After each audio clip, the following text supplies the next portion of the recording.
The Eastern Maiden, Shen Yu, unexpectedly traverses into the world of Harry Potter.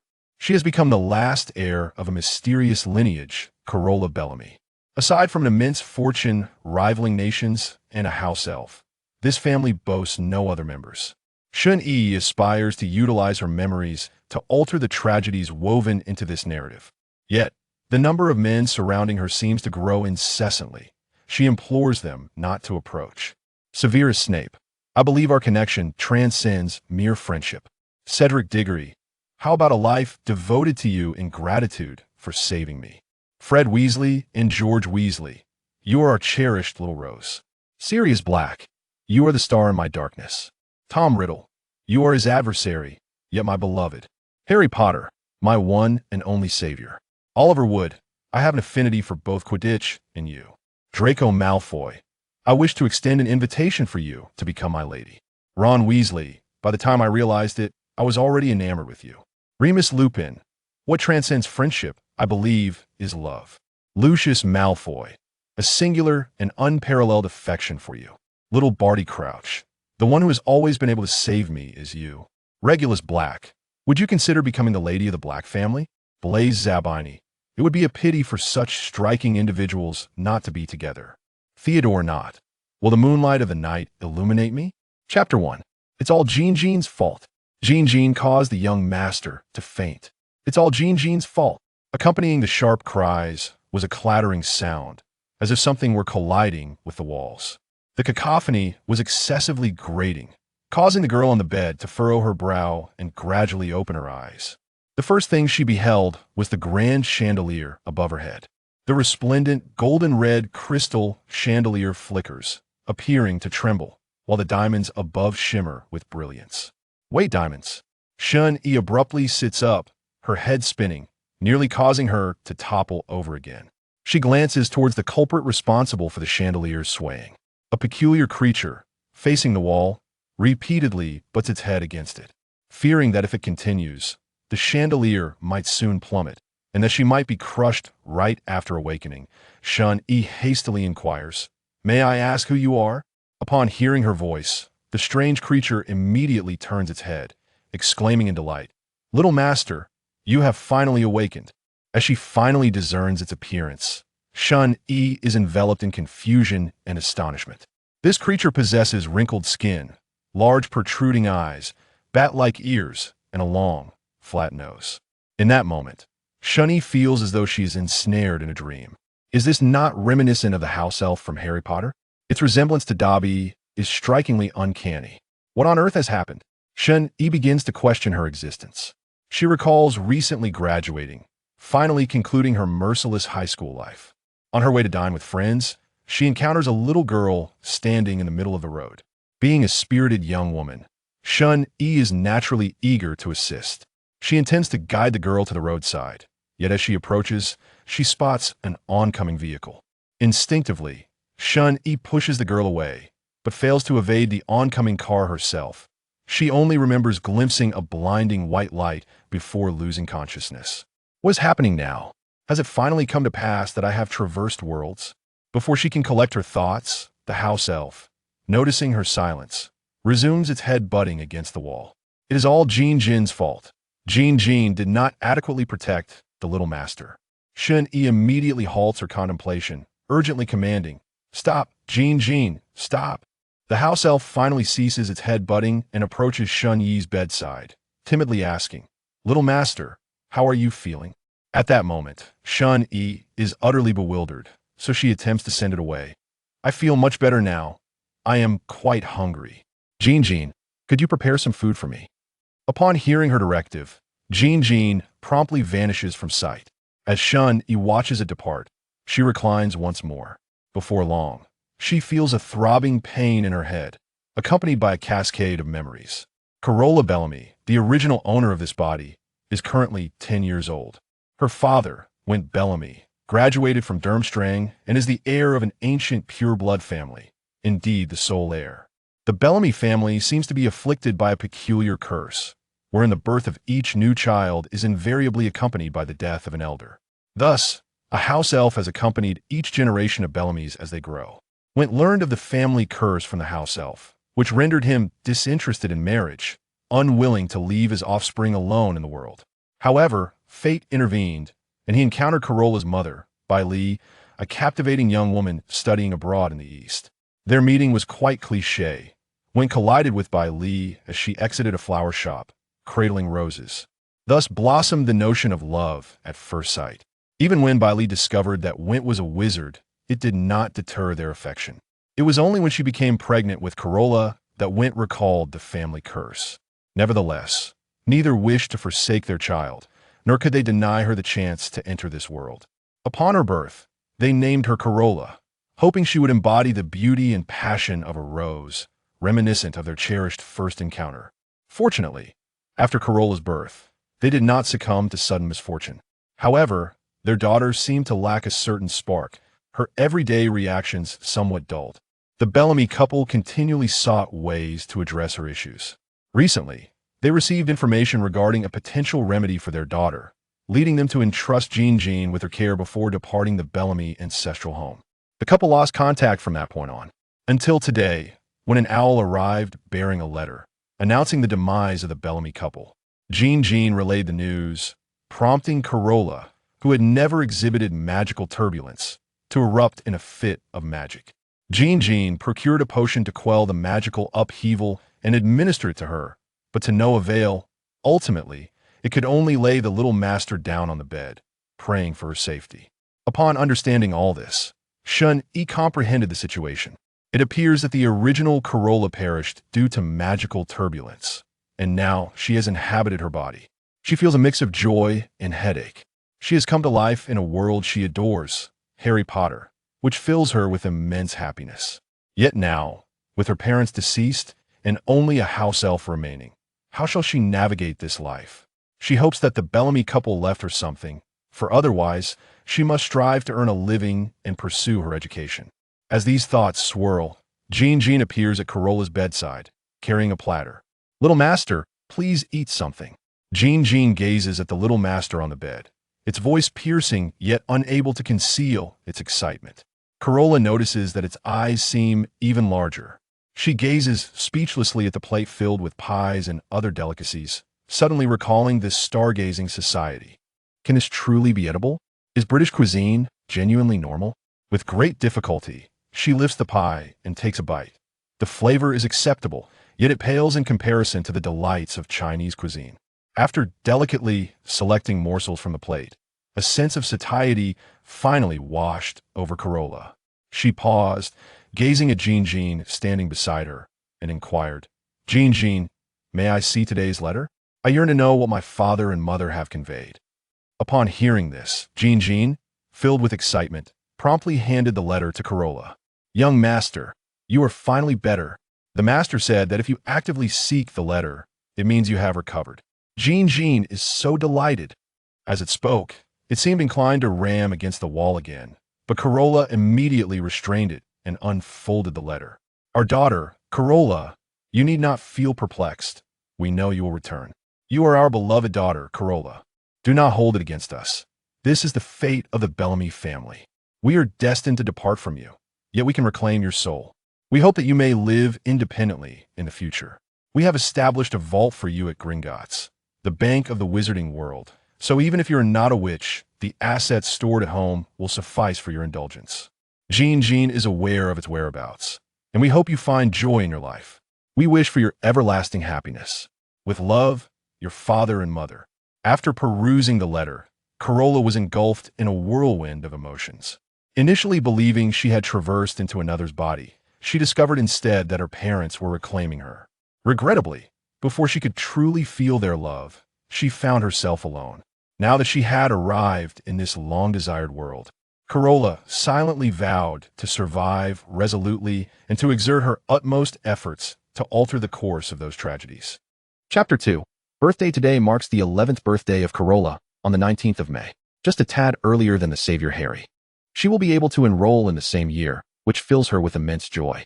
After all, this means she can forge friendships directly with Harry and his companions, making it considerably more convenient should she wish to instigate any changes. Upon rising this morning, Carola found herself admiring her reflection for an extended period. While she bore some resemblance to her former self, She had blossomed into a more beautiful and refined version. Her hair was a lustrous black, though the hue of her eyes diverged from that shade. Carola had perused photographs at home and discovered that she had inherited her father's vivid green eyes, while her features were more akin to her mother Bailey's, imbued with a hint of Western three-dimensionality. This confluence rendered her appearance exquisite and graceful, akin to her name, resembling a resplendent red rose. By noon, Carola sat at the dining table, her heart brimming with happiness. Gazing at the array of Chinese dishes before her, she felt a deep sense of gratitude for having taught Jing the culinary arts, although merely conveyed through verbal instructions. She was fortunate that the house elf possessed a remarkable talent for replication, managing to create a plethora of Chinese delicacies from the available ingredients. Moreover, the considerable wealth of the Bellamy family afforded Carola the luxury of indulging her cravings without having to compromise her palate. While enjoying her meal, her thoughts wandered. After a period of rest, she had instructed Jing to take her to explore the assets left behind by the Bellamy couple. However, Carola, who had not been satiated by the British cuisine, found herself nearly famished once again as Jing guided her to view the estate. The Bellamy ancestral home was astonishingly vast, not to mention the estate upon which it resided. Carola felt it could rival two Malfoy manors. Everything was splendid, but the extensive walking was exhausting, leading her to suspect that traversing the grounds might require the aid of a flying broomstick. Heaven knows, ever since this family had comprehended the curse, they had diligently amassed wealth, fearing that future generations would struggle without proper guardianship and financial means. Thus, by the time of Carola's generation, the Bellamy family's assets had become unfathomable. Contemplating the assets still held in Gringotts, Carola surmised that her family's fortune could very well eclipse that of several Malfoy and Black families combined. With one of life's significant dilemmas resolved, Carola felt elated. Her daily existence now revolved around savoring Jing's newly acquired Chinese culinary skills and trying on the beautiful garments from her past. Besides this, her sole anticipation lay in the arrival of her acceptance letter. At last, today was her 11th birthday, and would her letter arrive today? With this thought in mind, Carola found herself somewhat distracted in the presence of a sumptuous feast. Observing her diminished enthusiasm, Jing timidly inquired, "Master, is the food I prepared today unsatisfactory?" "No, Jing." Carola hastened to reassure her, knowing that she alone represented the Bellamy family, thereby naturally assuming the role of head of the household, and thus becoming Jing's true master.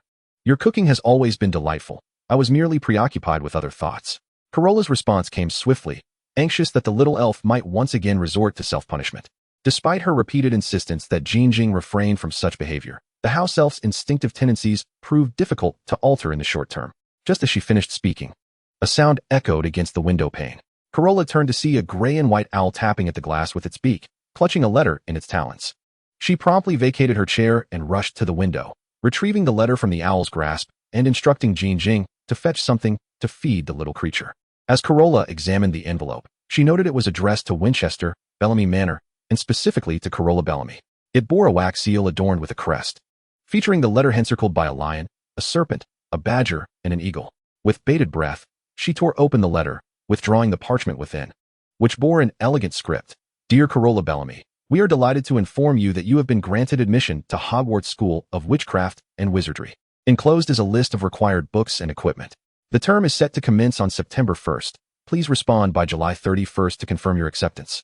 Given your circumstances, we shall dispatch a faculty member to assist you in procuring your first-year supplies the day following the receipt of your reply. Yours sincerely, Albus Dumbledore, International Confederation of Wizards President, Head of the Wizarding Association, First-Class Sorcerer of the Order of Merlin, Minerva McGonagall, Deputy Headmistress." Here follows the list. Hogwarts School of Witchcraft and Wizardry. Term, first year. Commencing September 1st. 1. Books. 2. Equipment.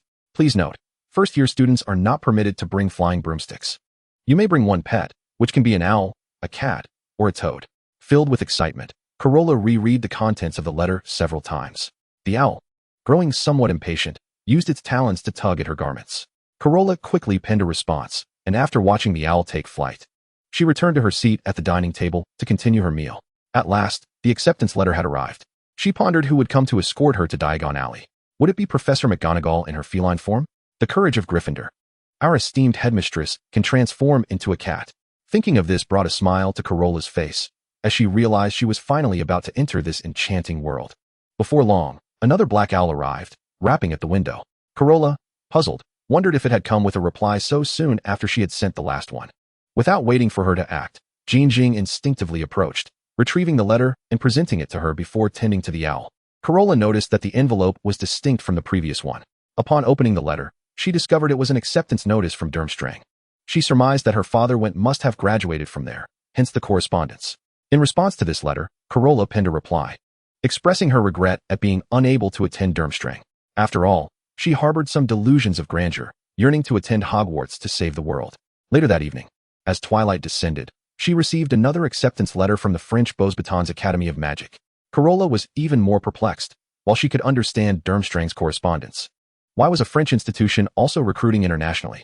That night, Carola was nearly overwhelmed with excitement, finding it difficult to fall asleep. She tossed and turned in bed, her heart brimming with anticipation, knowing she was on the brink of entering this marvelous magical realm. The academic pressures of high school had weighed heavily on her, but the Harry Potter series had accompanied her through those challenging times. She had watched the subsequent films repeatedly, falling in love with this extraordinary world. Though she lamented the missed opportunity of attending university, the prospect of finally attending her dream school made everything else seem trivial. After some time, Carola glanced at the wall clock, noting that the hands were nearing 11 p.m., nearly 2 hours later than her usual bedtime. I must hurry to sleep.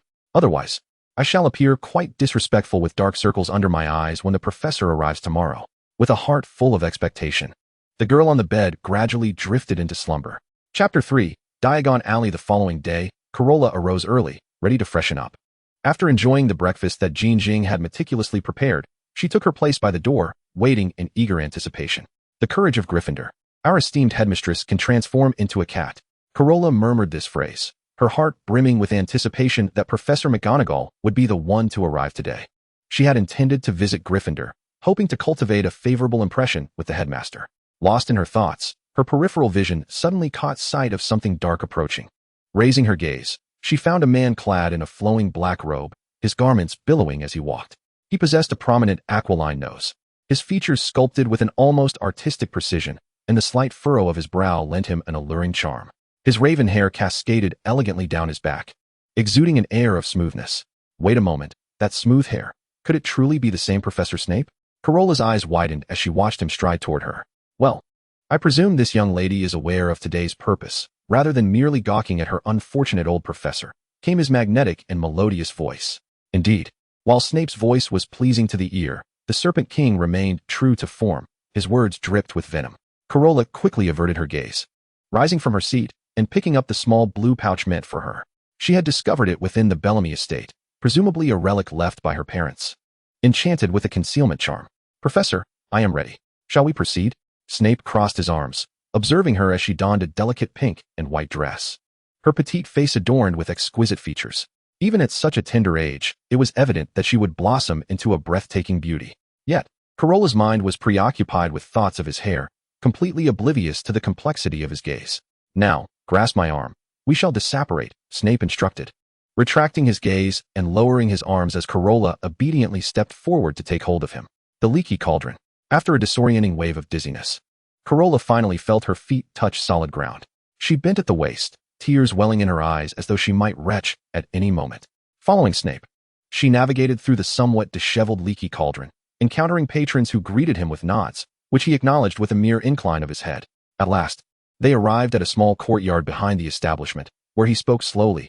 Pay close attention, for I shall teach you this only once. Thereafter, you must manage on your own. Snape raised his wand, counting off 3 taps on a rubbish bin before sliding it sideways.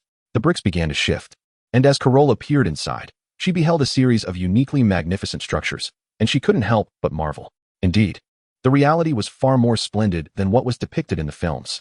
Upon entering Diagon Alley, Carola felt considerably better. Wait here, Snape remarked, noticing her lingering discomfort. Before disappearing further inside, heeding his words, Carola dared not wander and instead stood still, observing the shops lining either side. Before long, Snape returned, holding a large ice cream cone swirled with red and blue. Here, this should make you feel better, he said, slightly bending down to present the treat to the girl before him. Thank you, Professor, Carola replied, somewhat incredulous. Is this truly Professor Snape, showing such thoughtfulness? Perhaps her astonishment was too evident, for Snape regarded her and said, Miss Bellamy, I would appreciate it if you could keep pace with your professor and refrain from wasting time. He gestured for Carola to follow, and as he turned, the wind caught the hem of his cloak, lifting it from the ground. Indeed, this was the true Snape. As Carola savored her ice cream while trailing behind him, she mused to herself about the delightful combination of strawberry and blueberry flavors. How fortunate that they were her favorites. Snape maintained his stride, but mindful of Carola's shorter stature. He walked at a considerably slower pace. "Let us first visit Gringotts. I trust Miss Bellamy has her own vault," he stated. Hearing him mention the vault, Carola felt a twinge of disbelief. The Bellamy family's vault was unlike any other. It did not require a key for initial access, but rather the identification of blood, with a key issued thereafter. This was due to the Bellamy lineage being a singular line. Unless someone possessed their blood, no one else could open their vault. The first door of Gringotts was a gleaming bronze, guarded by goblin sentinels clad in crimson and gold uniforms, who bowed to clients as they arrived. The second door was silver, engraved with the following inscription: "Enter, stranger, but take heed of what awaits the sin of greed. Beware not to find more than treasure there." Upon passing through the second silver door, they entered a spacious marble hall, where approximately 100 goblins busied themselves behind a long counter, hastily recording entries in large ledgers. Some weighed coins on scales, while others examined gemstones through magnifying glasses. Snape brought Carola to the counter, stating, "Miss Bellamy is here to retrieve her funds." The goblin behind the counter turned its gaze toward Carola, narrowing its eyes at her green irises.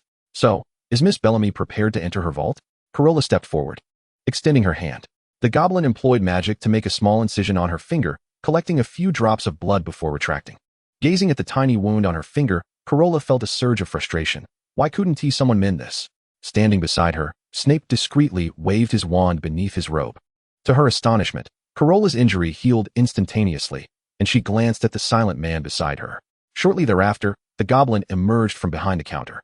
"Follow me, Miss Bellamy."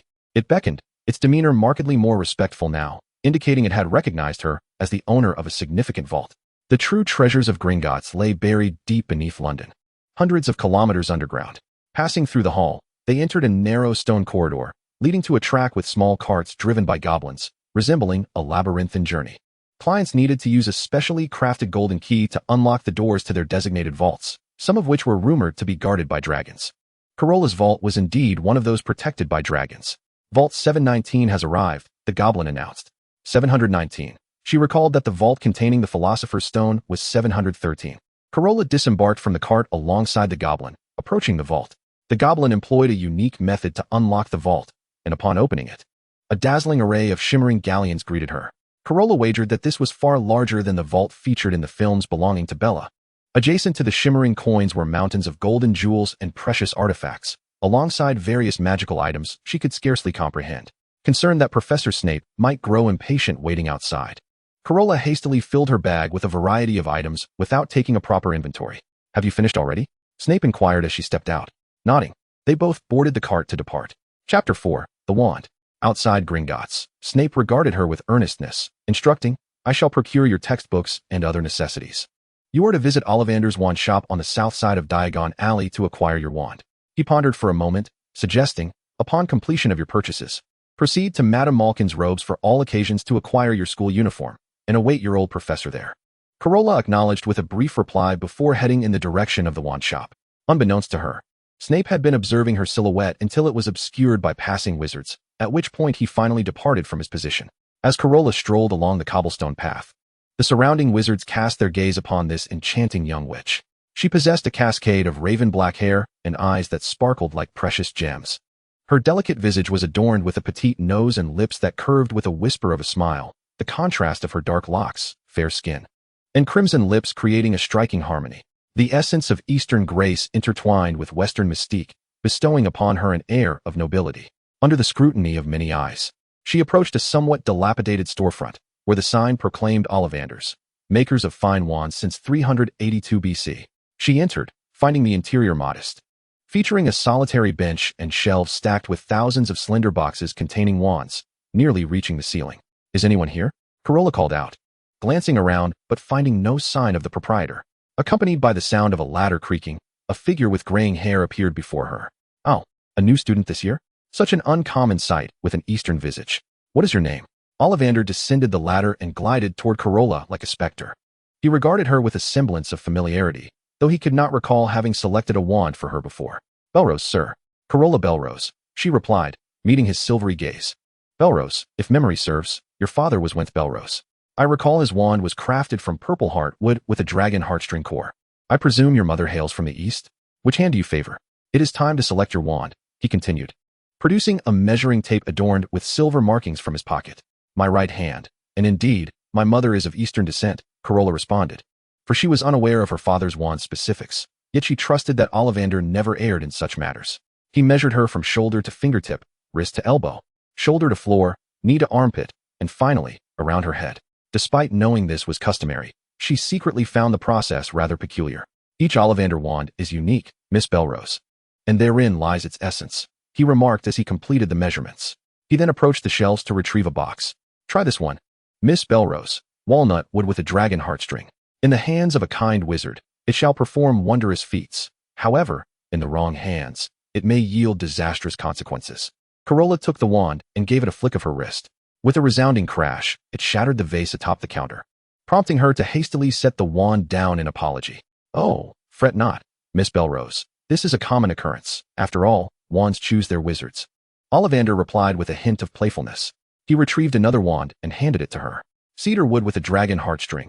I believe this will suit you. Cedar wands tend to find their home with wise individuals of keen insight. Their bearers possess the potential to become formidable adversaries, leaving those who challenge them thoughtlessly astonished. He paused thoughtfully. As for the dragon heartstring, it enables the wielder to cast powerful spells with spectacular flair. But be warned, whilst dragon heartstring wands do not lean towards dark magic, they are the most susceptible to corruption by it. Carola cautiously waved the wand this time, and it emitted a soft glow, refraining from destruction. However, she still sensed a slight obstruction in its magic. It seems this one is not quite right. She mused silently as Ollivander glanced at her before swiftly retreating to the back room. When he returned, he held an antiquated-looking box. Ah, this is it, he murmured mysteriously. Carola accepted the wand and waved it, and a wondrous spectacle unfolded. Unlike Harry's wand, which emitted a brilliant white light, this wand sprouted green leaves and buds, ultimately blossoming into a resplendent red rose. How extraordinary! This wand was crafted by my father, also cedar wood with a dragon heartstring. Yet it contains the heart of a Chinese dragon as its core. It has awaited its rightful owner for many years, and I believe it has finally found you. Ollivander's eyes gleamed with astonishment. Thank you, I adore it. May I inquire about the price? Carola beamed, enchanted by the notion of a wand with a Chinese dragon's heart. 7 galleons, he replied. Truly, the price remained unchanged after all these years. The Ollivander family was indeed a reputable establishment. Carola retrieved 7 galleons from her inconspicuous blue pouch and placed them on the counter, carefully packing the wand back into its box to carry with her. Upon exiting the wand shop, she resolved to proceed to Madame Malkin's robes for all occasions to purchase her school uniform. Regrettably, her and Harry's birthdays were still some time away. Otherwise, she could have met him sooner, which she found slightly disappointing. Traversing another stretch of cobblestone, she finally arrived at Madame Malkin's. As she stepped inside, a plump witch approached with a warm smile. My dear, you are simply enchanting. Are you a new student at Hogwarts? We have had quite a few young witches and wizards come in for uniforms lately. Madame Malkin guided Carola to the measuring platform, and at the behest of the wand, a tape measure floated gracefully into the air. It swirled around Carola's arms, measuring her size, then proceeded to other parts of her body, ensuring every measurement was precise. At one point, it tried to play a trick, only to be gently reprimanded by Madame Malkin. In addition to her uniform, Carola ordered several other garments, including ready-made outfits for both children and adults, as she anticipated using Polyjuice Potion for future escapades. She left the address of the Belrose estate with Madame Malkin, requesting that all her custom-made clothing be sent there. As she stepped outside, she intended to wait for Professor Snape at the entrance. Chapter 5. Butterflies and Vincent Madame Malkin's robes for all occasions. Snape had been awaiting at the entrance for some time. Although he was puzzled by the length of the girl's shopping excursion, his demeanor revealed no sign of impatience. When Carola emerged from the shop, this was the scene she encountered. The man clad in black robes stood silently, his gaze fixed on the shop entrance, his eyes hollow, making it difficult to discern his thoughts. Professor, I am ready. Has everything else been procured? Carola inquired, her eyes flickering to the black bag he held, curious if it contained her textbooks and cauldron. Could it also be a bag enhanced with the undetectable extension charm? It did not appear so. It resembled a simple shopping bag. Snape reached into the bag, extracting an object roughly the size of a thumb that resembled a textbook. I believe Miss Bellamy should comprehend that we are wizards, rather than mere muggles scurrying about with our belongings. He directed his wand toward the object nestled in his palm and uttered in Gorgo, causing the miniature textbook to instantaneously revert to its original size. Carola felt as if she had been splashed with venom once more, and thoughts of Harry flooded her mind.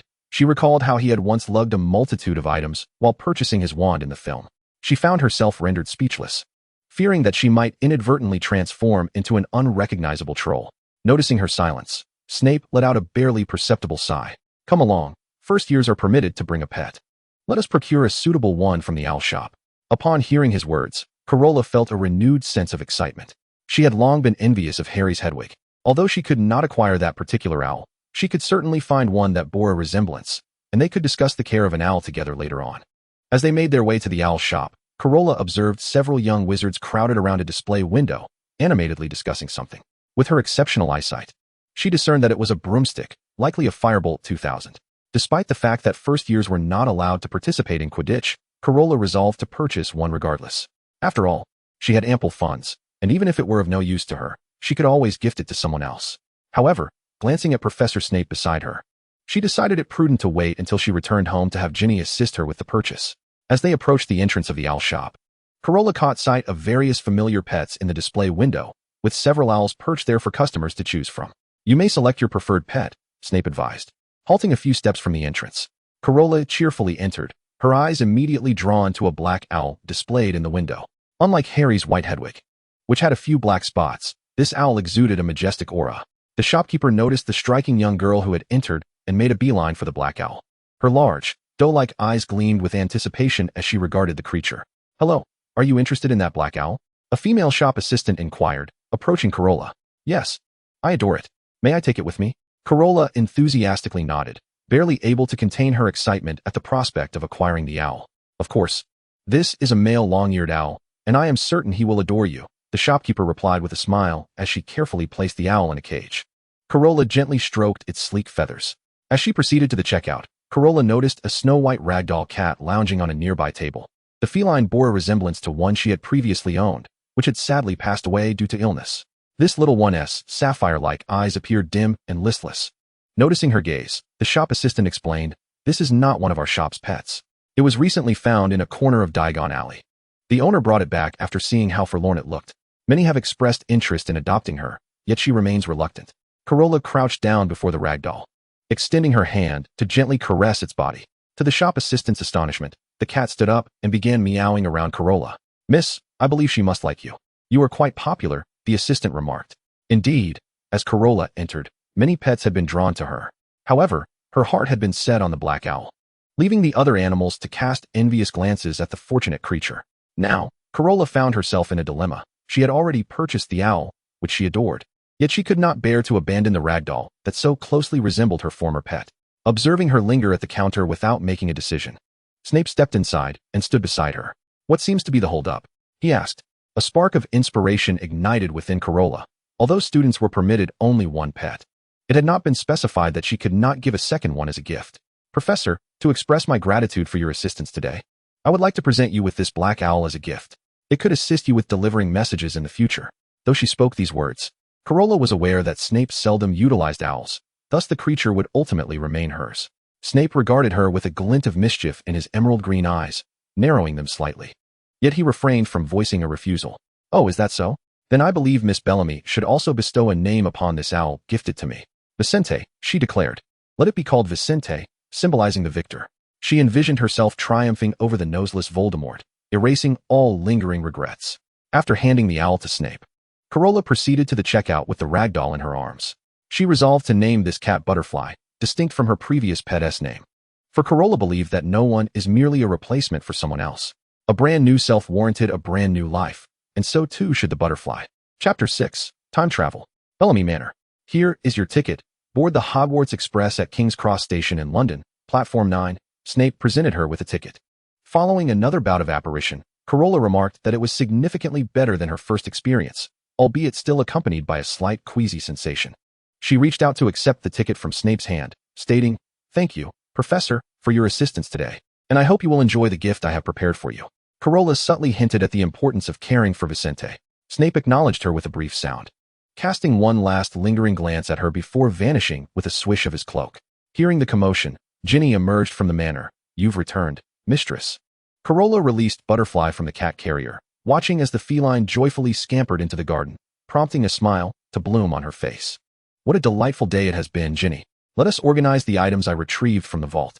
Carola made her way to the manor's open expanse, a soft lawn adorned with a plethora of red roses. As the wind gently rustled the petals, it felt as if the roses were greeting their mistress. She lamented the absence of animals in the estate. How splendid it would be to have a few white peacocks like those at Malfoy Manor. However, she mused that she could procure some magical creatures in the future, perhaps even Hagrid's dragon, for Bellamy Manor certainly had the space to accommodate them. Carola began to unpack her belongings onto the lawn, noting that some items had been previously stowed away, alongside a substantial amount of galleons. She also unearthed a wealth of jewelry and jade artifacts, which she could gift to others in due course. What is this? Carola inquired, lifting a box that bore a striking resemblance to her own wand case. Upon opening it, she discovered a jet-black wand, its handle adorned with a solitary emerald. Whose wand could this be? It must not belong to my father. Could it be a relic from an ancestor? Excitement welled within her.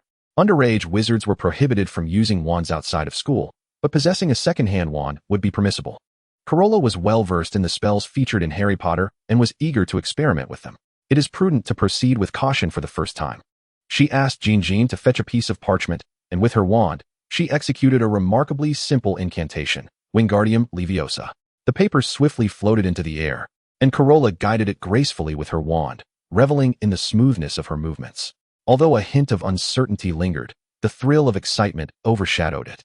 She realized that she could now wield spells that were previously forbidden, such as the infamous giant watermelon charm. Carola also took the opportunity to experiment with a few other spells, including the shrinking and enlarging charms, the sonorous charm, the summoning charm, and various other commonly used incantations. As for dark magic, she decided to refrain from its use for the time being. A joyful smile graced the lovely features of the girl, as she marveled at her unexpected talent. Could it be that her prior experiences with magic awakening had somehow enhanced her proficiency in spells? She even fancied that she could take on Voldemort single-handedly and save the wizarding world. Delighted, Carola tucked her wand away into her bag. Master, this pocket watch appears to be broken, Jean announced, holding up a black and gold pocket watch before Carola. She took it, noticing that a photograph was jammed inside the watch's face, depicting a young couple cradling a small infant. Carola recognized them as her parents. The hands of the watch had ceased to move. She reached out to adjust them, and in an instant, dizziness washed over her, and she collapsed into darkness. When she regained consciousness, she found herself no longer in the opulent Bellamy Manor. Instead, dilapidated houses huddled together in the gloom, with only a few chimneys puffing out wisps of smoke. A murky alley extended from the entrance, and the muddy path tarnished Carola's shoes. The familiar scene caused her to gasp in disbelief. This was Spinner's End? She could hardly fathom it. Had she traversed time once more? But perhaps it was not quite accurate to say so, for Carola was, after all, still herself. To confirm her suspicions, she cautiously ventured deeper into the alley. Before long, she reached the end, where the sounds of shouting and scolding reached her ears.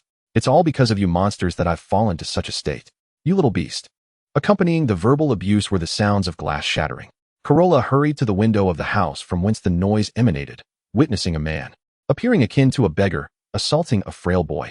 The boy desperately dodged into the corner of a cupboard, while the enraged man, his face contorted with fury, lifted a nearby chair to strike him. Without hesitation, Carola retrieved the second-hand wand from her bag, pushed open the door, and uttered an incantation. Stupefy. The man collapsed to the ground with a thud. The boy, who had been curled up in fear, slowly raised his head. He turned towards the source of the voice, and his eyes widened at the unforgettable sight before him. A girl, silhouetted against the light, with flowing black hair and a beautiful face etched with concern, stood wielding a wand, having vanquished the man who had tormented him. Seeing the man fall, Carola quickly stowed her wand back in her bag and rushed to the side of the injured boy, crouching beside him. Observing the wounds on his face and his dazed demeanor, she cautiously inquired, "Are you all right?" Her worry was palpable, fearing he might have been stunned by the violence.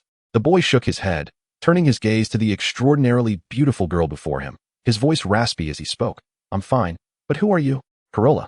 Carola Bellamy. And you?" Carola offered, attempting to help him up. The boy hesitated, fearful that his tattered state might soil her dress, and thus declined her assistance, choosing instead to steady himself against the cupboard. "Severus Snape," he replied, gazing intently at the girl who stood beside him, her enchanting green eyes captivating his attention. Though Carola harbored suspicions, she realized that this boy truly was the esteemed professor, and her heart ached for the hardships he must have endured in his youth. At a loss for how to comfort Snape, she could only resent the fallen man before them, wishing she could deliver him a fitting curse. At that moment, the boy's stomach grumbled audibly. Noticing the shift in his expression, Carola observed the pallor of his face flush with embarrassment as he broke the earlier tension. Remembering that she had no food in her bag, she recalled the considerable amount of Muggle coins she had taken from her father's assets. "Come with me," she proposed, resolved to take young Snape to a nearby eatery, and she grasped his hand as they exited the house. They stepped over the fallen man and made their way toward the street beyond Spinner's End. The boy, bewildered by Carola's grip on his hand, attempted to pull away but ultimately relented, allowing her to lead him onward. Once they reached the entrance of the alley, the brilliant sunlight bathed Snape, but rather than being blinding, it warmed his heart, melting the chill that had enveloped him. Chapter 7. New Friends. "Could you please stop staring at me?" Snape asked. Feeling somewhat bashful under the intense gaze of the girl seated across the table, her eyes fixed upon him as he ate. Was he truly more appealing than the food laid out before them? Carola beamed at the sight of the pink hue creeping into the boy's ears. "No, I want to look wherever I please," she replied mischievously. Hee. While the professor is still young, I might as well tease him a bit. Once he grows up, he'll be spitting venom." Confronted with her brazen remarks, young Snape found himself at a loss for words, hastening to finish his meal instead. "Severus, how old are you this year?" Carola inquired, observing the slight, fragile boy before her and guessing he could scarcely be 7. "9, he replied. "And you can just call me Snape." He felt a bit awkward about the girl addressing him by his surname directly. "No, I will call you Severus. And you can call me Carola. Of course, friends should address each other in such a manner," Carola exclaimed, surprised by how frail the young professor appeared. Hardly resembling a boy of 9, Snape fell silent, pondering the notion of friendship. Could someone like him truly have a friend? Carola noticed him pause in his eating. "Have you had enough? Shall we go find a place to play? Do you know of any fun spots nearby?" Sure," Snape replied, observing as Carola retrieved some pounds from her small bag and summoned the waiter to settle the bill. He had seen her tuck her wand into her bag earlier and now produce money from it. Was she a witch, just like him? "All right, let us go," Carola chirped, moving to his side and taking his hand. "Lead the way." Snape complied, standing as she guided him toward the large tree he used to frequent. Unlike before, when he was always alone, they spotted 2 girls beneath the tree as they approached. Snape instinctively halted in his tracks. "Penny, look," exclaimed the red-haired girl, plucking an unopened flower from the ground and extending her hand toward her golden-haired sister. The girl named Penny gasped in surprise as she witnessed the flower bloom in her sister's palm, taking a step back in astonishment. "Lily, what is this? How did you come to possess such knowledge?" "I do not know, but isn't it rather marvelous?" A sense of exhilaration washed over Lily as she delighted in the mystery of it all. As she continued to pluck flowers from the ground, it became evident that she wished to demonstrate once more. Penny stepped forward to halt her actions. "Lily, this is not normal. Only a monster would behave in such a manner. We ought to inform Mum and Dad." With that, she attempted to grasp her sister's arm to lead her away from this peculiar scene. "I believe I should comprehend what this is," Carola remarked, directly taking Severus's hand as she approached. She hastened to stand before the 2 girls and, confronting Penny's wary gaze, produced her wand from her bag and cast a transfiguration spell upon the flower Lily held. "Ah!" Lily exclaimed, gazing at the transformed lily in her hands with astonishment, her eyes sparkling as she regarded Carola. As for the young lady, she plucked a flower from the ground and, with a flick of her wand, turned it into a morning glory. "Here, for you," she offered, presenting it to Penny, who stood protectively in front of Lily. "Thank you." As Penny took the flower, she was struck by the radiant smile of the beautiful girl standing before her and the brooding boy beside her, feeling as though she had stepped into a dream. By the time she regained her bearings, the 4 of them were seated upon a picnic blanket laid out on the lawn. Yes, a picnic blanket. A pastel blue checkered one, spread upon the grass. Penny observed as Carola continued to extract items from her bag. "What is all of this? A kettle and cups? Either this world is amiss, or I have lost my mind.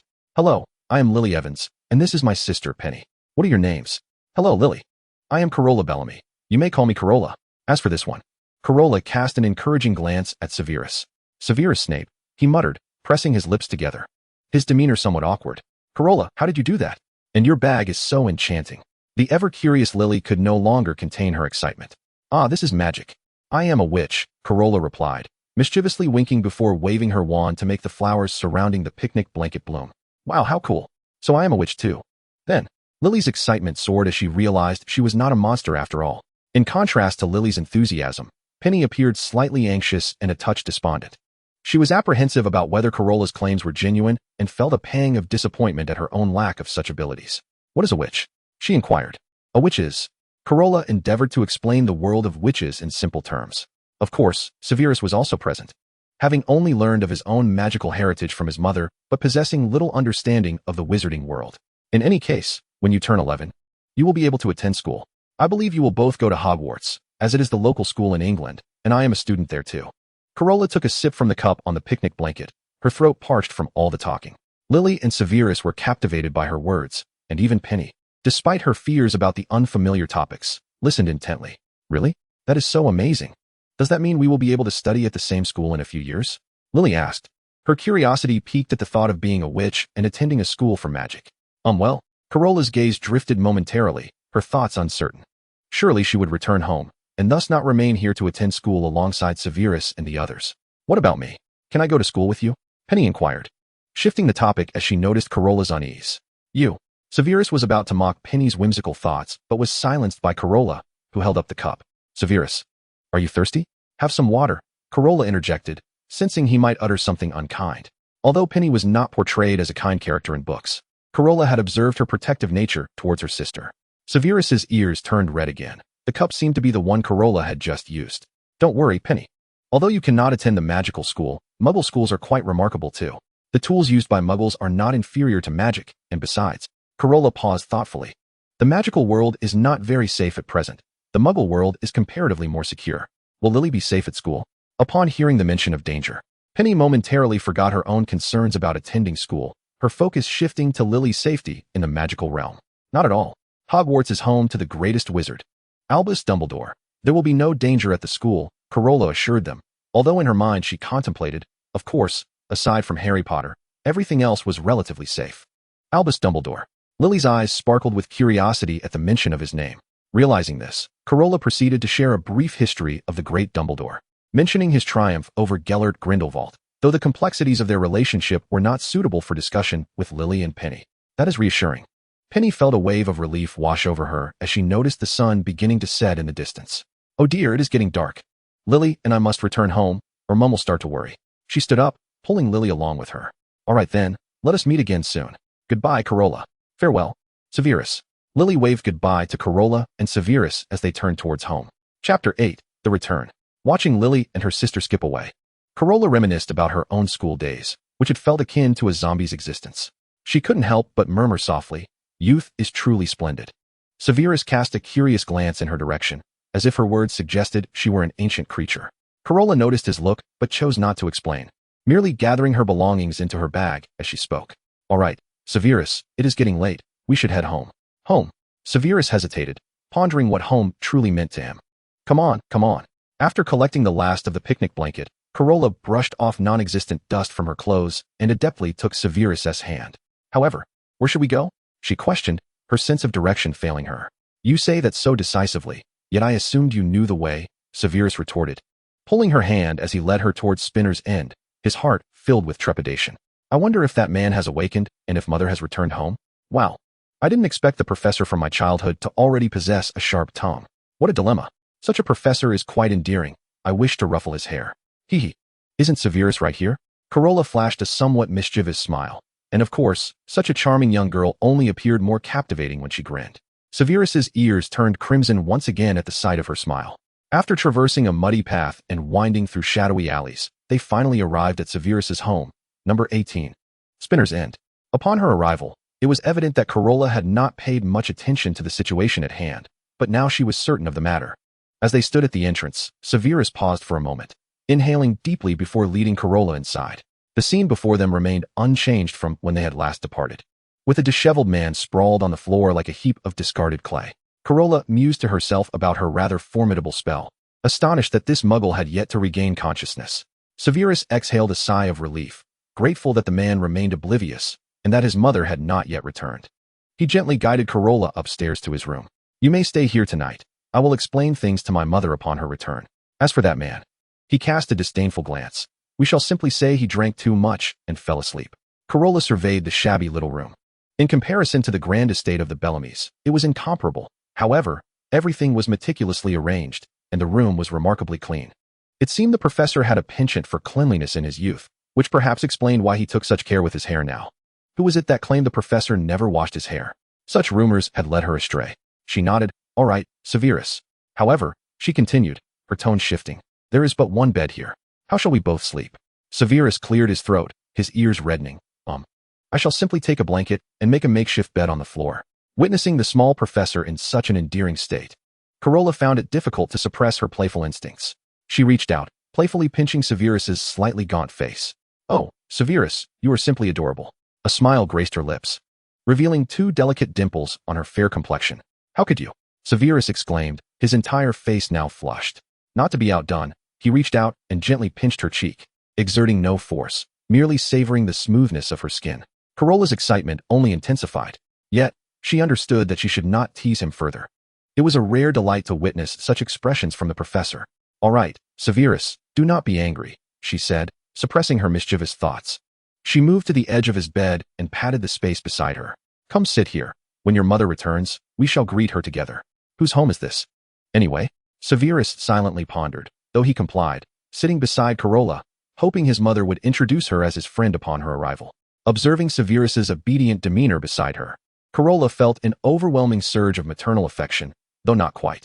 Hold on, Carola. This is the very Serpent King who could unleash venom upon all of Hogwarts. She reminded herself. To distract her thoughts, Carola rummaged through her bag, searching for something interesting. Look at this, Severus, do try it on. She produced a black garment she had purchased earlier and patted the space beside her, where Severus sat, watching her with curiosity. Thankfully, she had bought male attire. It was fortuitous that it would be put to use now.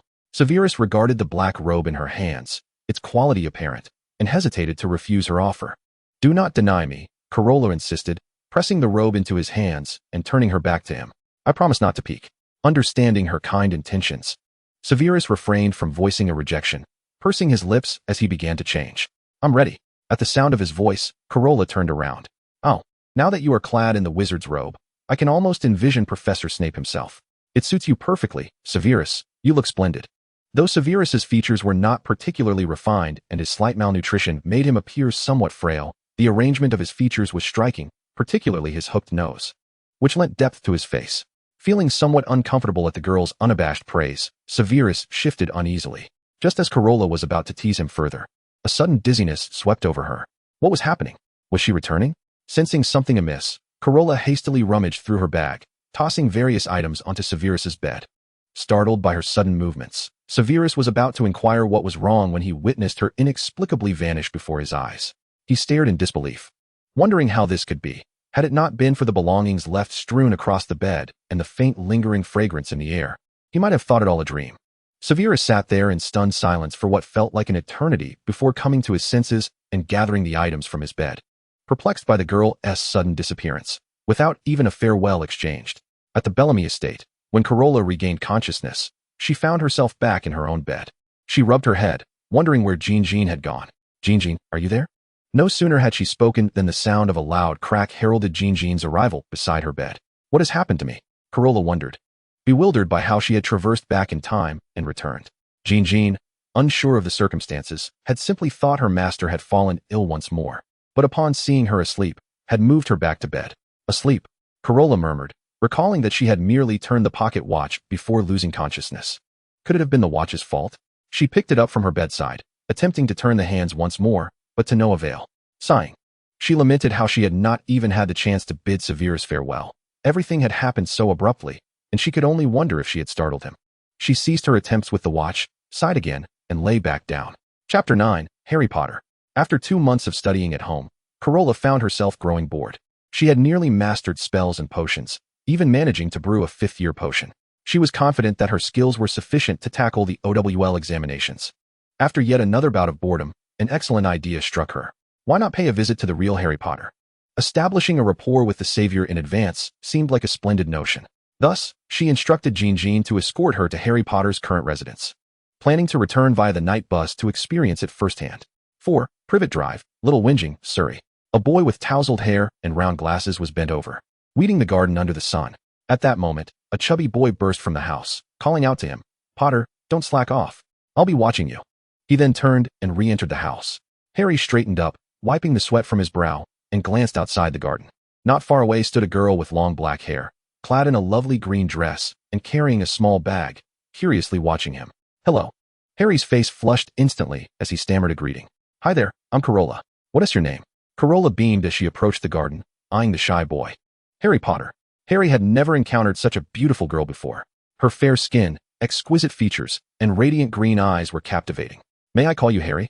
As I drew closer, I couldn't help but marvel at how utterly adorable young Harry was. His eyes bore a striking resemblance to Lily's. However, it seemed Harry's face had grown even redder than before. Just as Carola contemplated inviting him out for a bit of fun, a voice echoed from within the house. "Harry Potter, who are you chatting with? How dare you slack off?" At that moment, a woman emerged from the house. Carola turned to see a slender woman with golden hair, her expression one of astonishment as she fixed her gaze upon her. "Carola," she uttered, her voice quavering slightly. "Is that you?" Carola certainly recognized this woman as Lily's sister, Petunia. With a bright smile, she exclaimed, "Petunia, it's me, Carola." However, the anticipated scene of excited embraces between old friends did not unfold. Petunia stood rooted, her lips pressed together, pondering the sudden reappearance of the girl who had vanished from their lives. Moreover, why did she appear unchanged? After all, she had been an adult during Lily's wedding years ago. Harry, standing nearby, was utterly perplexed. Did this lovely girl know his aunt? She seemed quite thrilled. "Petunia, who is outside?" A gruff voice resonated from within the house. It was only then that Petunia, as if awakening from a dream, shifted her gaze from Carola and called back into the house. "It's no one, just a neighbor stopping by for a chat." She then turned to re-enter the house, waving to Harry before she did. "You better be inside before dinner, young man." Harry glanced up at the sky. It was barely noon, far from dinner time. Understanding Petunia's implication, Carola said to Harry, "Come on, Harry, let's go have some fun." Harry understood and brushed off the dirt from his clothes, happily walking to Carola's side. She planned to take him for a meal first. Although Harry did not appear as frail as young Snape, there were signs of slight malnutrition. At the restaurant, Carola inquired, "Why aren't you eating?" Under her gaze, Harry hesitated, slowing his pace. "I already ate before coming here, and why are you eating so quickly? Did you not have enough for breakfast?" Carola looked at him with concern. After all, he was Lily's son. Surely Petunia wouldn't deprive him of food. "No, I just worked this morning, and I'm a bit hungry now." In truth, Harry was able to eat well at his aunt's house. Although his uncle was not particularly fond of him, Aunt Petunia did not deny him meals. "By the way, Carola, do you know Aunt Petunia?" Harry asked cautiously. "Indeed.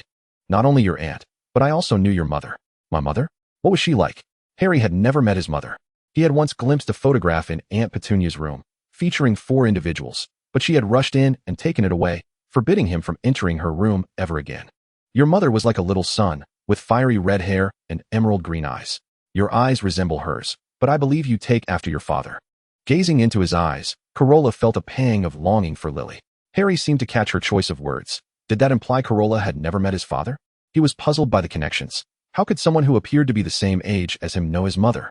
Noticing that he had stopped eating, Carola called the waiter to settle the bill, then prepared to take Harry to a nearby amusement park. By the time they left the amusement park, dusk was approaching. "Did you have fun today, Harry?" The last ride they experienced was akin to a modern-day trapeze act, leaving Carola feeling a bit dizzy. "Absolutely." Harry beamed with joy, a smile lighting up his face. He had never felt such happiness before. Aunt Petunia had taken him and his cousin Dudley to the amusement park before, but Dudley was rather boorish, preventing him from enjoying the attractions fully. Moreover, he found himself blushing again as he looked at Carola, grateful for a newfound friend. "That's wonderful." Carola led Harry back to Privet Drive, and just before he returned home, she discreetly retrieved a small trinket from her bag that she had purchased in Diagon Alley. "This is for you. I believe your birthday is approaching." Harry's birthday was on July 31st, and today was already July 25th, marking the imminent arrival of a brand new world for him. Harry stared at the peculiar, yet charming trinket, which featured a figure in a robe and pointed hat riding a broomstick, the upper part seemingly suspended above the base. "Thank you. But how did you know my birthday was coming up?" "That's a secret. Now, hurry back home. I need to return as well." Carola winked playfully at him before he stepped inside. Once Harry was inside, Carola made her way to the roadside, brandishing her wand. Moments later, a ghostly bus appeared before her. "Good evening, miss. Where to?" "The Bellamy Manor, please," Carola replied, handing the conductor 7 sickles. The night bus could transport her to any desired destination. By the time Carola disembarked, her stomach was in turmoil.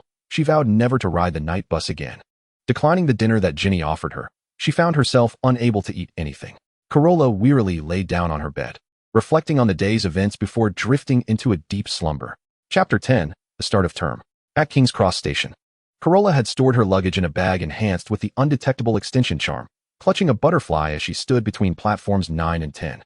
With fingers absent-mindedly stroking the butterfly's pristine white fur, her gaze wandered to a group of red-haired individuals approaching with their bags.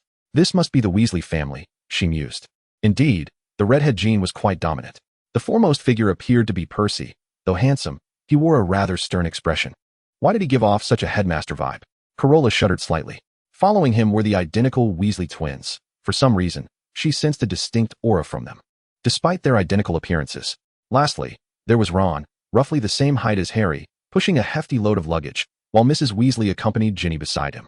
As she was discerning the Weasley family, Fred and George quickly noticed her presence. The girl in a canary yellow dress, cradling a snow-white cat, stood there, garnering the attention of every passerby. The twins exchanged glances, setting down their bags, and hurried to flanking Carola. Look what we've found, they chimed in unison, their faces alight with mirth. A lost doll. Though Carola bore a resemblance to her mother, her father's features lent her a more defined appearance, akin to a doll with a hint of Eastern charm. Carola felt a vein of annoyance forming on her forehead. The twins' manner of speaking was truly amusing. Fred, George, why have you set down your bags? No bullying of the girls. Mrs. Weasley approached with Ginny, appearing as if she were about to scold them. Mother, we merely inquired whether this doll might be lost, they echoed in unison. It would be best if it were not. Molly shot them a glance, then turned to Carola with a smile. My dear, are you unable to locate the entrance to the station? Standing here without entering suggests you might indeed be a little lost wizard. Good afternoon, madam. I am Carola, a first-year student this year. I know how to get in. I am merely waiting for my friend, Carola replied with a shy smile. Oh, Carola, how delightful to meet you. I am Molly Weasley. And these two rascals are my sons, Fred and George Weasley.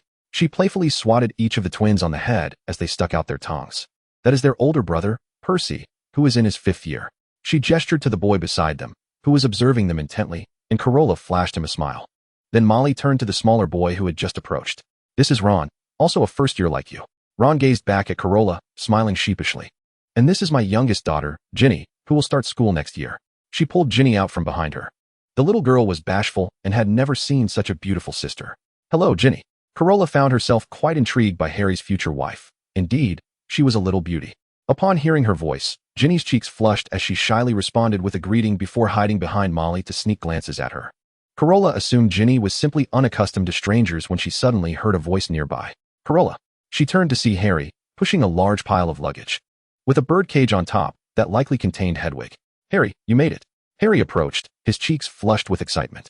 During his last visit to Diagon Alley with Hagrid, he had spotted a trinket that Carola had given him, leading him to deduce that she too was a witch. How wonderful it was that they could attend school together. Fred and George exchanged knowing glances, their expressions revealing that Carola had quite a few friends. Fred sidled up to him, draping an arm over Harry's shoulder. Did you know Carola before? Harry, oblivious to the underlying implication, simply beamed. Yes, we are good friends. Just as George was about to mimic Fred's gesture, Molly interjected. All right. Children, the train to Hogwarts will be departing soon. We can chat on board. Percy, who had long since lost interest in his troublesome brothers, was already pushing his luggage through platform 9.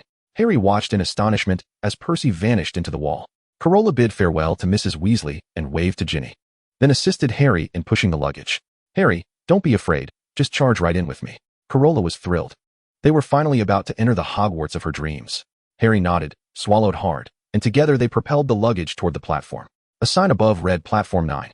Wow, Carola exclaimed, nearly bouncing with excitement. It was a pity she didn't have a camera to capture this moment. Do you need help with your luggage?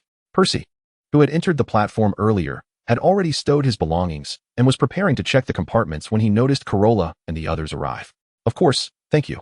Prefect Percy, Carola replied sweetly, thinking it wise to befriend the prefect for future late-night escapades. Considering Percy was notorious for being strict about rules, even deducting points from his own brothers. Percy felt his ears warm at her smile. No need to mention it. He then assisted in loading Harry's luggage onto the train. The twins, who had just entered, clamored for Percy's help with their bags, but received only a disapproving glance. They made faces at him, ultimately managing to stow their own luggage while creating a ruckus for Ron, who was struggling to do the same. Ron's face flushed with frustration, and Carola, unable to bear it any longer, called Harry over to lend a hand, and together they finally placed the luggage aboard. Fred and George, smirking mischievously, squeezed beside Harry. Doll, would you like some candy? One of them produced a brightly wrapped sweet from his pocket and offered it to her. Carola suspected it was one of their prank candies and declined. No, thank you, George, you can keep it. George was taken aback momentarily, surprised that the girl accurately pronounced his name. You're mistaken, doll. I'm Fred, and he is George. Meanwhile, Fred insisted he was George, but their grins betrayed them. Carola had noticed their luggage had names on them, and they seemed distinctly different, which is why she hadn't misidentified them. However, she played along. All right then, Fred. Thank you for the candy, but really, we should board the train. With that, she stepped aboard, followed closely by Harry and Ron. Noticing her dismissive tone, George turned to Fred. Incredible, Fred. She actually distinguished us when even our mother sometimes confuses us. Fred chuckled as he draped an arm around George's shoulder. Heading onto the train. Indeed, George, it seems we are in for some fun ahead. Chapter 11, Hermione. The crowd was quite overwhelming. Carola and her companions searched for some time before finally locating an empty compartment. Carola settled in first, placing her butterfly by the window. Harry took the seat beside her, while Ron had no choice but to sit across from them. As soon as they were seated, Harry eagerly recounted his experiences in Diagon Alley, mentioning the Nimbus 2000, which piqued Ron's interest as well. The Nimbus 2000, the finest broom on the market. Carola and Harry listened intently, while Ron's voice gradually dwindled. Ron, you certainly know a lot. Carola complimented him. Harry, only partially understanding, nodded in agreement with Carola. Oh, it's nothing special. By the way, I'm Ron Weasley. What is your name? He turned to Harry. Harry Potter. Upon hearing his name, Ron leaped to his feet. You are Harry Potter. He pointed at Harry's forehead. So, you really have, that. Oh yes, a scar. Harry brushed his hair aside, and Carola leaned in to see the lightning-shaped scar on his forehead. Oh, that is so cool. Ron sat back down, exhilarated by his encounter with a celebrity. However, it was clear that Harry preferred not to dwell on his scar. And the atmosphere in the compartment fell silent once more. Just as Carola began to feel awkward, a voice from the doorway called out, Children, do you need anything? Ron pulled out some snacks from his pocket, indicating he was well prepared. Carola was about to buy a few treats for everyone when Harry generously exclaimed, We'll take all of these. Wow, it seems the Potter family truly possesses considerable wealth. Harry beamed at Carola, saying, Last time you treated me. This time, let me treat you. He then turned to Ron, suggesting, Let us dine together. We won't finish all this. Carola accepted without hesitation, thinking that since she had the means, why not indulge? She took a chocolate frog he offered and began to unwrap it, managing to catch it just as it attempted to leap away. Upon popping it into her mouth, she found it to be quite delectable. Whose card did you get? Harry inquired, leaning closer as he had just revealed a Dumbledore card. Connolly Agrippa, Carola read aloud from the card. Oh, you are quite lucky. That is a rare one. I only need that to complete my collection, Ron remarked enviously. Is that so? I seem to have good fortune today. You can have it. I don't collect these things, Carola offered, handing the card to him. Ron's red hair seemed to blaze even brighter with delight as his pet rat munched contentedly on his lap. Carola couldn't help but feel a tinge of disdain at the thought of the rat being a person, and the butterfly beside her mirrored her sentiments regarding the rat with distaste. Initially, Ron had been apprehensive that the cat might pounce on the rat, but it appeared to be asleep. Noticing Carola's gaze on the rat, he introduced, This is Scabbers, my pet, who has been with us for over a decade. Over a decade? Then he must not be an ordinary rat, Carola replied. Fred and George taught me a spell. Would you like to see? Sensing Carola's interest, Ron retrieved his wand and pointed it at Scabbers. Ahem, sunshine, daisy, sweet cream. As expected, there was no reaction, and Ron chuckled awkwardly. At that moment, the compartment door swung open, revealing a girl with brown hair standing at the entrance. Have you seen a toad? She asked. No, Carola replied promptly. Oh, this must be Hermione, they thought, as the trio was now complete. Well, she said, glancing at the beautiful Carola a moment longer before noticing Ron with his wand. Are you casting a spell? Hermione asked excitedly. Ron, unsure what to say after his earlier failure, remained silent. To facilitate their introduction, Carola took out her wand and performed a color-changing charm on Scabbers, transforming the rat into a vibrant red.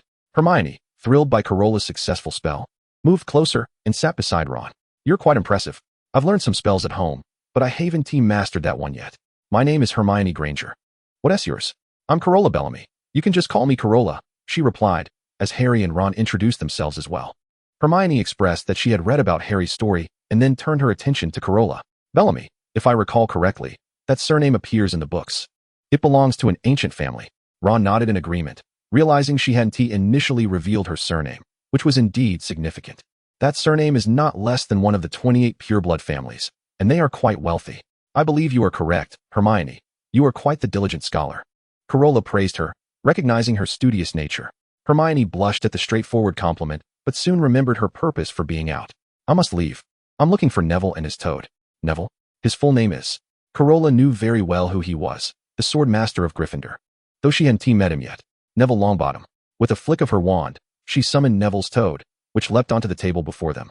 allowing the poor boy to reunite with it early. "Oh, thank you so much, Carola. Neville will be thrilled," Hermione said, picking up the toad to leave. "By the way, you two should put on your robes. We're almost at Hogwarts," she reminded them before departing. Harry and Ron gallantly allowed Carola to enter the compartment while they changed in the corridor outside. When Carola opened the door after changing, she was met by 3 figures.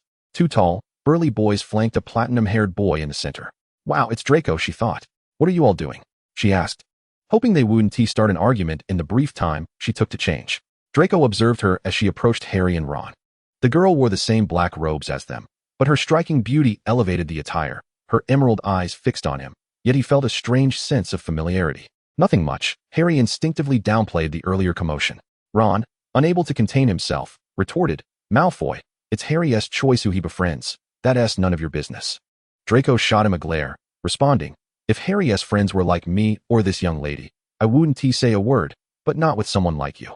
This only infuriated Ron further, prompting him to confront the platinum-haired boy, but Carola quickly grasped his arm, leaning in to whisper, "All right, Ron, let it go. We're about to arrive at school."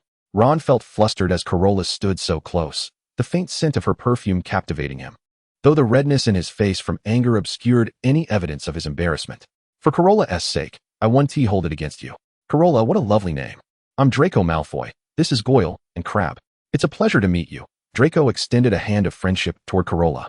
"I'm Carola Bellamy. It's a pleasure to meet you too, Mr. Malfoy."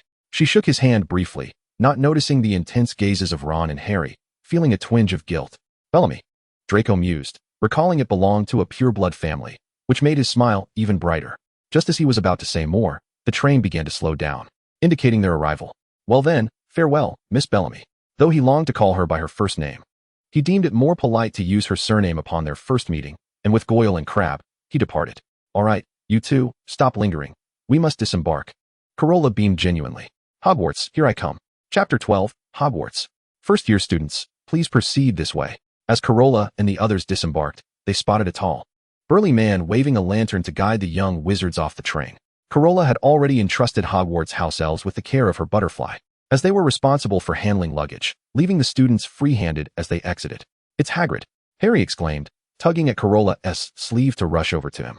Ron followed closely behind, thinking Harry seemed to have forgotten there was another living person with them. "Wow, he looks enormous even from afar. Up close. Hagrid must be 3 times Harry's height." Carola marveled at Hagrid's stature, realizing he indeed had giant blood. She could only imagine how colossal a true giant would be. "Huh. Harry, it seems you've made a friend," Hagrid remarked, noticing Harry pulling Carola along with Ron trailing behind, excitedly patting Harry on the shoulder. "All right, first-year students, follow me. We shall embark on a boat to Hogwarts." How exhilarating. Carola felt a surge of excitement. She had been deeply impressed by this moment while watching the films, particularly the breathtaking scene of the boats gliding towards the magnificent castle of Hogwarts. Upon arriving at the docking area, Harry continued to hold her hand as he, Ron, and Hagrid boarded a boat together. Meanwhile, Draco, who lagged behind, begrudgingly climbed aboard another vessel. "Hagrid, what creatures inhabit this lake?" Carola inquired, noticing movement beneath the surface. Harry, observing her gaze, asked, "Oh, there are some rather delightful creatures swimming beneath," Hagrid replied, his enthusiasm evident as he described the various animals. Carola couldn't help but smirk. In Hagrid's eyes, even the most fearsome beasts, like the acromantula or the giant squid, were considered adorable.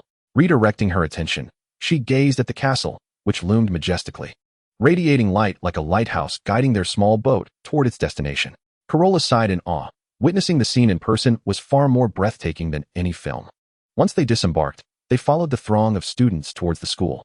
They paused at a set of stairs where a lady clad in a dark green robe stood. It appeared to be Professor McGonagall. "Welcome to Hogwarts," she greeted, surveying the young witches and wizards with a serious yet gentle expression. "The sorting feast is about to commence. But before you take your seats in the Great Hall, you must first determine which house you will belong to."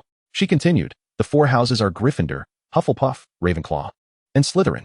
In a few moments, the sorting ceremony will take place before the entire school, so I suggest you take a moment to compose yourselves." With that, she cast a swift glance at a girl in the crowd, who appeared to be processing her words. McGonagall's lips curled into a barely perceptible smile before she turned and entered the hall. Upon hearing her words, Harry frantically attempted to tame his unruly hair, while Ron leaned closer to Carola, whispering, "Fred and George told me the sorting ceremony involves battling a dragon." Harry's face turned ashen. I think it's more likely to be an exam. Hermione interjected with her own opinion, prompting Ron's complexion to pale as well. Huh. Fred and George certainly won't miss an opportunity to tease their brother. Carola stifled a laugh, contemplating how Ron and Harry would react upon discovering that the sorting merely required donning a hat. I doubt the sorting ceremony will pose much of a challenge, she began. But before she could finish, Draco approached with his two lackeys, Potter and you Weasley. I highly doubt you'll make it through the sorting ceremony and will end up being sent back, he boasted with an air of arrogance. Little dragon, you're asking to be punched, Carola sighed, placing a hand on her forehead, pulling Ron and Harry back just before he could unleash a tirade, then offering Draco a polite yet awkward smile. Draco, momentarily taken aback by her smile, was about to inquire about it when Professor McGonagall emerged, prompting him to retreat hastily. All right, everyone, come inside. McGonagall beckoned to the group of young students. The great hall appeared ancient and mysterious, with candles floating above. Hermione remarked that she had read in Hogwarts history about the enchantment that kept them aloft, prompting Carola to commend her extensive knowledge. A row of professors sat at the head table. Carola quickly spotted Professor Snape, whose gaze was directed toward them. She surmised he was looking at Harry, confirming her suspicion that Snape still missed Lily, as he recognized Harry immediately. Dumbledore, seated in the center, followed Snape's gaze, and his eyes lit up with recognition. Oh, it's Carola. Although her name appeared in the acceptance letter, seeing her in person evokes a sense of nostalgia. This girl has returned. Professor McGonagall approached the front of the staff table where a hat rested on a nearby stool. Carola overheard someone quietly inquire about the hat. Before the ceremony begins, Headmaster Dumbledore has a few words to share. Dumbledore rose, emphasizing the importance for first-year students to avoid the perilous Forbidden Forest and to steer clear of the corridor on the right side of the third floor. He particularly glanced toward Gryffindor, leading Carola to suspect he was looking at the twins. When I call your name, please come forward and don the sorting hat. McGonagall unfurled a piece of parchment. The tattered hat split open, and a whimsical song emerged from within. Oh, you may not think I'm pretty, but don't judge on what you see. I'll eat myself if you can find a smarter hat than me. There's nothing hidden in your head the sorting hat can't see, so try me on, and I will tell you where you ought to be. The hat then described the four houses, highlighting Gryffindor's bravery, Ravenclaw's wisdom, Hufflepuff's loyalty, and Slytherin's cunning. Though Carola had no intention of joining Slytherin, she sensed a bias in the hat's description, questioning why it associated cunning with negative connotations, as pursuing one's desires is merely human nature. Chapter 13, The Sorting Ceremony. Blast it all, Fred and George actually deceived me. Ron fumed, while Carola chuckled softly beside him. She glanced over at the Gryffindor table, where the twins sat next to Percy, contrasting his serious demeanor as they leaned in to observe the sorting process intently. Hannah Abbott truly is the hat's favorite, she noted as a golden-haired girl approached the stool, donned the hat, and shortly thereafter, it boomed, Hufflepuff. Hannah carefully removed the hat and joyfully dashed toward the most enthusiastic applause. Curious, Carola glanced toward the Hufflepuff table, where the Badgers wore sincere smiles. Just as she was about to withdraw her gaze, she locked eyes with a dark-haired boy, prompting her to think that this handsome Hufflepuff must be Cedric. Carola offered him a friendly smile, to which he responded with a warm grin before she turned her attention back to the sorting process. Mate, who are you looking at? Cedric's friend leaned in, following his gaze to Carola. Is it that dark-haired girl? Merlin, she's stunning. Cedric chuckled but remained silent. At the Gryffindor table, the twins had been closely monitoring Carola's every move. Initially, when she cast a glance in their direction, they hadn't greeted her. But upon witnessing her smile at Cedric and their brief eye contact, Fred remarked, her taste is terrible. You're right, George agreed. The name of Carola begins with AB, while Harry starts with AP. However, for reasons unknown, her name was called first. Upon hearing this name, Harry became the center of attention, with whispers circulating among those around him. Bewildered, Harry had intended to wait until Carola was sorted into her house before joining her in the same one, but now, resigned to the situation, he stepped forward and took a seat, donning the sorting hat. Oh, let me see where you belong. How about Slytherin? Inquired the sorting hat. At this moment, it was impossible to ascertain where Carola wished to go. Nevertheless, Harry noted that she had glanced at both Gryffindor and Hufflepuff, suggesting she was likely to choose one of these two. He quickly expressed his refusal to the sorting hat. All right, not Slytherin. Then Gryffindor. The Gryffindor table erupted in enthusiastic applause at the arrival of the chosen one, especially Fred and George, who shouted, "We have Potter." Oh dear. Carola had inadvertently contributed to Harry's social embarrassment. Harry cast a glance at her and happily moved to sit beside the Weasley twins. Upon hearing her name, Carola Bellamy, the long table began to murmur. The pureblood families were familiar with her surname, while others were captivated by the girl's appearance. Taking a deep breath, Carola approached Professor McGonagall and placed the sorting hat upon her head. My dear girl, I believe I have sorted you before. The sorting hat's voice echoed in her mind. What? This is my first time here. How could I have been sorted before? Carola's small head was filled with great confusion. Oh, let me see if your choice will be the same as last time. Possessing extraordinary courage and a desire to alter your fate. Very well, then, Gryffindor. The sorting hat proclaimed loudly, nearly deafening her. The Gryffindor table erupted in the most fervent applause, the twins whistling, while Harry's hands grew sore from clapping. Carola, too preoccupied to ponder when she might have been sorted before, removed the hat and dashed to sit beside Harry. Just as Harry was about to speak, one of the twins nudged him aside. If you ask us, your arrival here is simply the best choice ever, Fred and George chimed in unison. Percy appeared somewhat reluctant to engage with his younger brothers, offering only a smile to Carola. Of course, I, too, believe this is the best place for me, Carola said, infected by the joyous atmosphere, wearing a bright smile. Soon after, Hermione and Ron were also sorted into Gryffindor, and Carola declared that the trio had finally been formed. When Draco approached for his sorting, the hat barely touched his hair before it shouted, Slytherin. The platinum-haired boy sauntered to a prominent position at the Slytherin table, while Professor Snape appeared rather displeased. Was he unhappy that Harry had been sorted into Gryffindor, as he resembled his father, James? By the time all the young wizards had been sorted, Carola found herself feeling a bit hungry. Although she had consumed plenty of snacks on the Hogwarts Express, they were no substitute for a proper meal. Ding, ding, ding, Professor McGonagall tapped her glass, and Dumbledore rose to announce the commencement of the feast. Before them, rows of delectable dishes materialized on the table. Ron eagerly grabbed 2 roast chicken legs and stuffed them into his mouth. Carola gazed at the British cuisine, which was nearly indistinguishable from what Jean had prepared, and felt an overwhelming desire to lament why she hadn't brought Jean along. Seeing that Carola had hardly touched her food, Hermione, who was seated beside her, inquired with concern, Carola, what's wrong? Is your appetite not well? As she spoke, she placed a slice of pineapple pie onto Carola's plate. Thank you, Hermione. I suppose I overindulged in snacks on the way here, Carola replied, offering a bittersweet smile. She thought about taking a trip to the kitchen to teach Hogwarts house elves how to make Chinese cuisine. Hermione, half understanding, glanced at Ron, who had also consumed a great deal of snacks, yet was devouring his food ravenously, and couldn't help but express her distaste. During the meal, ghosts wandered about, and nearly headless Nick performed for the curious young wizards. Carola, however, missed the spectacle, as Fred had covered her eyes during Nick's head detachment, for which she was grateful. Once the feast concluded, the food vanished from the table. Dumbledore stood once more. Now that we are all well fed, let us join together in singing the school song. To the tune of your choosing. Sing. Before Carola could decide on a melody, she was thrown off by the twins' rendition of a funeral march. As the song neared its end, Carola had to close her mouth, unable to maintain the tune, especially with the twins continually making faces beside her. Thank you all for your singing. Now, please, head of each house, escort your students back to their dormitories. Percy, the head of Gryffindor, informed everyone along the way that the stairs within the castle could change positions, so they must be cautious. Upon reaching the entrance, the portrait guarding the Gryffindor common room was the fat lady. Dragon Dung, that's the password for this week. It changes weekly.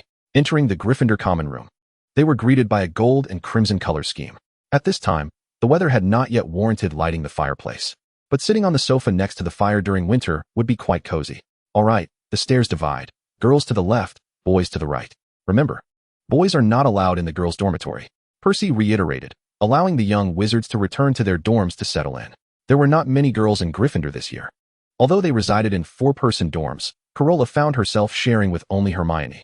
This was splendid, as she was living with her friend and without anyone else. Is this your cat? May I pet her? Hermione noticed the butterfly cat, having only caught a glimpse of it earlier on the train, but not having the time to inquire. Of course, her name is Butterfly. She is very gentle. Carola lifted Butterfly and placed her in Hermione's lap, who joyfully stroked the cat's silky fur. I hadn't decided what kind of pet to get before, but now I want a cat too. They are just so adorable. Hearing this, Carola nodded in agreement, knowing Hermione would indeed be getting Crookshanks in the future. By the time they finished tidying up while chatting, it was quite late. Carola placed her pocket watch, which had been hanging around her neck, on the bedside table, and the two hurriedly went to sleep, as they had classes the next day. Meanwhile, in the boys' dormitory, Harry was so excited about entering the magical world that he could not fall asleep until the early hours of the morning. Chapter 14, A Return to the Past. The sound of a bustling crowd reached her ears. Wait, bustling? Wasn't she in her dormitory? Carola suddenly opened her eyes to find herself standing in front of Ollivander's wand shop. Had she traveled back in time again? What time was it now? Carola. A lively voice called out, and a red-haired girl rushed towards her, closely followed by Severus, cloaked in black. Lily and Severus. What a delightful surprise. Have you both reached the age for Hogwarts? Where did you go last time? Severus said you traveled far away, Lily remarked as she linked her arm with Carola's. Why do you look unchanged after all these years? Carola glanced at Severus, who was observing her intently. Well, I had some matters to attend to abroad. Which is why I couldn't say goodbye, she explained. Oh, you must remember to write to us next time. Lily graciously forgave her. Let us go by wands. Severus could hardly endure the scrutinizing gazes cast upon him by those around. Accompanying two enchanting young witches drew a considerable amount of attention, particularly due to Carola, who attracted the interest of several boys eager to engage in conversation. With a sense of determination, Lily linked her arm with Carola's, and they entered Ollivander's wand shop. The interior of Ollivander's bore a striking resemblance to that of Carola's time, yet at this juncture, Ollivander had not yet transformed into the silver-haired elder known to many. Which shall approach Garrick Ollivander first? He inquired, stepping forward to face the trio. I shall go first, sir, Lily responded eagerly, her anticipation palpable as she yearned for her own wand. After undergoing the same measuring process that Carola had once experienced, Ollivander retrieved a wand from behind the counter and presented it to Lily. Willow wood, with a unicorn hair core, he declared. Lily waved it, and a beam of light erupted from the wand's tip. This wand has chosen you, Miss Evans. The magic of a unicorn hair core wand is remarkably stable, resistant to external fluctuations. It is among the most loyal of core materials, typically maintaining a profound connection with its first owner, even if seized by another wizard. Its effectiveness wanes in their hands. Moreover, the unicorn symbolizes purity and goodness. Thus, wands with unicorn hair cores are exceedingly difficult to wield for dark magic. He then turned to Severus. Now, it is your turn, sir. Severus struggled to acclimate to the measuring process with the silver tape, maintaining a stoic expression until, at long last, the measurement concluded. Ollivander retrieved a black wand from the shelf. Birch, with a dragon heartstring core. Severus waved it, and magic flowed effortlessly through the wand. Ah, what a fortunate day. It is rare for young witches and wizards to find their perfect wand on the first attempt, and today we have two. He continued. Dragon heartstring is an exceptionally potent wand core material. Wands crafted from dragon heartstring typically possess formidable magical power, and the spells cast with them are often spectacular. Although a dragon heartstring wand does not inherently lean towards dark magic, it is the most susceptible to such inclinations.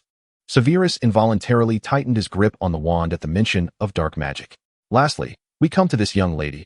Ollivander's silver eyes turned toward Carola. I already possess a wand, you see, and both Lily and Severus have seen it, Carola responded. Just then, the sound of the door creaking open caught their attention, and they turned to see an elderly man with white hair, who bore a striking resemblance to Ollivander. Father, you've arrived, Carola exclaimed. The elder Ollivander held a wand box in his hands, which Carola recognized immediately. Indeed, I have just crafted a new wand.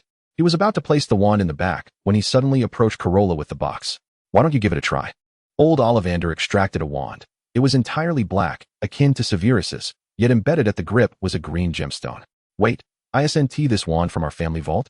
Carola thought, hastily checking her bag, only to find it missing. So, this wand belongs to me? But how did it end up in the vault? Without hesitation, she took the wand and cast a levitation charm toward the paper on the table, achieving success with ease. I knew I was right, cedar wood, and the core is. He paused in thought, a combination of phoenix feather and thestral hair, representing death and rebirth. What? The wand's material is as expected, cedar wood. But what of the core? Carola pondered, having never encountered such a core combination before, embodying death and rebirth. Garrick Ollivander was equally astonished, having not anticipated that his father could create such a paradoxical wand. The elder Ollivander ceased further discussion regarding the wand. The wands for the other two are 7 galleons. While for this young lady, due to the inclusion of a precious gemstone, it is 50 galleons. Carola braced herself for a hefty expense. Truly a bargain, from my perspective. That gemstone is worth far more than the asking price. After settling the payments for Lily's and Severus's wands as well, the trio exited the wand shop. Shall we go for ice cream? Carola suggested, leading them to Florian Fortescue's ice cream parlor, where she ordered a pineapple and blueberry combination. Lily opted for strawberry flavor, while Severus chose a less sweet matcha variant.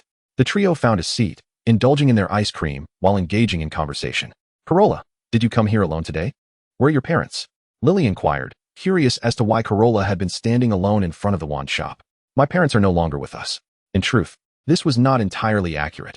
At this hour, Carola's father should have been attending Durmstrang.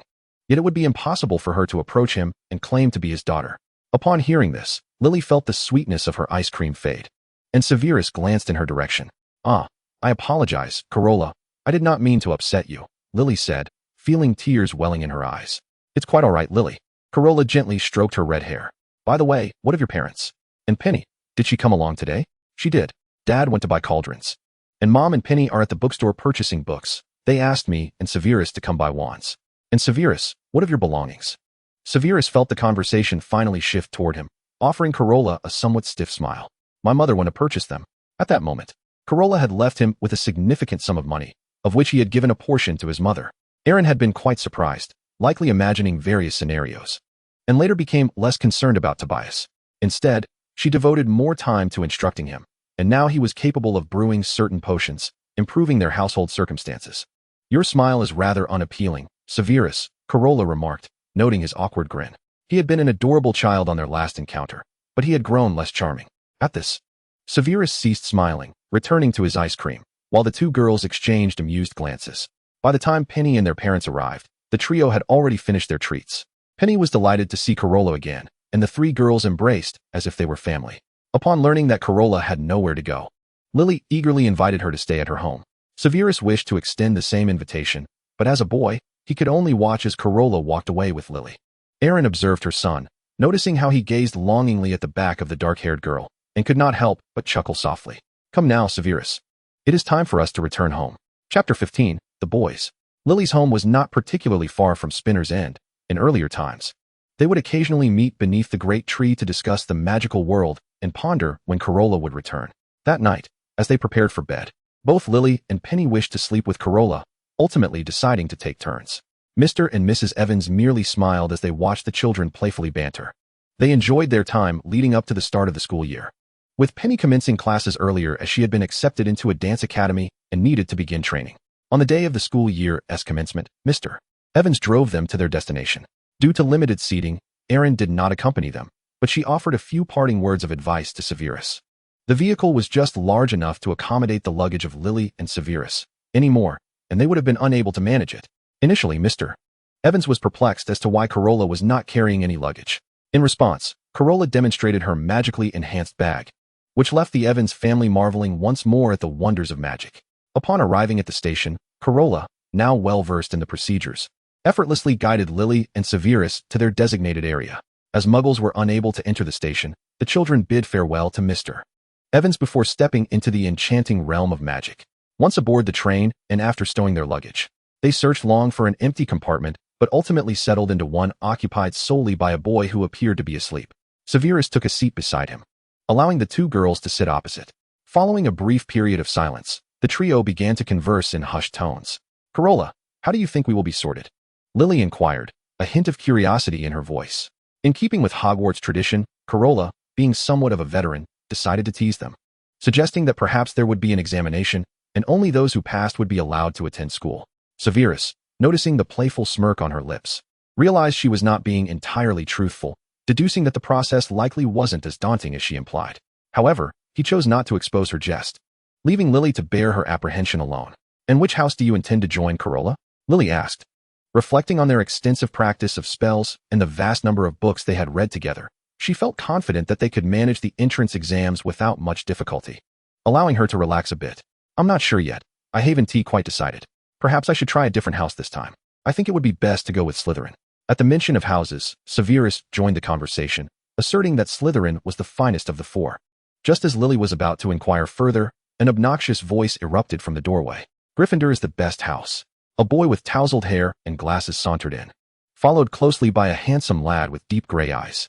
Severus felt compelled to retort, but the boy continued unabashedly, "You all should join Gryffindor. Only dark wizards aspire to Slytherin." "Why's that?" Lily challenged, causing the boy to blush under her gaze, stuttering as he stumbled through his words.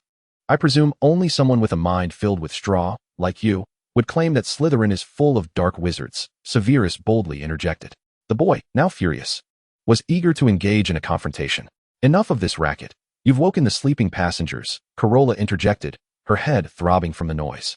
The scene was reminiscent of a familiar narrative, with James Potter entering like a whirlwind, his loud voice rousing those in the corners. Sirius cast a glance at Carola, having noticed her striking appearance and unique aura from the moment he entered. James smirked, addressing the frail boy in the corner. "Sorry, mate, for waking you." "No problem," the boy replied, lifting his head to reveal a handsome face marred by several scars. Comparatively, he seemed less striking than James or Sirius. Yet he was undoubtedly attractive in his own right. James squeezed into the space beside him, while Severus disdainfully shifted to sit beside Carola across the aisle. Sirius settled next to James. "I'm James Potter, what's your name?"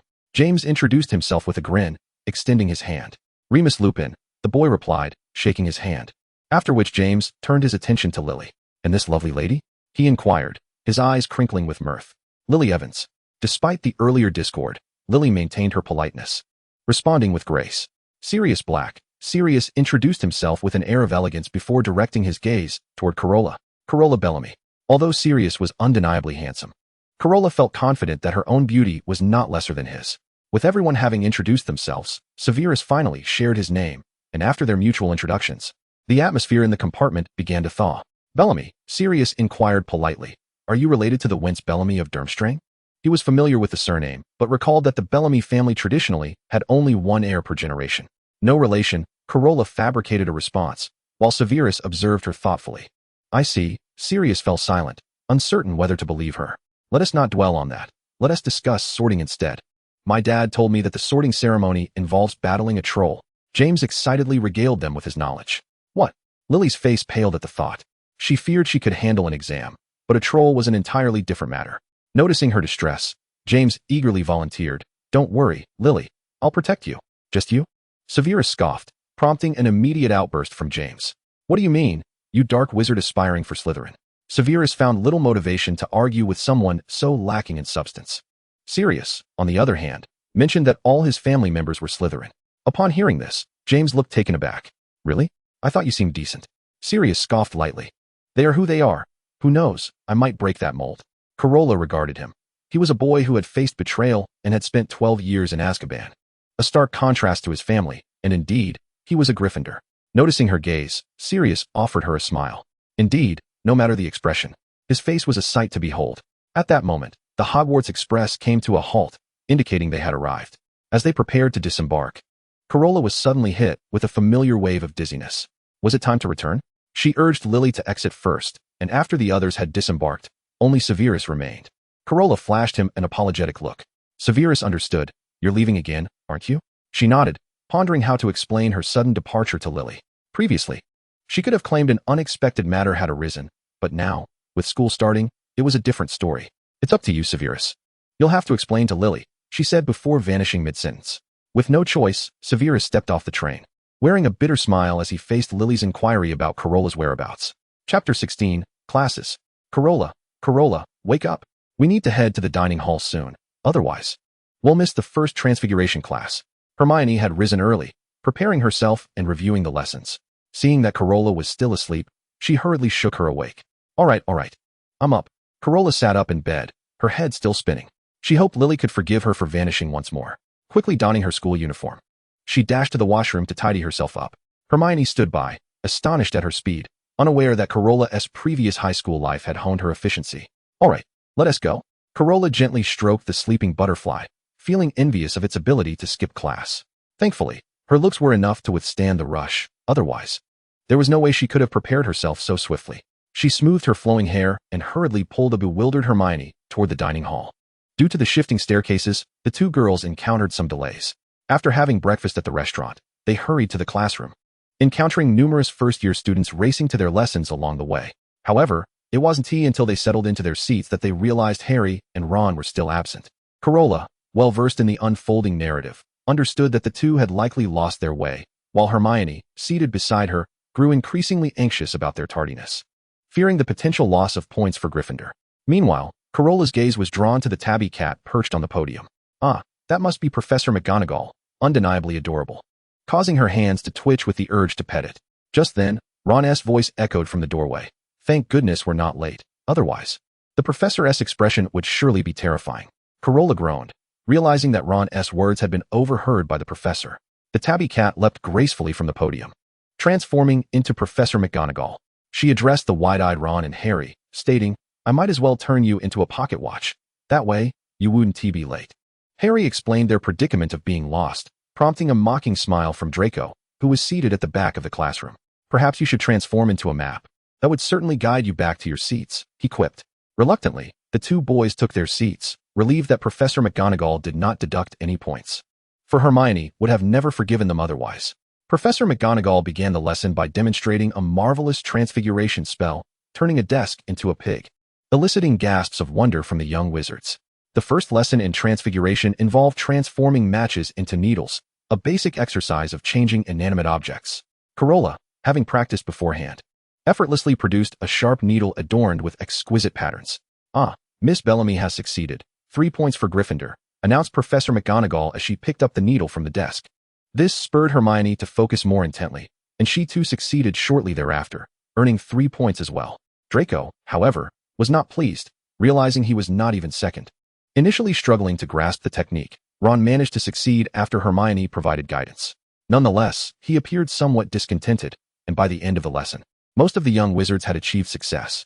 Following transfiguration class, everyone hurried to their herbology classroom, where Professor Sprout, the head of Hufflepuff House, greeted them with a kindly demeanor, her slightly plump figure exuding warmth. The first lesson focused on identifying simple herbs, such as Devil's Snare. Carola then understood why Hermione had been the one to devise a plan during their trial. She noticed Harry and Ron mischievously touching the nearby herbs. Hermione answered Professor Sprout's questions correctly, earning 5 points for Gryffindor, and when she turned to see Ron and Harry's antics, she couldn't help but roll her eyes. At lunchtime, Carola found herself somewhat disenchanted by the British cuisine laid out before her. Having rushed through breakfast without the luxury of being picky, she now felt uncertain about what to choose. Resolving to visit the Hogwarts kitchen for a proper meal later that evening. "Little Rose, how do you feel about your first day of classes? I heard you were the first to succeed in transfiguration." Fred and George approached, standing on either side of Carola. "Little Rose?" Hermione questioned the nickname. "Indeed. Carola is a type of rose." Harry chimed in from across the table, realizing the connection. "Want to try some of our sweets?" Fred offered, presenting a handful of candies. "Carola, don't eat their sweets," Ron exclaimed, recalling how his brother's pranks had previously backfired on him, fearing what might happen if Carola tried one, perhaps vomiting or a nosebleed. "Silence, Ron." George shot him a threatening grin. "Thank you, Fred," Carola replied, feeling confident that this time was not another prank. She accepted the candy, unwrapped it, and discovered a delightful strawberry flavor. Ron was nearly in hysterics, astonished by her audacity, genuinely fearing she might need to be rushed to the infirmary at any moment. However, after finishing the candy and selecting her meal, she experienced no ill effects. Had his brothers turned over a new leaf? Fred paused, surprised by her boldness in consuming the candy, then broke into a joyous smile, while George, sitting to her right, felt somewhat disgruntled, wondering why she had chosen to eat Fred's candy, but not his. After lunch, the afternoon class was History of Magic. Although Carola had mentally prepared for the possibility of dozing off, she was unprepared for how quickly fatigue would overtake her. She glanced around the classroom and noted that several students had already slumped over their desks, reminiscent of her high school physics classes, unable to fight it any longer.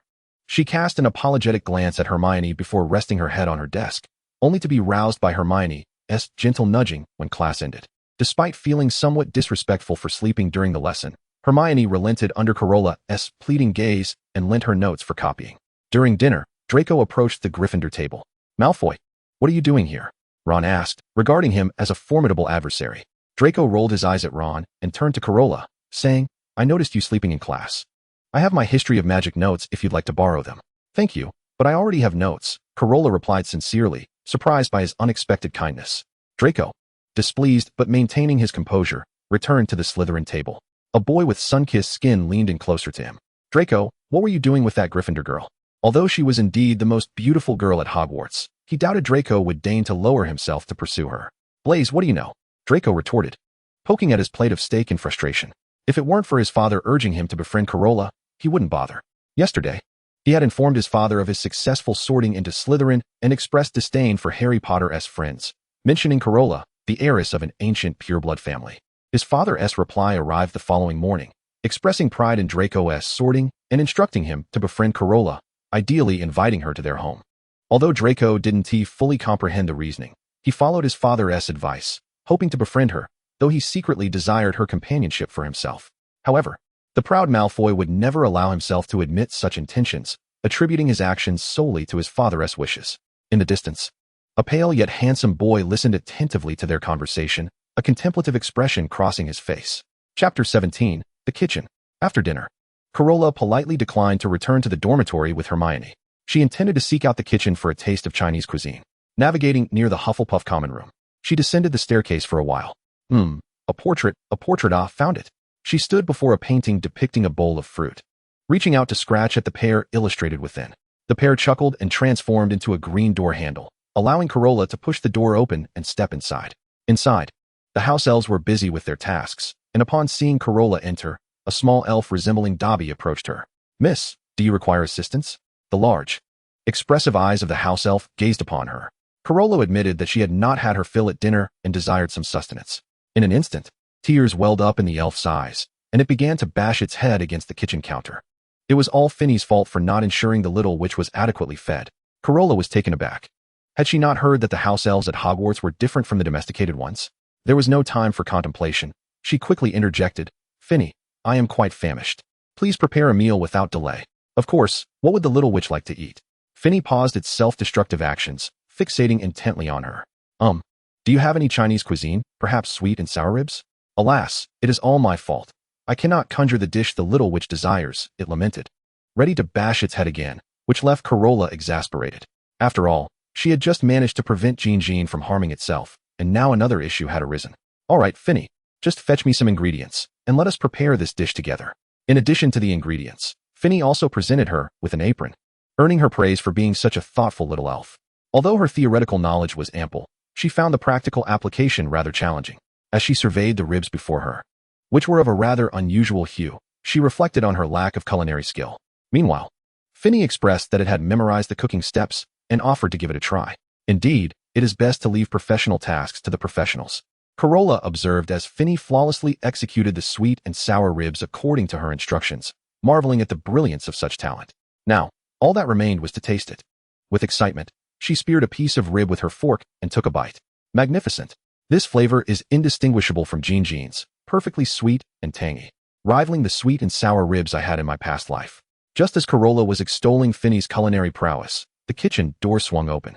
Cedric entered and was greeted by the sight of a girl with long black hair seated at the table. She was indulging in a dish she had never seen before, but her joyful expression suggested it was quite delectable. "Excuse me, might I trouble you for some food?"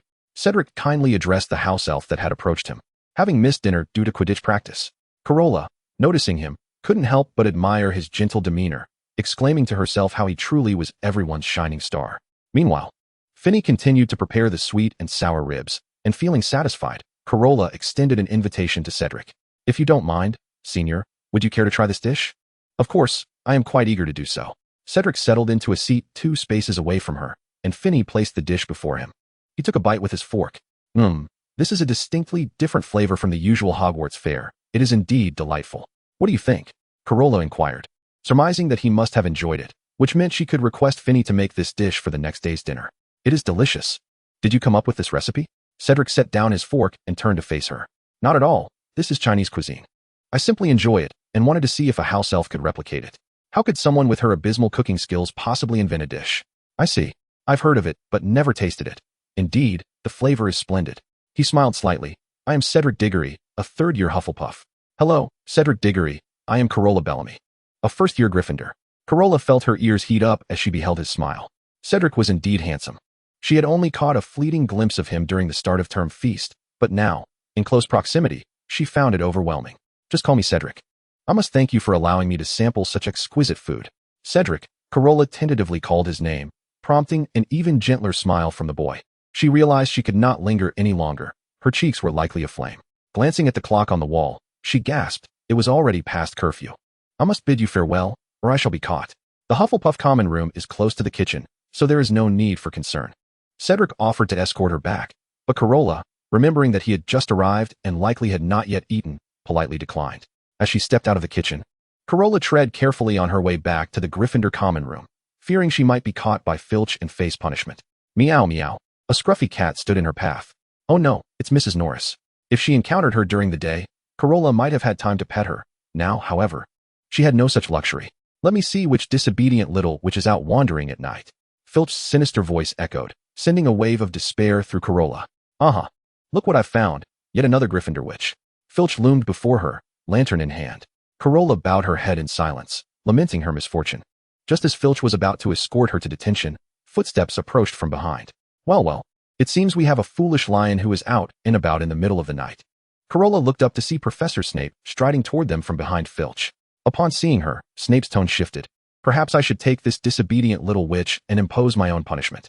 Filch, knowing that Snape harbored a disdain for Gryffindors, pondered for a moment before acquiescing. Then follow me and leave this place. Being with Professor Snape was certainly preferable to being with Filch, so Carola hurriedly followed him. Filch remained behind, silently mourning the plight of the Gryffindor which before continuing his patrol. As they walked, Snape slowed his pace to allow her to keep up. Carola kept her head down, not watching where she was going. When they finally stopped, she looked up, surprised to find herself not in the dungeons but in the Gryffindor common room. Casting a confused glance at Professor Snape, he let out a soft huff, his eyes betraying a hint of warmth. You should return to rest. Do not let this happen again. Carola did not argue that she was not out for a midnight stroll. He had deducted points from Gryffindor, which made him rather kind in her eyes. Thank you, Severus. Oh no, Professor Snape. She cursed herself for inadvertently using his first name. A slight smile tugged at Snape's lips. Respect your professor. This shall be the last time. Carola nodded vigorously, slipping into the common room before she could commit any further blunders. Snape, watching her retreating figure, turned back toward the dungeons. On his way, he encountered another night-wandering witch. Deducting 5 points and relishing the sight of her dejected demeanor before returning to his quarters for the night. Chapter 18, Potions Class. Today marked the beginning of Potions Class, and Carola arrived early, sitting at the front alongside the ever-astute Hermione. The Potions classroom was located in the dungeons, where the temperature was notably cold. Fortunately, they were dressed warmly enough.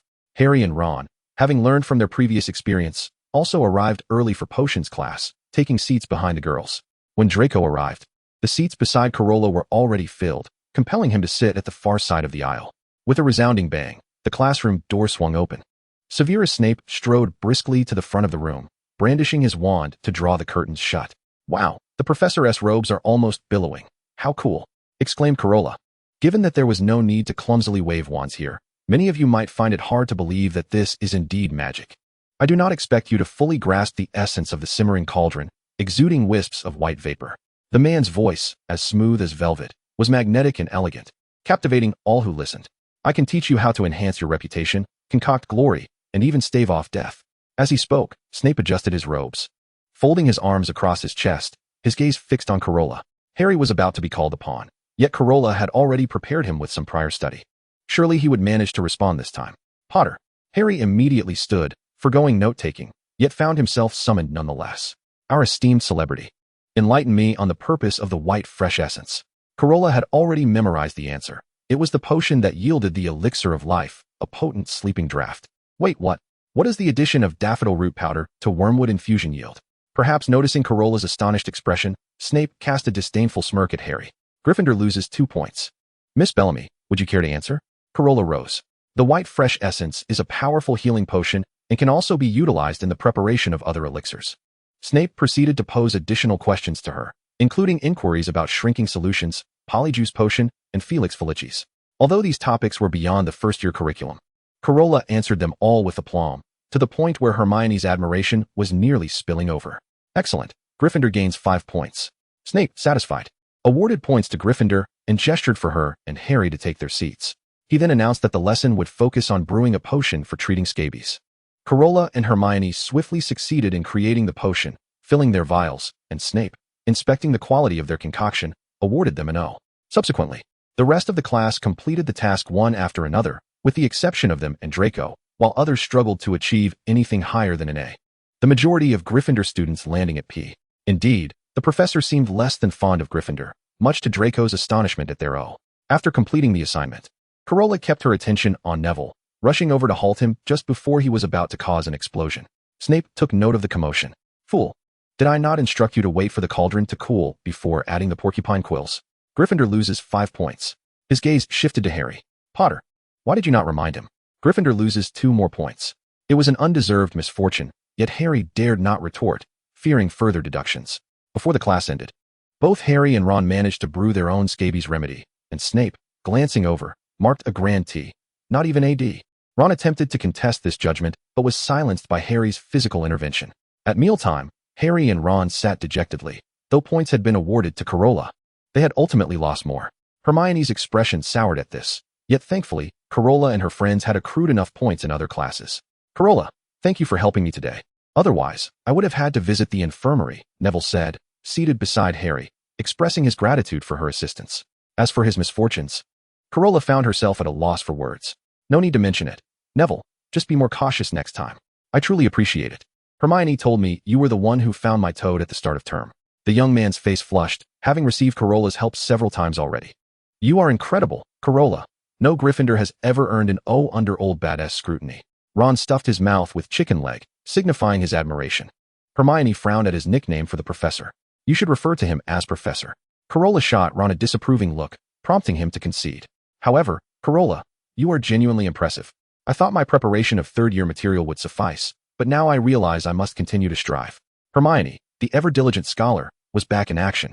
Ron, with his mouth full of chicken leg, expressed bewilderment, while Carola was at a loss for words. She certainly could not advise Hermione against studying.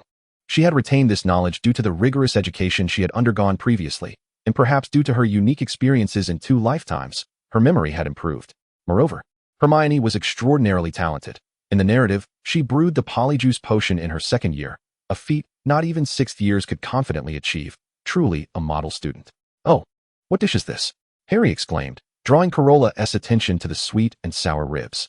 Ron took a bite, his eyes lighting up as he set aside his chicken leg, diving into the succulent ribs. Carola cast a contemplative glance toward the Hufflepuff table. She had left in such haste the previous day that she failed to inform Finnegan about this dish being served. Could Cedric have mentioned it?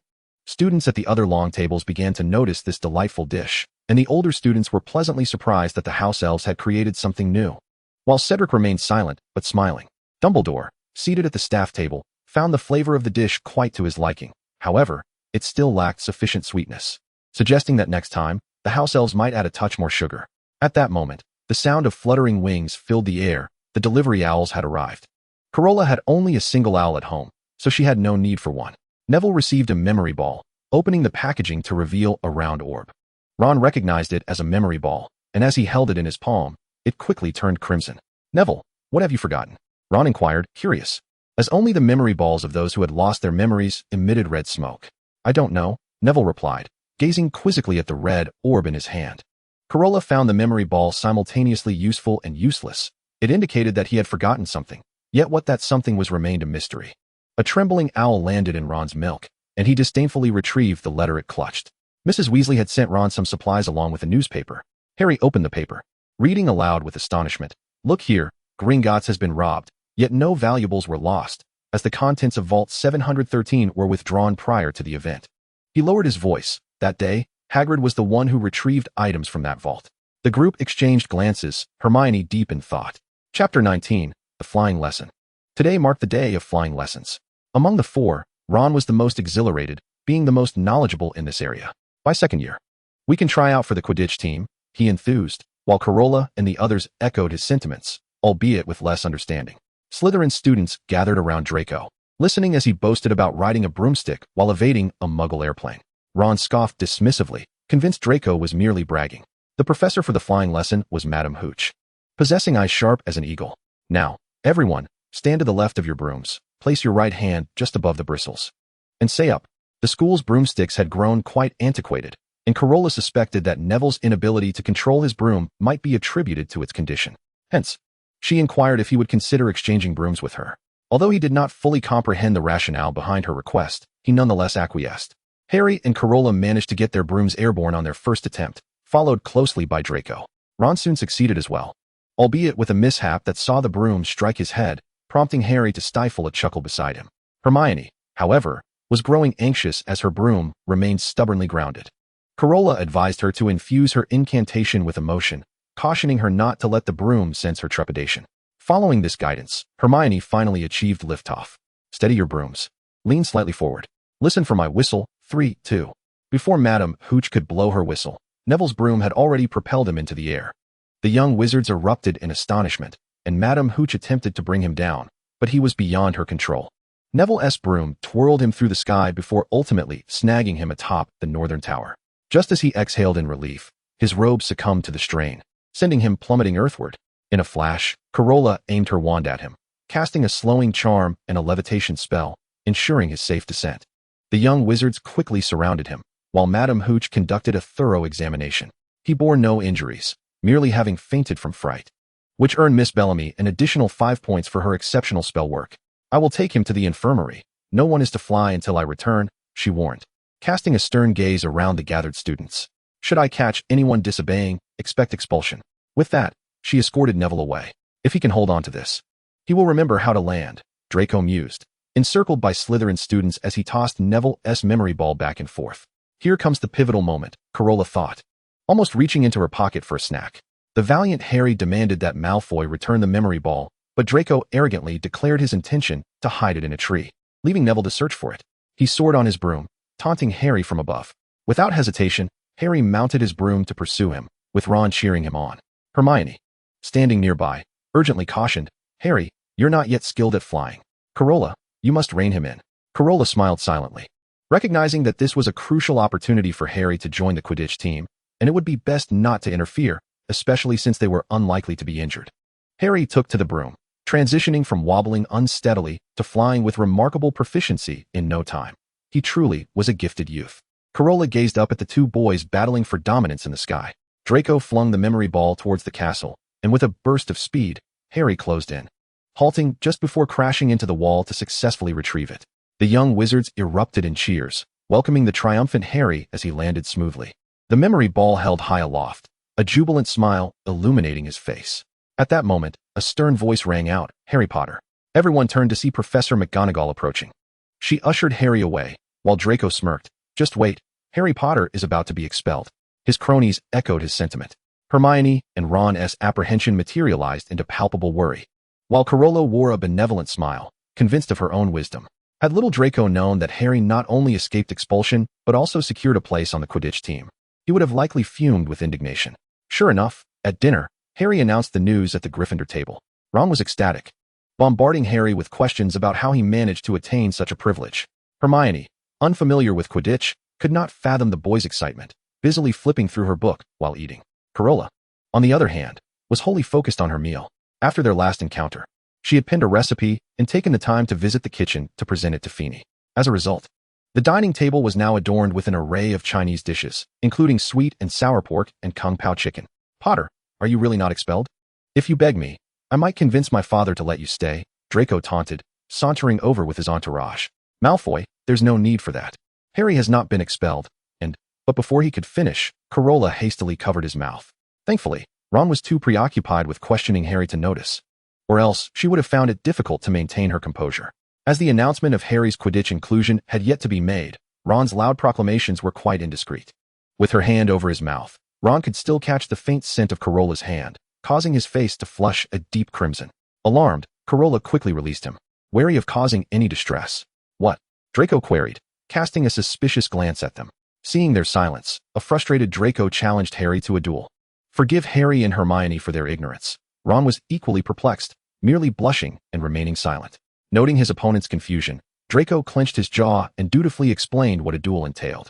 In summary, we can each bring a second, mine is. He glanced at his two companions, Goyle and Crabbe, who were fixated on the food at the Gryffindor table, displaying an embarrassing lack of ambition. He then turned his gaze to Carola, who was watching the spectacle. You shall be my second. Me? Carola pointed to herself in disbelief. Draco, stifling a laugh at her astonished expression, merely nodded with an air of aloofness. Carola is one of us in Gryffindor. How could she serve as your Slytherin second? If anyone is to be a second, it should be Harry's. Ron suddenly chimed in. Now fully aware of the situation, Draco paid no heed. It is settled then. We shall meet in the trophy room tonight. Anyone who fails to show is a coward. With that, he swaggered back to his Slytherin table, disregarding Carola's protests. Harry, you cannot go tonight. Being caught will result in Gryffindor losing points. Hermione interjected, clearly disapproving of both night escapades and dueling, as they violated school rules. Ron, however, was eager to encourage Harry to attend, offering to be his second. Hermione shot him a disapproving glare for inciting trouble. Noting Harry's silence, she turned back to Carola. You won't join in this foolishness with Harry, will you? Carola averted her gaze, feeling guilty. She had indeed ventured out at night without consequence, fortunate not to incur any penalties. Chapter 20, An Adventure. Carola stealthily lifted the covers and slipped out of bed, intending to leave the dormitory quietly. Carola, where are you going? Hermione's voice interrupted her. I'm sorry, Hermione. Carola stammered, feeling as though her feet might burrow into the floor. Hermione sighed, climbed out of bed, turned on the light, and approached her. Well, if you're determined to go, I shall accompany you to prevent those two dimwits from costing you points. You're the best. Carola beamed at her, wrapping her arms around Hermione's, feeling grateful for her angelic presence. Carola, you should smile at others less often. Hermione blushed, relieved that she was also a girl. Otherwise, she feared the boys might find it hard to resist her charm. They donned their clothes and settled on the Gryffindor sofa, awaiting their companions. Before long, Harry and Ron arrived. Ron expressed confusion at Hermione's decision to join them, questioning her fear of losing points. However, in Hermione's mind, she doubted these two unreliable boys could adequately protect Carola. A small group of individuals tread cautiously along the path, ever fearful of being apprehended by Filch at any moment. After a brief while, they arrived at the display room, where Harry boldly pushed open the door, only to find no trace of Draco within. Cursed be him. They had been deceived by that coward. Ron clenched his fists in anger at the others' betrayal of their agreement. I told you not to come. Look where we are now. Hermione, exasperated by the boys' impulsiveness, lamented the fact that they had dragged Carola into their reckless escapade. Ron was about to retort when the sound of the door creaking open interrupted them. Potter, I never expected you timid souls to muster the courage to show up. Prepare yourselves. Draco had initially intended to let Filch catch them, yet the thought of leaving a poor impression on Carola compelled him to sneak out while his roommate slumbered. Carola, come here. You shall be my assistant. With a flourish, Draco drew his wand from his sleeve, glancing at Carola, who stood behind Hermione, and beckoned her closer. Before she could dissuade them from fighting, a familiar meow echoed from the entrance. A chill ran down Carola's spine. She recognized that sensation all too well. Madame Pomfrey, have you discovered another nocturnal little wizard? Filch's voice approached ominously. The five exchanged glances, and in unison, they bolted. Before Carola could comprehend the situation, Draco had grasped her hand and led her through a side exit. The only sounds accompanying them were the whistling of the wind and their own labored breaths, along with the inaudible rhythm of Draco's heartbeat. All right, we should be safe here. After running for some time, Draco finally halted, still holding her hand. Carola observed beads of sweat glistening on his forehead, and his palm was clammy as he retrieved a handkerchief from his pocket. It was evident that this pampered young master had not engaged in any strenuous exercise. When she first arrived, she too had felt physically weak. However, after diligently running every day, she found such a minor endeavor now effortless. Thank you, she stammered, finally realizing the significance of his gesture as he released her hand and took the handkerchief to dab at his brow. Besides the haste of their escape, he felt flustered at having held a girl's hand for the first time, his cheeks tinged with warmth at the scent lingering on the handkerchief. Carola, meanwhile, remained oblivious to his embarrassment and wondered where Harry and the others had gone, hoping they hadn't ventured too close to the three-headed dog. I'll escort you back, Draco offered, noticing her distracted demeanor, aware that she was likely concerned about something. I hope Potter and the others are caught and face severe consequences. No need for that. I wouldn't want a Slytherin to accompany me. What if we get discovered? Upon hearing her refusal, Draco felt irritation rising within him. How could anyone dare reject him? You, who goes there? Accompanied by the sound of rapid footsteps, someone approached them. Carola? A figure brandished a wand at them, and upon recognizing her, extinguished the light and drew closer. What are you doing here at this hour? He glanced at Draco, and with a Slytherin? It was Percy. As the Gryffindor prefect, he was on patrol that night, initially expecting to catch a wayward student. He was surprised to find one of his own in the company of a Slytherin. We're not your concern, Weasley, Draco retorted, having recognized Percy through the dim light. His words held a double meaning, causing Percy to furrow his brow in irritation. I am the prefect, Malfoy. Show some respect, he chided, deducting 5 points from Slytherin. I'll take the Gryffindor student back. He looked at Carola, urging her to follow. Observing the duo, the tall boy trailed by the petite girl.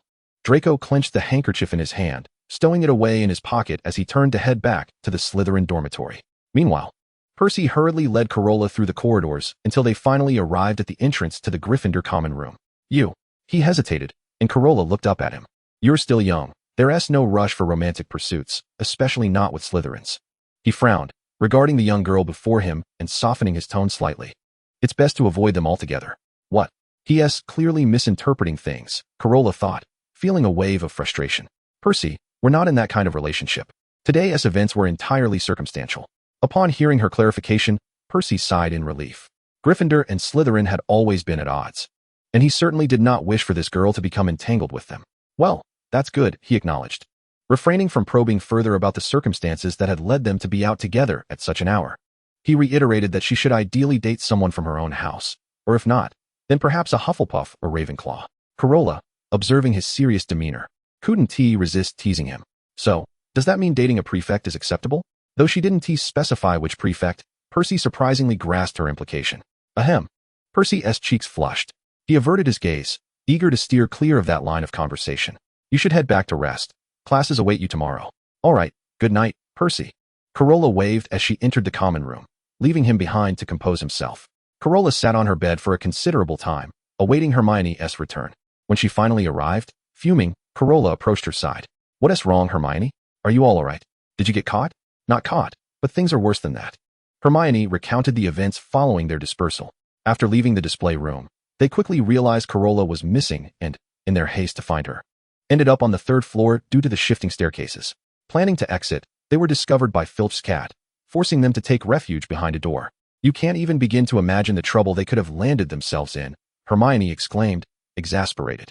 Upon hearing this, Carola immediately deduced they must have encountered the 3-headed dog. After sharing all this, Hermione sternly advised, in any case, Carola, you should refrain from joining them on future escapades. Carola could only nod in agreement, recognizing that the day's events were indeed disastrous for Hermione, who held a strong sense of collective honor. Given the exertion of the day, both soon felt drowsy and, after exchanging goodnights, drifted off to sleep. Chapter 21, The Dispute. This evening marked Halloween, and the young witches and wizards eagerly anticipated the grand feast. However, they still had to endure their lessons until nightfall. The charms class was taught by Phileas Flitwick, the head of Ravenclaw House, who stood behind the podium with a few books propped beneath him. Although he was not tall, his past as a champion in dueling competitions commanded respect, and Carola looked forward to this lesson. The first spell they learned was the levitation charm, which Carola had already mastered. After uttering the incantation, she successfully levitated a feather. Professor Flitwick, delighted, awarded Gryffindor 3 points. Meanwhile, Ron struggled with the incantation, failing repeatedly to achieve the desired effect. Finally, Hermione, unable to watch any longer, intervened, remarking on his poor pronunciation. Are you trying to poke someone's eye out with that wand? You think you can do better? Ron challenged defiantly. Hermione shot him a glance and then, with her wand directed at the feather, recited the incantation clearly, Wingardium Leviosa. The feather gracefully ascended into the air, earning accolades from the professor, while Ron sulked, his head resting on the table. Sighing, Carola mused to herself about the amusing rivalry between the two. Suddenly, a loud bang echoed through the room, startling Professor Flitwick, and all eyes turned toward the source of the commotion. There lay a charred feather, its shape indiscernible, while Seamus's face was smeared with soot, wisps of smoke escaping his mouth. It was evident that his spell had backfired once again. Professor, I believe another feather is required here. Harry, trembling and half-turned, raised his hand, his profile marred by the aftermath of the incident. What a disgraceful character she is. Only Carola would willingly befriend her, he thought. After class, as they walked down the corridor, Ron lamented to Harry about Hermione's lectures during the lesson. Carola, trailing behind, observed Hermione's demeanor and sensed that tears were imminent. Acting quickly, she tapped Ron on the head with the book she clutched. Ouch! Ron exclaimed, rubbing the back of his head, and turned to see both girls. Noticing Carola's glare, he begrudgingly fell silent. Hermione, don't listen to his nonsense. You are truly a wonderful girl, Carola remarked, utterly exasperated with Ron's insensitivity. Ron, apologize to Hermione at once. Why should I apologize to her? Ron retorted stubbornly, refusing to concede. Before Carola could admonish him further, Hermione lowered her head, clutching her book, and hurried away, prompting Carola to chase after her. The two boys exchanged glances, bewildered. Ron, you have indeed gone too far, Harry admonished, feeling discontent for Hermione. All right. I'll apologize to her tonight, Ron conceded, but with the girl gone, he felt there was little that could be done until dinner. Hermione dashed into the girls' restroom and locked herself in a stall, tears streaming down her face. Carola, having finally caught up, hesitated outside the door upon hearing her sobs, opting to comfort her from a distance. Hermione, don't heed others' opinions. Have faith in yourself. Since your enrollment, you have consistently contributed to Gryffindor's points. No other house has a student who surpasses you. Carola struggled with her words, feeling woefully inadequate in the art of consolation. However, Hermione, listening to Carola's earnest yet simple encouragement, found herself unable to continue crying, grateful for Carola's friendship. Who said that? You've always been better than me, she replied, pushing open the stall door, her eyes red from weeping. This. Carola ran a hand through her hair, unsure if her words had been the right ones. Hermione, seeing her awkwardness, took her hand. I understand your intention. Thank you, Carola. Carola sighed in relief. That is splendid. Let us attend the feast. I am certain there will be an abundance of delicious food. We should leave swiftly, lest the troll arrives. Together, they linked arms and made their way to the dining hall. Harry was already seated at the long table, and upon their arrival, he nudged Ron with his elbow. Reluctantly, Ron set down the chicken leg he had been clutching and, noticing Hermione's red eyes and Carola's glare, muttered a quiet apology. Though faint, Hermione heard him. Having reflected on Carola's words, she recognized her own part in the misunderstanding and graciously chose to forgive him. Ron's spirits lifted as he picked up the chicken leg once more, while the two girls exchanged knowing glances and smiled in exasperation. The Halloween feast was indeed lavish, featuring not only the usual fare, but also an array of delectable treats.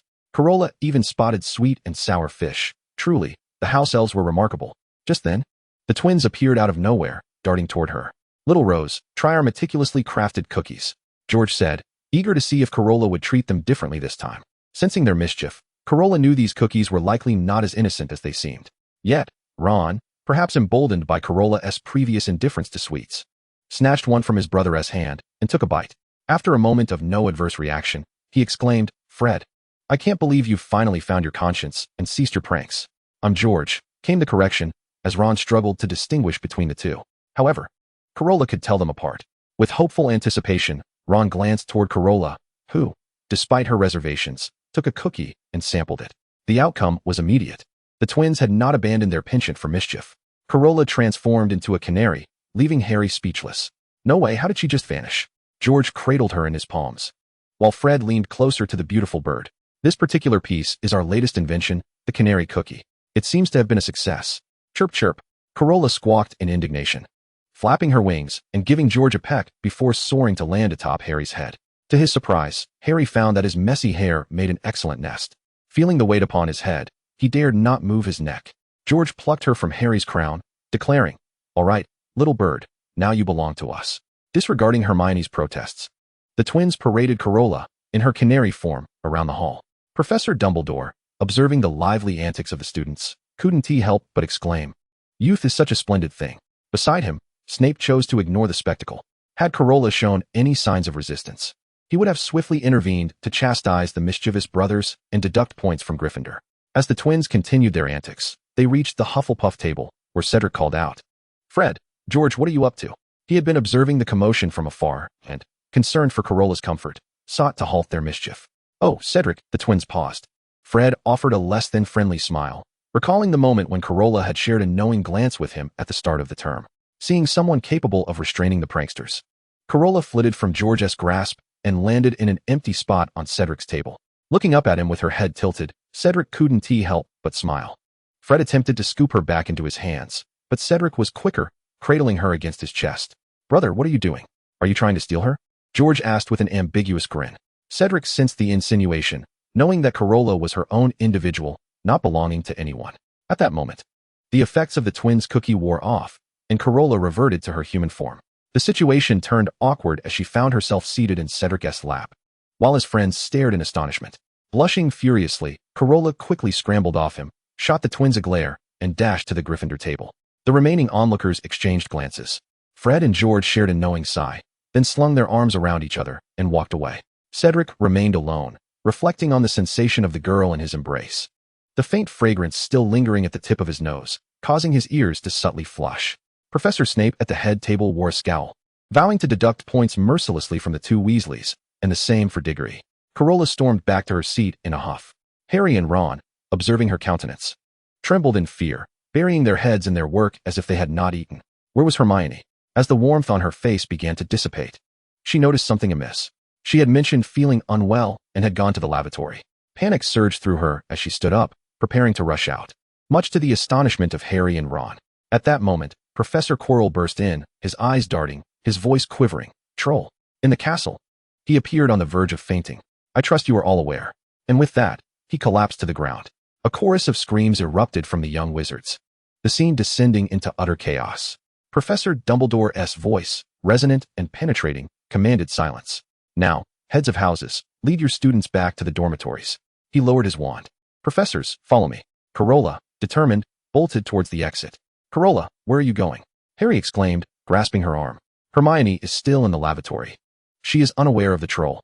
This was indeed troubling. The three exchanged glances before stealthily slipping out of the Gryffindor line, heading towards the girls' lavatory. As they turned a corner, they nearly came face to face with the troll, but thankfully, Carola's quick reflexes saved them. The troll ambled past the corner, heading in another direction. Yet their anxiety escalated, for that was the path to the girls' lavatory. At that moment, Hermione emerged from a stall, assaulted by an overwhelmingly foul odor. Before her lay an ugly, green, oversized foot, beside which stood a massive wooden club. She looked up, locking eyes with the troll. "Ah!" Hermione shrieked. Immediately ducking behind the stall door, the troll, clearly aware of her location, swung the club down towards her. The door shattered under the impact, splintered wood raining down upon her. Hermione let out a short scream, swiftly diving into the adjacent stall. However, the troll continued its relentless assault with the club, and soon, Hermione found herself with nowhere to hide. She dashed out from the stall, seeking refuge beneath a sturdier sink, but even that could not withstand the brute's might. Fortunately, Hermione was quick-witted. The club grazed her clothing, shattering a sink and unleashing a torrent of water from the plumbing. Just as Carola and the others arrived, they witnessed this perilous scene, their hearts racing. Carola raised her wand and cast a spell at the troll, but the first-year student's magic was limited. The troll only staggered momentarily before raising its club again to strike at Hermione. Ron picked up a piece of wood from the ground and hurled it at the troll, while simultaneously calling out, "You big oaf, over here." The troll's attention shifted to the three at the entrance, and it turned to attack them. Hermione shouted for them to flee. Ron swallowed hard, while Carola continued her spell casting, though with little effect. Harry, momentarily frozen, watched as the troll approached and, with his wand raised, charged forward. "Harry!" Carola's voice cracked in alarm. To everyone's astonishment, Harry skillfully climbed atop the troll's weapon and thrust his wand into its nostril. The troll, feeling discomfort, thrashed its head violently. When it could not dislodge Harry, it lifted him closer, and he struggled fiercely. Dust and debris flew as the troll continued its rampage, but Carola's spells persisted. The troll sustained injuries, yet it was thoroughly enraged, swinging its weapon towards Harry. Harry deftly rolled aside, evading the blow. "Ron, help!" Hermione cried out, watching the harrowing scene unfold. Just as Carola was about to unleash the killing curse, Ron cast the crucial spell, Wingardium Leviosa. The troll's weapon levitated, leaving it bewildered as it stared at its empty hands and the floating club above. In the next moment, the club crashed down upon its head. With a resounding thud, the troll fell to the ground. "Carola!" Harry freed himself from the troll's grasp, while Hermione rushed to embrace Carola. It's all right. Carola clung tightly to her, though turmoil churned within her. She had been attempting to cast spells to attack the troll like Ron, but for reasons unknown, she had failed. Was it truly dead? Harry extracted his wand from the troll's nostril, a long strand of mucus adhering to it. As the group watched, Harry wiped the disgusting wand on his robes, causing Carola to nearly retch. "I doubt it. It should have merely fainted," Hermione remarked, her heart racing at the sight of the fallen troll. "Oh, what has transpired here?" Professor McGonagall's voice rang out from behind them, followed by a procession of professors who had hurried over upon hearing the commotion. "Potter, Mr. Weasley, Miss Granger, and Miss Bellamy. How is it that you are here?" Hermione stepped forward to take the blame, but Carola spoke first. "Hermione felt unwell, so I accompanied her to the lavatory. When the troll came, Harry and Ron noticed we were missing and came to find us." She was lying. Snape, who had been observing her at the feast, knew she had been in the hall prior to the troll's arrival. He had assumed Carola had returned to Gryffindor Tower, unaware she had ventured into danger alongside Potter. Snape felt a throbbing pain in his head, compounded by the ache from his leg. He sensed someone scrutinizing his injury and followed their gaze. It was Potter, the little impudent fool, daring to accompany Carola into peril and now daring to look at his wound. Snape concealed his injury beneath his robes, shooting Potter a glare. "Very well," McGonagall sighed in relief upon hearing the explanation. She turned to Harry and the others. "Potter and Weasley, your bravery has saved your classmate. 10 points to Gryffindor." She then adopted a stern demeanor. "However, such recklessness must not happen again. You are to inform a professor in the event of any trouble." The group nodded vigorously. "Follow me. I will escort you back." She gestured for them to follow. "Quirrell, the troll is your responsibility." "Why yes, of course," Quirrell stammered, accepting the task. Chapter 23. He and She. Back in the dormitory, Carola found herself unable to sleep, her mind preoccupied with the peculiar gait of Professor Snape, indicative of an injury sustained from the three-headed dog. Glancing at the peacefully slumbering Hermione beside her, she stealthily slipped out of bed and made her way towards the dungeon. Damn it, Snape was tending to his wound. That damned beast had clawed his calf. Who was outside? As he stepped out, his peripheral vision caught sight of someone standing at the door. Carola, contemplating whether to knock on the slightly ajar door. heard his voice and nervously pushed the door open to enter. "Carola," he began, realizing something was amiss. "Miss Bellamy, why are you here so late?" He wrapped his robe around his injured leg. However, Carola had already spotted the gruesome wound. "Severus, your leg is hurt. You should know that Miss Bellamy ought to respect her professor." Carola remained silent, her gaze fixed upon the first friend she had made in this world. Snape observed her reddened eyes and finally softened his demeanor. "All right, Carola, I'm fine," he called her name, prompting her tears to flow uncontrollably. The encounter with the troll, her ineffective spells, and Severus's injury had collectively pushed her to the brink of despair. If she could not alter the outcome, would everyone she cherished, her friends and loved ones, eventually leave her? Upon witnessing her tears, Snape's eyes briefly widened in shock, for he had never seen Carola cry before. He suppressed the pain, rose to his feet, and gently enveloped the girl in his arms. How many years had it been? He mused, unable to recall the countless nights he had longed for this girl. When Dumbledore had sent him to welcome the new students, he had wished to refuse. But upon hearing her name, even the most reluctant of him had complied. Seeing the girl he had yearned for quietly seated in a chair, waiting for him, he could hardly contain the urge to embrace her. She had finally returned. The memories of those years felt as fresh as yesterday, and upon opening his eyes, she was still by his side. Having wept enough, Carola finally became aware of the present situation. She immediately withdrew from his embrace and urged the injured man to sit on a chair. Snape regarded her swollen eyes, momentarily uncertain whether his leg hurt more or his heart ached deeper. "Let me help you with the ointment," she insisted, disregarding his objections as she picked up the medicine from the table and knelt to lift his robe.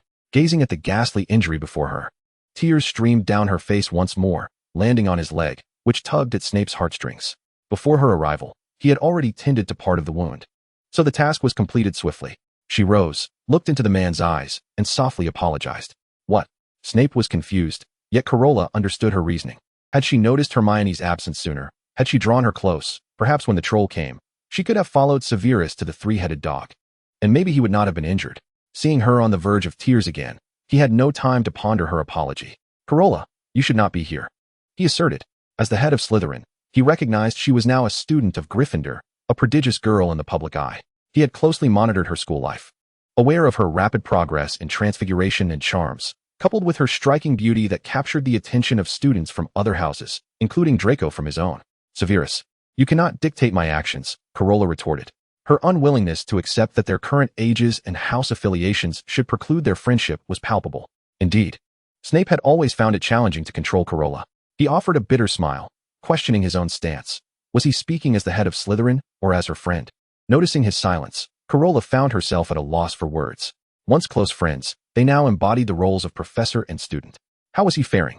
Had Lily truly departed from Harry, leaving her unable to alter any of it? She surveyed Snape's office, filled with vials and potion ingredients, devoid of comfort. Only chairs. Not even a couch. "Severus, why didn't you acknowledge me when we first met?" Carola suddenly recalled their encounter at the Bellamy estate, where he had seemed so unfamiliar. "You forget, Carola, at that time we were strangers," he replied with a resigned smile. "Ah, yes. I had only come to know you after my trip to Gringotts," Carola declared, though she steadfastly insisted that was inconsequential. "And what about after? After we became acquainted, I came to Hogwarts. And what about that night?" "Why?" "Well, regarding that night, Carola remembered being caught while wandering at night, her earlier bravado dissipating." Snape fell silent, unable to express his own insecurities. He was the gloomy bat of Slytherin, the unpopular head, while Carola was everything he was not.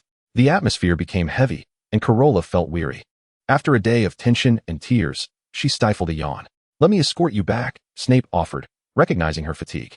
"No, you are injured. You should rest," she replied, glancing at his tidy yet uninviting office. "Are you planning to return home to rest later?" "No," he said, rising from his chair. Carola supported his arm, and despite his reluctance, Snape did not resist her assistance, guiding him to a corner by the fireplace. She noticed a black curtain that had previously escaped her attention due to its secluded location. Snape pulled aside the curtain, and they entered a small room furnished with a sofa and a bed. Beside the bed stood a small cabinet, atop which rested a blue ornament that seemed out of place among the room's dark decor. Aware of her gaze, Snape too noticed the trinket. Before Carola could inspect it, he began to move, and she hurriedly assisted him to the bedside. Snape bent down and sat sideways, addressing the yawning Carola beside him. "I usually rest here."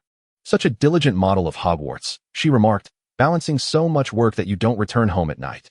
In truth, Snape preferred not to return home, for the memories of their first meeting lingered in Spinner's End. "Very well, Severus, Do rest quickly. I too will return to rest, Carola said, once again declining his offer to escort her back. With her remaining energy, she dashed back to the dormitory, collapsing into bed and falling asleep instantly after a long, exhausting day. Meanwhile, Snape remained wide awake, grappling with the pain in his leg and the warming of his relationship with Carola, not succumbing to sleep until the late hours of the night. Chapter 24, The Nimbus 2000. Today marked Harry's first Quidditch match. Anxious, he found himself unable to eat.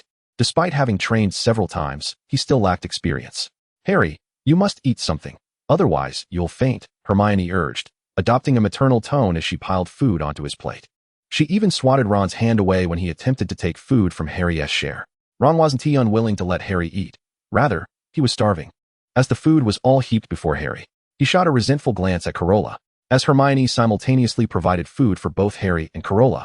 She justified her actions by stating that only if Carola was well-fed would she possess the strength to cheer for Harry. Overwhelmed by Ron's woeful gaze, Carola hurriedly extended her plate towards him. Upon turning, she met Hermione's eyes, which seemed to convey a silent reprimand for the child's disobedience in neglecting her meal. I'm full now, truly full, Carola asserted, noting that Hermione had piled her plate excessively. Promptly, she began to serve Harry as well. Harry, do have a bit more. It will ease your stomach. Despite the lingering tension, bolstered by the encouragement from her companions, Harry managed to consume some food. Only when he felt a sense of satiety did he experience a slight relaxation of his taut nerves. At that moment, the sound of an owl hooting pierced the air. A white owl speckled with black, clutching a package several times its own size, swooped down towards the Gryffindor table, ultimately depositing the parcel before Harry. What is this? Ron exclaimed, his excitement palpable as he recognized the shape of a broomstick. It's a broomstick. Harry, bewildered, began to unwrap the package, pondering how Hedwig could have delivered a parcel at such an hour. Ron leaned in closer, his eyes alight with curiosity. This was no ordinary broomstick. It was a Firebolt 2000. Firebolt 2000. Harry recalled having seen it in a shop window in Diagon Alley, and recently, Carola had gifted one to their captain, Oliver. He had wondered then why she hadn't gifted him one. Could this splendid broomstick be intended for him? A blush crept across his cheeks. Brilliant. This is amazing. Who sent it to you? Ron continued to marvel at the broomstick.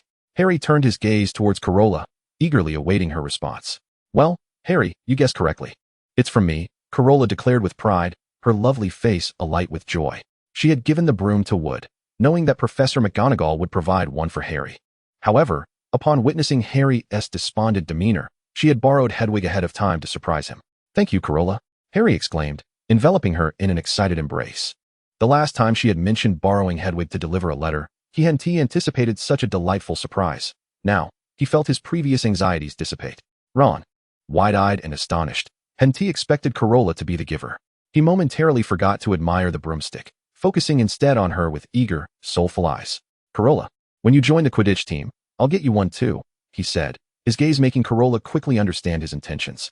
Originally, she had intended to buy one for the entire team, but time constraints had compelled her to prioritize Harry. Really? Thank you, Carola, Ron replied, wanting to embrace her as well, but was suddenly seized by Snape, who tugged at his collar. Well, Mr. Weasley, are you unaware of the propriety between the sexes? Snape's face was dark as thunder. It was yet another Weasley. The last time he had caught those two brothers, he had deducted 50 points, and now their siblings sought to approach her. In fact, Snape had arrived just as Harry was about to hug Carola, but due to his injured leg, he had approached slowly, only to catch Ron in the act. Why yes, sir, I'm sorry, Ron stammered, nearly terrified. How could this old bat move so silently? Harry wore a similar expression, feeling as though he too had been ensnared. Professor Snape, Ron didn't he mean it? Carola nearly exclaimed his name in front of everyone. They were all still children, and it seemed Severus disapproved of Harry and Ron's camaraderie. Humph, Snape released his grip. Ron scurried behind Harry, now too afraid to approach Carola or Hermione closely, leaving Harry to meet Snape's gaze. Potter, I hear you have a match today. Unable to utter any kind words, Snape merely scrutinized the small boy before him. I hope you do well, even against Slytherin. After casting a glance at Carola, he turned on his heel and departed. That scared me. The old bat must be intimidating Harry, Ron proclaimed, plopping down onto a bench once Snape's figure was out of sight. Ron, you must show respect to the professor, Hermione reprimanded him for his disrespectful remarks, recalling their previous conversation on the matter. Hermione is right, Carola chimed in, lightly tapping Ron on the head. How could Ron speak ill of Severus? He genuinely cared for Harry, albeit in a rather brusque manner. All right, Ron conceded, lowering his head. Listen, Harry resumed his seat, shifting the focus onto himself. On the day the troll came, I saw Professor Snape had a leg injury. Having witnessed Ron's performance, Harry still referred to Snape with respect. I believe it was Professor Snape who let the troll in. His expression was shrouded in mystery.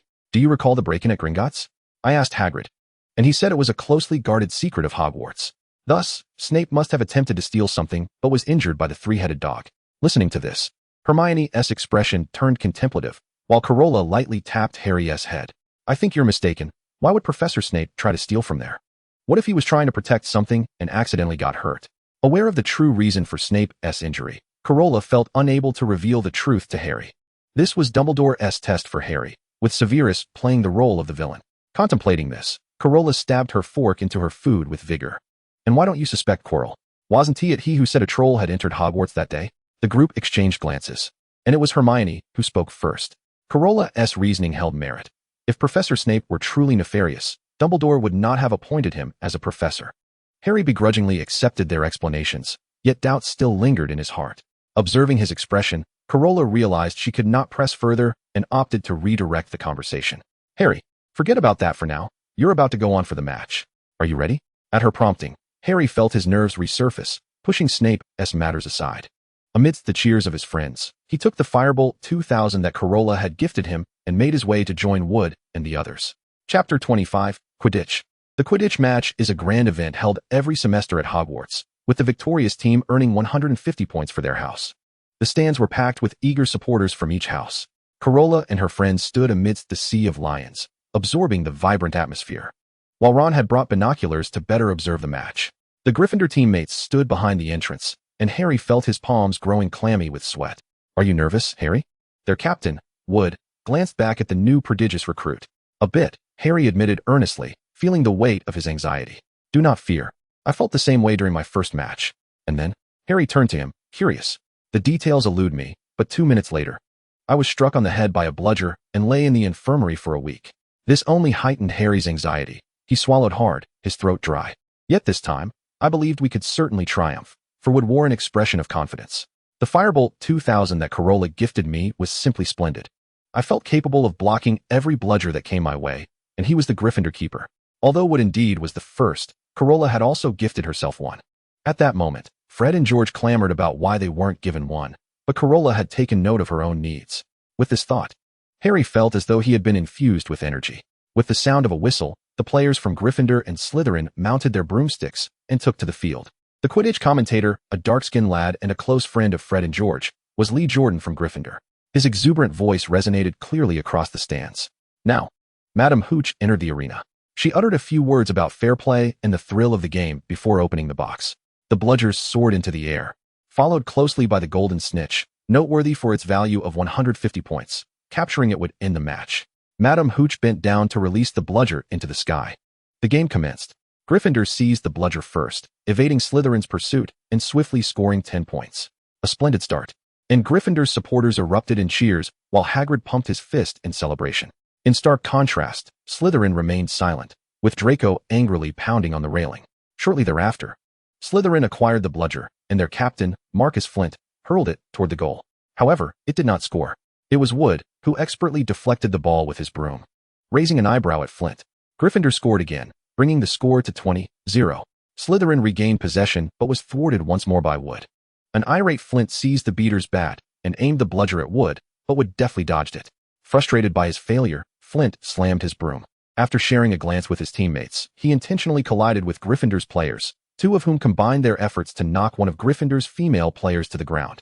Ron's face flushed with anger as he began to vociferously accuse the Slytherin players of foul play. At that moment, Harry noticed a flash of gold before him. It was the golden snitch. He maneuvered his broom to give chase, but for some inexplicable reason, it began to wobble violently, as if he were about to be thrown off. What was wrong with Harry's broom? Hermione snatched Ron's binoculars to observe Harry's situation.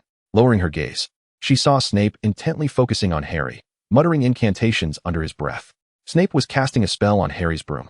In that instant, she forgot to maintain respect for the professor, and Ron anxiously inquired what to do.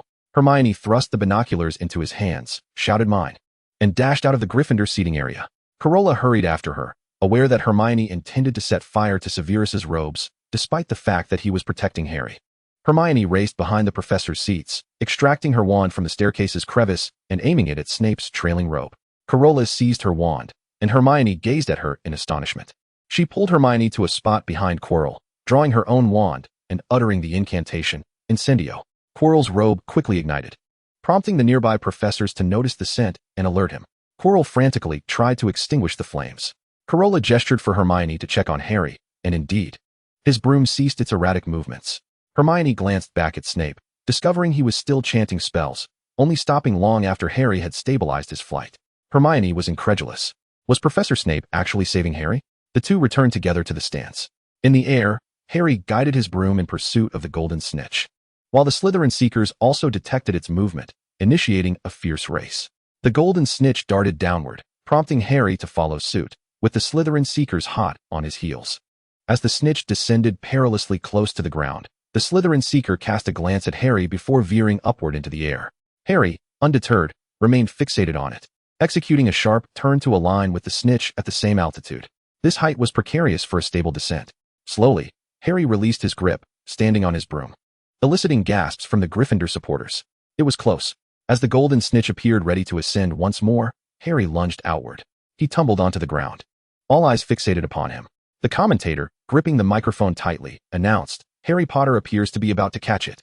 Everyone watched as Harry raised the golden snitch triumphantly in his hand. Yes, he has captured the golden snitch. Gryffindor wins. The cheers from Gryffindor seemed poised to lift the stadium off its foundation. In that moment of glory, Harry glanced towards Carola, and he could see her smiling and applauding him. At that instant, his heart raced like thunder. After the match concluded, Harry rushed over to his friends, meticulously wiping the golden snitch on his clothes before extending it toward the girl. "This is my first time catching the golden snitch, Carola. I want to give it to you." "That sounds wonderful, Harry. Thank you." Carola beamed as she accepted the golden snitch from his hands. Observing his victory, Carola felt a subtle sense of comfort, recognizing him as Lily's son. Harry, pleased to see her accept the golden snitch, felt his previously cooled ears redden once more, a shy expression gracing his face. Hermione stole a glance at them, sensing something peculiar. Ron, brimming with excitement as though he had caught the golden snitch himself, continued to chatter incessantly with Harry, eventually broaching the subject of Harry's broom. It was Snape's doing. At the mention of this, Ron grew incensed, recalling how Harry had nearly fallen from the sky. "It wasn't Professor Snape. It was Quirrell," Hermione interjected, casting a complex look at Carola. "What?" Harry and Ron exclaimed in disbelief, prompting Hermione to recount the earlier events. "Are you saying Quirrell was the one trying to harm me, while Professor Snape was actually saving me?" Harry's expression resembled one who had swallowed a fly, incredulous at the thought that someone he instinctively disliked had come to his rescue. "All right, Harry, whether you believe it or not, Professor Snape did not intend to harm you," Carola reassured him, patting his shoulder in consolation for the disheartened boy. She then noticed Hagrid preparing to depart. "Why don't we ask Hagrid about Professor Snape and the contents beneath the trapdoor?" Chapter 26, The Celebration Feast. The group hurried to keep pace with Hagrid's stride. "Oh, Harry, you were absolutely magnificent today." Hagrid joyfully clapped Harry on the shoulder, nearly knocking him into the ground. "Hagrid, thank you, but..." Harry found himself at a loss for words, unsure whether to declare Professor Snape a villain or to point the finger at Quirrell. "You see, Hagrid, we just witnessed Professor Snape casting a curse on Harry's broom," Carola stated, her face devoid of color as she uttered the words. "Nonsense. How could Snape possibly curse Harry?" Hagrid immediately refuted, his conviction unwavering. Upon hearing his response, Harry fell into a deep silence. "And what about Quirrell?" "It could very well be him who cursed Harry," Hermione interjected, noting his reluctance to speak, and promptly filled in the gap. "Why would Quirrell curse Harry?" Hagrid did not dismiss the possibility outright, but merely inquired, "Why?" "Who knows? Perhaps he desires whatever it is that the three-headed dog is guarding." Hagrid abruptly halted, fixing a serious gaze upon the small group before him. "Who told you about Fluffy?" "Fluffy?" They looked at one another, clearly puzzled, prompting Hagrid's tone to rise in intensity. "Fluffy is that three-headed dog. I lent him to Dumbledore for guarding." He suddenly ceased his explanation. "Guarding what?" Harry asked eagerly. "I cannot disclose that. It is a top secret of Hogwarts, known only to Dumbledore and Nicholas Flamel," Hagrid said, covering his mouth.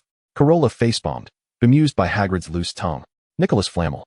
The group exclaimed in unison, but Hagrid offered no further elaboration and turned away from them. "Does anyone know who Nicholas Flamel is?" Hermione had perused numerous modern wizarding texts, yet none contained any mention of Flamel. The trio shook their heads. Although Carola was aware, she hesitated to share, knowing it might dissuade Harry from venturing into the restricted section. as she herself wished to investigate the mirror of Ariste. Frustrated, Hermione suggested they all head to the library to seek clues. Let us return for now. Fred and George informed me that there will be a celebratory feast in Gryffindor Common Room tonight. Harry shook his disheveled hair, recalling that the twins claimed it was his first victory, hence the festivities. However, there was a hint of personal agenda behind their motives. Ever since the last incident with the canary, Carola had been ignoring them, and Fred and George intended to seize this opportunity to win her forgiveness. Hermione agreed to postpone their library expedition for the night, and the group joyfully made their way back to the castle. Upon returning to the Gryffindor Common Room, they were greeted by a scene adorned with balloons, streamers, and an array of delectable treats. Harry, as the protagonist arrived, the Quidditch team engulfed him, cheering and singing in jubilation, while Ron joined in the revelry. Observing the ruckus, the two girls exchanged glances and chuckled helplessly. Hermione found a somewhat quieter corner to sit in, while Carola intended to fetch some food to enjoy alongside her. Just as she was selecting her treats, Wood approached her. "Thank you, Carola. If it weren't for your Nimbus 2000, Flint would have surely knocked me out with that bludger, and I would have ended up in the infirmary." The handsome and sunny youth sincerely expressed his gratitude. Such a beautiful moment, yet our steadfast Carola simply replied, "No need to thank me. I would have dodged it regardless." After all, the broom she gifted Wood had been a fortuitous happenstance when Harry invited her to watch practice. She noticed that the Gryffindor players were not equipped with the latest brooms. Remembering her Nimbus 2000, which she had no use for, she decided to gift it to them, thereby enhancing Gryffindor's chances. However, deciding whom to gift it to posed a dilemma. Harry already had a broom from Professor McGonagall, and the only other players she knew were the twins. Given their previous antics, she ruled them out, eventually noticing Wood, who was busy discussing tactics with Harry.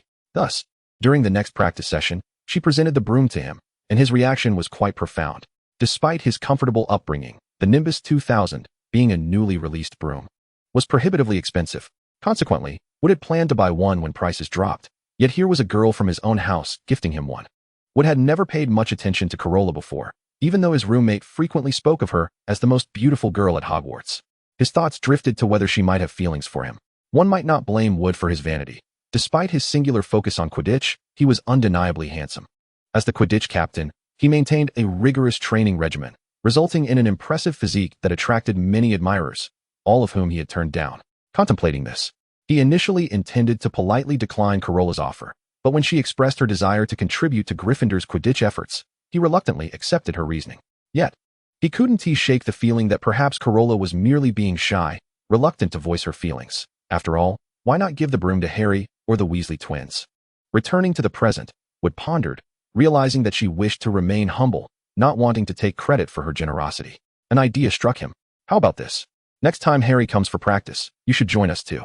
I'll include you in the training." This would provide Carola with the opportunity to be near him, and he was sure she would agree. Carola was puzzled, questioning why she, not being a team member, would attend practice when she could be honing her spell work instead. Just as she was about to decline, Fred and George sauntered in, their arms draped over each other's shoulders, prompting her to change her response. "All right then, thank you, Oliver. No need for such formality. You can just call me Wood," he replied, heartened by her acceptance, which only served to reinforce his suspicions. This realization caused a slight blush to creep onto his cheeks, and his voice unconsciously softened. Carola, not quite catching what he said, instinctively leaned closer, further reddening Wood's face as he struggled to articulate a response. When Fred and George approached, they were met with the sight of the charming youth and the radiant girl engaged in conversation, their proximity unmistakable. They exchanged knowing glances, and Fred playfully shoved Wood aside. Stepping in front of Carola, "Little Rose, are you still upset?" Wood had intended to interject again, but the twins' antics forced him to retreat, planning to seek her out again for practice later. "No." Carola's tone was firm, starkly contrasting her earlier demeanor with Wood. The twins immediately sensed her lingering annoyance, and George stepped forward to join Fred, bending slightly with a smile. "Little Rose, please forgive us, we didn't mean it." The audacity of bringing up their previous mischief only infuriated Carola further, compelling her to withdraw. Sensing her ire, the twins swiftly produced some candies from their pockets, unwrapping and consuming them in her presence, revealing 2 canaries before her. The duo chirped and pranced around, engaging in playful antics, even staging a mock fight, feathers flying about. Before long, the effects of the candy wore off, and they reverted to their human forms, disheveled and disarrayed from their earlier scuffle. Seeing her smile, the twins exhaled in relief and leaned in, inquiring whether she was still upset. Carola remained silent, merely letting out a cold huff. Yet they understood that the girl had already forgiven them. Fred, brimming with excitement, bent down to plant a kiss on the girl's cheek, leaving Carola momentarily stunned. While George stood by, equally taken aback by his brother's unexpected gesture. Chapter 27. The Gift. Fred, what are you doing? No, seriously, what is this? Carola could only attribute his behavior to the openness often found among foreigners. George was genuinely bewildered. His brother's sudden action made him appear rather foolish standing there. Was he also going to kiss Carola? Fred himself was perplexed, having not anticipated why he had suddenly kissed Carola. Perhaps the way she pretended to be angry was simply too adorable, and he couldn't resist. Noticing the two now silent, and George gazing thoughtfully at his own reflection, Carola's face flushed crimson, and she promptly pushed both of them away, fleeing the lounge back to her dormitory. Before long, Hermione returned. She looked at Carola, who was pounding her pillow on the bed, murmuring to herself, and asked with concern, "What's wrong?" "Nothing. By the way, why are you back so early?" Carola hastily tucked the injured pillow behind her. She felt embarrassed about what had just transpired, relieved that Hermione hadn't witnessed it. "They were just too loud, and I couldn't find you, so I assumed you must have returned to your dormitory," Hermione explained. In truth, she preferred quieter places, finding the serene library much more suitable. "By the way, with Christmas fast approaching, do you plan to return home or stay at school?" Hermione sat on the bed, cradling her plush butterfly. She adored beautiful cats and often fed it, which the butterfly now accepted with delight. "I'll stay at school. There's only Ginny at home, and Harry can keep me company here." Carola had every intention of visiting the Mirror of East and had no desire to return home. "Who is Ginny? Are your parents not at home?" Hermione, unfamiliar with the Bellamy family's circumstances, expressed her regret. Carola briefly explained her family background, and Hermione, momentarily halting her affectionate petting of the cat, apologized with a tinge of guilt. "It's all right, Hermione. Thankfully, I still have Ginny. She's a house elf who has always taken care of me." Carola shared more about house elves, but refrained from mentioning their treatment, knowing Hermione might advocate for their liberation, which would jeopardize the interests of pureblood families and potentially harm Hermione. On the day before Christmas, as they entered the dining hall, Harry and Ron were engrossed in a game of wizard's chess. Unlike Muggle chess, these pieces moved autonomously according to commands, defeating their opponents by force, literally shattering the opposing pieces. Hermione observed with a furrowed brow, concluding, "This is utterly barbaric." "Yes, but that's how wizard's chess works," Ron replied nonchalantly, then confidently moved a piece, securing yet another victory. Harry, seated opposite, couldn't help but ruffle his hair in despair, lamenting that throughout the entire morning, he hadn't won a single game. Hermione, not having seen the boy's luggage, knew Harry wasn't returning home. "But what about Ron? My brother is in Romania tending to dragons, and my parents went to visit him." "All right, since you're both staying, don't forget to continue searching for Nicholas Flamel during the holidays. We've already scoured the library," Ron grumbled. "I've been here for days, and even my favorite chicken legs aren't appealing anymore." Hermione leaned in closer, whispering conspiratorially, "There's still one place we haven't checked." Then she dramatically hissed, "The restricted section." After exchanging a final embrace with Carola, she departed with her luggage. With Hermione gone, Ron attempted to continue their chess match, but Harry expressed his reluctance to lose any further and suggested Carola take his place. Eager, Carola jumped in. Although she lost a few times at the beginning due to unfamiliarity, she later managed to hold her own against Ron. Harry admired Carola's prowess. On Christmas Day, Carola rose early, filled with anticipation for the gift unwrapping, a truly exhilarating affair. As she got out of bed, she nearly tripped over the multitude of presents strewn about. Could she possibly have so many friends? Among the gifts was a handwritten history of magic study guide from Hermione. Concerned that Carola often dozed off in class and might receive AP in the subject, Carola, after all, aspired to achieve all O's. There was also a handmade red scarf, meant for the butterfly. Carola eagerly helped the excited creature don it. The white cat looked even more adorable against the vibrant red. In return, Carola gifted Hermione a stack of exquisite notebooks and a feather quill for her to jot down her numerous notes. Harry presented a necklace adorned with a green gem, reminiscent of the color of her eyes. Carola's gift to him was a custom figurine depicting a chibi version of Harry clutching the golden snitch. Ron's present comprised a set of wizard's chess pieces and a red sweater, the former being a painful sacrifice he made after noticing Carola's interest. The sweater, knitted by Mrs. Weasley, featured a golden C embroidered on it, her initial, Carola, along with a letter inviting her to visit the Weasley home. How serendipitous. Just yesterday, Carola had found Ron's wizard's chess set impressive, and now, she had added a new set to her snack gift basket, ensuring he had something to play with again. Fred and George jointly gifted her a painted wooden ornament, depicting two red-haired youths with their hands intertwined, holding a red rose, suggesting a handmade charm. In return, Carola offered them a receipt registered at Gringotts, enabling them to withdraw 10,000 galleons, effectively an early investment in the Weasley-esque joke shop. Percy's gift was a collection of his notes from 1st to 4th year, notes from a student who achieved all O's, which were invaluable to her. Carola reciprocated with a fascinating alchemical product in the form of a bracelet, containing a crystal that could detect the emotions of those nearby. If anyone bore ill will towards her, it would emit a blinding red light. Then there was Cedric, who gifted her a hairpin embellished with red bows and a rose-shaped ornament, which she instinctively clipped into her hair. Carola returned the gesture with a bracelet she had discovered in the Bellamy family vault. Ginny had mentioned it bore a protective charm, and she had enchanted one of the pearls to inscribe his name, hoping it would safeguard Cedric. There were also gifts from others, even from Slytherins. However, upon inspection, it became evident that most were from pureblood families, seemingly directed not at her, but at the Bellamy lineage. Despite being the sole occupant of this grand estate, the immense wealth was undoubtedly alluring enough to entice others. For those who had not received gifts, Carola chose on the spot, intending to send them all via the communal owl post. Among her finds was Draco's present, a green gemstone brooch that appeared quite luxurious. Fortunately, Carola had ultimately decided to gift something, a ring embedded with silver-gray stones, also sourced from the Bellamy vault. Lastly, the black box nearby must surely belong to Severus, with the letters SS inscribed in gold at the upper right corner. Carola gifted him a bespoke black suit, as he was often seen in his black robes, and she wished to see him adorned in different attire. Upon unwrapping the gift box, she discovered an assortment of vials and jars nestled inside. Carola retrieved a striking golden potion from the center, its label proclaiming it to be a Felix Felicis, much to her delight. She mused that this would greatly enhance her chances of evading capture during her nighttime escapades. Additionally, she presented Dumbledore with a thick stack of woolen socks, ample enough to see him through the winter, eagerly anticipating the expression on the old wizard's face upon unveiling her gift. Chapter 28, Snowball Fight.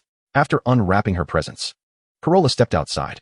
She first visited the Ollery to enlist the help of the school owls in sending out her thank you gifts, before making her way to the dining hall.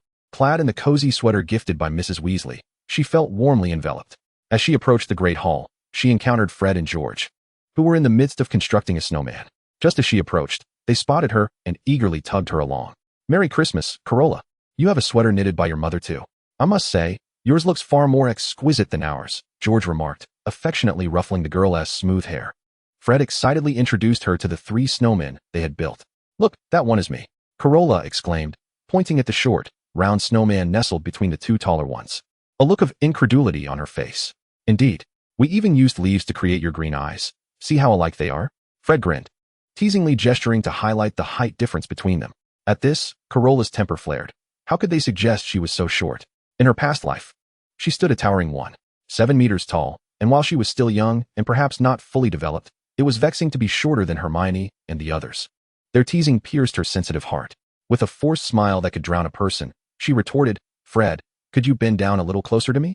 Her smile was sweet, dimples faintly visible on her cheeks. Fred's mind momentarily blanked as he complied. As he leaned in close, their faces nearly touching, Carola beamed brightly before swiftly grabbing a handful of snow and stuffing it down his collar. Fred yelped in surprise, leaping up as the icy snow invaded his clothing, his mind snapping back into action. "Carola, you..." He looked at her with a heartbroken expression, as though she had betrayed his feelings. "What is the matter?"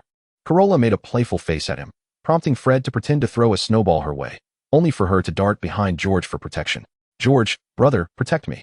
"All right, but I don't plan on letting you off easy," George replied, fully aware of her mischievous intentions. He quickly scooped up a snowball and hurled it at Fred. Fred, incensed by her call for George, retaliated fiercely. The snowball fight escalated, with Harry and Ron, who had come searching for Carola, joining the fray. Of course, they aimed their attacks at the twins. As the chaos unfolded, unsuspecting passers-by were caught in the crossfire, leading to an increasing number of participants in the melee. It morphed into an all-out battle between the 4 houses, ultimately being quelled by a furious Snape, his expression dark as a cauldron's bottom. The students involved in the snowball skirmish were dutifully escorted to the infirmary, each receiving a vial of calming potion. This infuriated Madame Pomfrey, who lamented that young witches and wizards were oblivious to the importance of caring for their health. Meanwhile, Carola found herself alone with Severus in the dungeon, looking up at him with puppy dog eyes. She was reluctant to drink the potion, for its taste was notoriously dreadful. "It is imperative that you drink it, otherwise you risk falling ill," he admonished, his expression stern despite the softness that flickered in his gaze. With a heavy heart, Carola gazed at the vial of potion in her hand and downed it in one go. "Oh, it's not bitter. It tastes like strawberries, she exclaimed, surprised as she regarded the now empty bottle. Severus, did you make this? At her curiosity, Snape nodded, a hint of a smile gracing his lips. Marvelous. Severus, you truly are the most talented potion master. It's a well-known fact that while wizarding potions are effective, their flavors are often atrocious. If you can alter the taste, I shall never fear taking potions again. Her affectionate titles varied, and Snape allowed a subtle smile to surface as he observed her. The warmth from the fireplace in the dungeon and the vibrant presence of Carola beside him made him wish for time to freeze in that moment. Later that evening, they made their way to the dining hall, the school filled with the spirit of the season. Upon entering the hall, they beheld a grand pine tree, brought in by Hagrid. Professor Flitwick enchanted the tree with twinkling lights and ribbons, while beneath it lay a plethora of gift boxes, each containing a surprise. For instance, Dumbledore opened a large crimson hat, which he gleefully donned, looking remarkably like Santa Claus in his festive red robes and snowy white beard. Harry and Ron, under Madame Pomfrey's watchful eye, finished their potions and arrived in the hall. Though few students remained at school for Christmas, the house elves had prepared a sumptuous feast. As they busily enjoyed their meal, both boys worried about Carola and whether she would face punishment from Professor Snape. After all, his expression had been as dark as a pot's bottom when he had taken her away, leaving the loyal friends with expressions of helpless concern. Fred and George, oblivious to the danger, attempted to rush in and rescue Carola, only to earn themselves a deduction of 30 points from Snape. Ultimately, they were silenced by a stern Percy, who arrived looking quite displeased. Harry intended to save some food for Carola, fearing she might miss a meal should she be confined by Snape. However, before he could act, Carola entered alongside Snape, whispering, "I'll go ahead," as she darted to sit beside Harry. Snape's expression returned to its usual reserve as he swept to the professor's table, his dark robes billowing behind him. Dumbledore, seated in the center, watched the scene unfold with a gentle smile as he stroked his long beard. "Carola, are you well? Did Professor Snape give you any trouble?" Harry asked, placing a slice of pineapple pie on her plate, recalling her fondness for it. "Thank you, Harry. I was worried that it might be gone by the time I got here," Carola said, taking a bite of the pie. "It's as delicious as ever." "No. Professor Snape merely took me to drink the potion, and it wasn't bitter at all. In fact, it was rather delightful." "That is splendid." Harry, oblivious to the implications of her being taken aside for the potion, felt only joy that she had not been punished. "Carola, thank you for the gift. A new wizard chess set is simply wonderful, and those snacks will last me until my second year," Ron said, chewing his food appreciatively as he gazed at her with gratitude. "And this sweater looks splendid on you," he added, admiring the way it suited her. He tugged at his sweater, which appeared to be far from the handiwork of a human, and indeed, in his mother's eyes, the girl was a treasure. Oh, but wait, there was also Harry, whose sweater was even more exquisite than his own. "Carola, I truly cherish the gift you bestowed upon me," Harry interjected cheerfully, placing the gift from Carola atop his bedside table, alongside the wizard figurine she had previously gifted him. "By the way, Carola, I received a particularly splendid gift today. Would you like to see it?" Harry recalled the special present he had received that morning. "Absolutely, Harry. Let us admire your gift in the common room tonight." Carola guessed immediately that it was the invisibility cloak. This legendary artifact, one of the 3 Deathly Hallows, filled her with eager anticipation. Chapter 29, The Invisibility Cloak. Carola had enjoyed a rather delightful Christmas dinner. Why not perfect? Because Fred and George had discovered the Christmas gifts she had sent them, and they proceeded to prance about like 2 monkeys beside her. "Carola, this gift is far too extravagant. We cannot accept it." Fred's face flushed with excitement.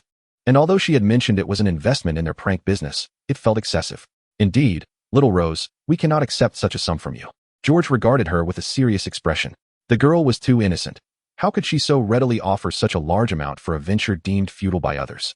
Percy, seated not far from them, initially failed to comprehend the situation, but, upon understanding, vehemently insisted that Carola retract her gift, while Ron was left speechless by the staggering amount. "I have faith that you will succeed, and I'm not merely giving you money without a return. I did mention my desire for 30% of the profits. Did I not?"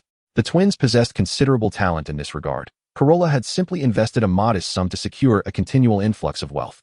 What a splendid investment it was. 30% is far too little. Percy thought that the funds Carola had provided far exceeded the potential value brought by his mischievous brothers. "We are willing to offer you 60%. Fred and George still felt she had given too much and wished to repay her through profits. "No, just 30%. I may need your assistance in the future," Carola indicated, alluding to the Marauders map they had acquired from Filch. However, the twins, captivated by Carola's generous demeanor, found themselves blushing subtly. Harry and Percy exchanged glances, pondering whether Carola had a penchant for such exuberance, while Ron remained immersed in the shock of such a substantial sum of galleons. In the Gryffindor common room, Carola settled into a sofa beside the fireplace, the warmth lulling her into a state of drowsiness. Suddenly, a hand reached out before her, causing her to leap from the sofa in fright. Carola tumbled onto Harry, who was concealed beneath the invisibility cloak, and they both fell to the floor. Harry let out a muffled grunt, and Carola quickly scrambled to her feet, assisting him as he emerged from the cloak. "Harry, you startled me," she exclaimed, patting her racing heart. "Yes, sorry," Harry replied, his own heart racing. This was due to their close proximity. Her soft lips had brushed against his cheek. "Is this the mysterious gift you received? An invisibility cloak?" Carola inquired, curiously picking up the Deathly Hallows item, which felt smooth yet slightly cold to the touch. "Yes, but I have no idea who sent it to me," Harry said, attempting to steady his heartbeat as he shifted slightly, putting some distance between them, aware of her fragrance. Noticing his sudden retreat, Carola felt perplexed. She had only bathed that day. Surely she did not smell foul. Dismissing the thought, her gaze remained fixed on the invisibility cloak. Based on some online discussions she had previously encountered, it was highly likely that Dumbledore had gifted the cloak to Harry, though that was not the focal point. "Harry, with this invisibility cloak, we can venture into the restricted section to seek out Nicodemus," she exclaimed, "and we can conveniently check on the mirror of Heiress as well." "All right, let us do it," Harry agreed, eager to forget about the matter. Thankfully, Carola reminded him, otherwise they would be in trouble when Hermione returned to find they had accomplished nothing.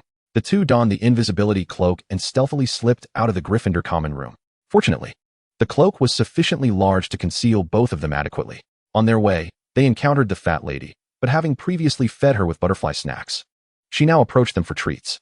After offering her a few snacks and stroking her affectionately, they continued their journey to the library's restricted section. The area appeared eerie, seldom frequented by visitors, especially at night. Harry tossed the invisibility cloak aside and held a lantern aloft, scanning the bookshelves. Carola frowned at the discarded cloak on the floor. What if it was lost? She picked it up, intending to ask Harry to take better care of it, only to see him open a book he had just taken from the cloak.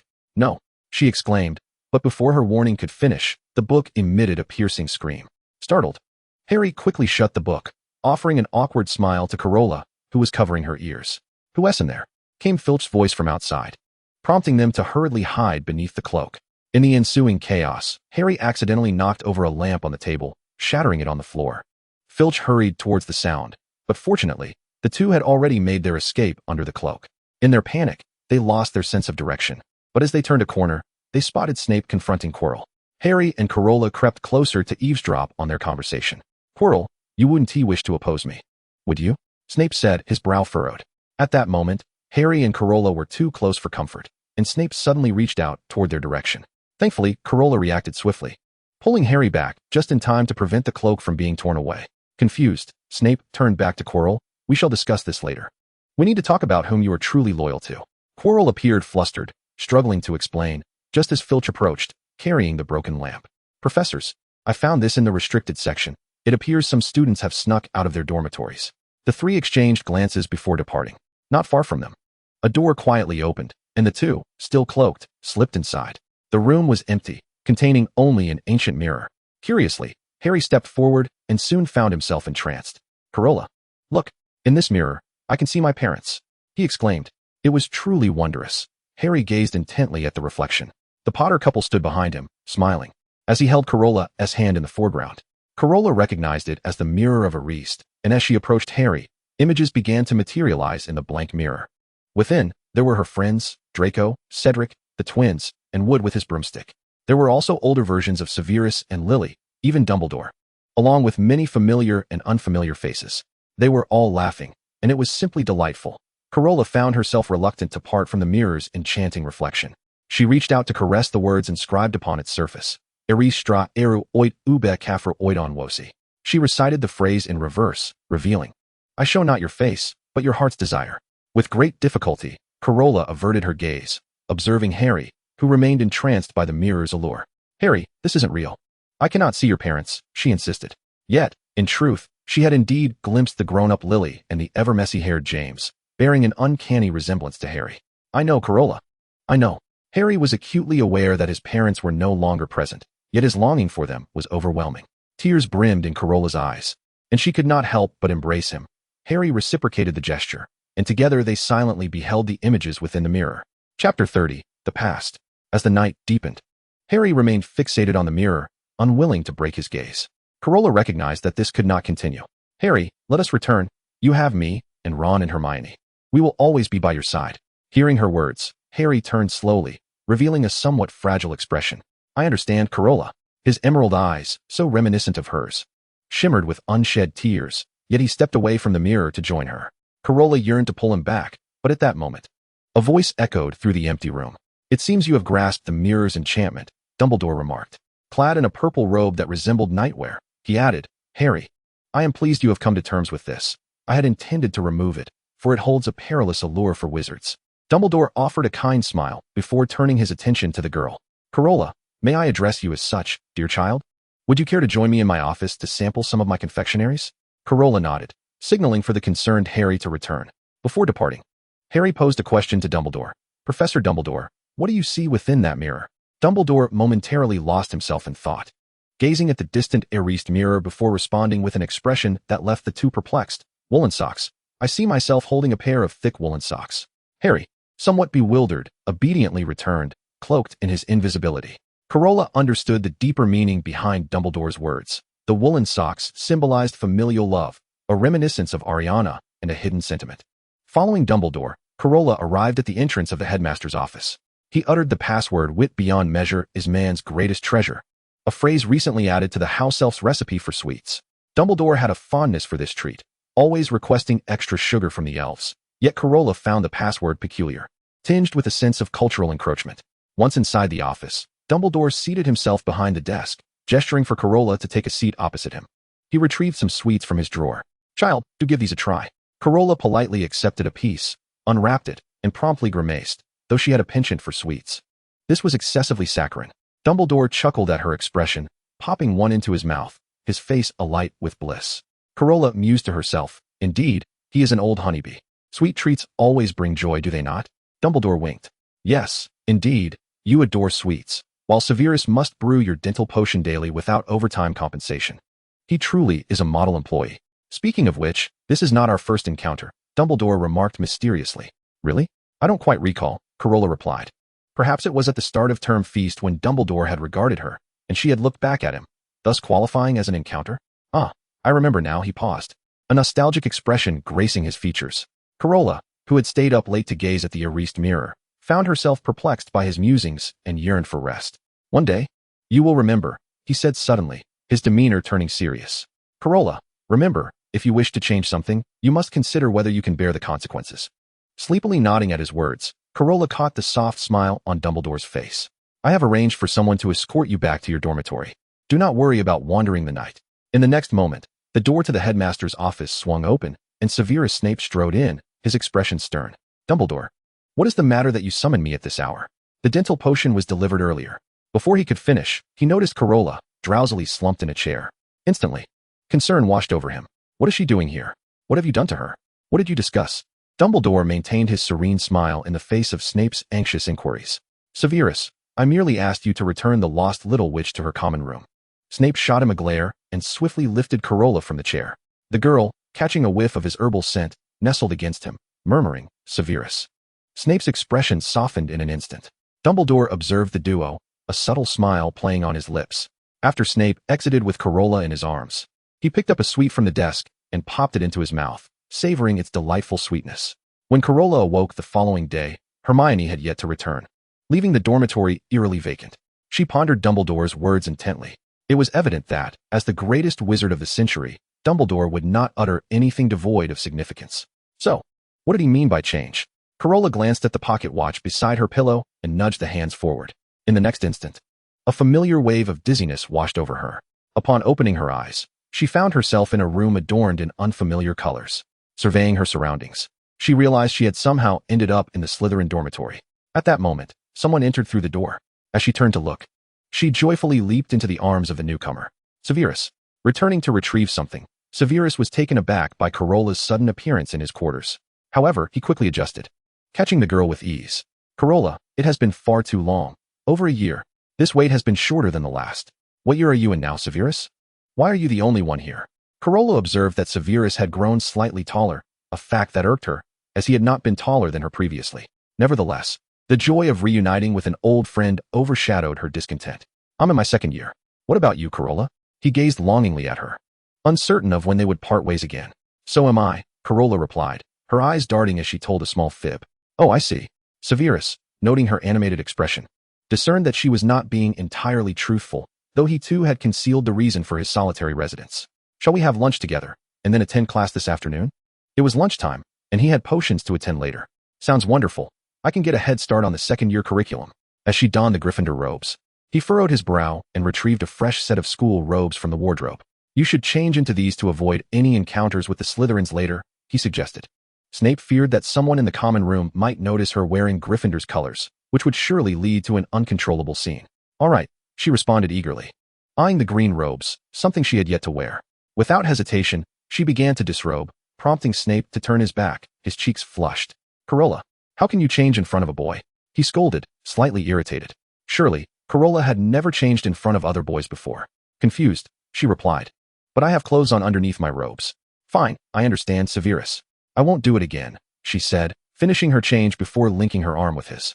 The green robes complemented her eye color beautifully, enhancing the allure of her delicate features.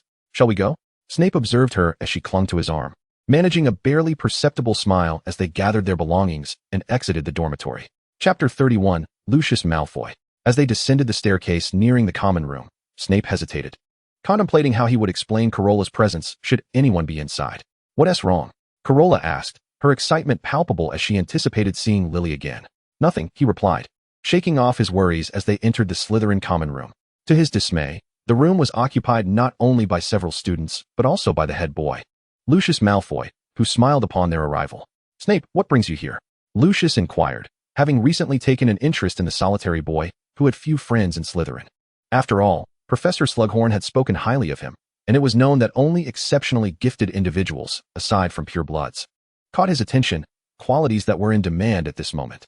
Suddenly, Lucius's gaze fell upon the girl whom Snape seemed to be protecting. Her silky black hair cascaded behind her, and her exquisitely chiseled features were complemented by her intriguing sea-green eyes that curiously regarded him. Who is this young lady? I don't believe I've had the pleasure of meeting her. Carola, clad in Slytherin robes that appeared slightly ill-fitting, was a stranger to Lucius. Snape pursed his lips, pondering how to respond. Hello, I'm Carola Bellamy. She introduced herself, leaving unsaid the thought that he was truly handsome. Although it was inappropriate to describe a boy in such terms, Lucius, with his burgeoning masculine charm, indeed warranted the compliment. His platinum blonde hair and pale blue eyes bore a hint of arrogance, and his mature demeanor was far more captivating than Draco's youthful innocence. Carola Bellamy, Lucius repeated softly, noting the fleeting look of astonishment in her eyes before offering her a warm smile. May I be so bold as to inquire about your connection to Wynne and Bellamy? The mention of this name caught Snape's attention, revealing matters Carola had never disclosed. There is no relation, she fibbed once more, clutching Snape's sleeve tightly. Oh, is that so? Unlike Sirius, who had merely heard of the Bellamy family, Lucius had encountered them during past collaborations, thus he recognized her resemblance to Wynne.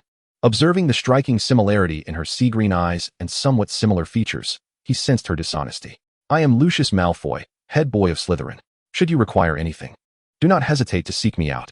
His smile intensified his handsome visage, leaving Carola momentarily entranced as she instinctively nodded.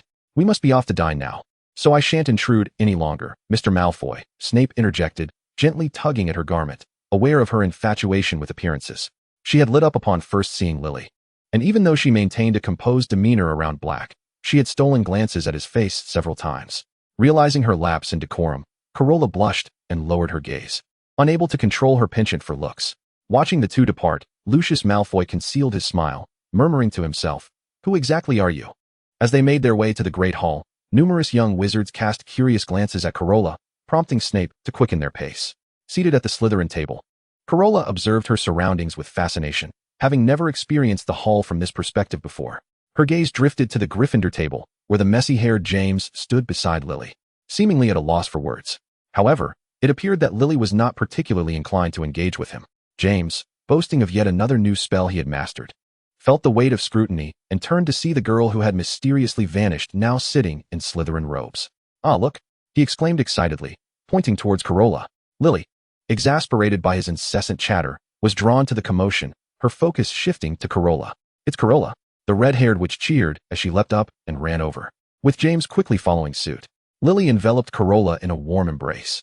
"Carola, it's been ages," she exclaimed, ruffling her hair. "Where did you disappear to last time? You mustn't lie to me this time." At her words, Carola glanced at Snape, realizing that he had not provided an explanation that Lily would accept. "Yes, Carola. You vanished without a trace last time. Your name wasn't even called during the sorting. How did you manage that?" James chimed in excitedly, captivated by the thrill of it all. Upon hearing James directly address her, Snape scowled disapprovingly. "I think it would be best for this foolish lion to return to Gryffindor," he muttered, noting the unfriendly expressions of those seated at the Slytherin table. "You." At Snape's taunt, James bristled with indignation, always suspecting Snape of malicious intent, especially with Lily defending him. Fortunately, Remus, who had just arrived, swiftly intervened, preventing the situation from escalating into a confrontation. "James, let us head back. We have class soon," Sirius said, casting a lingering glance at Carola as he ushered the irate James back to their Gryffindor seats. Although reluctant to part from Carola, Lily sensed the hostile gazes from the Slytherins and was forced to bid her farewell.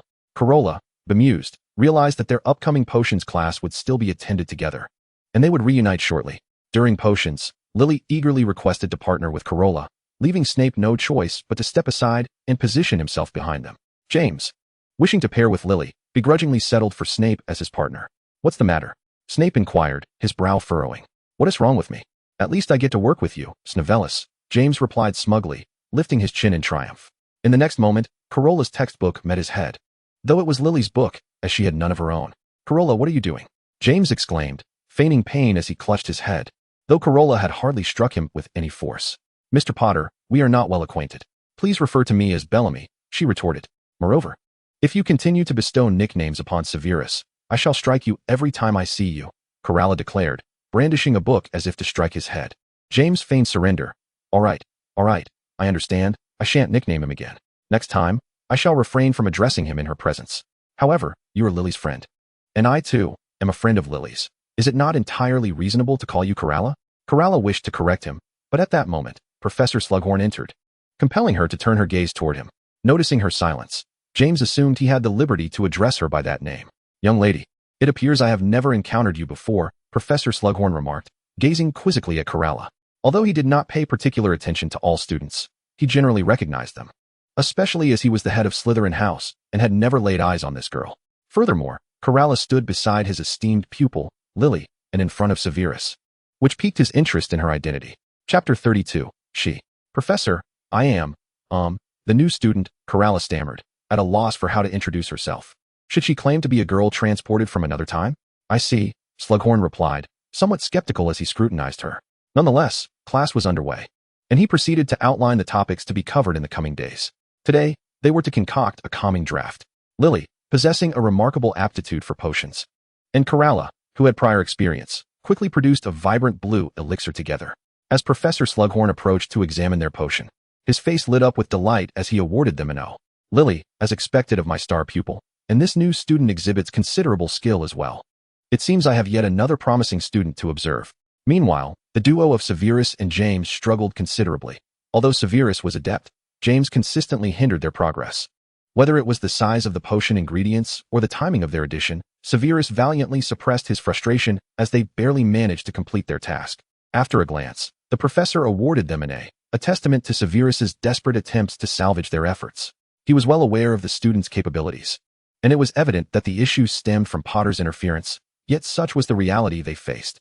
"It seems potion making is not as daunting as I once thought," James mused, reveling in his self-satisfaction, while Severus rolled his eyes in exasperation, questioning what exactly he had to be proud of. After class, the group meandered through the throngs of students, with Lily linking arms with Carola.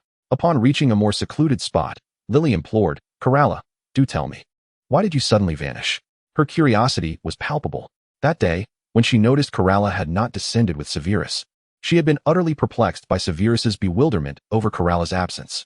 The boy before her appeared troubled, pondering for a moment before finally uttering, "I am not entirely sure. She seems to have returned." Lily was momentarily speechless. "What do you mean she returned?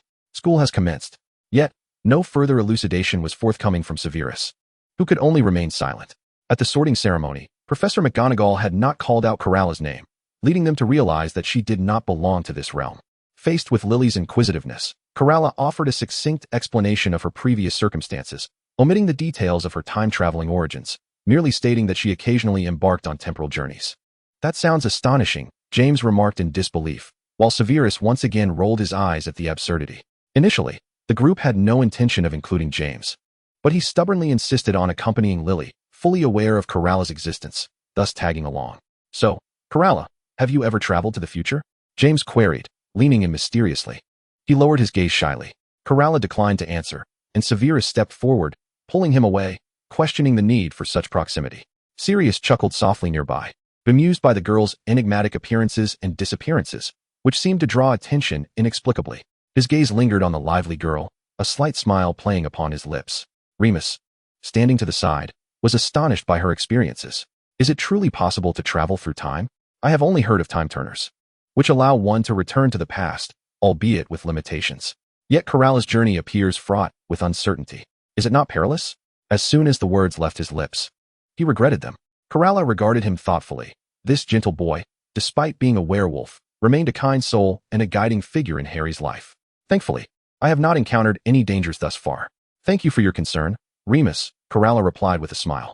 Good evening, young witches and wizards. A voice called from a distance. The group turned to see Professor Dumbledore approaching. Carola gazed at the younger version of Dumbledore, marveling at the wondrous passage of time. Upon recognizing the headmaster, Severus instinctively positioned her behind him. I wonder if this young witch might have a moment to discuss matters in my office. Dumbledore inquired. His gaze fixed on Carola. The group exchanged anxious glances, acutely aware that she did not belong to this time. If discovered, would she not be deemed an anomaly? However, Carola recalled the words of the elder Dumbledore before her arrival, realizing he must have encountered her in this timeline as well. She readily consented, though Severus grasped her sleeve. A frown etched upon his face, his concern evident. Observing his anxious demeanor, Dumbledore smiled knowingly. You may all accompany her. The group entered the headmaster's office, where Carola curiously observed Fawkes perched nearby. On the day of her arrival, fatigue had clouded her awareness of the headmaster's phoenix. Fawkes, noticing her interest, chirped twice, tilting his head invitingly, beckoning her to stroke his feathers. It appears Fawkes has taken quite a liking to you, Dumbledore remarked, a smile gracing his face. This sudden appearance of the girl, which side did she belong to? Why not allow the Sorting Hat to assign you to a house? Could you kindly share your name with me? He did not inquire about Carola's origins or her past. Upon hearing her surname, Bellamy, Dumbledore was momentarily taken aback before inviting her to take a seat. Very well, Carola, please sit. The others watched her with apprehension, their expressions betraying their worry. Except for James, who found the entire situation quite thrilling as Dumbledore placed the Sorting Hat upon her head. Let me see, child, where do you wish to belong? The Sorting Hat pondered for a moment, recognizing qualities inherent in all four houses within this girl, ultimately deciding to leave the choice to her.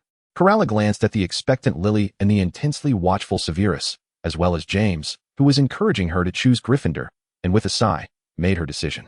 Very well, then Slytherin. The Sorting Hat proclaimed her house loudly, and Severus exhaled in relief, while Lily appeared crestfallen. Carola hastened to comfort her, simultaneously delivering a swift kick to James, who had incessantly questioned her reluctance to join Gryffindor. A flicker of disappointment crossed Sirius's eyes, though he maintained a smile, and Remus shared a similar sentiment, wondering why it had to be Slytherin. Slytherin, Albus Dumbledore secretly heightened his vigilance. The sudden appearance of the girl, assigned to this particular house, filled him with concern that she might have been sent by that individual. Nonetheless, he maintained an outward demeanor of cheerfulness, returning the Sorting Hat with a smile, assuring her that he would arrange suitable accommodations for Carola, encouraging her to feel at ease in her new surroundings. The group departed in playful banter, with Carola busy comforting Lily, while James incessantly questioned her about why she did not join Gryffindor, oblivious to the fact that he had received a kick for his persistence. Severus disapproved of James's demeanor, while Sirius staunchly defended him, and Remus attempted to mediate, resulting in a rather chaotic scene. In the headmaster's office, Dumbledore gazed at the portraits on the wall, pondering the unpredictable consequences of her arrival. Would they prove beneficial or detrimental? Chapter 33, Narcissa Black. After soothing Lily and sending away the bothersome James, the two made their way back to the Slytherin common room. Lucius Malfoy lounged on a couch, accompanied by a striking blonde girl, who inadvertently drew Carola's gaze. Observing the girl's dazed expression, Carola chuckled softly. Hello, I am Narcissa Black, the head girl of Slytherin. Greetings, Senior Black, I am Carola Bellamy. A smile unconsciously graced her lips, prompting Severus to sigh in exasperation. Carola's infatuation with beauty appeared to be hopeless. Despite her surprise at Carola's surname, Narcissa maintained her elegant composure. Professor Slughorn informed me about you. Allow me to escort you to your dormitory. Truthfully, she was taken aback by the girl's presence. It was unusual for someone to join the second year directly. The headmaster had merely suggested arranging for her to have a private room, a decision orchestrated by Dumbledore himself. Very well. Carola bid farewell to Severus and flashed a smile at Lucius before happily following her beautiful senior out. Once she left, Severus exchanged greetings with Lucius before departing, leaving him alone, lost in thought. Shortly thereafter, Narcissa returned to the common room. Lucius, it seems this girl's background is indeed extraordinary. During their walk to the dormitory, she had probed Carola with a few questions, all of which the girl navigated with impressive agility. Moreover, Carola exhibited a familiarity with the intricacies of pureblood families, prompting Narcissa's curiosity regarding her true identity. After listening to Narcissa recount their earlier conversation, Lucius appeared contemplative. He too harbored a curiosity about Carola, as Dumbledore had allowed an individual of unknown origins into their house, suggesting the girl harbored secrets. Narcissa, keep an eye on her. Of course, Narcissa nodded. Their families were intricately intertwined, necessitating a union, one that would be deemed inconsequential in the eyes of pureblood families, regardless of emotional ties. Furthermore, with a gentle smile, she recalled their earlier dialogue. This charming girl was indeed quite captivating. Carola lay on her bed in Slytherin, the green decor contrasting starkly with the ambience of Gryffindor. She reflected on her conversation with Senior Narcissa, acknowledging her admiration for her beauty while remaining rational during their exchange. She recognized that her arrival would undoubtedly attract attention. Yet it was beyond her control. Carola absently touched the pocket watch hanging from her neck, an artifact that accompanied her each time she traversed into this world. What could it possibly be, and why was she unable to dictate the time and place of her arrivals? Before long, she succumbed to a deep slumber, lost in thought. In the boys' dormitory, Severus found it difficult to sleep, having noticed Lucius's interest in Carola. Recalling Lucius's earlier attempts to court him, he sighed quietly. He realized he must grow stronger to protect Carola. Otherwise, he chuckled bitterly as he surveyed the emptiness of his dorm room. There had once been a roommate, a self-proclaimed noble pureblood who had since vacated the premises, always regarding Severus with disdain. He unconsciously pinched his hand, recalling how, during his time in Slytherin, blood status had been used to classify individuals into hierarchies. Had it not been for his exceptional talent in potion-making, which earned him Professor Slughorn's respect, Lucius would likely have overlooked him. As it stood, he could now endure the pressures of being an outcast. Yet he could not bear the thought of Carola experiencing such indignities. Contemplating Lucius's earlier insinuations, he considered the possibility of aligning himself with them. Upon awakening, Carola discovered she remained in the Slytherin dormitory, realizing that her latest journey must have lasted quite some time. Enjoying the solitude of her own space, she cheerfully organized her belongings and made her way to the common room, clutching the textbooks Narcissa had provided her the day before. Severus had been waiting for her for some time. They had transfiguration class to attend, yet Carola had not yet emerged. Surely she hasn't overslept, he mused, knowing boys were not permitted in the girls' dormitory and resigned to waiting. Fortunately, it was not long before Carola appeared, prompting Severus to rise and approach her. You finally made it. If you sleep any longer, we'll be late. He chuckled helplessly, aware that they would miss breakfast. I'm sorry, Severus. I promised to wake up early tomorrow. Typically, Hermione would rouse her from slumber, so her tardiness was somewhat understandable. Severus couldn't maintain his stern tone as he observed her playful demeanor. You must keep your word. Yes, let us hurry, Carola eagerly nodded, tugging at his sleeve as they left the common room. The two dashed along the corridor, finally arriving at the classroom just before the lesson commenced. Spotting them, Lily waved. Carola, sit here. She patted the seat beside her. Carola quickly seated herself next to Lily, forcing Severus to begrudgingly take a position behind them. Two little snakes nestled in the lion's den. Fortunately, this time, they were seated with Remus rather than the insufferable Potter. When Professor McGonagall entered, she was met with the somewhat peculiar sight of the new student befriending members of her own house. Her gaze flitted over Carola, as Albus had instructed her to keep an eye on this student, yet she found it hard to believe that she was associated with that individual. Clearing her throat, she began the lesson, which focused on transfiguring living creatures into inanimate objects. Each student received a beetle to transform into a button. Carola effortlessly succeeded, prompting Professor McGonagall to approach and examine the button. Miss Bellamy, excellent work. Slytherin earns 3 points. She placed the button down, lamenting how such a talented student was not in Gryffindor. Fortunately, Lily quickly succeeded as well, earning 3 points for her house. Both Remus and Severus also managed to transform their beetles successfully, while James and Sirius, Haha, look. James, ever the restless spirit, had failed to transform his beetle properly, leaving it with legs attached. Professor McGonagall approached him, exasperated. Mr. Potter, it would be prudent to pay attention during class. Although the children of Gryffindor are renowned for their bravery, this little lion is extraordinarily vivacious, unable to go a single day without creating a ruckus.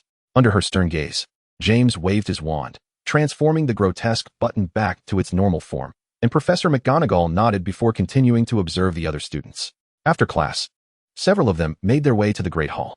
Along the way, James incessantly chattered, attempting to capture Lily's attention. But it was evident that he was being rather bothersome. Potter, could you possibly be quiet? Lily shot him an impatient glance, relishing the rare moments spent with Carola. While James seemed to talk far too much, James looked at her with a pitiful expression, recalling that she usually allowed him to ramble on. In truth, Lily was simply disinclined to engage with him this time, as his incessant prattle interrupted her conversation with Carola. However, James dared not attribute the cause of her annoyance to Carola, for he feared crossing this seemingly elegant and beautiful girl, lest she speak ill of him in front of Lily. Thus, he shifted his gaze towards Severus, who was observing Carola.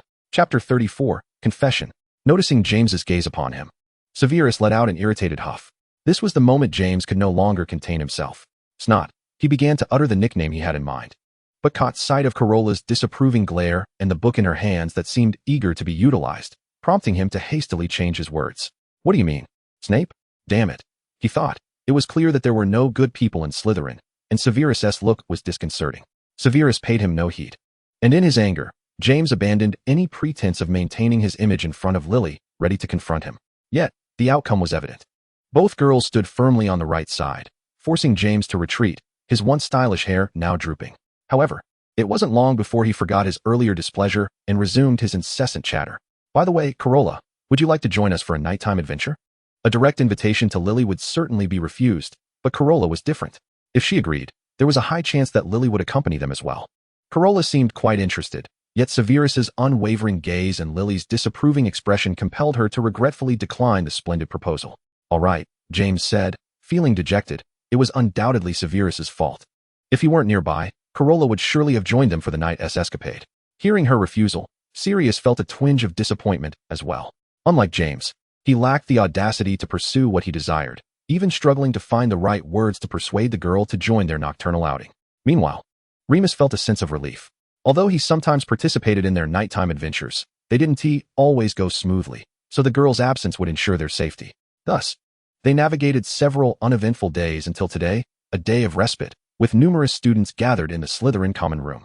Carola's initial ease had gradually transformed into anxiety.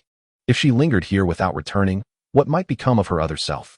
Severus had observed her recent melancholic disposition. Carola, what troubles you lately? He inquired, a hint of concern lacing his voice. He had his suspicions, but found himself reluctant to let her go. It's nothing, she replied, her smile strained. Severus felt a pang of discomfort in his heart as he wished to comfort her, but found himself at a loss for words. At that moment, Lucius approached them. Miss Bellarby, Professor Dumbledore wishes to see you in his office. His charming smile was disarming, yet Severus instinctively grew wary. All right, I shall go. Severus, you needn't wait for my return. After all, it was nearly evening, and she couldn't fathom why Dumbledore would summon her at such a time. Severus watched the two depart, recalling Lucius's previous inquiry, and sighed as he returned to his dormitory, pondering what he should do. On the way to the headmaster's office, Carola's thoughts wandered. What could Dumbledore possibly want with her at this hour? Surely, he wasn't inviting her for a meal, she chuckled to herself. Noticing her distraction, Lucius inquired, Miss Bellarby, how have you been adjusting to life in Slytherin these past few days? Carola nodded, actually, quite well. The Slytherins were unaware of her background, but Lucius had privately warned them to treat her kindly, thus she had not encountered any unpleasantness. You may call me Carola Malfoy. It felt odd to be addressed by her surname. Perhaps he still suspected her connection to her father, although at that time, Ventus was not yet married, making her existence impossible. Very well, Carola, you may call me Lucius if you wish. His smile was captivating, and Carola nodded in agreement, realizing that few were privileged enough to call this man by his first name. Seeing her assent, Lucius's lips curled into a smile. He was unsure why he was so invested in this girl. Initially, it was her origins that piqued his interest, but his observations over the past few days had given rise to different feelings. He could not help but compare her vibrant spirit to those from pure-blood families. Carola possessed a beauty that rivaled his own, and since her arrival, students from other houses had curiously sought information about her, which he, as a Slytherin prefect, had inevitably learned through his peers. This scrutiny had drawn his attention to her, as she exuded a distinct aura that set her apart from the rest, even garnering positive remarks from Narcissa. Following their earlier conversation, the atmosphere between them had lightened, and their amiable exchange further endeared Carola to him. Although both bore the hallmark pride of the Malfoy lineage, Lucius consciously tempered his demeanor in her presence, making her perception of him quite different from that of Draco, who was more haughty. Upon reaching the stone gargoyle at the entrance to the headmaster's office, Lucius recited the password with an air of arrogance, and the door slowly opened, revealing a spiraling staircase. "After you," he said, a gentlemanly gesture allowing Carola to ascend first, as they entered the headmaster's office in succession. Dumbledore was savoring some new sweets, and set them aside upon their arrival. "Mr. Malfoy, you may leave. I will ensure Miss Bellerby returns safely." With this statement, Lucius found himself unable to insist on staying, offering Carola a reassuring glance before departing. "Please, have a seat, my dear. Would you care for some sweets? How have you been faring these past few days?" Once Lucius exited, Dumbledore resumed his indulgence in confections, mindful of maintaining a certain image in front of others. Carola took a seat in the chair opposite him, feeling a strange sense of familiarity. She had conversed with Dumbledore prior to her arrival, and now she faced a younger version of him. "Quite well, thank you. What prompted you to summon me?" Without hesitation, she grabbed a handful of sweets, causing Dumbledore to wince in dismay. "Perhaps you should consume fewer of those, dear child. Otherwise, you may end up with a toothache." Then, adopting a more serious tone, he continued, "Though it may be somewhat presumptuous of me, I noticed your name is absent from the register of acceptance. I have also investigated your background, and it appears as though you simply materialized. Child, could you provide me with an explanation?" His expression was stern, no longer resembling the jovial headmaster he typically was. He could not afford to overlook any potential threats that could jeopardize the school and the young wizards. Carola had no choice but to provide him a brief explanation of what she had discussed with Lily and the others last time. A glimmer flickered behind Dumbledore's spectacles as he adjusted them. It was indeed remarkable. Although he sensed that the girl before him was withholding something, he would not forcibly compel her to divulge it. As long as she was not sent by Tom, he was content. Furthermore, from his observations over the past few days, he could discern that this girl was entirely different from Tom. Carola possessed qualities he lacked. "I am genuinely pleased that you are willing to share this with me. If you ever need anything, please do not hesitate to seek me out, all right, Carola?" Dumbledore addressed her directly by name, signifying that he was at least willing to trust the reasoning she had provided. Seeing the girl nod obediently, Dumbledore felt a wave of reassurance. Her presence might indeed bring about change, just as she was able to foster a semblance of peace between the two houses' students, was she not? With this thought, his smile grew more benevolent. Carola looked at him, involuntarily shivering, as if she could sense the old wizard's keen gaze upon her. Chapter 35, Secrets. "It's getting late. Allow me to escort you back," Dumbledore remarked, glancing at the darkening sky, realizing that their conversation had stretched into the late hours. No, it's quite all right. I know the way back." Carola dared not allow the headmaster to personally see her off. It felt far too peculiar. With that, she dashed out of the headmaster's office. Dumbledore had not even the time to utter another word of persuasion before she had vanished from sight, leaving him to awkwardly stroke his beard. The sky had darkened considerably, but fortunately, the castle was aglow with lights. Otherwise, Carola might have truly lost her way. Lucius had initially planned to wait for her outside. Although Dumbledore had assured him he would see her safely back, he remained apprehensive. However, shortly after he had taken his post outside, someone approached him with news that a scuffle had broken out between Slytherin and Gryffindor students. As the prefect, he had no choice but to return and address the matter. Carola walked alone, taking in the nocturnal beauty of Hogwarts, when suddenly someone tugged at her arm, startling her. There was no one else around. Yet she quickly recalled, "Potter, what are you up to?" No sooner had the words left her mouth than James and Sirius materialized beside her, their heads visible beneath the invisibility cloak, their bodies obscured, creating an eerie sight. "Carola, how did you know it was me?" James asked, puzzled, for he was cloaked in invisibility. How could she have guessed it was him? Sirius looked at her curiously. They had never been discovered during their pranks in the past, while hidden beneath the cloak. "That's none of your concern. What are you two doing out here at this hour?" Carola retorted, rolling her eyes, still shaken from the scare. Fortunately, having seen Harry's invisibility cloak before, she was able to deduce their identities with ease. Upon hearing her question, James immediately reacted, seizing her arm and pulling her under the cloak as they hurried away. "What the?" Carola was taken aback. What on earth were they doing? Yet the two of them continued to pull her along, showing no signs of stopping. Before long, she understood their intentions. She observed the figures ahead. "You're following Lupin, aren't you?" "Indeed. Remus must be hiding something from us, and we're about to uncover it," James exclaimed, The trio shared a dormitory, which included Peter Pettigrew alongside Sirius and Remus. However, Peter was unaware of Carola's background, and she had made it clear that she did not like him, which had led James and the others to exclude him from their activities of late. Since the beginning of term, Remus had frequently taken leave, citing his mother's illness. However, upon his return, he always appeared pale, prompting James to suspect that there were other reasons behind his absences. Tonight, when Remus had suddenly dashed out of the dormitory, they sensed something amiss and decided to follow him. Carola glanced at the moon overhead, nearing its full phase. It seemed the situation had arisen too abruptly. Remus had not arranged for leave in advance. As they approached the Whomping Willow, she felt compelled to intervene. Perhaps Remus has his reasons. Since he doesn't wish to tell us, we should return. Maybe one day he'll feel ready to share. However, her words fell on deaf ears for James, who grew even more agitated. If there's a problem, we must address it. We're friends, after all, with no one around. James shed the invisibility cloak and continued to pursue Lupin. Sirius squinted at Remus, who had reached the base of the Whomping Willow. He seemed to toss something, and the previously thrashing branches of the tree quieted down. The figure bent down, took a few steps, and then vanished from sight. Seeing that she could not dissuade them, Carola had no choice but to follow along helplessly. Should Remus lose control, she might be able to protect these two troublemakers, even if they were of similar ages. All right, let us move quickly. Under the cover of the invisibility cloak, they approached the Whomping Willow. The previously tranquil branches sensed their presence and immediately began to lash out.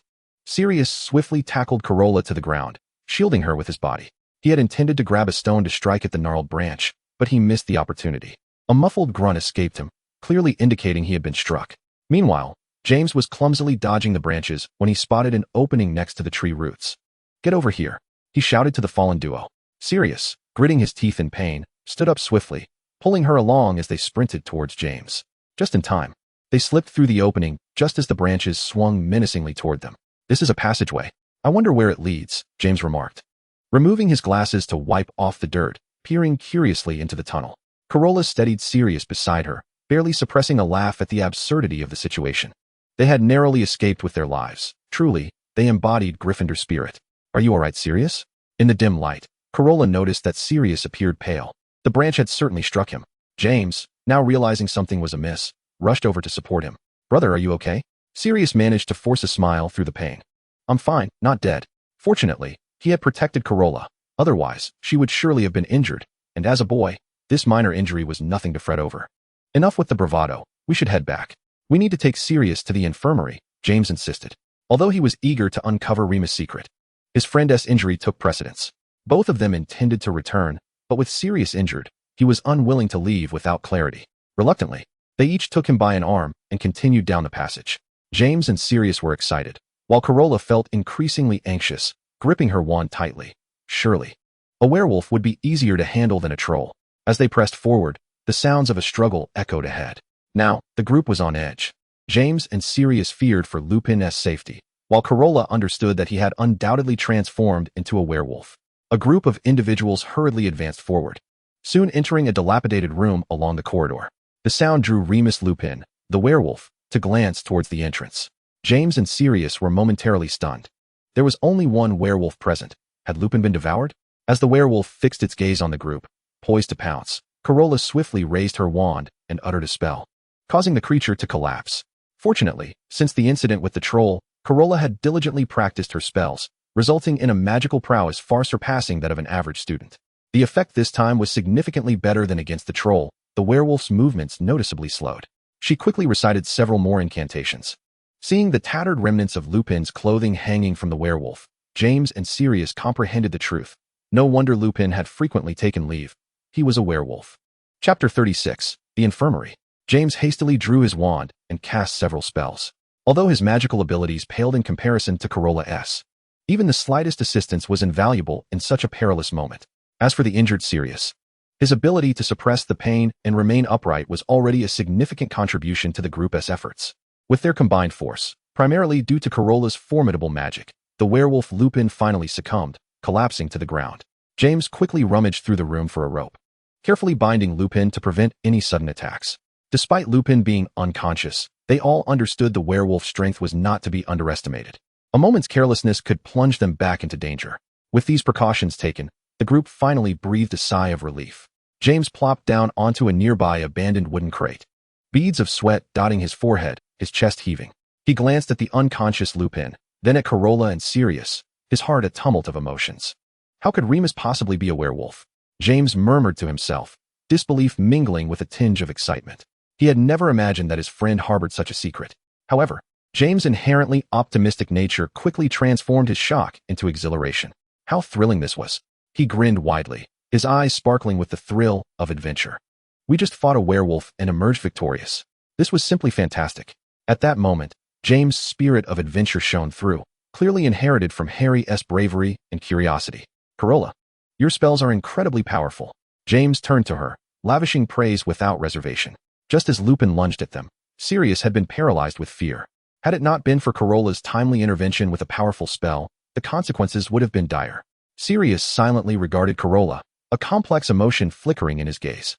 Her complexion was pale from the exertion of magic, yet her determination remained unwavering.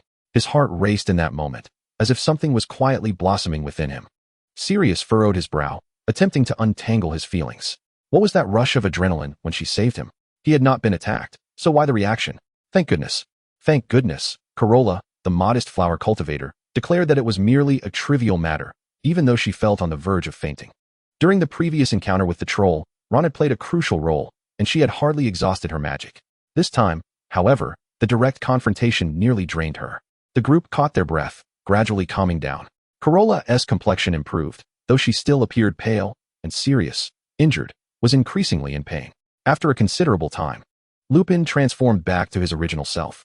He stirred awake, observing the ropes binding him and the worried faces of his companions, his face paling as a bittersweet smile formed. You all know now, he said, realizing he should keep his distance as a werewolf. Yet, James and Sirius had shown him warmth, and he desperately longed for friends like them. James jumped off the crate and rushed to him, untying the ropes. Remus, that was terrifying. You must inform us beforehand next time. If it weren't for Carola today, we might have been your dinner. His tone was soothing, reassuring Lupin. Rising from the ground, Lupin looked over at the resting Carola. At her smile, he understood that being a werewolf was not his fault. He had always been a gentle soul. Thank you. Lupin expressed his heartfelt gratitude to Carola. He couldn't bear to think what might have happened if she hadn't accompanied James. He could have lost these two friends, or worse, harmed them himself. Sirius, feeling ignored, felt a surge of irritation. Why was no one checking on his condition? His clothes were in tatters, and there was a girl present. How could James be so oblivious? He forced himself to stand, appearing weaker than Lupin moments after his transformation. Slowly, he approached James and draped his coat, which had a tear on the back, over him. Lupin realized his appearance was inappropriate. How could he expose himself in front of a girl? Blushing, he donned the coat, feeling a bit less pale. Underneath his school robes, Sirius wore a white shirt, and the black robe concealed the extent of his injuries. Initially, neither Carola nor James had noticed his wounds, but now, without the robe to hide them, blood stained his back. James was taken aback by the sight of Sirius's injury. Frantically pacing, Carola, too, abandoned her rest, rushing to support Sirius. James, quickly, help Remus. We need to get to the infirmary. Flustered, he finally reacted, assisting the equally pale Lupin. They each supported an injured friend as they made their way outside. As they exited, Carola swiftly cast a spell to staunch the bleeding, silencing the injury. The group hurriedly reached the infirmary, where Madame Pomfrey was startled. She was aware of Lupin's condition, and the sight of the injured Sirius and the pale Carola made the situation clear. She promptly examined Sirius's wounds, relieved to find they were caused by the bludger and not a werewolf bite. Otherwise, she would have had another student to care for during the full moon. Madame Pomfrey firmly directed the group to lie on the infirmary beds, even administering potions to the seemingly normal James. The taste nearly made him retch, and after protesting vehemently, he quieted under her stern gaze. They had barely settled in the infirmary when Dumbledore arrived, accompanied by Lucius and Severus. That evening, Severus had been waiting in the common room for her return, but even after Lucius resolved matters between the houses, she had not appeared. After a considerable wait without sight of Carola, they hurried to the headmaster's office to inquire whether she had already returned. Dumbledore did not anticipate that an incident would truly have occurred. At this moment, Madame Pomfrey also sought him out, reflecting on the events of the evening. The eerie disappearance of Carola made him acutely aware of the gravity of the situation. The group entered the infirmary, where the faint scent of medicinal potions lingered in the air. Sirius had already bandaged his wounds. Despite his pallor, he appeared to be in relatively good spirits. James sat on a nearby bed, clutching a vial of potion, his brow furrowed in clear aversion to its bitter taste. Carola lay on another bed, her complexion still somewhat ashen, yet her gaze remained gentle and resolute. As Severus entered, his eyes immediately fixed upon her. Ignoring the derisive remarks aimed at James, who was refusing to drink his potion, he hurried to Carola's bedside, his expression laced with concern. "Are you all right, Carola?" he inquired, his voice low and trembling ever so slightly. Observing her pale visage sent a sharp pang through his heart. He regretted not accompanying her to the headmaster's office. It was entirely his fault. Carola lifted her head, gently stroking Severus's soft black hair, a tender smile gracing her lips. "I'm fine, Severus. I wasn't hurt," she reassured him, her voice a soothing balm. However, from his position on the adjacent bed, Sirius found the scene painfully glaring, though his shoulder ached subtly. The intimate interaction between Carola and Severus was far more discomforting than any physical pain. Furrowing his brow, he turned away, unwilling to witness it further. At that moment, Lucius approached as well. Typically composed and self-restrained, he could not help but frown at Carola's pallid complexion. He glanced toward Dumbledore, who was conversing with Madame Pomfrey, his tone tinged with dissatisfaction. "Headmaster Dumbledore, we hope you can provide an explanation for this incident. After all, our students were out together with Gryffindor, and it has culminated in this debacle." Dumbledore adjusted his half-moon spectacles, a hint of regret crossing his features. He had not anticipated the situation escalating to such a degree. Ultimately, it was a lapse in his judgment. He parted his lips to offer an explanation, but was interrupted by Carola. "Lucius, it was my fault for inadvertently wandering into the Whomping Willow's vicinity. Sirius and the others were injured while attempting to rescue me." Her voice, though soft, carried a note of determination. Lucius raised an eyebrow, clearly skeptical of her explanation. He glanced at the expressions of those nearby, particularly James and Sirius, recognizing that the matter was far more complex than Carola had portrayed. Yet, seeing her fragile state, her once rosy lips now pale, softened his heart. "Humph. I see no reason for that Whomping Willow to exist at all," he remarked coolly, a trace of discontent in his tone. Severus nodded in agreement, evidently echoing Lucius's sentiments. Both fixed their intense gazes upon Dumbledore, clearly demanding a response. Chapter 37, Friends. Dumbledore hesitated. He was well aware that the Whomping Willow had no place within the school, particularly with so many underage wizards present. However, Lupin required a concealed location. As he observed the troubled expression on Dumbledore's face, Lupin wished to acknowledge his own culpability, but was drawn instead to Carola's sudden exclamation. "What's wrong, Carola?" Severus inquired, worry etched across his features. Her unexpected outcry had him concerned. Did she have an undiscovered injury that was now causing her pain? "I'm fine. I'm just a bit tired," she replied. Noticing her pallor, the group momentarily abandoned their discussion. Lucius leaned in to adjust her blanket, attempting to maintain appearances, which elicited a slight twitch of Carola's lips. "No, Senior, you're acting rather uncharacteristically for a Malfoy. You're giving off a maternal vibe," she teased, her complexion still lacking color. Lucius, not suspecting anything amiss, responded, "Rest well, Carola. I shall seek justice for you in this matter." "I'm fine. Thank you for your concern, Lucius," Carola affirmed with a nod. Severus, observing the interaction between them and her address of Malfoy, felt a twinge of discomfort. Nevertheless, considering her condition, he managed to force a smile. Indeed, take care to rest. Although he noticed Severus's unease, Carola was far too fatigued. The exhausting exertion of magic and the harrowing experience soon lulled her into slumber. Once she had fallen asleep, the two exchanged glances and quietly exited the infirmary, the atmosphere thick with silence. "This incident undoubtedly involves Gryffindor," Lucius remarked, gazing at the infirmary door. Severus nodded in agreement, his lips pressed together in contemplation. After a moment of hesitation, he finally voiced his concern. "Malfoy, why are you so invested in Carola?" Lucius's gaze remained fixed on the infirmary door, as if he could see Carola lying within. A rare softness graced his expression, his lips curling into a slight smile, as though reminiscing. Severus stood beside him, brow furrowed, his emotions tumultuous.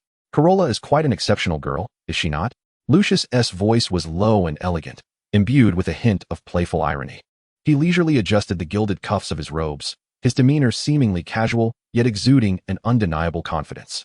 Severus felt a sudden heaviness in his heart, his fingers unconsciously digging into his palm. He had never witnessed Lucius display such concern for anyone. Even his fiancée, Narcissa Black, had never received such gentle regard.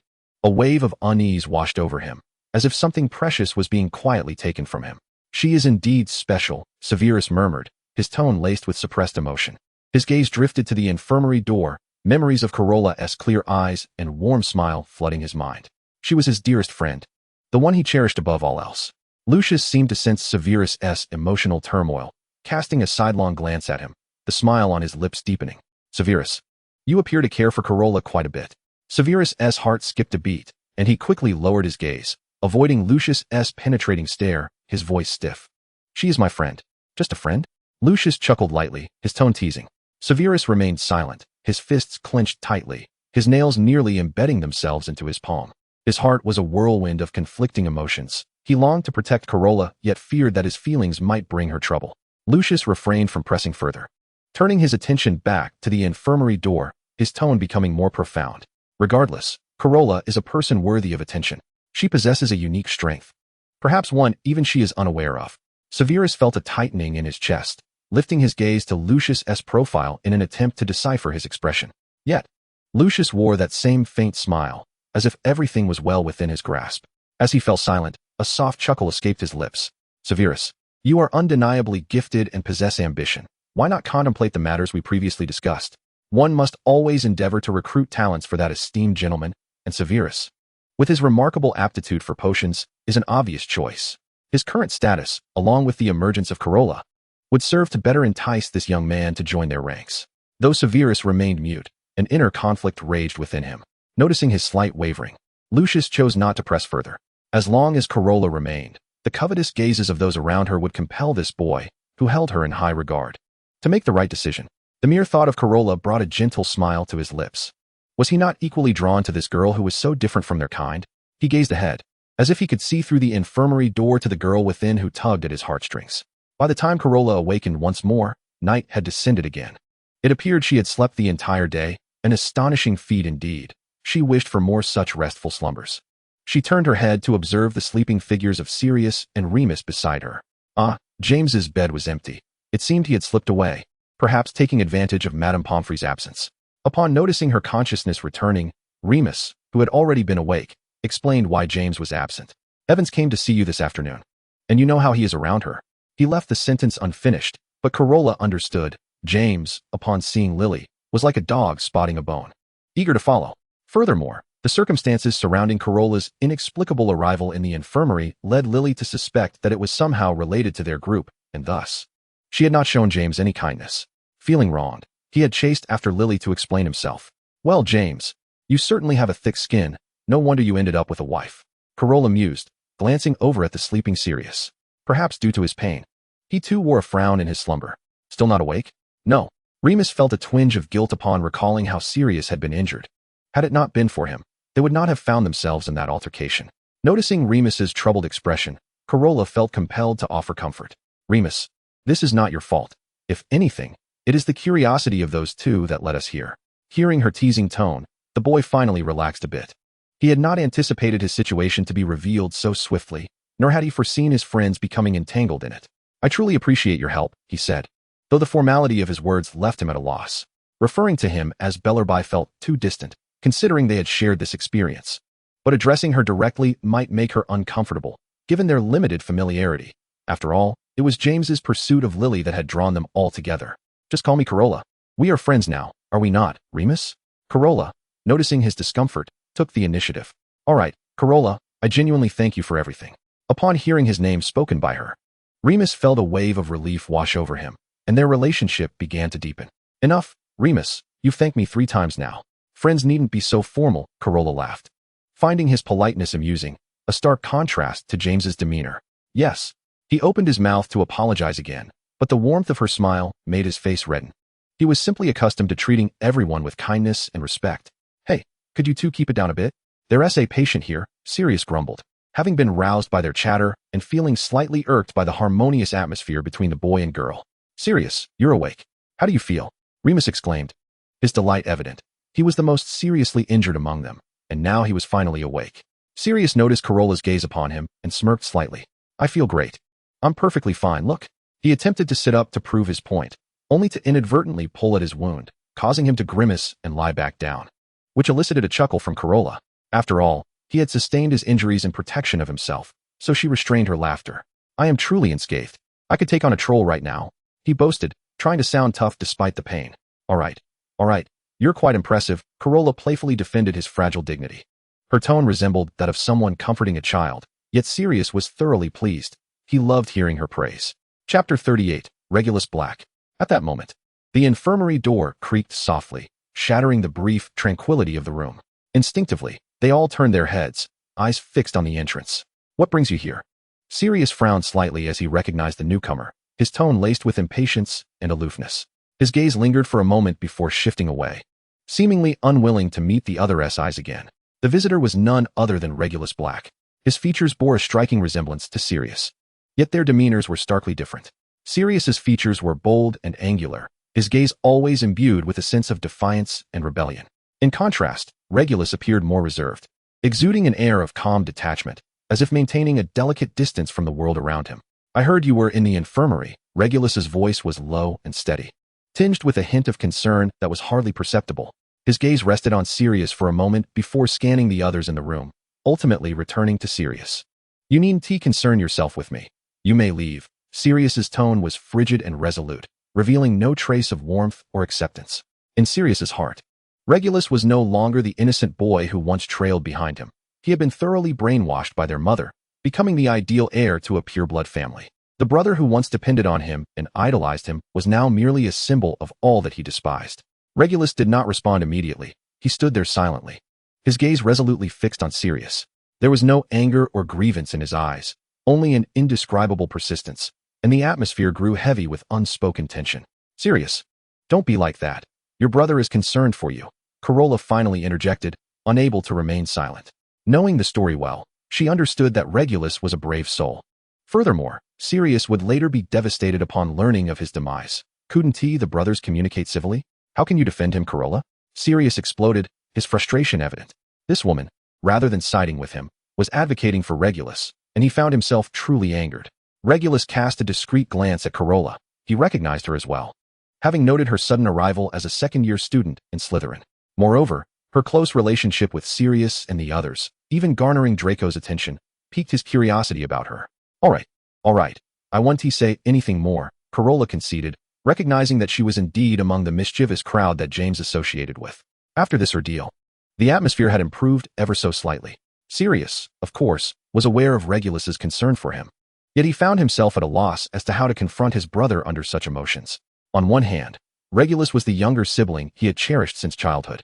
On the other hand, he was the heir to the Black family, destined to inherit the burdens that came with it, a reality that made harmonious coexistence nearly impossible. "I'm fine. It's dark outside now. You should head back early," he said, his tone considerably softer than before. A smile crept onto Regulus's face, and he cast a grateful glance at Carola, recognizing her role in easing Sirius's demeanor. "All right, I'll take my leave then. Do take care of yourself," he said, casting a concerned look at Sirius before departing, ensuring he left before Sirius's impatience could resurface. Once Regulus had gone, Sirius's expression remained sour. Carola had spoken up for him several times. Did that mean he was no longer her good friend? However, Carola had little inclination to tend to the sulking boy, as she was beginning to experience the familiar sensation of dizziness. Remus, who had been attentively observing her, noticed her pallor had worsened and promptly inquired, "Carola, what is the matter? You appear unwell." Sirius turned his gaze toward her, and upon seeing her state, he was poised to rise from his bed despite the pain. "Don't frighten me. What is wrong, Carola? I'm leaving now. Please remember to say goodbye to Lily and Severus for me." And, before she could finish her sentence, Carola vanished, leaving behind a slightly disheveled blanket. Sirius and Remus exchanged incredulous glances, both reading astonishment on each other's faces. Although Carola had indeed mentioned that she might disappear during her time-traveling escapades, this was exceedingly abrupt. In another timeline, Carola awakened, catching a faint whiff of antiseptic in the air. "Am I in the infirmary?" She sat up, stirring the figure at the bedside, who was roused by her movements. "Carola, you've finally awakened." It was Snape, who embraced the girl on the bed with palpable excitement. "But wasn't I in the dormitory before? How did I end up in the infirmary?" Snape released her, his eyes bloodshot from lack of sleep. He hadn't rested properly for 2 days. The day he had escorted Carola back to the dormitory, he received word the following afternoon that she had fallen into a coma, in the midst of brewing potions. He had abandoned his work and rushed to the infirmary, fearing for her safety, even though he understood she might have crossed over to another realm. "You've been unconscious for 2 days. How do you feel now?" he inquired, recalling the moment she had discovered Remus was a werewolf, the occasion that had led her to the infirmary. "I'm fine," Carola replied, genuinely feeling invigorated. Could it be that injuries sustained in that realm wouldn't transfer here? She glanced at Snape's worn visage. Despite her being the one who had entered the infirmary, he seemed to be the one in distress. Carola threw off her blanket and climbed out of bed, grasping his arm and gently pressing him back onto the bed. Fortunately, Snape complied with her urging, otherwise, how could such a small child manage to move a grown man? Rest for a while. I'll keep watch over you, she said, taking the seat he had occupied. Though her petite stature barely allowed her to sit at a height above the bed, Snape regarded her with a hint of mirth, yet fearing her embarrassment. He opted to close his eyes. Exhaustion soon claimed him, and he drifted off to sleep. Carola tenderly smoothed the furrows on his brow. Observing his haggard expression with a sigh, she hadn't anticipated that her time in the past would extend over several days, nor that her own unconsciousness would coincide with it. While the duration may have been significantly shorter, it was still problematic. During dinner that evening, Harry and the others set down their forks in excitement upon seeing Carola approach. "You're finally awake," exclaimed Hermione, rushing forward to embrace her. When she returned home earlier, she had not found Carola in the dormitory, and after inquiring with Harry, learned of her condition in the infirmary. The group had intended to wait for her awakening, but Professor Snape had sent them away. "You gave us quite a scare with your fainting," Harry recounted. That day, he and Ron had waited for her in the common room, planning to investigate Nicholas Flamel together, but when afternoon came and she still hadn't emerged, they sensed something was amiss. However, the boys were unable to enter the girls' dormitory, so they enlisted a female student to check on her, only to discover her unconscious on her bed. They hurriedly sought Professor McGonagall, who facilitated Carola's transfer to the infirmary, soon followed by Professor Snape's arrival. The memory of that moment sent shivers down their spines. They had never witnessed Professor Snape display such concern or the icy glare he cast upon them. Eventually, he had expelled them on the grounds of not disturbing Madame Pomfrey while she attended to patients. Others had come to visit Carola intermittently, but each time they approached, they were swiftly ushered away by Professor Snape, leaving only Hermione able to observe her condition up close, albeit for a limited time. "Carola, what is your relationship with Professor Snape? Why is he so concerned about you?" Ron couldn't contain his curiosity, and Harry and Hermione shared his inquisitiveness. At the sound of Ron's question, Carola felt a tightening in her chest. She unconsciously fiddled with the cuff of her robe, her gaze flickering. The three friends' eyes were fixated on her, brimming with unabashed curiosity and scrutiny. While Carola opened her mouth, but found herself at a loss for words. A flurry of thoughts raced through her mind as she searched for a plausible explanation. Surely, she couldn't simply declare that she and Professor Snape had always been friends?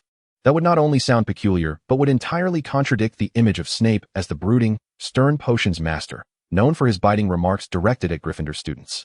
Seeing her at a loss for words, the considerate Hermione offered an explanation. Perhaps it's because of Carola's exceptional talent in potions that Professor Snape pays her special attention. Carola shot her a grateful glance. While Harry and Ron nodded in a manner that suggested they were only partially convinced, she quickly shifted the topic. "So, how have your investigations been progressing? Have you found any leads on Nicholas Flamel?" At the mention of this, the group appeared deflated. It had been several days since they had made any progress. And with Carola's unconsciousness, their motivation to search had waned.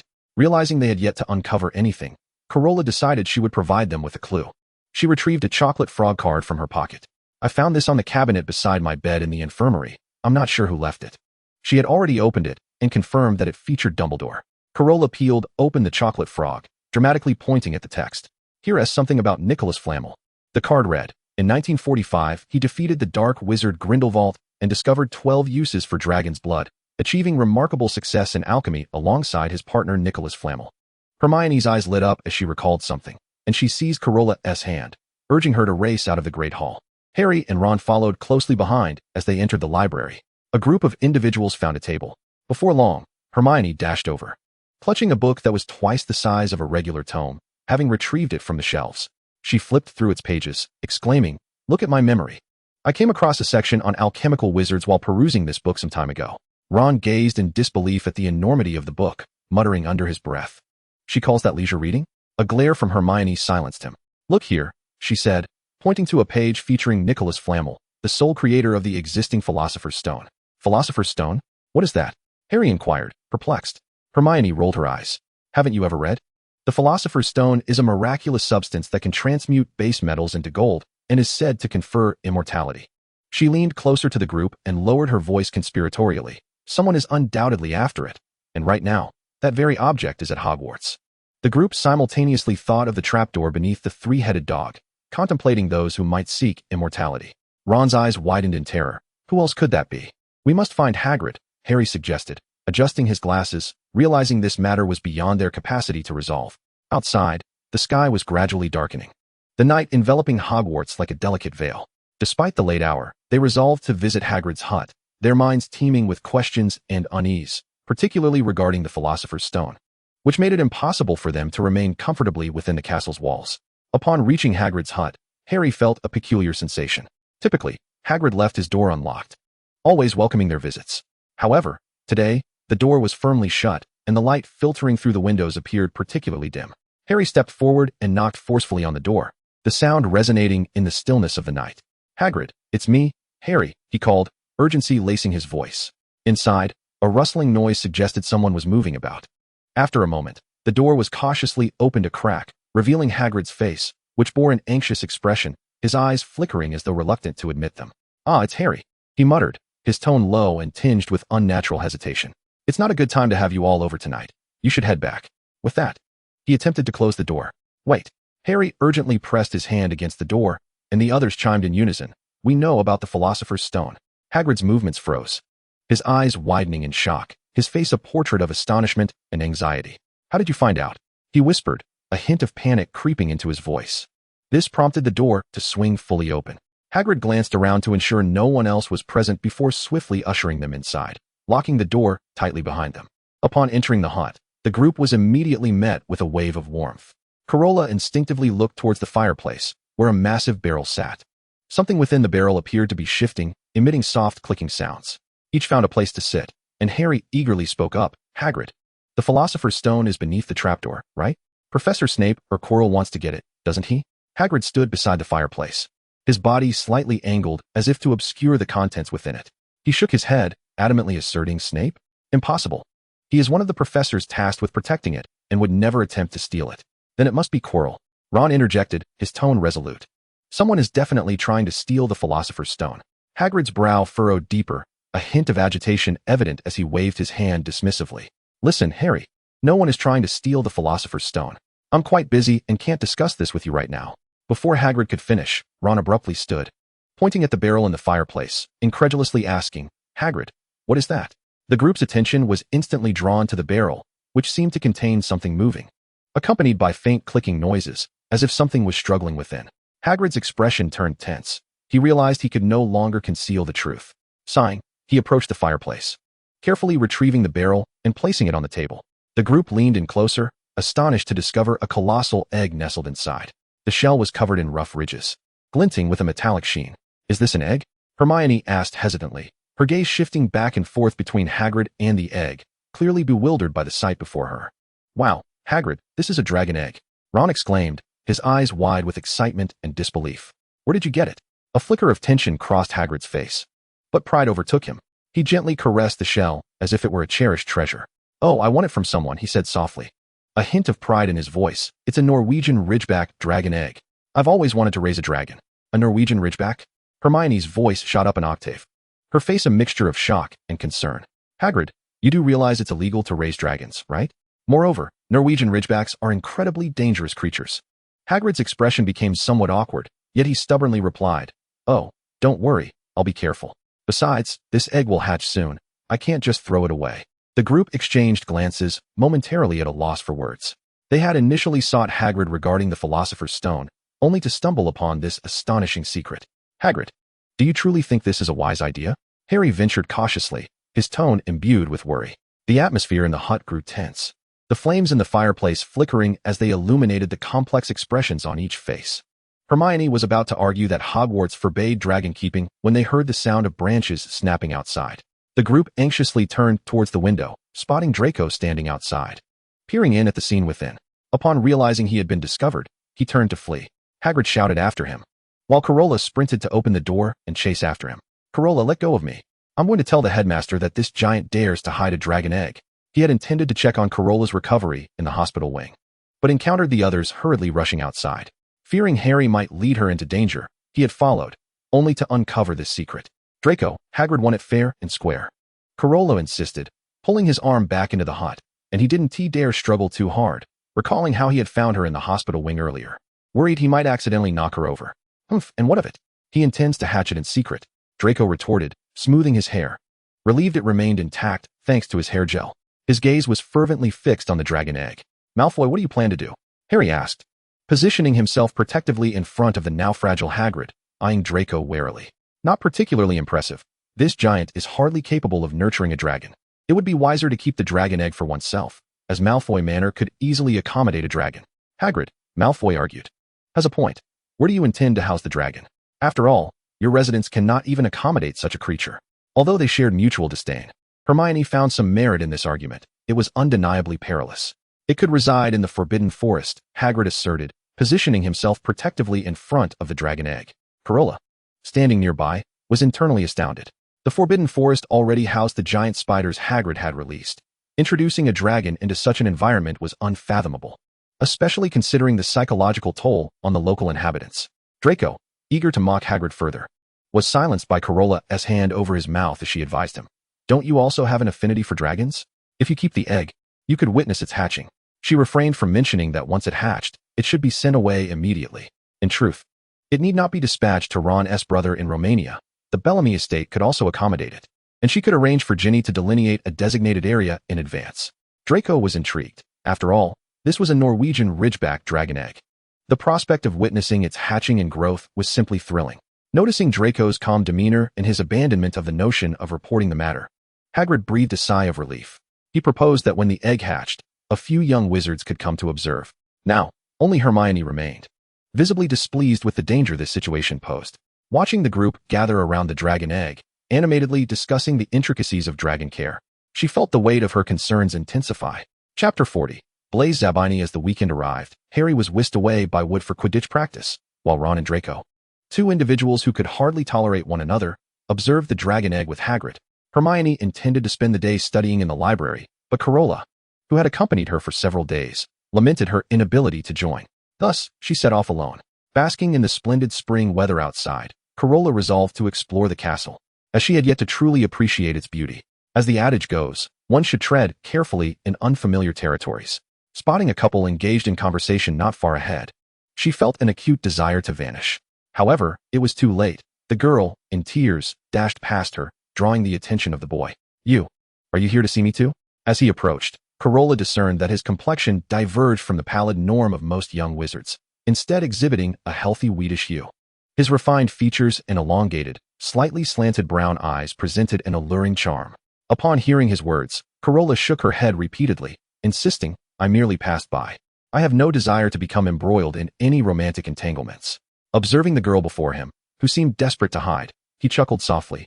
Is that so? I assumed you were here to confess your feelings for me, just like Sienna. No, I was just passing through, Carola exclaimed, her gaze lifting in surprise. If she wasn't mistaken, the girl who had just fled in tears was the very Sienna he mentioned. Noticing her gaze, a flicker of astonishment crossed his eyes before he smiled. It's you. The Carola Draco often speaks of. Truly, you are indeed the most beautiful newcomer at Hogwarts. A worthy match for me. Do you know me? Carola pondered. She was certain she did not recognize this boy. Sort of, though not entirely. He responded with a playful grin, extending his right hand towards her. Blaise Zabini, a good friend of Draco. He enunciated the word good with particular clarity. Out of politeness, Carola returned his handshake with a forced smile and introduced herself. After their friendly exchange, Blaise, lacking any subtlety, resumed their previous topic. Just passing by? What a pity. Had you confessed your feelings to me, I might have agreed, just to vex Draco. Carola scoffed. My dear fellow, you are exceedingly confident. Fear not. I have no interest in your type, she added, though she found the charming rogue appealing. His audacity, however, was bewildering. Really? His interest piqued, he pressed further. Then what do you find appealing? It can't possibly be someone as pretentious as Draco. To evade his inquiries, Carola's mind raced until she landed on an entirely different type. Well, I admire Cedric Diggory from Hufflepuff. That's the kind I'm drawn to, she declared, almost shouting to convince him. Is that so? His expression grew even more peculiar as his gaze fixated on the direction behind her, sending a shiver of apprehension down her spine. Turning stiffly, she was met with the sight of the very subject of their conversation. How mortifying! Carola averted her gaze, unable to confront Cedric's expression. I should never have ventured out today. Hermione, please take me away. I am willing to embrace the rigor of knowledge, she lamented internally. After a brief silence, Cedric stepped closer to them. Carola, do you have a moment? I need to discuss something with you. His expression was gentle as he regarded her, as if he hadn't heard a word of their previous exchange. Of course. Let us step outside and talk, she exclaimed, eager to escape the uncomfortable situation. She vowed never to wander the castle alone again. With that, She hastily departed, while Cedric offered Blaise a warm smile and followed her. Left behind, Blaise observed their retreating figures, deliberating whether to inform Draco about this encounter. Although they had escaped the scene of embarrassment, tension lingered in the air between Carola and Cedric as they walked together. Carola pondered whether he had overheard her comment, while Cedric wondered if her words held any truth. "I heard you were in the infirmary the other day. How are you feeling now?" Cedric finally broke the silence. "I'm fine now," she replied, his gentle and concerned voice dispelling her earlier discomfort like a ray of sunshine. Lifting her gaze to meet his warm brown eyes, she felt an unexpected relief wash over her, as if the earlier tension had dissipated with his smile. "That's good to hear," Cedric replied with a slight smile, his tone relaxed and natural. "Madame Pomfrey's skills are always commendable, but do remember to take care of yourself and avoid overexertion." As they strolled along the castle corridor, sunlight streamed through the stained glass windows, casting vibrant patterns on the floor. A few students hurried past, clutching books or brooms, while a faint herbal scent filled the air. At last, Cedric felt reassured. He had overheard a Hufflepuff mentioning that the most beautiful girl in Gryffindor was hospitalized, and instinctively, he thought of Carola. After confirming the details, he rushed to the infirmary, eager to check on her, only to be met by Professor Snape, who barred his entry with an icy demeanor. Cedric could not fathom why the Slytherin head would show such concern for a Gryffindor student. Unbeknownst to him, Snape's wariness towards Cedric ranked among his top concerns, hence his sternness. In his heart, he still regarded Carola as a little girl, believing that it was too early for her to be in a romantic relationship. Yet, he remained oblivious to his subconscious desire to keep her male classmates at bay. Ultimately, unable to approach her directly, he resorted to asking a female student from their house to deliver some snacks to Carola, as Professor Snape permitted girls to visit her. However, their visits were brief. The two little badgers soon declared they had no intention of returning, as the professor's expression was simply too intimidating. After uttering those two sentences, the atmosphere grew cold once more. Carola was not the type to initiate conversation, and Cedric was preoccupied with the earlier events, thus failing to fill the silence. Noticing the slight awkwardness on the girl's face, he sighed internally, realizing that her previous remarks about that boy were likely a means of using him as a shield. Yet his heart could not help but race. "The food at Hogwarts has become more diverse lately. I believe this is largely due to your efforts," he introduced another topic, alleviating the silence between them. "I merely contributed a recipe. It is the house elves who possess remarkable skills," Carola responded, her enthusiasm revived by familiar matters. "You have no idea. Fawny and the others are incredible. Last time I mentioned." The girl animatedly recounted her stories as they strolled along the paths of Hogwarts, the sunlight casting a gentle glow upon Cedric's brow and eyes, his smile warm and tender. Chapter 41, Captured. During the defense against the dark arts class that day, Harry quietly leaned towards Carola. "Hagrid said the dragon egg is about to hatch. Let us go see it after class." "All right," Carola nodded. "You and Hermione go ahead after class. I'll fetch Draco." "Why would you call him?" "Who can guarantee he won tea?" informed the professor. Ron muttered discontentedly from the side. Carola was about to retort when her gaze locked onto Professor Quirrell at the front of the class, who exhibited a strange glint of red in his eyes. Harry was still conversing with Ron when suddenly he was called out. "P.P. Potter, pay attention in class." Quirrell stuttered, but it was evident Harry was not paying heed. Initially, everyone had looked forward to the defense against the dark arts class, yet Quirrell merely read from the textbook. Moreover, he had a strong smell of garlic about him, making it a torturous experience for the students. After the incident where he had cast a spell on Harry during a competition, the students silently moved to the back of the class. Even Hermione, who typically respected teachers, sat with them. Observing their demeanor, Quirrell said nothing further, continuing to read the textbook with a hint of resentment in his eyes. When the class ended, the students rushed out of the garlic-scented classroom. Harry and the others left first, while Carola shot Draco a knowing glance, and he promptly followed. Quirrell, remaining in the classroom, watched their departing figures with a sinister smile. Hagrid's hut was still stiflingly warm, as high temperatures were required for the dragon egg to hatch. He carefully extracted the dragon egg from the bucket and placed it on the table while wearing gloves. Ron and Draco jostled for position in front of the egg, only to be restrained by Hagrid, who held one of each. Draco was displeased, thinking how dare this brute treat him so, but Hagrid's shushing silenced him. As cracking sounds filled the air, Carola, who had been struggling with a rock cake, shifted her gaze to the dragon egg. After a fierce battle, the little dragon finally broke through its shell, stretching its head out and beginning to nibble on the remnants of the shell. "Oh," Hagrid exclaimed, clutching his chest, clearly enamored by the somewhat unattractive dragon. Draco and Ron watched in rapt attention. Although Carola couldn't quite appreciate the dragoness looks, she still found it fascinating. After all, it was a dragon, and having one in the manor would indeed be quite cool. Hagrid cradled the dragon against his chest, despite still being a hatchling. It evidently possessed the innate ability of dragons to breathe fire. Hagrid's beard was singed by the dragon's breath, and he quickly swatted at it. Relieved that the flames extinguished swiftly, leaving behind wisps of smoke rising from the charred hairs. "Oh, you're magnificent, aren't you, Norbert?" he cooed, playfully toying with the dragon as it circled the table. "Norbert?" Draco frowned. "How can you name it that? I think it should be called," but Hagrid was not listening. He had already assumed the role of the dragon's mother. As they gathered around Norbert, a sudden knock sounded at the door. They exchanged glances, and Hagrid hurried to find a place to hide Norbert, but it was clearly too late as someone pushed the door open. "Oh, what is this?" Professor McGonagall exclaimed, incredulous at the sight of the young wizards and Hagrid holding a dragon. Following closely behind was Snape, who glanced at Carola and, seeing her calmly seated with a cake, breathed a sigh of relief. "Hagrid, I don't know where you obtained this dragon, but keeping one is strictly forbidden at Hogwarts, especially with so many young wizards present," McGonagall admonished, her stern gaze sweeping over the assembled students. Carola and the others lowered their heads, while Draco fared no better, realizing Snape was present. "In any case, this matter will be reported to Dumbledore. Each of you will lose 50 points, and you will all face punishment. Now return to your dormitory," she declared, hardly able to believe her own house's students were engaged in such perilous activities. Especially with the usually well-behaved Carola and Hermione involved, she showed no mercy in deducting points. The group, silent and downcast, departed from the sorrowful Hagrid, heading towards the castle under Snape's grave scrutiny. "Malfoy, did you report Hagrid?" Ron blurted out as they left the professor's sight. "Weasley, shut your mouth," Draco snapped, his mood souring. Now that Norbert had been discovered, he would surely have to leave, and he hadn't even had the chance to tell his father about wanting to raise a dragon. Carola too felt disheartened. Now none of them would have a dragon to care for, while Hermione glared at them in frustration. "Are you all still discussing dragons?" "We've just been docked 200 points, she admonished. Hearing this, Draco's spirits lifted, as losing points individually was far less than collectively. This year's House Cup will undoubtedly belong to Slytherin. The fleeting camaraderie forged over the dragon evaporated in an instant, and Ron, under Hermione's watchful gaze, dared not protest further. Carola hurried to console the upset Hermione. "It's all right. Remember, Harry won a 200-point bonus last time. And we've accumulated enough points in class as well."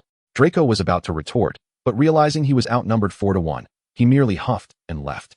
Harry, however, was concerned about the punishment Professor McGonagall had mentioned, his expression darkening. The following day passed uneventfully. That evening, the group was summoned to a location where Filch was watching them with a sinister glint in his eyes. He was somewhat friendly towards Carola, as her feeding of Mrs. Norris had visibly improved the cat's condition. Each time the two encountered one another, they exchanged a few words regarding the care of their feline companions. "Follow me," he urged, leading the anxious group out of the castle. Severus Snape remained behind, his gaze filled with concern as he watched the girl's retreating figure. Initially, he had suggested to Professor McGonagall that Carola be confined to his quarters, and, to avoid raising suspicion, he included Harry in the proposal. However, the suggestion was met with refusal, and he could only hope she would not encounter any peril. Meanwhile, the group was escorted by Filch to Hagrid's hut, where the half-giant was wiping away tears while holding a lantern. "What is the fuss over a dragon?" Filch remarked, his expression one of exasperation. Hagrid sobbed in response. "You don't understand. Dumbledore sent it to Romania. Isn't that a good thing? There, it can be with its kind." After the potential troubles were averted, Hermione visibly relaxed. Yet, worry clouded her thoughts as she pondered the newborn's adjustment to its new surroundings. What if it can't adapt? What if it misses me? Filch, uninterested in discussing such matters, rolled his eyes. "Enough of that. You'll need to muster your courage for the Forbidden Forest." At his words, Draco cast a terrified glance toward the ominous woods. "What? Are you mad? You're sending us into the Forbidden Forest? There are werewolves in there." Ignoring his protests, Filch abandoned the group with Hagrid, who stifled his sobs. "Come with me," he instructed, leading the way into the darkened woods, which were even gloomier than the sky above. After traversing a short distance, Harry could no longer contain his curiosity and inquired of Hagrid, "What are we doing here?" Hagrid took a couple of steps forward, bent down, and pointed to a silvery substance on the ground, raising it for all to see. "This is unicorn blood. Our mission here is to find the injured unicorn." He regarded the apprehensive young wizards before announcing, "We shall split into 2 groups. I will team up with Carola." Draco interjected, hastily declaring his intention to join her as well. "Fine, then the 3 of you will be together. Ron and Hermione, you'll follow me," he instructed, though Hermione's gaze remained anxiously fixed on Carola. "And Fong, we want him too." Draco expressed disdain toward Harry. concerned that he would be unable to protect Carola in a dangerous situation. All right, but I must remind you, she is quite timid, Draco remarked skeptically, glancing at the large black dog. Thus, the group divided. Draco, lantern in hand, led the way, grumbling about how such tasks were meant for house elves. Lamenting what his father would think, Carola observed his demeanor and couldn't help but think of Lucius. Both carried the pride of the Malfoy name, yet Draco appeared rather naive. Indeed, a father's indulgence often emboldens a child to seek reprisal. Harry, overhearing the complaints, felt a throbbing pain in his scar. Harry, are you all right? Is your scar hurting again? Carola asked, concern etched on her face. Since entering the woods, he had looked unwell, which suggested they might soon encounter Voldemort. I'm fine. In truth, the pain in his scar was intense, but he wished to spare Carola any worry. Potter, you look dreadful, Draco attempted to taunt him. Though his attention was diverted by a shadow lurking in the distance. The group advanced cautiously, parting the underbrush for a better view, only to witness a shadowy figure feeding upon the wounded unicorn. Draco instinctively screamed, and Carola quickly covered his mouth. Nearby, Harry, overwhelmed by the pain radiating from his scar, collapsed to the ground, the sound of snapping branches drawing the creature's attention. It lifted its head to gaze in their direction, causing Fong to panic and flee. Draco, wanting to pull Carola away, found his hand forcefully shaken off by the girl. Go find Hagrid, Carola urged, brandishing her wand toward the advancing shadow. Understanding that remaining behind would only hinder their escape, Draco hurried off to find help. As the menacing shadow drew nearer, Carola swallowed hard and raised her wand, incanting, Reducto. She dared not let her guard down against Voldemort, unleashing a powerful spell. The shadow dismissed her initial attack, sustaining a wound but quickly recovering, preparing to advance again. Reducto. Sand and stone, fall and falter, thunder and explosion. Although Carola's magical energy waned, her spell struck true, repeatedly hitting the creature, which hesitated to approach further. Yet, before she could breathe a sigh of relief, the shadow raised its wand and uttered a spell, a flash of green light hurtling toward her. Avada Kedavra. Recognizing the incantation, Harry's eyes widened in terror as he clutched his scar. Truly, the Dark Lord wasted no time in casting the killing curse. Thankfully, Carola had remained vigilant, nimbly evading the deadly spell.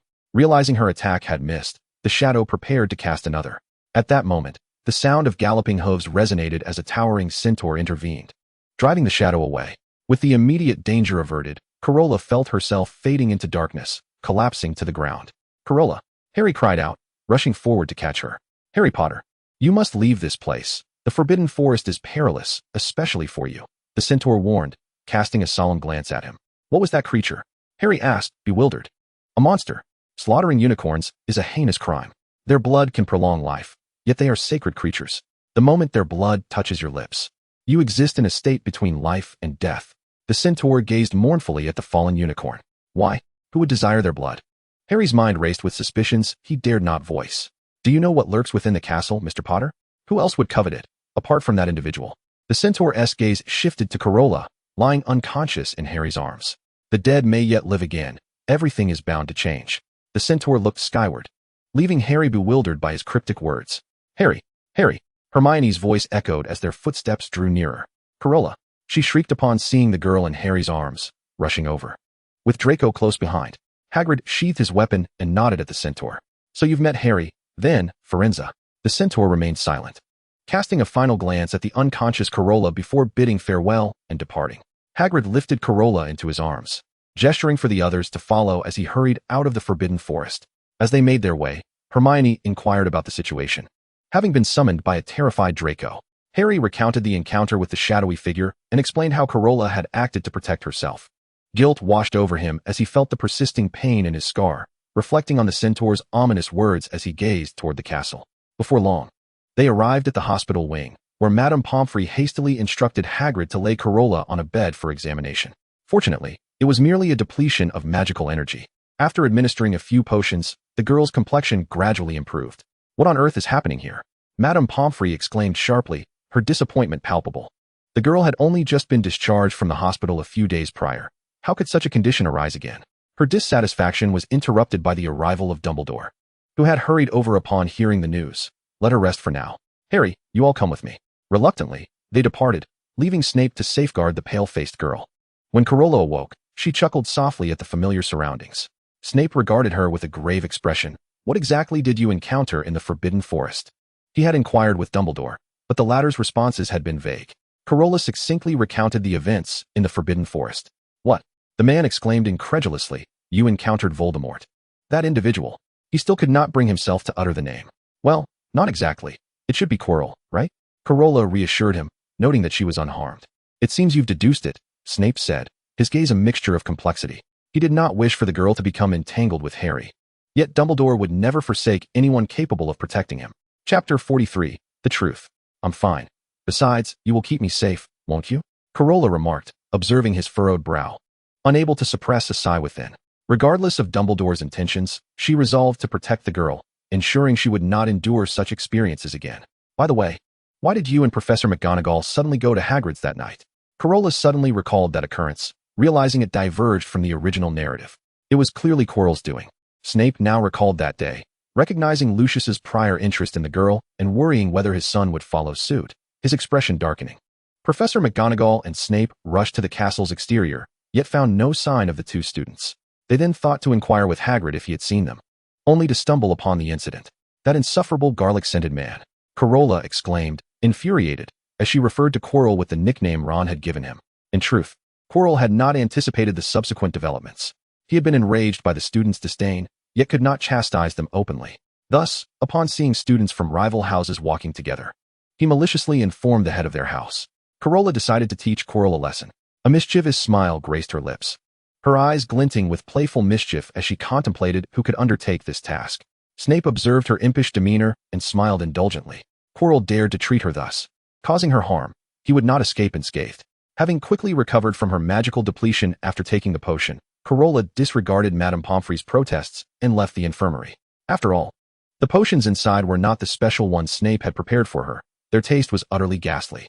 Upon returning to the Gryffindor common room, she found Harry and the others anxiously discussing something.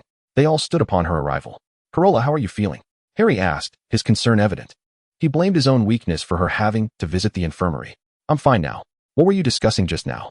Hermione urged, guiding Carola to sit on the sofa by the fireplace.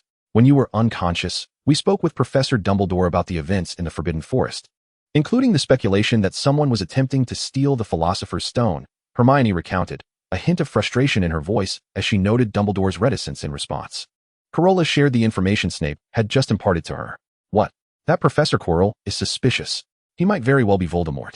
We must inform Professor Dumbledore. Ron shouted.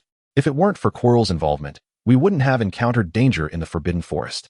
However, based on what we know, we cannot definitively prove that Quirrell is Voldemort or one of his followers, Hermione cautioned, her worry palpable. It is utterly absurd to have a suspected Dark Lord teaching students. Meanwhile, Harry sat silently, his hand resting on his scar. The following day at lunch, the twins approached her, inquiring about her recent ordeal. Little Rose, we heard you were hospitalized again yesterday. What happened? Fred asked, concern etched on his face. He had tried to visit her during her last hospitalization, but had been sent away by Snape. Yesterday, he and George were busy with Quidditch practice and had not been aware of the situation. I was just about to look for you too. She gestured for them to come closer, revealing her plan. All right, leave this matter to us, George said, finding her scheming demeanor delightful, a mischievous grin spreading across his face. But what reward do you intend to give us? He asked, his eyes twinkling. Carola, puzzled, wondered why she, as their investor, should pay them for a task they were to undertake. How insidious, she thought. She gestured to George, asking how much he wanted as a reward, but he clarified. I'm not talking about gold galleons. He still had a lingering desire regarding the incident where Fred had kissed her, and he wanted in on that too. Despite the questioning look she gave him, he managed to suppress his urge to kiss her, simply flashing a radiant smile. Let's settle it next time. For now, we'll handle this task. With that, he threw an arm around Fred and departed, intending to fulfill the mission she had set for them. Carola found his words rather peculiar but dismissed the thoughts, deciding to focus on anticipating their results. Although Quirrell remained the defense against the dark arts professor, he was frequently ambushed by the twins with dung bombs as he walked through the corridors, causing his odor to become increasingly unbearable. Snape, still seething from Quirrell's role in Carola's injury, merely brushed aside Quirrell's demands for a severe punishment of the twins, resulting in Quirrell's expression darkening further during class. The ensuing days were uneventful, continuing until the day of the final exams. As Ron emerged from the exam room, he let out a wail of despair. Despite having Carola and Hermione, two academic powerhouses, pressuring them into revision prior to the exam, he still made mistakes due to nervousness. Harry, sitting nearby, rubbed his scar in silence. Observing Ron's distress, Carola asked, Harry, is your scar still hurting? Perhaps we should visit the infirmary. Recently, Harry's scar had been persistently aching. But as it was a remnant of a curse, no solution could alleviate it. I can't shake the feeling that it's a warning of impending danger. As they conversed, they strolled outside the castle, gazing at a distant hut when Harry suddenly had a flash of inspiration. I remember now. The dragon egg. And the group began to run.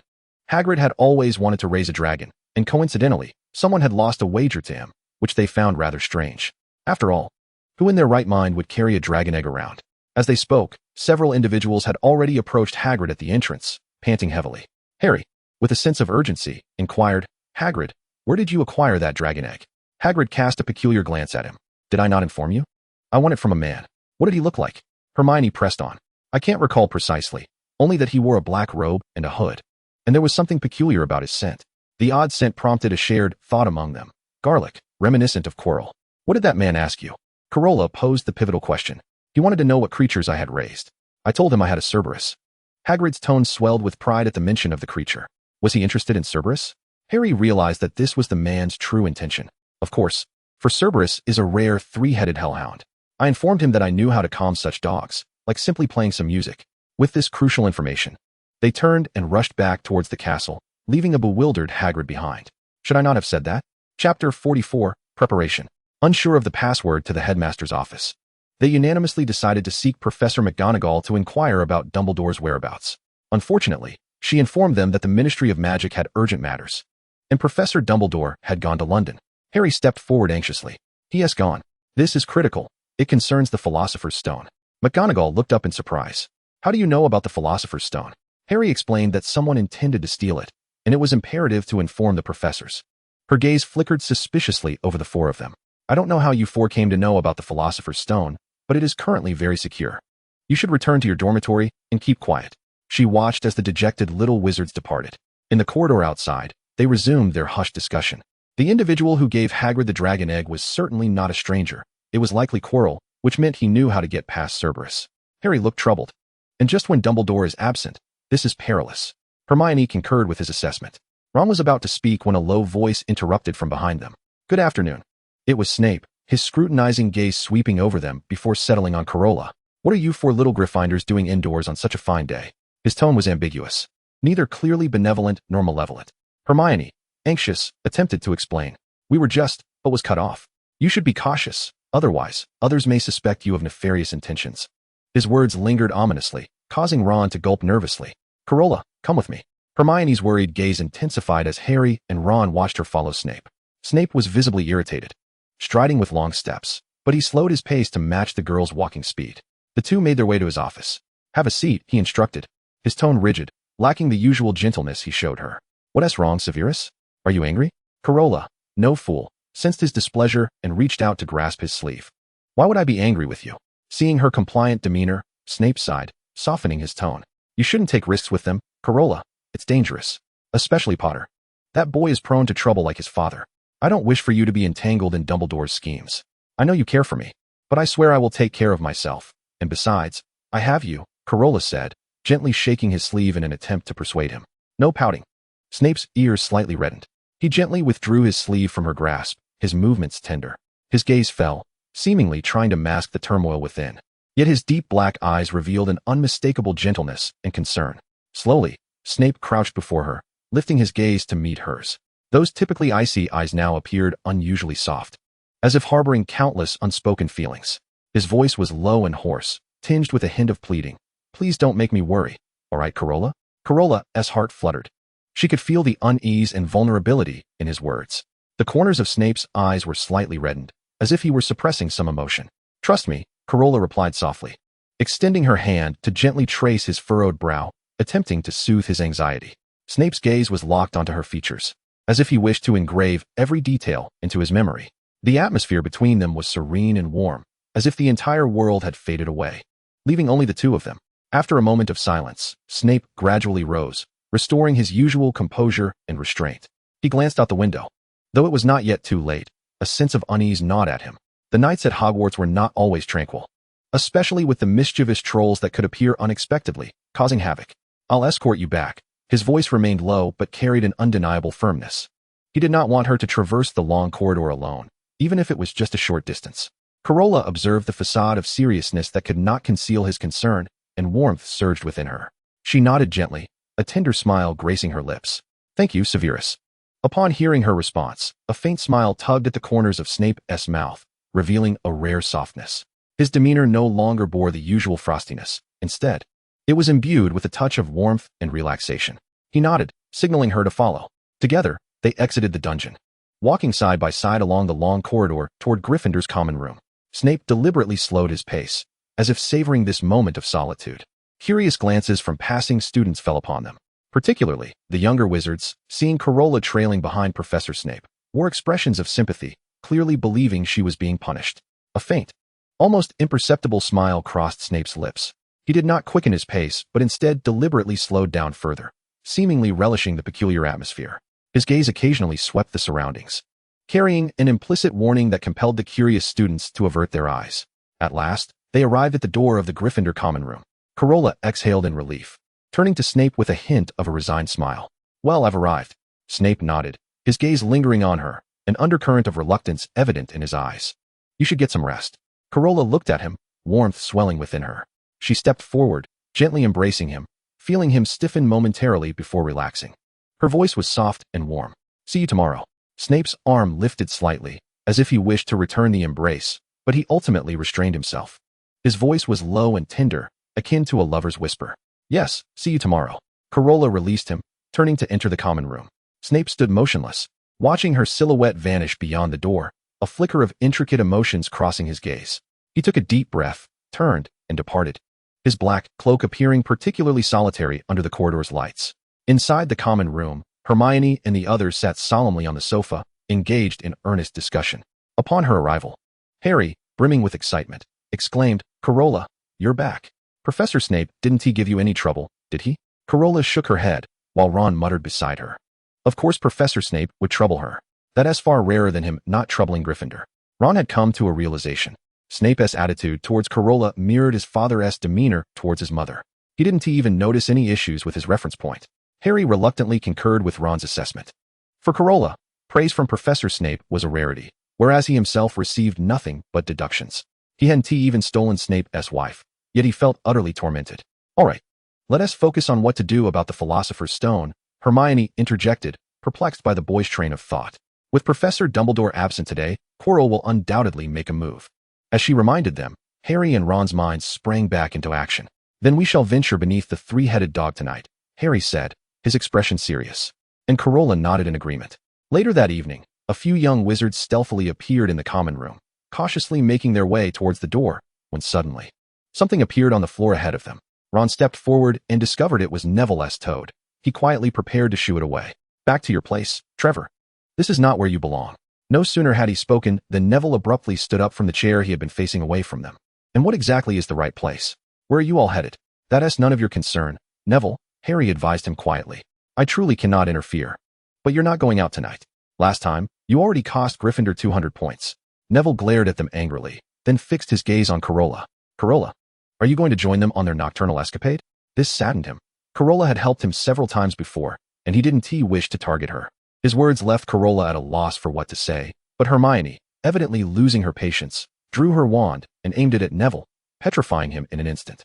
He fell rigidly to the ground, and Carola levitated him onto the sofa, covering him with a blanket, hoping he wouldn't catch a cold this time. Ron, taken aback by Hermione's swift action, swallowed hard and leaned towards Harry, whispering, "Sometimes she can be quite terrifying, can't she? Or maybe Carola is the gentler one." He meant no harm by it. He was merely afraid that one day, if he said the wrong thing, Hermione might petrify him too. Harry remained silent, relieved that Hermione hadn't overheard Ron's comment. Otherwise, who could guarantee that he wouldn't end up like Neville? However, one thing Ron said was undeniably true. He shifted his gaze towards the girl covering Neville with the blanket. Carola was indeed very gentle. Chapter 45, The Challenge. The group cautiously avoided the night patrols and successfully reached the third-floor chamber. Pushing open the door to the three-headed dog's lair, Harry peered inside. The once menacing creature lay soundly asleep, while a magically enchanted harp played a soothing melody nearby. The group approached the three-headed dog. "It seems Quirrell has already been here and has gotten past the beast," Harry remarked gravely, eyeing the slumbering creature, which lay sprawled atop the trapdoor. "We need to move it." As they prepared to act, The silent Carola drew her wand and cast a levitation spell on the three-headed dog. The effect wasn't perfect, given the creature's massive size, but it succeeded in lifting its paw off the trapdoor. So clever, Carola. How did I not think of that? Hermione exclaimed, embracing her joyfully.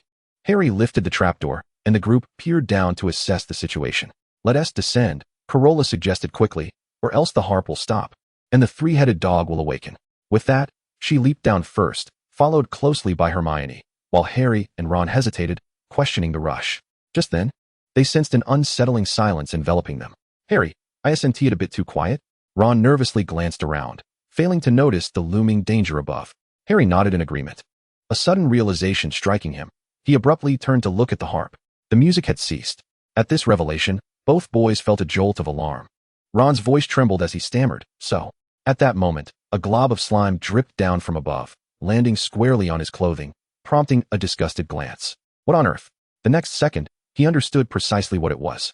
Looking up, he saw the three-headed dog glaring ferociously at them, now fully awake. Ron screamed, and Harry swiftly kicked him, leaping down just in time to evade the creature's snapping jaws. To his surprise, he felt no anticipated pain. Ron opened his eyes nervously, realizing he and Harry had landed on something resembling a tangle of vines. But where were Carola and Hermione? Confused by this predicament, they exchanged glances and attempted to rise, only to find the vines wrapping tightly around them as they struggled. Help! Help! Ron cried out, his panic escalating. Meanwhile, Carola and Hermione, who had already escaped from the devil's snare, heard his cries and began to respond loudly. Relax. Quickly. Hermione's voice reached their ears, and Harry hastily complied. But Ron was too frantic, continuing to struggle. As Harry managed to relax, he successfully landed in front of them, leaving Ron still shouting for help. Hermione rolled her eyes and raised her wand, casting a spell at the devil's snare above. Incendio. The flames ignited, causing the devil's snare to recoil swiftly. Freeing Ron from its grasp, he landed on the ground, exclaiming that he felt quite relaxed. Hermione sighed in exasperation, and the group continued onward. After traversing a distance, they arrived at a door. Do you hear that? It sounds like wings flapping, Harry remarked, his gaze fixed curiously on the door. Carola nodded, confirming, indeed. It feels like many wings are fluttering simultaneously. Hermione and Ron exchanged glances, each seeing the confusion mirrored in the other's eyes. Approaching the door, they pushed it open, revealing a multitude of bird-like creatures fluttering in the air above. Upon closer inspection, they realized it was a swarm of winged keys. There was also a door on the opposite side of the room. Ron walked over, attempting to open it with a spell, but it failed, leaving him with an awkward grin. Hermione observed the situation and concluded, we still need a key to open this door, and it appears to be a rather old broom. Harry approached the hovering broomstick in the room, reaching out to grasp it. I think I know what to do, mimicking a takeoff position. Ron cheered him on from the side. As Harry navigated through the flurry of keys, he deftly avoided those attempting to hinder him. Carola stood by, keeping a watchful eye on the unfolding situation, and fortunately, it wasn't long before he spotted the right key. Accelerating, he aimed to catch it. Sensing danger, the key darted upwards, and the other keys began to pursue Harry's broomstick in hot pursuit. Fortunately, just as the dilapidated key was about to escape into the sky, Harry, with remarkable quickness, seized it and swiftly tossed it to Carola. She hurriedly opened the door, while the three behind anxiously observed Harry's predicament. He dashed towards them on his broomstick, and upon successfully reaching the door, Hermione promptly secured it. The pursuing key, unable to halt in time, collided with the door, producing a series of loud thuds. Noticing the small wounds on his cheek, Carola cast a healing spell. The effect was immediate, restoring Harry's face to its usual state, his eyes sparkling as he gazed at the girl who had cast the spell. The newly entered room was somewhat dim, but as they took a few steps forward, the lights suddenly illuminated, revealing an enormous chessboard before them, with pieces towering at least twice their height. What is this? Hermione inquired, a hint of confusion evident as she was not well versed in chess. Carola explained the situation, and the academically inclined Hermione comprehended instantly. So this is wizard's chess. But how do we get across? The group gazed at the chessboard stretching across the room, realizing their only option was to traverse it. Harry cautiously stepped onto the board, but the pieces on the opposite side immediately sprang to life, raising their swords to block their path. It seems we must play chess. Ron, I leave it to you. Although Carola was also adept at wizard's chess, entrusting it to Ron would surely yield no issues. Faced with this sudden responsibility, Ron expressed his anxiety but quickly organized the positions of the players, taking on the role of a knight himself. As in the original storyline, the game reached its final moments. Harry sensed something amiss. If things continued this way, Ron would have to sacrifice himself. No, it can't be like this, he shouted. Ron, with a tense expression, replied, It must be this way, Harry. You are the one who must reach the end, not me, not Hermione, nor Carola. Hermione, now understanding, looked on with urgency as they watched Ron make the final move. The knight advanced slowly to the front of the opposing queen, and the towering figure raised its long sword. With a sound that sliced through the air, it plunged the blade into the knight's steed. The horse disintegrated instantly, fragments scattering upon the group, yet they were too preoccupied to notice the pain. As the horse collapsed, Ron, as the knight, fell to the ground, a multitude of stones crashing down upon him. Ron, Harry exclaimed in shock, but the next moment, he widened his eyes in astonishment as Ron slowly rose from the rubble. The boy looked at them, feeling his body and laughing. I'm fine. Haha. In truth, Carola had acted swiftly, casting a protective charm just as Ron's knight was slain. Seeing that he was unharmed, the group felt a measure of relief. Taking a deep breath, Harry followed the path to the opposing king, nervously stating, You are about to be defeated. As the words left his lips, the king slowly released the sword he held, which fell to the ground with a resounding thud. The chess match was won, and the group quickly rushed to Ron's side. Thank goodness Carola was here. You've mastered even fourth-year spells. Hermione sighed in relief, realizing she had much more to learn. With no one injured, they proceeded to the next room, which appeared quite ordinary, containing only a table adorned with several potion vials. A ring of fire blocked their path at the front of the room, indicating that only by consuming the correct potion could they enter. It was then that Snape's prized student, Carola, stepped forward, quickly identifying the right potion. However, the amount was limited, sufficient for only 2 to pass through the flames. Carola knows more spells than I do. Let her accompany you inside, Harry. Hermione looked anxiously at the two, but she understood this was the best course of action. Carola took a sip, the peculiar taste nearly causing her to retch. Harry, after drinking as well, wore a similarly pained expression, suddenly grateful that despite receiving deductions from Professor Snape, he had not inadvertently poisoned himself. With preparations complete, the two, under the worried gazes of Hermione and Ron, successfully traversed through the flames and reached the final chamber. Chapter 46, Voldemort. In the expansive room stood a man in robes, his back turned to them, gazing intently at the image reflected in a mirror. Hearing their footsteps, he slowly turned his head, revealing a sinister grin directed at Harry and his companion. Didn't he expect this, did you, Harry? You've always suspected Snape, yet the true culprit is me.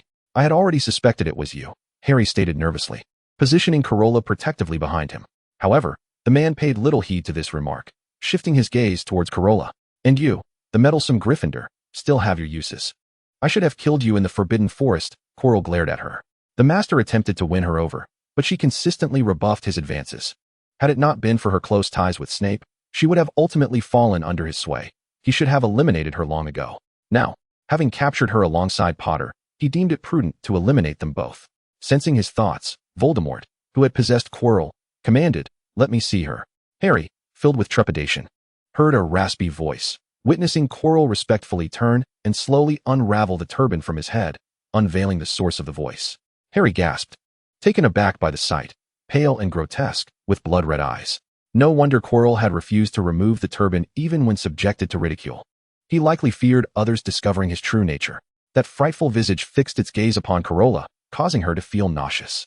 Rumor had it that Tom Riddle was once a handsome youth. What had led him to become this?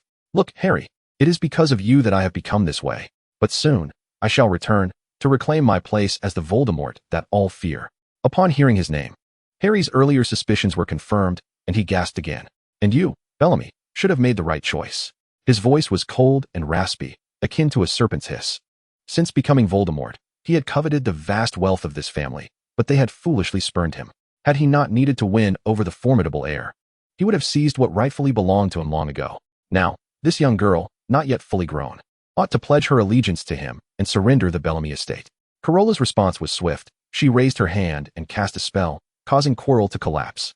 Caught off guard by the attack, Quirrell staggered, and Voldemort, bearing the brunt of the damage, shouted angrily, Capture them. Carola pushed Harry aside and engaged Quirrell in combat. Quirrell, wary of harming Harry with a killing curse, opted for a bone-crushing hex instead.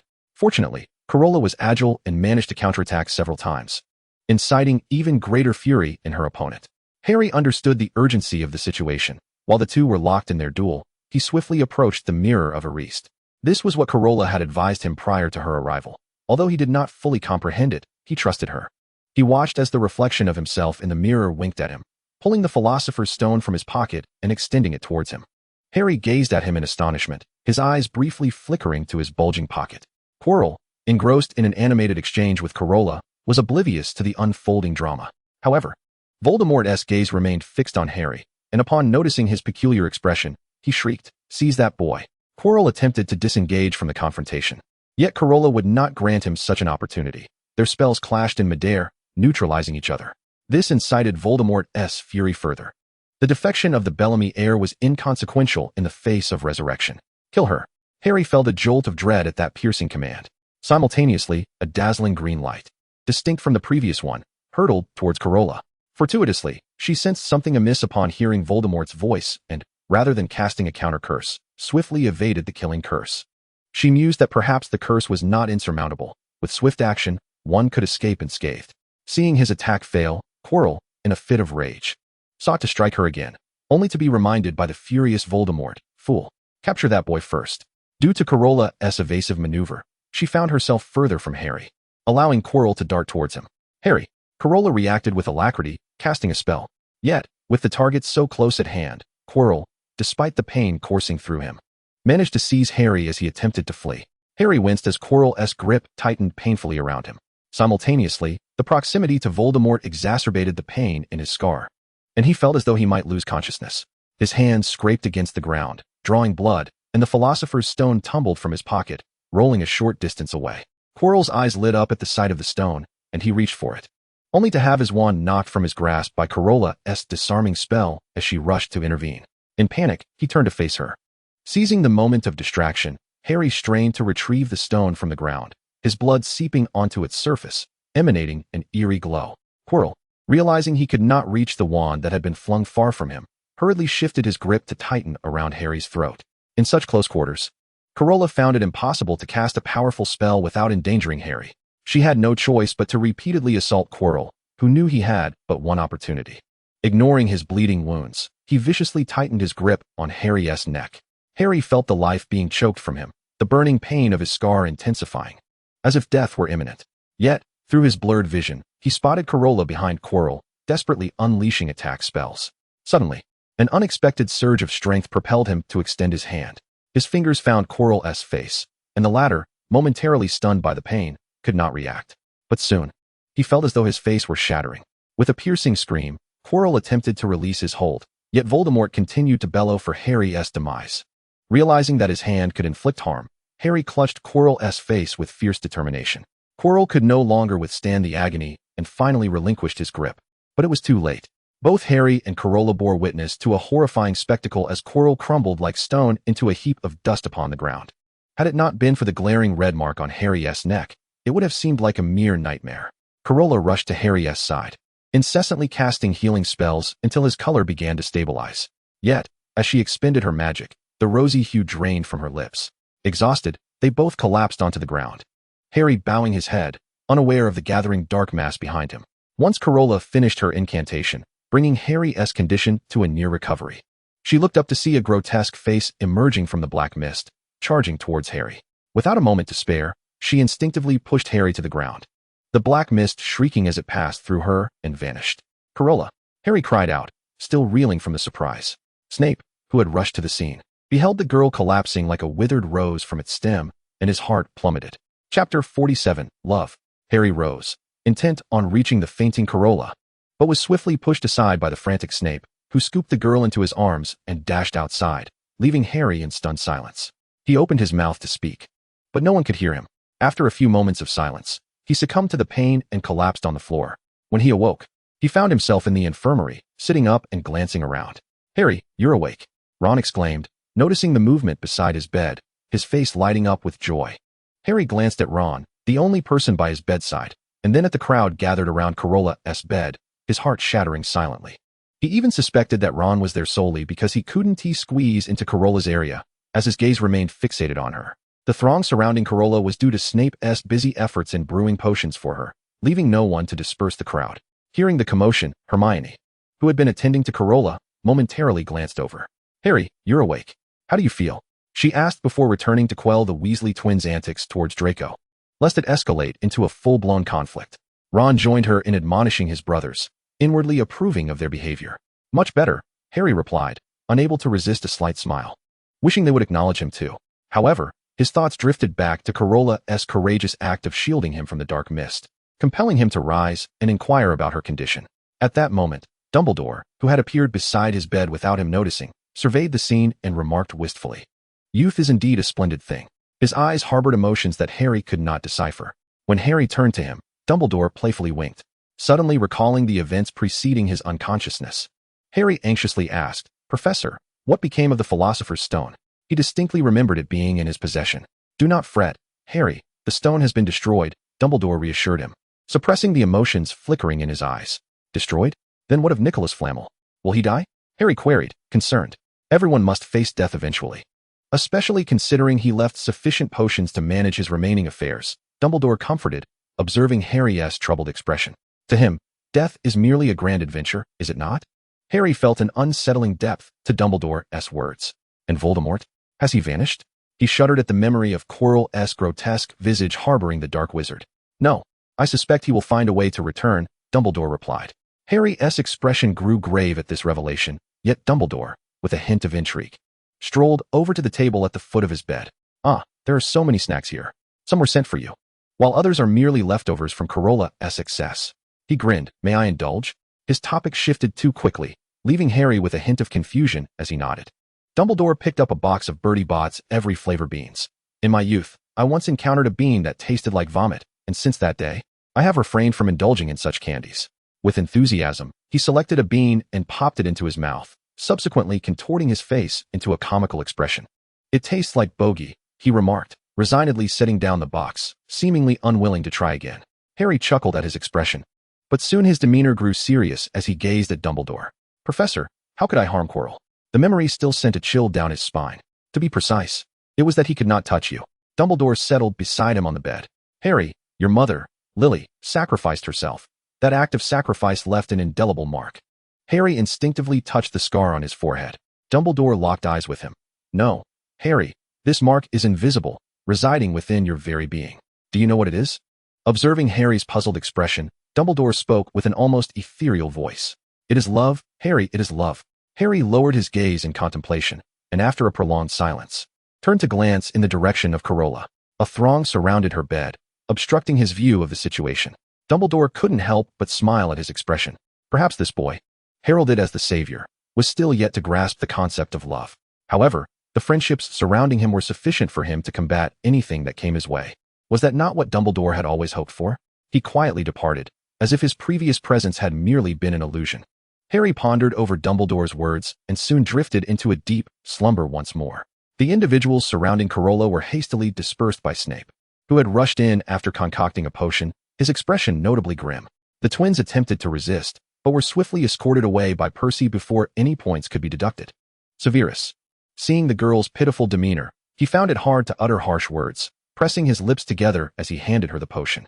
Carola took it and gulped it down. It was not the bitter concoction she had tasted in the infirmary, but rather a gentle orange flavor, still warm. "You're the best." "Severus," she said, blinking her jade-green eyes at him, trying to divert attention from her injuries. "You know."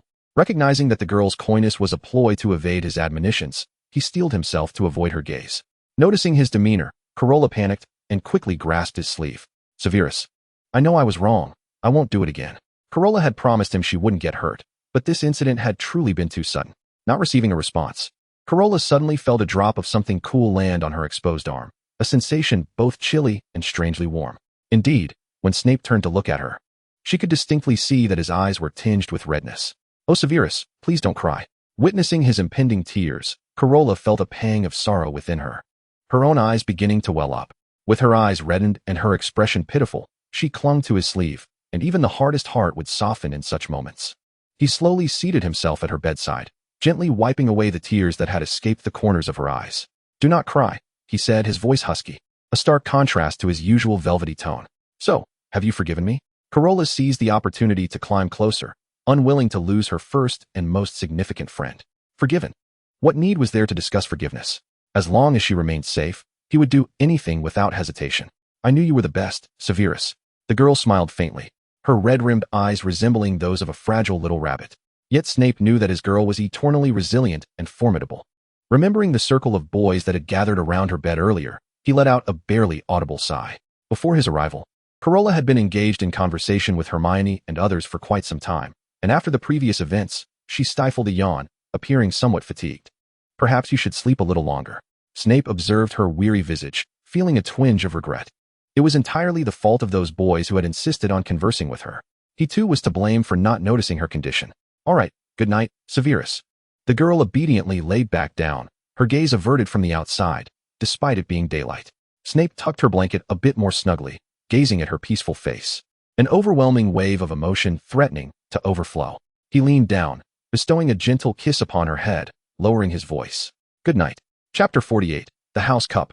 Today marked the day of the House Cup announcement. The Great Hall was filled with students from all 4 houses, a spectacle reminiscent of the sorting ceremony. The Slytherin students were exuberant, while Gryffindor appeared considerably more despondent. After all, their house had been deducted 200 points due to the Dragon Egg incident, coupled with the twins' frequent point deductions by Snape. Even with the points accrued by Carola and Hermione during classes, and Harry's capture of the Golden Snitch, the House Cup seemed beyond their reach.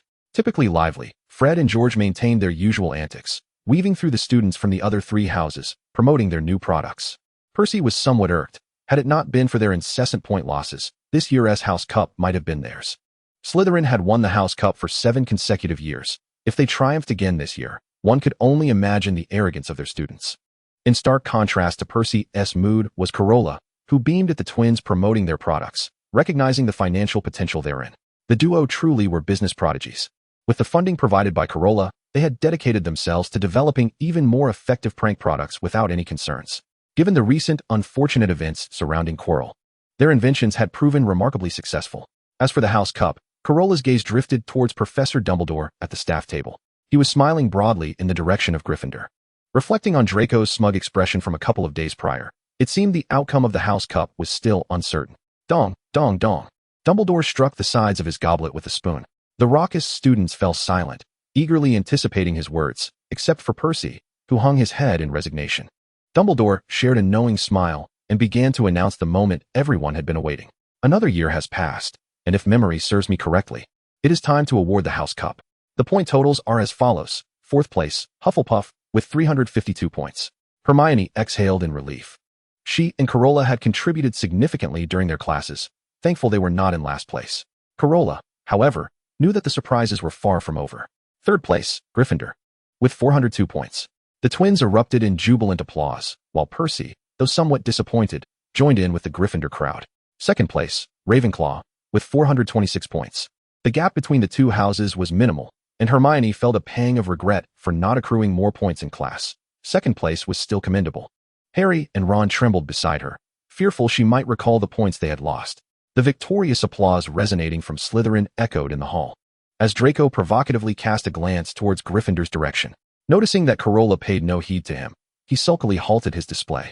Blaise found his behavior somewhat amusing, but refrained from approaching him to stir trouble, instead allowing his gaze to wander towards the girls' table.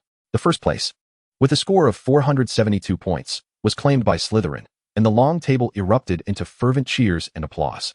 Hermione, feeling rather disheartened, propped her chin on her hand instead of joining in the friendly clapping.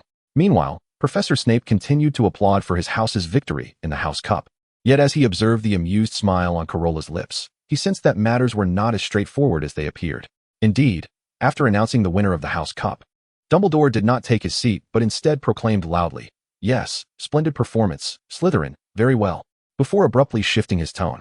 However, recent events must also be taken into account, and I shall be awarding some additional points. Draco felt a sense of foreboding. He recalled the day he had boasted to Carola that Slytherin would surely win the House Cup this year. Her expression at that moment had been rather ambiguous.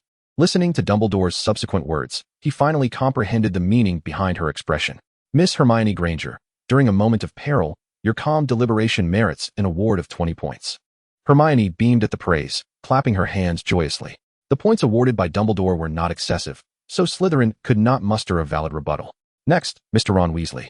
Your game of wizard's chess was the most remarkable in many years. I award you 20 points. Ron's face flushed crimson, while Percy proudly patted his usually imprudent brother on the back.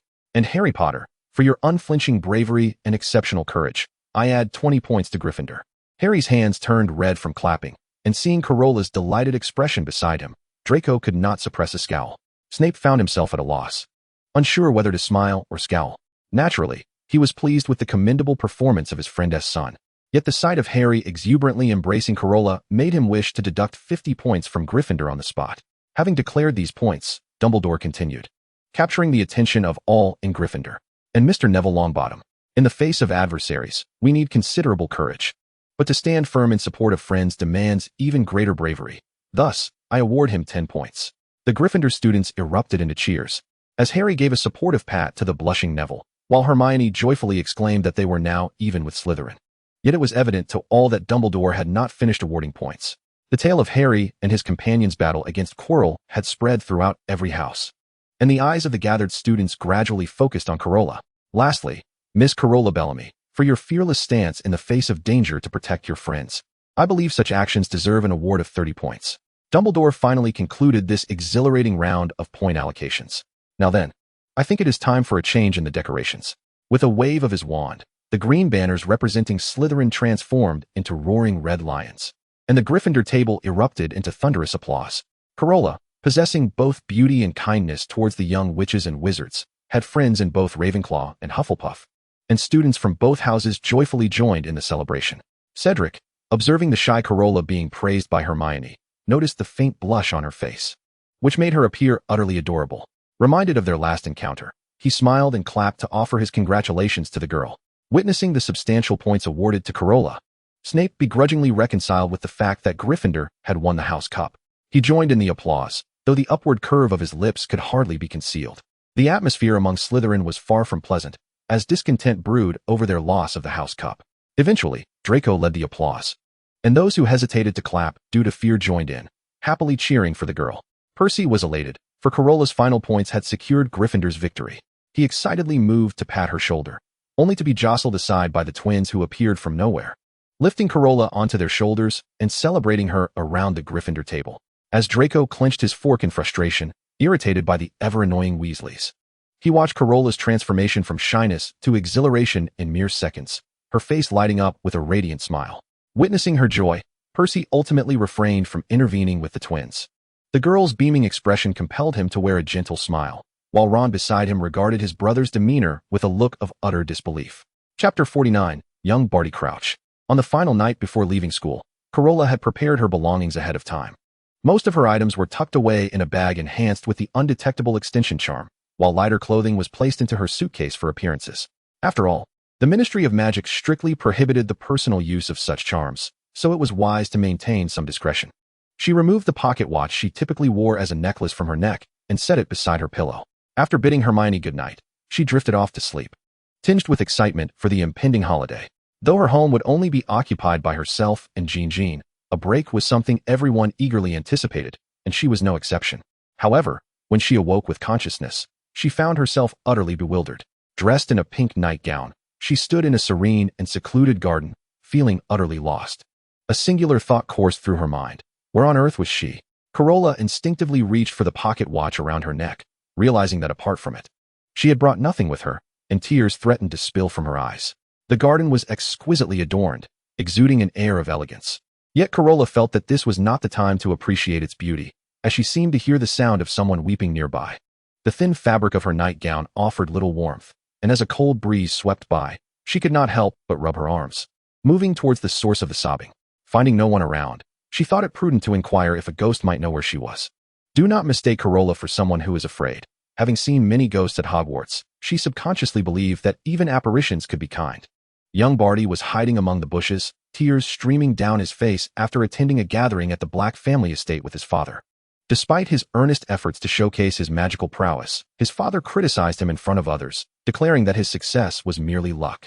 Overwhelmed with sorrow, he sought refuge to weep in secret. Wiping his tear-streaked face, he encouraged himself to try harder, hoping that his father would eventually commend him. Hello. Barty's attempt to rise was interrupted by the unexpected voice behind him. He crouched there, pitiful and afraid to turn around, fearing he would be reprimanded by someone from the earlier gathering. Carola approached the boy who was pretending to be a mushroom from behind. Can you hear me speaking? She inquired. The boy, clearly a person, remained silent, which puzzled her. Little Barty, upon hearing the sweet voice emanating from behind him, realized that someone was very close and reluctantly lifted his head. He He slowly turned around to find a girl slightly shorter than him, whose beauty was extraordinary. Akin to a fairy from a storybook. She stood before him, adorned in attire that seemed utterly out of place for the gathering. His initial reaction was one of envy. To move about the party so freely in such clothing, her parents must truly cherish her. This thought was quickly overshadowed by his embarrassment at being seen in his current state, especially by such a lovely girl, causing him to shyly clutch the hem of his little suit. In contrast, Carola's mood was less than pleasant. The boy, who had been squatting like a little mushroom, now stood at her height, if not slightly taller, although she attributed that to his hairstyle. Yet, observing the charming little lad, she momentarily dismissed her dissatisfaction. His fluffy, pale yellow hair, coupled with his black suit, made him resemble a young prince, despite the redness around his eyes. Carola fought to maintain a composed smile, greeting him with a gentle demeanor. "Hello, do you know where this place is?" The moment the words left her lips, she realized how foolish the question appeared, especially when she noticed the boy's mouth agape in astonishment. Little Barty was genuinely taken aback by the seemingly relaxed demeanor of the girl before him. Could she have sneaked into Black Manor? That seemed improbable. "Who are you?" he asked, stepping back warily and gripping his newly acquired wand tightly. This made Carola feel a wave of frustration. She had merely stumbled into this place. Who knew where it truly was? Carola. At that moment, a cheerful male voice broke the awkward tension. Sirius, bounding over like an exuberant puppy, rushed to their side. Upon noticing the girl's attire, he couldn't help but feel his ears flush. The Carola he had previously encountered always donned the green robes of Slytherin. He had not expected her to look so adorable in pink. "Sirius, what are you doing here?" Carola exclaimed, her surprise evident. "This is my home," he replied, beaming with joy, eager to know if Carola had come to find him. His home, the Black Manor. How had he ended up here? Fortunately, they were in a secluded garden, or else he might have been chased away due to his appearance. Listening to their exchange, little Barty gradually relaxed his grip on the wand. Realizing she was a friend of Sirius Black, he had initially thought she resembled a princess from the storybooks he had surreptitiously read in his childhood. Wasn't it said that when one felt despondent, a princess would appear to save them?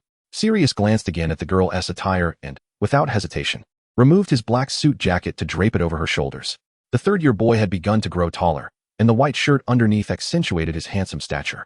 "I happen to dislike such constrictive clothing. It suits you perfectly," he asserted, nodding earnestly, though his ears betrayed him, turning a shade of crimson as he saw her wearing his jacket. Understanding his concern, Carola flashed a sweet smile. While little Barty felt a twinge of regret for engaging in conversation with a girl dressed so lightly without considering her comfort, Sirius, noticing the girl's smile, felt his own lips stretch into a broad grin. He cleared his throat discreetly, redirecting his gaze to little Barty. The boy was not unattractive, yet he could not compare to himself. Carola surely wouldn't favor him. After a brief mental comparison, Sirius resolved to dismiss the boy, envisioning a world where he and Carola could share a moment alone. "Barty, your father is looking for you." Sirius feigned concern, not wishing to engage with the pretentious pureblood families. He had avoided the banquet hall to escape Regulus and found himself in this tranquil garden instead. Little Barty contemplated the reliability of Sirius's words, recalling his father's warnings about mingling with individuals like him and the necessity of securing a place in Slytherin. Noticing that little Barty showed no intent to leave, Sirius grew impatient. He had no desire to interact with the obedient offspring of pureblood families. Barty, sensing Sirius's annoyance, discreetly glanced at Carola, who was observing the two of them, and reluctantly prepared to depart. As Barty began to move away, Sirius was unable to suppress his smile any longer and turned his attention back to Carola. However, her expression filled him with an ominous premonition. "You wouldn't dare." Sirius's smile faltered. His foreboding was validated as Carola nodded dizzily. The peculiar dialogue between them halted little Barty in his tracks. "Oh, I see." Sirius managed a bittersweet smile before embracing Carola. "Then, I suppose it's goodbye for now." The moment he spoke, the girl in his arms vanished, leaving his finely tailored black suit jacket to fall to the ground. He picked it up, inhaling its faint floral scent, distinct from the fragrance he had previously worn, which alleviated some of his disappointment at her sudden disappearance. Catching a glimpse of little Barty, who was astonished by the spectacle, Sirius forced a congenial smile. He quickly approached and slung an arm around the boy's shoulder, effectively halting Barty's attempt to leave. Chapter 50, Home. Awakening to bright daylight. Carola sat up in confusion, rubbing her eyes. Were it not for the lingering scent of Sirius's embrace, the brevity of her time travel might have led her to believe it was all a dream. She reached for the pocket watch beside her pillow, fastening it around her neck before slipping out of bed to rouse the still sleeping Hermione. Today marked their return home, and Hermione, typically diligent, had surprisingly risen later than Carola. After dressing and washing up, they prepared to depart. Their luggage had been assisted by Hogwarts house elf, leaving them unencumbered as they made their way to the Gryffindor common room to reunite with Harry and the others. However, Harry and Ron were absent, leading Hermione to suspect they might have overslept again, prompting the two to sit on the couch for a moment. Little Rose. We cordially invite you. Fred suddenly leaped from the sofa, startling the two girls mid-conversation. To come play at our house. George followed closely behind Fred, both standing before Carola with beaming smiles and playful winks. I cannot, for I have already invited Carola to visit my home, Hermione declared with a triumphant smile as she linked her arm with Carola's. The twins exchanged glances, covering their faces in mock sorrow, though their tone lacked any genuine sadness. What a pity. Our mother has always wished to meet Carola. Before Fred could finish his sentence, he was silenced by the rapidly approaching Percy, who had nearly sprinted over, causing his usually pristine attire to wrinkle slightly. Observing his brother's reprimand, George seized the moment to sidle up to Carola and whispered the remaining words into her ear. He wants to meet you too, he murmured, a warm breeze tickling Carola's ear, leaving her with a delightful sensation. George's self-perceived soft voice was overheard by everyone present, and Percy felt a flush of warmth rise to his cheeks. Carola, do not heed their nonsense, he stammered, momentarily neglecting to silence his mischievous brothers, his face reddening as he tried to explain himself. Fred and George continued to whisper conspiratorially, their voices far from quiet. Seeing Percy on the verge of casting a spell on his own siblings, Carola quickly intervened. All right, I will have time during the holidays to visit. Please send my regards to Mrs. Moley. Carola perceived the twins as merely jesting with their brother, and she was eager to sample Mrs. Moley's culinary skills. With their goal accomplished, the twins cheered and applauded. Percy, though slightly disheartened by her lack of attention to the earlier matter, forgave his mischievous brothers at the thought of seeing the girl during the holidays. Hermione, however, felt a twinge of disappointment, as she had anticipated spending the entire summer with Carola. Carola hurried to reassure her, explaining that she would still visit Hermione's home, but a whole summer was unnecessary. Hermione's parents were both dentists, and past experiences of dental work had left her with a psychological aversion to spending a summer there. The gracious Hermione forgave Carola's decision, content in the knowledge that they would be roommates in the future, allowing the twins their moment of joy. The late-arriving Harry and Ron were bewildered by the unfolding events, yet they gleaned from the twins' jubilant exclamations that Carola would be visiting her home for the summer. Ron was elated, as this meant that Fred and George would be preoccupied with Carola and would have less time to tease him. Truly splendid news. Harry, on the other hand, felt a pang of disappointment. He would still be at his aunt's house, uncertain of what awaited him upon his return, let alone the prospect of inviting Carola over. The group, each experiencing their own mix of emotions, boarded the Hogwarts Express, departing from the campus they had grown fond of. Carola, irritated by the twins' incessant chatter, shooed them away. Percy, aware that lingering would be awkward, sought out his friends instead. Harry's earlier gloom lightened somewhat, as he could at least converse with his companions on the journey home. The group engaged in lively banter, and upon discussing Harry's cousin, Carola suggested a spell Harry could use to frighten him. Hermione, recognizing the unpleasantness of Harry's cousin, nonetheless sternly reminded him that the Ministry of Magic prohibited underage wizards from casting spells outside of school. This left an excited Harry and Ron momentarily subdued. Carola, however, mysteriously produced a bracelet, its black cord entwined with a dark golden bead, adorned with ancient and enigmatic engravings. She instructed Harry to extend his hand, deftly fastening it around his fair wrist. What is this? Harry inquired, lifting his hand for closer inspection, as the others turned their attention to the girl wearing a cryptic smile. With this, Harry can cast spells outside of school, she briefly explained. It was a gift from Ginny during Christmas, retrieved from a portion of Carola's family's vault. Encased in a black and gold box, the inner lining detailed the bracelet's function. Carola possessed another wand, alleviating any concerns about being discovered while using magic outside of school. This bracelet was perfectly suited for Harry. Overjoyed, Harry caressed the bracelet, feeling a ripple of gratitude swell within him, knowing that Carola would always help him in times of difficulty. Ron felt a tinge of envy, but recognized that his brother was the one who truly needed it. If he were to use magic outside of school, he would surely face Mrs. Moley's wrath. Hermione expressed her hope that when school resumed, Harry would lend her the bracelet for research, as she had a keen interest in such alchemical products, to which Harry readily agreed. Just as Harry believed this pleasant atmosphere would linger, the compartment door swung open. Carola, there you are? I've been searching for you, Draco announced, though he refrained from stating how long he had been looking, as it would betray his maturity. The group turned to see Draco accompanied by two boys, neither of whom were his usual cronies. One was a dark-skinned boy with delicate features, grinning broadly at the occupants of the compartment. The other, a handsome lad with icy blue eyes, appeared somewhat pale, giving him a fragile demeanor. Carola glanced at the latter boy, recalling that he was likely the Slytherin known as Dorian. Indeed, it certainly took our Draco a while to find you, Blaise quipped, only to receive an elbow to his side from Draco, who blushed slightly and shot him an irritated glance. He cleared his throat and, adopting a serious demeanor, addressed Carola. Do you have any plans for this summer? The Malfoy Manor has many red roses. I suspect someone would like to admire them. His hint was as clear as day. Blaise stifled a laugh behind him, amused at Draco's unique approach to invitations, while the other boy smirked slightly. Carola began, intending to decline. She had already committed to visiting Hermione's home in the Burrow, and she wished to dedicate the remaining time to practicing her spells. However, Draco was not inclined to hear her refusal. His father had specifically instructed him to invite her to the manor. Thus, before she could utter a word of denial, he interjected, "It's settled then. I'll have an owl deliver the details to you." With that, he shot a disdainful glance at the visibly displeased Harry and Ron before departing with his companions.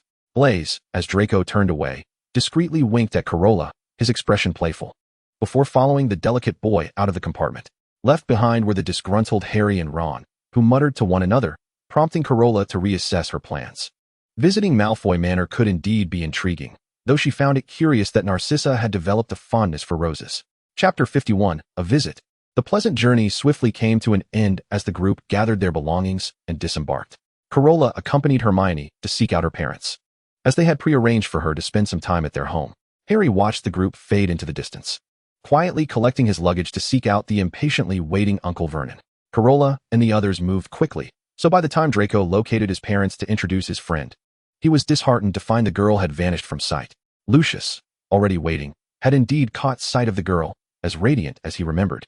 However, the other party was approaching two muggles alongside a girl, which caused him to hesitate for a moment, missing the chance for a reunion. Nonetheless, upon hearing that Draco had successfully invited her to their home, a smile graced his lips as he appreciatively patted his son's shoulder. Narcissa observed his expression and rolled her eyes internally, maintaining an air of elegance. Her nominal husband was once again reminiscing about that girl. Narcissa pressed her lips together, finding the situation somewhat amusing. Turning her gaze toward the direction where the girl had vanished, she realized that she, too, missed her. Having spent a delightful time at Hermione's home, the two girls engaged in discussions about spells, though practicing was out of the question, as it would mean an early start at the Ministry of Magic. Hermione had taken her on a splendid tour of the Muggle world.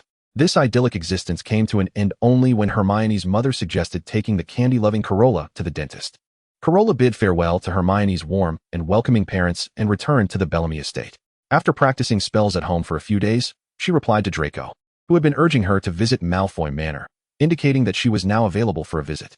As for why she did not go to the Burrow first, it was partly because Draco had been persistently inquiring when she would come to his house, and partly because she knew that if she mentioned going to Malfoy Manor while at the Burrow, Fred and George would undoubtedly devise ways to prevent it. On the night she sent her letter, she received a response from Draco.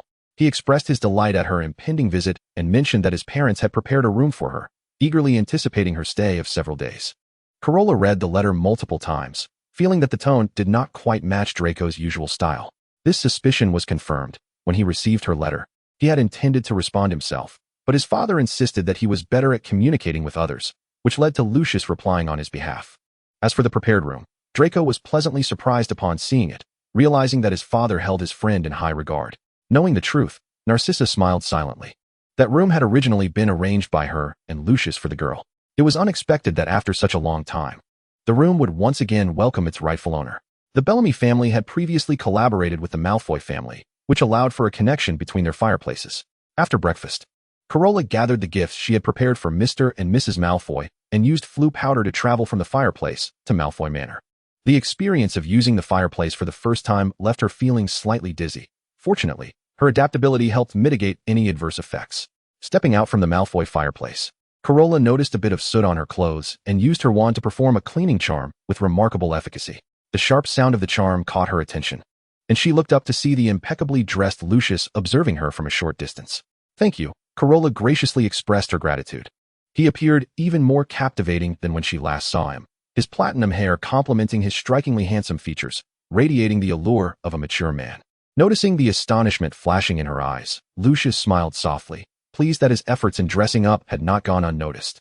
A glance at Narcissa and Draco, who had just entered, filled him with a sense of pride. It was he who had captured the girl's attention first. "Carola," Draco detached himself from his mother's side, eager to rush over and embrace her, only to be halted by Lucius's cane. Draco, where are your manners? Lucius thought, bemused. I haven't even hugged her yet. What are you doing? Reluctantly, Draco straightened his clothes. Narcissa approached gracefully, offering Carola a warm and elegant smile. You must be Draco's friend. I am Narcissa Malfoy, and I warmly welcome you to Malfoy Manor. Her gentle smile was reminiscent of a delicate flower, and Carola thought to herself, sister, I could definitely get used to this. Lucius Malfoy, Lucius interjected, somewhat displeased that Narcissa had greeted the girl before him. He introduced himself with a hint of pride, equally eager to welcome her. I am Carola Bellamy, and I am delighted to have the opportunity to visit Malfoy Manor. Carola managed to maintain her composure amidst the presence of two strikingly handsome figures. Her thoughts briefly wandered to the absurdity of being so captivated by appearances. However, she couldn't help but wonder if they truly did not remember her. After all, Severus had not forgotten her. Yet, posing such a question in this setting would seem odd. So she suppressed her curiosity for the moment and presented the gifts she had brought. For Lucius, she gifted a bracelet adorned with gray gemstones, while Narcissa received a sapphire necklace, reminiscent of her own eye color. Both smiled, expressing that it was too generous of her, and exchanged playful glances. Draco, feeling slightly discontented that there was no gift for him, quickly pushed aside this minor irritation, inviting Carola to admire the blooming red roses in the garden. As peers, Lucius and Narcissa refrained from accompanying them, stating they would see them again at lunch. After watching Carola and Draco depart, they returned to their respective rooms to appreciate the gifts from the girl. Their bedrooms were enchanted, merely serving to impress guests, while the true private quarters lay within, divided into two equally spacious chambers. Meanwhile, Carola followed Draco as he showcased the scenic beauty of Malfoy Manor. Although it was somewhat smaller than Bellamy Manor, its elegant decor exuded the essence of a pure-blood family's heritage. Upon reaching the garden filled with red roses, encouraged by Draco's enthusiasm, the two ventured inside. The garden featured a winding path surrounded by vast expanses of vibrant red roses. Draco was particularly elated. In the past, his father had forbidden him from entering to admire the flowers, often coaxing him to play in other areas instead. Today, he was finally allowed to explore them up close. Although he could not fathom the reason behind this change, the thrill of venturing into the unknown excited him. As they were meeting their classmates' parents, Carola had opted for a more formal attire. However, she disliked extravagance and chose a simple yet respectful black dress, making her stand out amidst the rose bushes. Captivated by the stunning scenery, she bent slightly to inhale the fragrance of a blooming red rose, unable to suppress a radiant smile that eclipsed even the beauty of the flowers. Draco was utterly entranced. The expanse of red roses was enchanting. Yet the true beauty lay in the girl before him, her smile forever etched in his memory. Chapter 52, Dobby. At lunchtime, the group gathered around the long table, where an array of exquisite dishes awaited them, all of which aligned perfectly with Carola's palate. She savored the meal with delight, pleasantly surprised that English cuisine could be so delectable. Truly, the Malfoy family, known for their esteemed lineage, lived up to their reputation. Noticing her satisfaction, Lucius understood that the girl was pleased with the meal, vindicating his decision to have the house elf refine its culinary skills. There is a saying that to capture a man's heart, one must first capture his stomach. It seems this adage held true for her as well. After the meal, Draco intended to continue showing Carola around the manor, but they were met with an unforeseen interruption. Draco, have you completed today's spell practice? Lucius gazed at him with a gentle, yet assertive demeanor. His union with Narcissa was merely a matter of business. Yet the Malfoy lineage could not afford to lack an heir, and the Black family anticipated that Narcissa would bear the Malfoy successor. Thus, the two, sharing a clandestine secret, daringly employed the Malfoy family's forbidden arts, utilizing their blood to conjure their son, Draco. During that period, he deceitfully claimed that Narcissa was unwell due to her pregnancy, and they secretly ventured to France to conduct this experiment. It was only when their son had matured into a true infant that they returned to England. It is widely known among pureblood families that both parents dote on their son excessively. However, when it came to the matter of Carola, Lucius was determined to keep these seemingly compatible young individuals apart. Not yet. I shall attend to it now, little dragon, sighed Draco. The Malfoy couple had already adopted a notably gentle approach to their progeny's education compared to other pureblood families. Yet this did not imply they would allow their son to fall behind. Thus, even though he wished to play with the girl, Draco resolved to complete his responsibilities first. What should I do if Draco is studying? Carola pondered. Should I accompany him in his studies? Upon noticing her gaze directed at him, Draco felt a surge of joy and contemplated suggesting to his father that they practice spells together. Lucius feigned ignorance of his son's eager expression, shifting his focus to Carola. Miss Bellamy, I shall escort you on a tour of Malfoy Manor this afternoon, he stated with an air of naturalness, as though it were his rightful duty to entertain the girl. Draco's spirits plummeted completely. With a haughty glance at Carola, he exited the dining hall to practice spells. Carola found the situation somewhat peculiar, yet Lucius was indeed the master of the manor, and there was nothing improper about the host guiding a guest. Lucius, allow me to accompany Miss Bellamy, Narcissa interjected, having noticed the hesitation on the girl's face, recognizing her opportunity.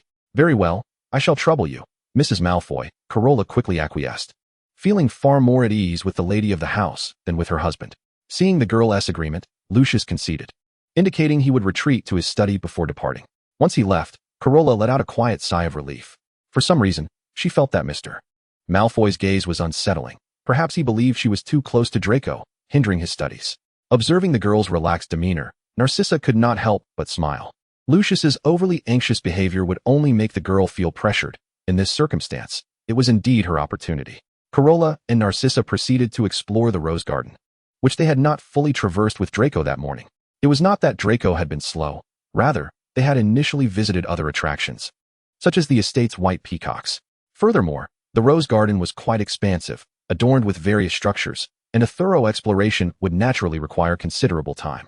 As the girl began to show signs of fatigue, Narcissa invited her to rest in a nearby gazebo. Dobby, Narcissa called for the house elf, instructing it to bring them some refreshments. Dobby bore a striking resemblance to Carola's house elf, Jean, suggesting that all house elves might share such traits. With their large eyes and somewhat tattered garments, Dobby was a free elf, a fact Carola recalled. This unwillingness to be shackled ultimately led to Dobby sacrificing his life for Harry. Noticing Carola's keen interest in Dobby, Narcissa allowed him to linger a while longer. Your name is Dobby, Carola inquired, observing his timid demeanor. Dobby glanced at Narcissa's expression before timidly nodding. Bellamy Manor also has a house elf named Jean. Perhaps you two could become friends, Carola suggested, quite taken with the unique little elf. Friends? Dobby has never had a friend, Dobby exclaimed, his large eyes widening further, glistening with unshed tears. He excitedly bumped his head against the gazebo's pillar. Carola felt a twinge of frustration. Why did every house elf behave in such a manner? Narcissa, accustomed to such antics, sternly commanded Dobby to cease. He obediently halted his antics, casting a watery-eyed glance at Carola before departing, as though he wished to engrave her image in his memory. I apologize for his rudeness, Narcissa remarked with a somewhat strained smile, as the amiable atmosphere had been disrupted by the house elf's antics. No, thank you for your kind hospitality this afternoon, Mrs. Malfoy, Carola replied, offering her a sweet smile. Narcissa was a gentle soul, and their conversation had left Carola feeling quite delighted. I am glad, Narcissa responded, her own smile blossoming in response to the girl's. In the rose-laden garden, the scene appeared as picturesque as a painting. Actually, Narcissa continued, prompting Carola to look at her in curiosity. You can simply call me senior sister. It has always been so, and it brings us closer. Observing the girl's astonished expression, Narcissa's eyes twinkled with amusement. It seemed she had taken the lead over Lucius this time. Senior sister, Carola echoed, realizing that Severus indeed remembered her, as did Petunia upon first meeting Harry. It was unreasonable for others to forget her. Carola, it has been a long time. Narcissa abandoned the formality, and the atmosphere between them grew even more harmonious. Thus, they spent a delightful afternoon together. At dinner, Lucius distinctly sensed the shift in the atmosphere between the two. Narcissa even took the initiative to serve Carola more food, which the latter graciously accepted. After a moment's contemplation, he understood the reason behind it, unable to suppress the tightening of his grip on his cutlery. Earlier in the afternoon, Narcissa had broached the subject of inviting Carola to stay at Malfoy Manor for a few days. Carola felt inclined to decline, yet it was difficult to dismiss such a beautiful blonde woman gazing at her with a pitiful expression. How could she be so ungrateful? Consequently, Draco received the delightful news. He felt their time together had been far too brief, and now he could play with her again. Perhaps they could even engage in a game of Quidditch together. He joyfully declared that he could escort Carola to her room, only to have his youthful exuberance crushed once more by Lucius. Narcissa, you should check Draco's homework. As for Miss Bellamy, she is in my care.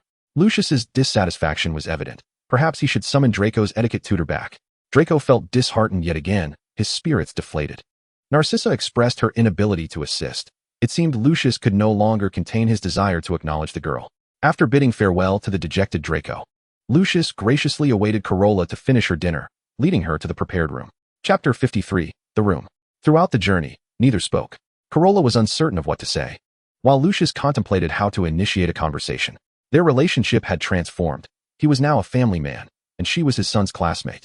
Upon reaching the door of a bedroom, Lucius halted, pushing open the closed door. Carola followed him inside, her gaze sweeping the room. To be candid, the aesthetic of this room diverges significantly from that of Malfoy Manor. Perhaps it is due to the long-standing Slytherin influence, as the decor of Malfoy Manor predominantly features dark gold and deep green hues. In this chamber, her gaze fell upon the pink princess bed, and she could not suppress a slight twitch of her lips. Who, she wondered, had imparted such design philosophy to the Malfoy household? It was not that it was unattractive. It merely evoked the image of a small rabbit dwelling within a serpent's lair. Did she still find the room to her liking? The girl's expression revealed no discernible emotions, which left Lucius feeling somewhat anxious, as he had been uncertain about her preferences during the room's decoration. Being a member of the Black family, Narcissa shared a similar aesthetic sense with Lucius. However, in their pursuit of perfection, they had sought the counsel of Mrs. Zabini. Yet, in their earnest quest for guidance, they failed to grasp each other's peculiar tastes, ultimately following her suggestions to furnish this room. The truth of Carola's fondness for the room resonated. After all, who among girls does not harbor a dream of being a princess? And this lavish princess room felt rather akin in size to the one she occupied in the Bellamy estate. That was reassuring. Lucius inwardly exhaled a sigh of relief, for the room had also been enchanted with the undetectable extension charm, rendering it the same spaciousness as their own chambers. "Thank you," Carola said, turning to him. And in response to his expectant gaze, she uttered the honorific, "Lucius Senpai." Her smile was radiant as flowers in bloom, and Lucius felt his heart erupting like fireworks. His lips involuntarily curled upwards as he endeavored to maintain an air of aloofness. "Ah, no need to thank me. If you require anything further, feel free to seek me out." Conventionally, she should have approached the lady of the house for assistance. Yet Lucius was unwilling to let slip any opportunity to engage with the girl. The ensuing days flowed by like a gentle stream, with Carola's time predominantly divided into 3 pursuits: practicing magic or indulging in playful antics with Draco, engaging in strategic games and discussions about school life with Lucius, and conversing about fashion and confectionery with Narcissa. Even though they were obliged to maintain a facade in front of Draco, it felt as though they had returned to a bygone era. Lucius and Narcissa found themselves quite content with the current arrangement. Although the girl could not exclusively accompany Lucius, as long as she remained at Malfoy Manor, they would always have the pleasure of her company.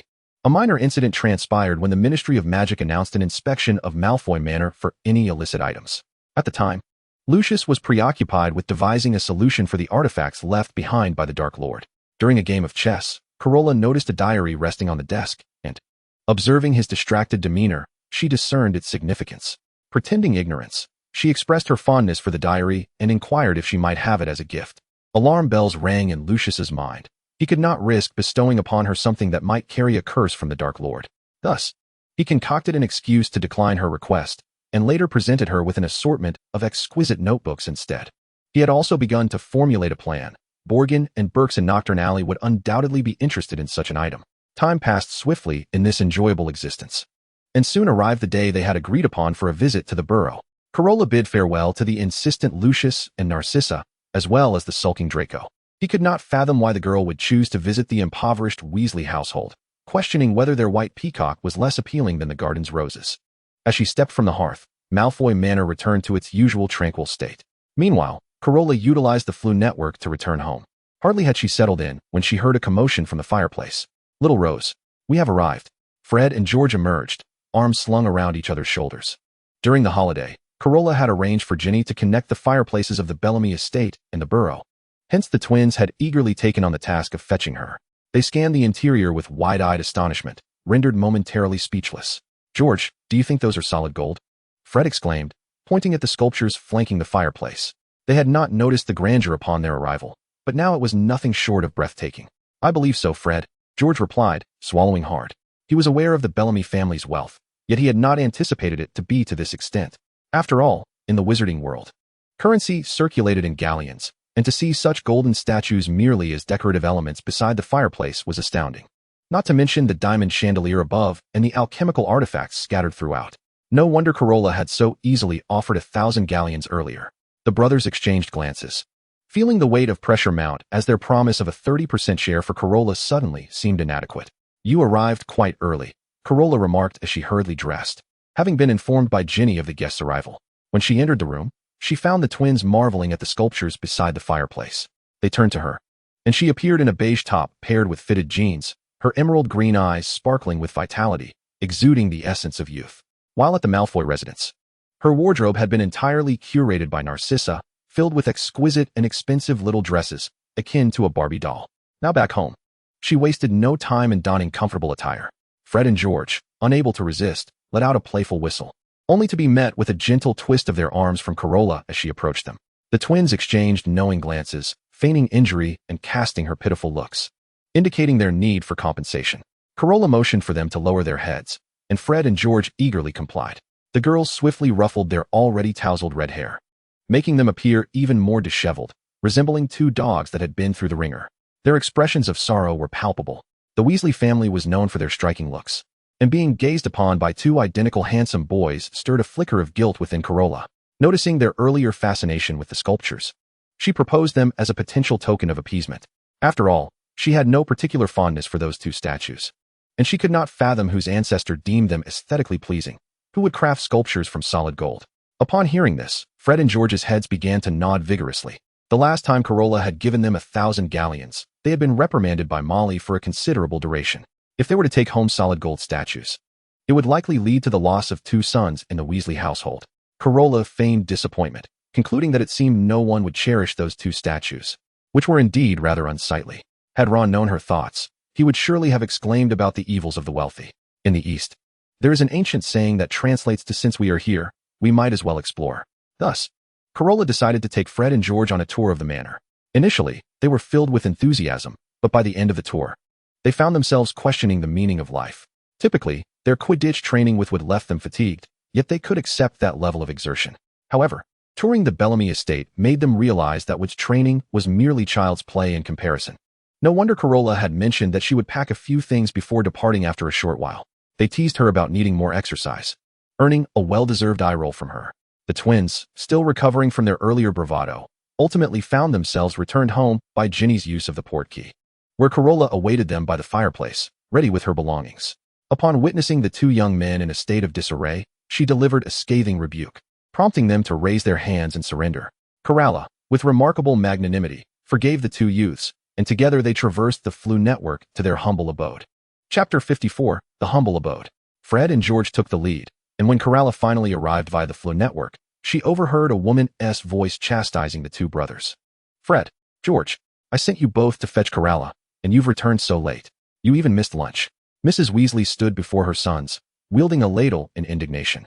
Having dispatched them that morning, the considerable delay could only be attributed to her mischievous sons. Fred and George sighed, lamenting that the vastness of the burrow had consumed their time, leaving no opportunity for a midday meal. Hearing a commotion by the fireplace, she turned to see a girl gazing at her, and Mrs. Weasley's demeanor instantly transformed into the gentle warmth she had displayed upon their first meeting. She approached Carola with a beaming smile, enveloping her in a heartfelt embrace. "Oh dear child, how delightful it is to see you. Welcome to the burrow." The masterful display of emotional transformation left Fred and George astounded. Indeed, their mother seemed to favor the girl. Carola relished the warmth of her embrace, feeling a sense of homeliness.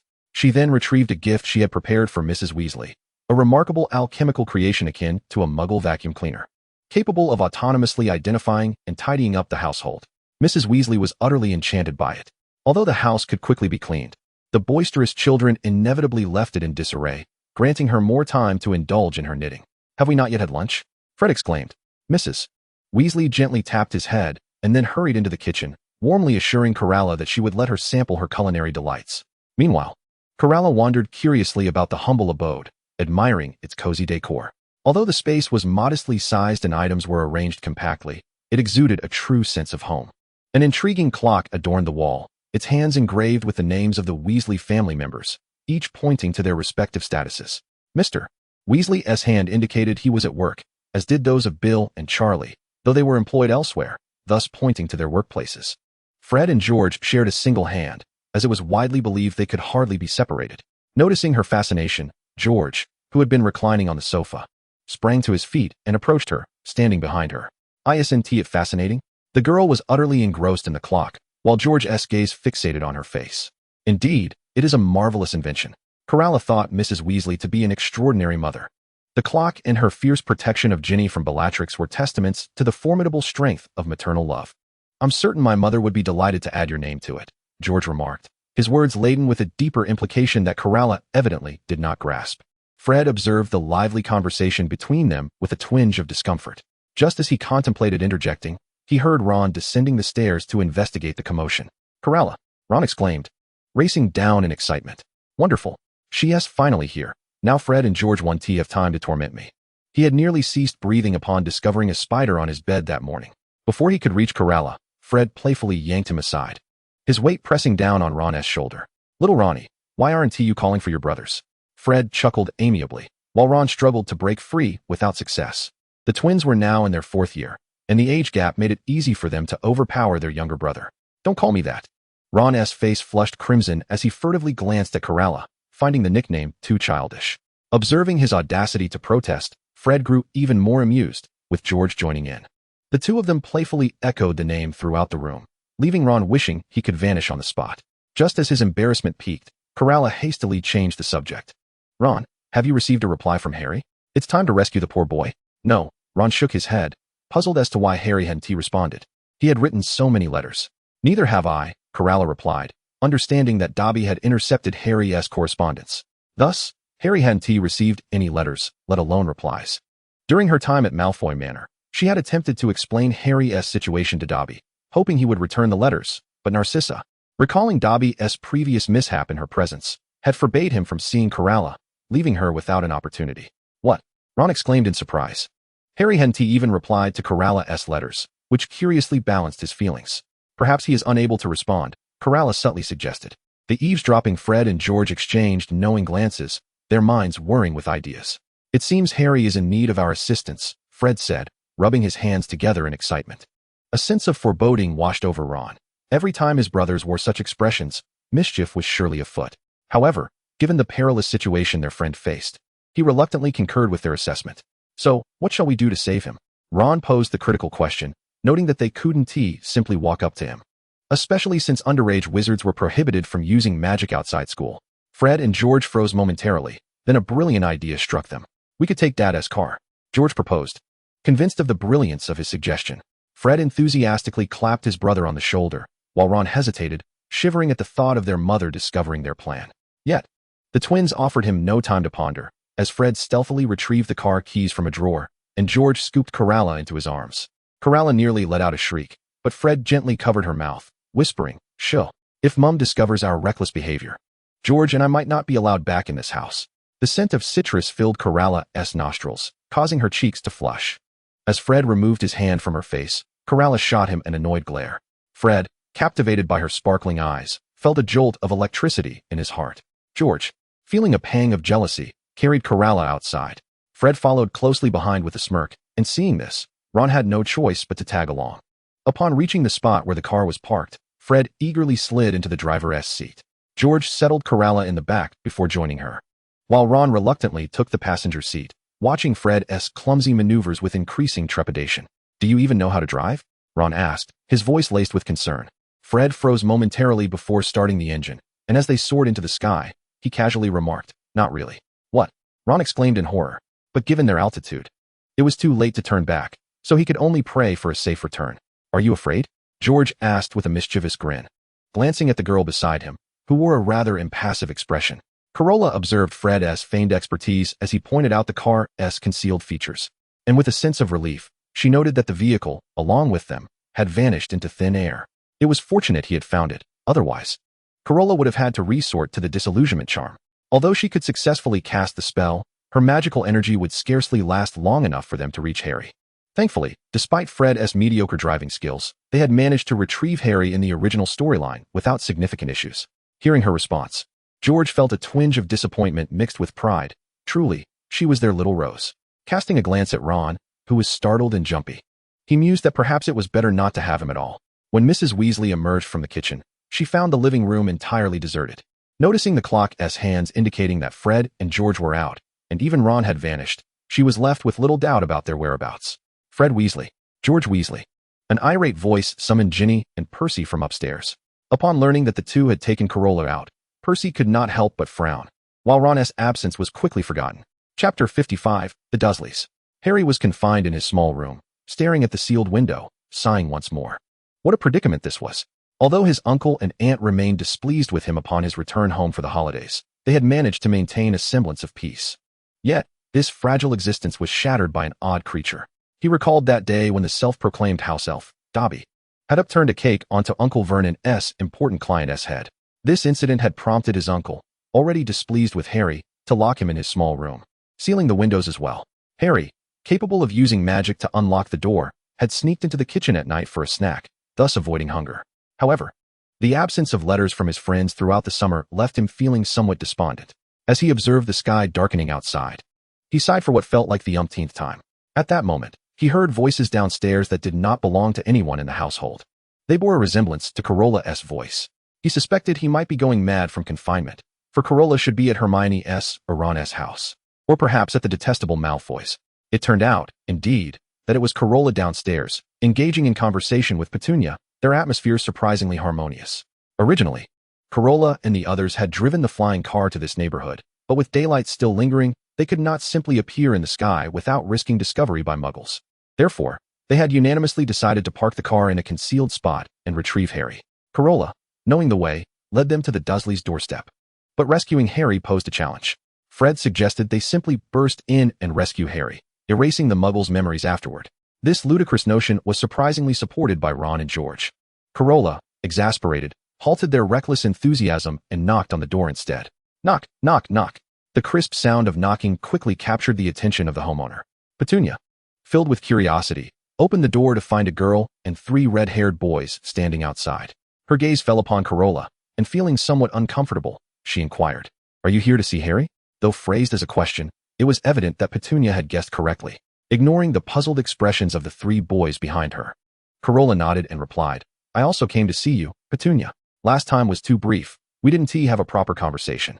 Now that I have some time." Before she could finish, Petunia interrupted, somewhat impatiently, "No, if you're here for Harry, I'll go get him." Fred felt a pang of dissatisfaction. This woman, Harry's aunt, was indeed rather unkind. Hearing the commotion at the door, a gruff male voice called from within. "Who's there, Petunia?" At the same time, a man emerged from the interior, his girth easily double that of Petunia's. Vernon squinted at the quartet before him, making his already small eyes seem even less prominent. "You're here for Harry," Petunia whispered. At once, Vernon's expression soured, and he glared at them with malice. "You lot," he began, intending to call them monsters, but Fred and George stood behind Carola, their expressions darkening. They were now nearly as tall as Vernon, and with their years of Quidditch, their muscular arms suggested they were not to be trifled with. Sensing the shift, Vernon wisely chose to hold his tongue. Carola wished to avoid exacerbating her relationship with Petunia, although she was unaware of the events that had driven a wedge between them. They had once been friends, after all. Quietly, she retrieved 2 bottles of wine from her bag, treasures unearthed from the Bellamy estate. Ginny had mentioned they were gifts meant for the late Mr. Winter. Considering them too cheap, Wintour had let them gather dust, yet in the Muggle world, such seemingly inferior wine was still quite expensive. Presenting the wine to the visibly irate Vernon, it was clear he recognized the premium quality, his expression shifting from anger to intrigue. "Mr. Dursley, it has been a bother to have Harry here all these years. This is just a small token of my appreciation." This wine, rare in the Muggle realm, was something Vernon had only seen in magazines. He felt a flicker of temptation, but his gaze turned to Petunia's face. Petunia's emotions were complex. Her nephew had been thrust upon her without warning, and she understood that she would eventually have to confront the magical world. Yet, she had not anticipated that the boy who had once vanished would reappear. Now for Lily's son. Petunia remained silent, her expression softening slightly. Vernon understood that she had tacitly consented, and he reached out to accept the wine. Carola breathed a sigh of relief. A peaceful resolution was ideal, especially since Harry would be returning to stay. Petunia invited them inside to sit for a while, then turned and headed upstairs to Harry's room. Carola was the first to enter, followed closely by the others.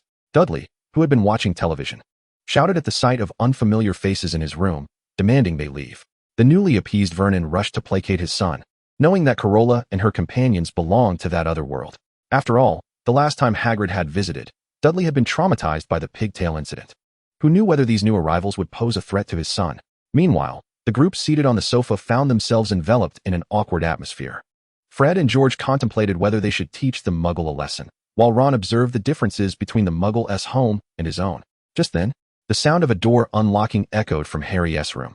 The door swung open, revealing a bewildered Harry, who was greeted by the sight of Aunt Petunia, looking weary at the entrance. Pack your things. Someone is here to see you, she stated curtly before turning away. Harry, momentarily stunned, wondered who would come looking for him. He hurriedly gathered his belongings. Though Aunt Petunia had not treated him well over the years, he doubted she would cast him out entirely. His anxious heart turned to delight upon seeing the girl sitting on the sofa. Carola, he exclaimed, excitedly dropping his luggage and rushing forward to embrace her. Fred and George, however, were less than pleased to witness such a scene unfold. Two individuals exerted considerable effort to hoist Ron from the sofa and propel him forward, causing him to tumble directly into Harry's embrace. Both Ron and Harry were momentarily bewildered. However, their bond as brothers triumphed as they shared a hearty hug. Upon separating, Ron cast a resentful glance at his two companions, feeling slightly aggrieved by the force that had nearly toppled him to the floor, while they appeared blissfully oblivious to his silent plea for sympathy.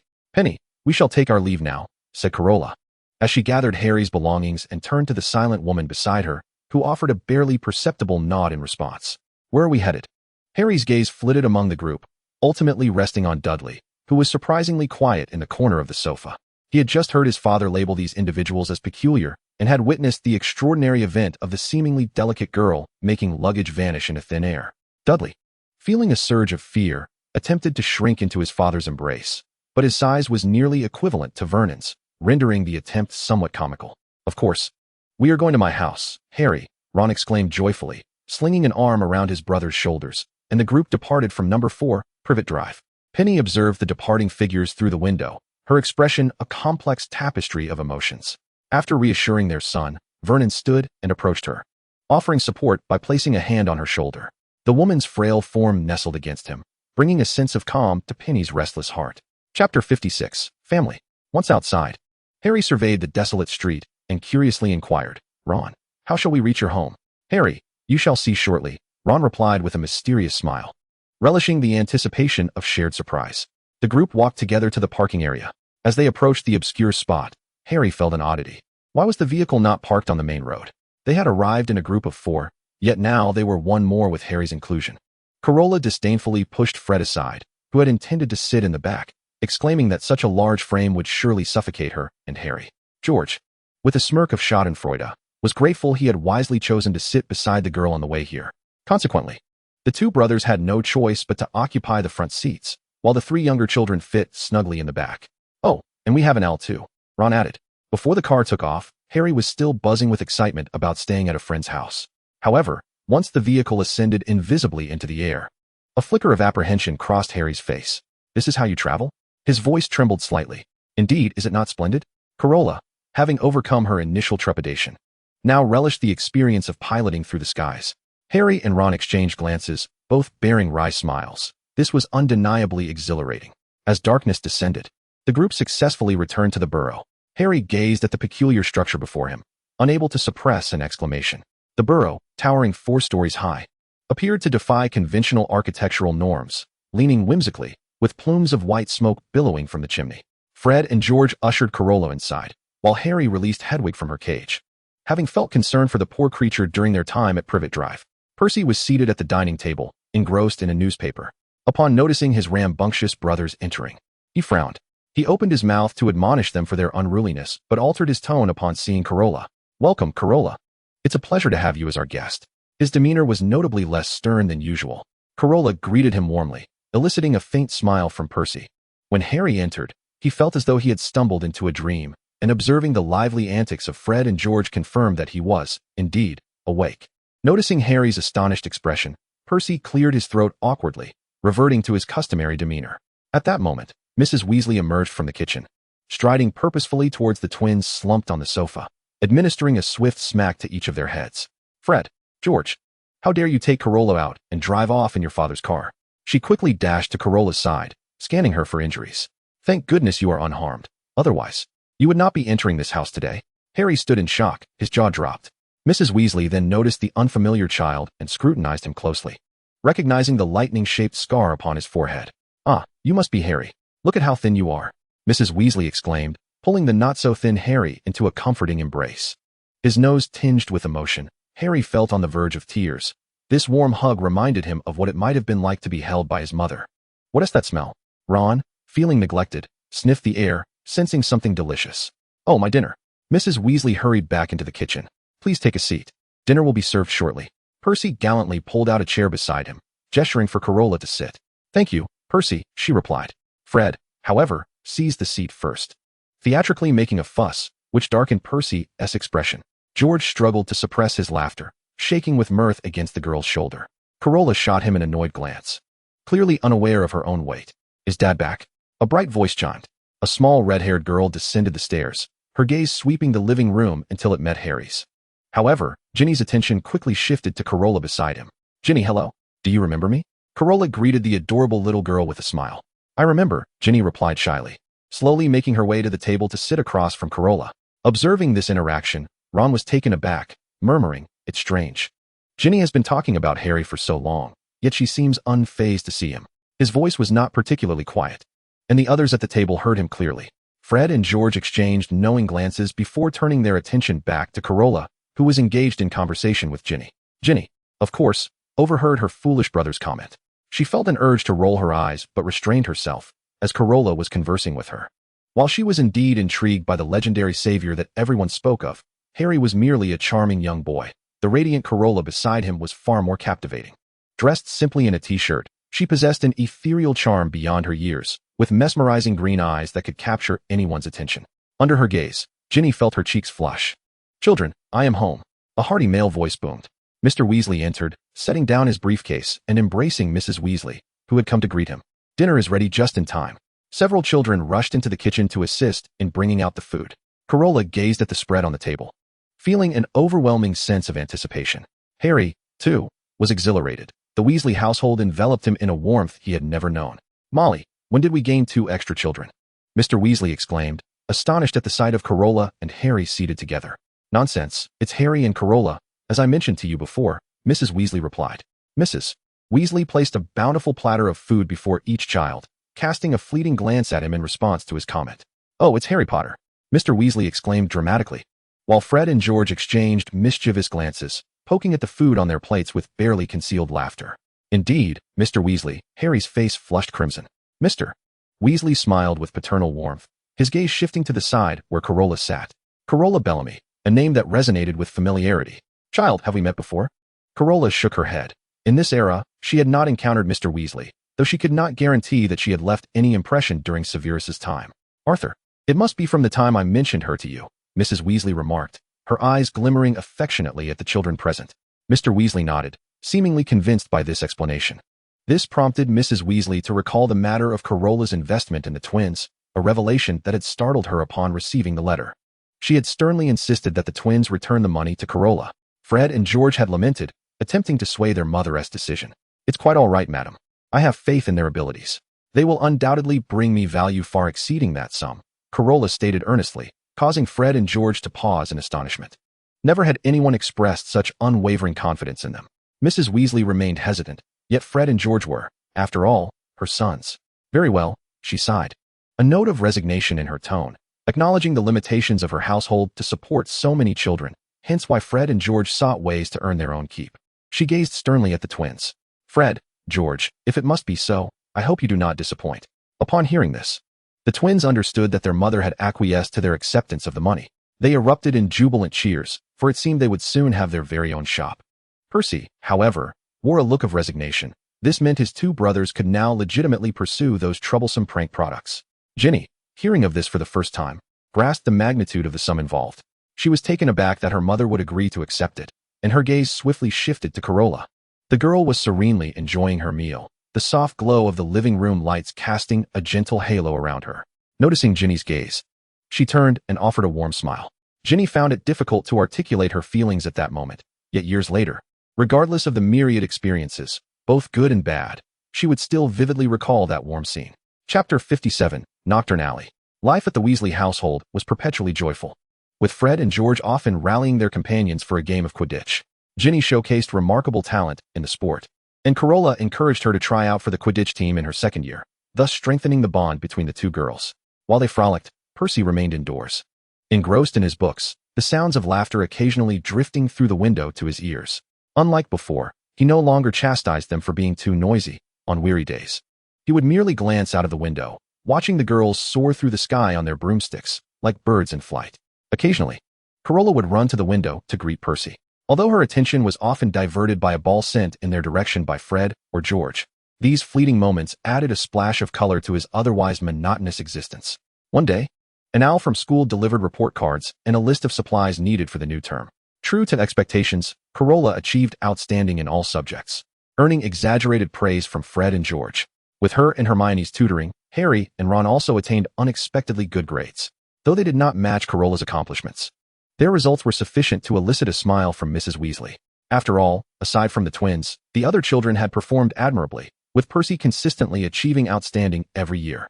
In truth, Fred and George's grades were not inferior to their brothers, but they had devoted more time to entrepreneurial endeavors, resulting in neglect of their studies. Ginny received her acceptance letter as well, prompting Mrs. Weasley to decisively announce that they would all go to Diagon Alley the following day to procure necessary items and books. As dawn broke, the family traversed the Floo network to Diagon Alley together. It was Harry's first time using it, and he was uncertain about the process.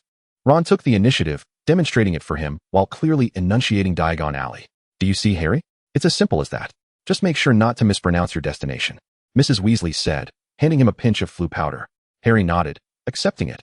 Wishing to see where he would end up, Carola resolved to follow closely behind him. Indeed, Harry confidently tossed the Floo powder into the fire, clearly pronouncing Nocturne Alley. Yes, Nocturne Alley. The remaining group exchanged glances, and Carola stepped into the fireplace, declaring Nocturne Alley as well. Fred and George were eager to follow, but a fierce glare from Mrs. Weasley halted them, and they quickly proceeded to Diagon Alley. Mr. Weasley, amidst the concerned gazes of the others, ventured into Nocturne Alley to locate Carola and Harry. Upon arrival, Harry immediately sensed something was amiss.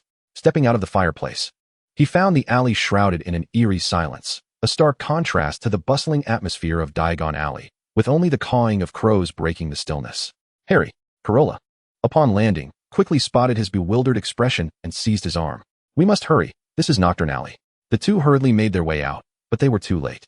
A figure lurking in the shadows stepped forward, blocking their path.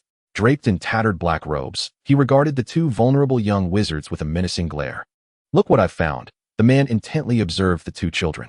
I could sell them to those people and earn a fortune, especially that girl. He leered at the apprehensive Carola. Carola instinctively pulled Harry behind her, raising her tightly gripped wand and commanding, "Get away." It dawned on Harry, standing behind her, the perilous situation they had unwittingly entered. He anxiously retrieved his wand from the pocket of his robe. The man clearly underestimated the two underage wizards, raising his wand to attack. In that critical moment, a figure suddenly appeared behind Carola and Harry. The man opposite them paled and prepared to flee. Stupefy.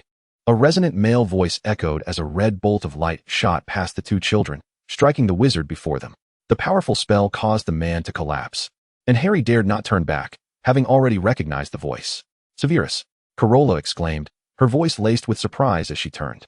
Snape, wand still raised, glowered at the fallen man. Harry was taken aback by Carola's address, his mind swirling with questions. Had Carola developed such a close relationship with Professor Snape? You should not be here, he admonished. Heaven knows, he had only just exited the shop when he witnessed this confrontation. The familiar silhouette of the girl sent his heart racing. Fortunately, he had arrived in time. Snape exhaled a sigh of relief. He regarded the downcast girl and the hesitant Harry, who was contemplating whether to greet him. Another Potter. Carola had faced countless perils alongside him, and he cast a fierce glance at Harry, who had finally resolved to turn around. This time, Harry dared not greet him, as both lowered their heads in anticipation of reprimand. Follow me, the man commanded, striding ahead, prompting Carola and Harry to hastily match his pace, while the figures lurking in the corner silently withdrew. After traversing a short distance, the eerie surroundings transformed into brightness, and the vibrant sounds of Diagon Alley reached their ears. Carola, Harry, Mrs. Weasley's voice rang out joyfully as she approached with Ginny and others. Snape observed the lively scene with a furrowed brow. He cast one last glance at Carola, nudging the two toward the Weasley family, before turning to depart. Carola watched his retreating figure and that final glance, offering a silent tribute to herself. How are you? Have you encountered any danger? Mrs. Weasley anxiously inquired, scanning the two. Harry briefly recounted the earlier events, eliciting gasps of astonishment from Fred and George. Seeing their eagerness to experience something similar, Mrs. Weasley gave both boys a stern pat on the back. Before long, Mr. Weasley returned, relieved to see Carola and Harry standing unscathed. All right, let us proceed with our shopping, Mrs. Weasley announced, guiding everyone deeper into the street, indicating the items they needed to purchase. Ron unfurled his list, taken aback by a series of books authored by Gilderoy Lockhart. Who is this Lockhart? Harry queried, perplexed, noting that the new defense against the dark arts textbook was entirely written by this individual. Carola pointed at the display board in front of Flourish and Blots, and the two curiously glanced over. A flamboyant sign proclaimed, Gilderoy Lockhart's new book signing event will be held today at Flourish and Blots. Beside it stood a standee of a man with cascading golden curls, grinning and revealing his gleaming white teeth. Mrs. Weasley noticed this and gasped in delight, startling Harry. Under her guidance, the group squeezed into the crowded bookstore, where the man on the platform was animatedly recounting his experiences. Lockhart proclaimed that he would choose one person to receive a signed copy of his book. Mrs. Weasley appeared quite exhilarated, joining the crowd in applause. Fred leaned toward Carola, chuckling. Mum is his biggest fan, and Dad is none too pleased about it. He glanced at Carola's expression, adding, if you ask me, he's just average looking. Carola was taken aback by his remark, her gaze darting between Fred and Lockhart. While the twins were undeniably handsome, Lockhart's allure was not to be dismissed. His curly golden hair accentuated his charming visage, although his smile did bear a slightly greasy quality. Observing her reaction, George edged closer. The two red-haired boys stared intently at Carola, as if awaiting her verdict. Standing significantly taller than her, they loomed over the petite girl, creating a slight sense of oppression. Chapter 58, Gilderoy Lockhart. Percy, witnessing this scene, contemplated rescuing Carola, but he was suddenly jostled aside by Lockhart, who had rushed down. Look what I've discovered. Harry Potter has come to my signing event. Lockhart exclaimed, seizing Harry from the throng, and, disregarding his protests, dragged him onto the stage. Emerging from the dusty fireplace of Nocturne Alley, Harry had inevitably soiled his clothes. Earlier, Snape had only cast a cleaning charm on Carola, leaving Harry's attire unaddressed. After wrestling through the crowd, his already dusty clothes were now wrinkled, standing in stark contrast to Lockhart's polished appearance. Cameras continued to click furiously from the audience, leaving Harry feeling somewhat embarrassed. Carola, blocked by the twins, felt helpless. Fortunately, Lockhart had no intention of allowing this boy, famed as a savior, to overshadow him. After a few photographs, he unceremoniously stuffed signed books into Harry's arms, maintaining his standard smile as he pushed him back into the crowd. Here you go. Harry struggled through the throng, placing the books into Ginny's bag. Though she found the books rather off-putting, she felt compelled to keep them with their mother nearby.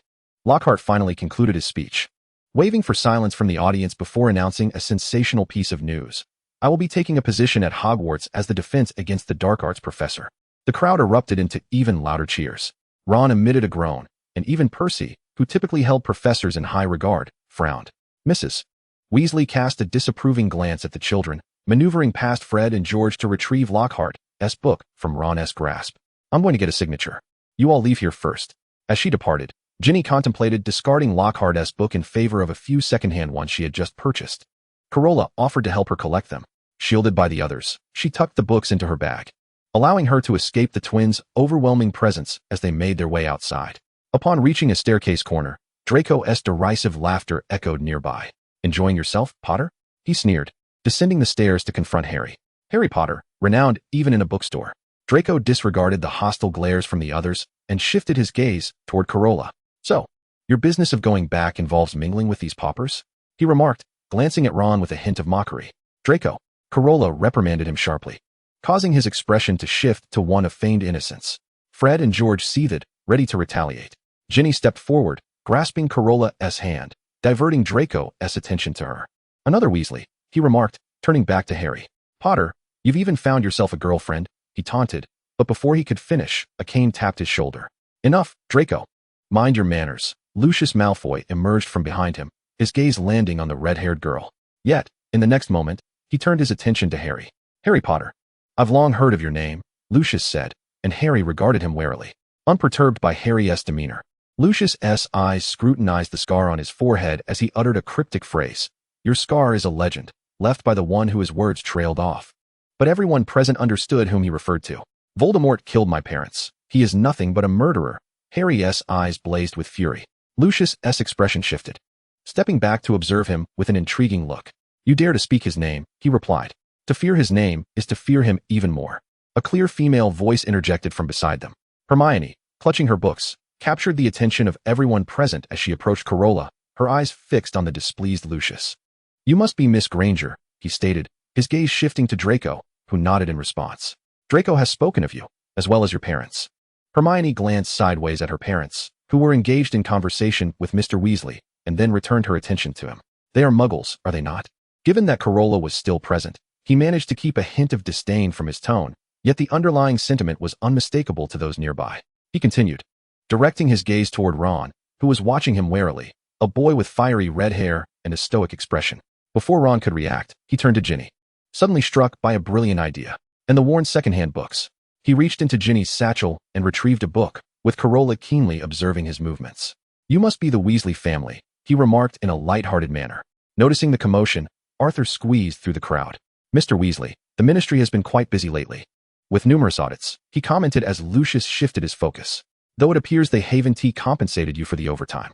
His tone held a hint of mockery, causing Arthur's expression to shift. To prevent a confrontation, Carola could no longer remain silent. "Mr. Malfoy, I believe this is not the appropriate occasion for reminiscing, is it?" Lucius faltered at the seriousness of the girl's demeanor, her unfamiliar tone unsettling him slightly. Yet he recalled his purpose, forcefully stuffing the book back into Ginny's satchel. Carola's keen eyes caught sight of him shoving that diary inside. He huffed disdainfully at the bewildered Mr. Weasley, then turned with a gentle gaze towards the downcast Carola. "You are welcome to visit Malfoy Manor, Miss Bellamy, should the opportunity arise." Carola left her sentence unfinished, but Lucius understood her implication. The girl was evidently agitated, prompting Lucius to grip his wand tightly. The Malfoys and Weasleys had never been on amicable terms, and he had endeavored to temper his words. In the end, he said nothing further and departed with a disgruntled Draco. As they left, Carola exhaled in relief, truly fearing a confrontation akin to those in the books. Ginny looked at her with sparkling eyes, astonished that she had rendered Malfoy speechless. Carola focused on Ginny's satchel, striving to maintain a relaxed demeanor.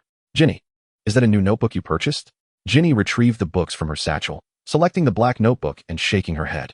"I see, it looks quite nice. I would like to buy one just like it." Hearing this, curiosity compelled the others to glance at the unassuming notebook. Ginny promptly handed it to her, indicating it was a gift, and Carola embraced her in gratitude. Hermione, feeling a twinge of jealousy, cleared her throat a couple of times, prompting Carola to turn toward her. Hermione, noticing her slight unease, playfully pinched her cheek. Meanwhile, Mrs. Weasley, having finally obtained signatures, successfully missed the spectacle. She noticed Hermione nearby and warmly invited her to stay at their humble abode for a few days, just in time for the school year. After consulting her parents, Hermione happily agreed, adding another member to Ginny's household. Thankfully, the girls were all petite, making their shared living space quite manageable. Carola introduced the two girls to one another. As days passed, Ginny's initial displeasure transformed into a warm camaraderie, and the two became inseparable friends. At times, Ginny would cast mysterious smiles at Carola, leaving her utterly puzzled. Little did she know, the two girls shared a common topic of intrigue, with whom Carola would associate. In the wizarding world, individuals tended to mature early, leading many young witches and wizards to engage in romantic pursuits while at school. Ginny had her sights set on her brothers, except for Ron, and even the typically stern Percy seemed to hold potential in her eyes, while Hermione staunchly supported Harry. The two girls remained undecided until the commencement of the academic year. Chapter 59, the second academic year. On the day of the new term, the group was roused early by Mrs. Weasley. After breakfast, they hurried to the station. Due to the abundance of children, Mr. Weasley first took Percy, Fred, George, and the newly enrolled Ginny, promising to return for Carola and the others. Fred and George clamored to accompany Carola, only to be reprimanded by Mrs. Weasley with a gentle thump on the head. By the time Mr. Weasley set off with the remaining few, they were already running late. Eager to catch the Hogwarts Express, Hermione rushed ahead, while Carola deliberately lagged behind. Sure enough, when Harry dashed forward, he failed to enter the barrier.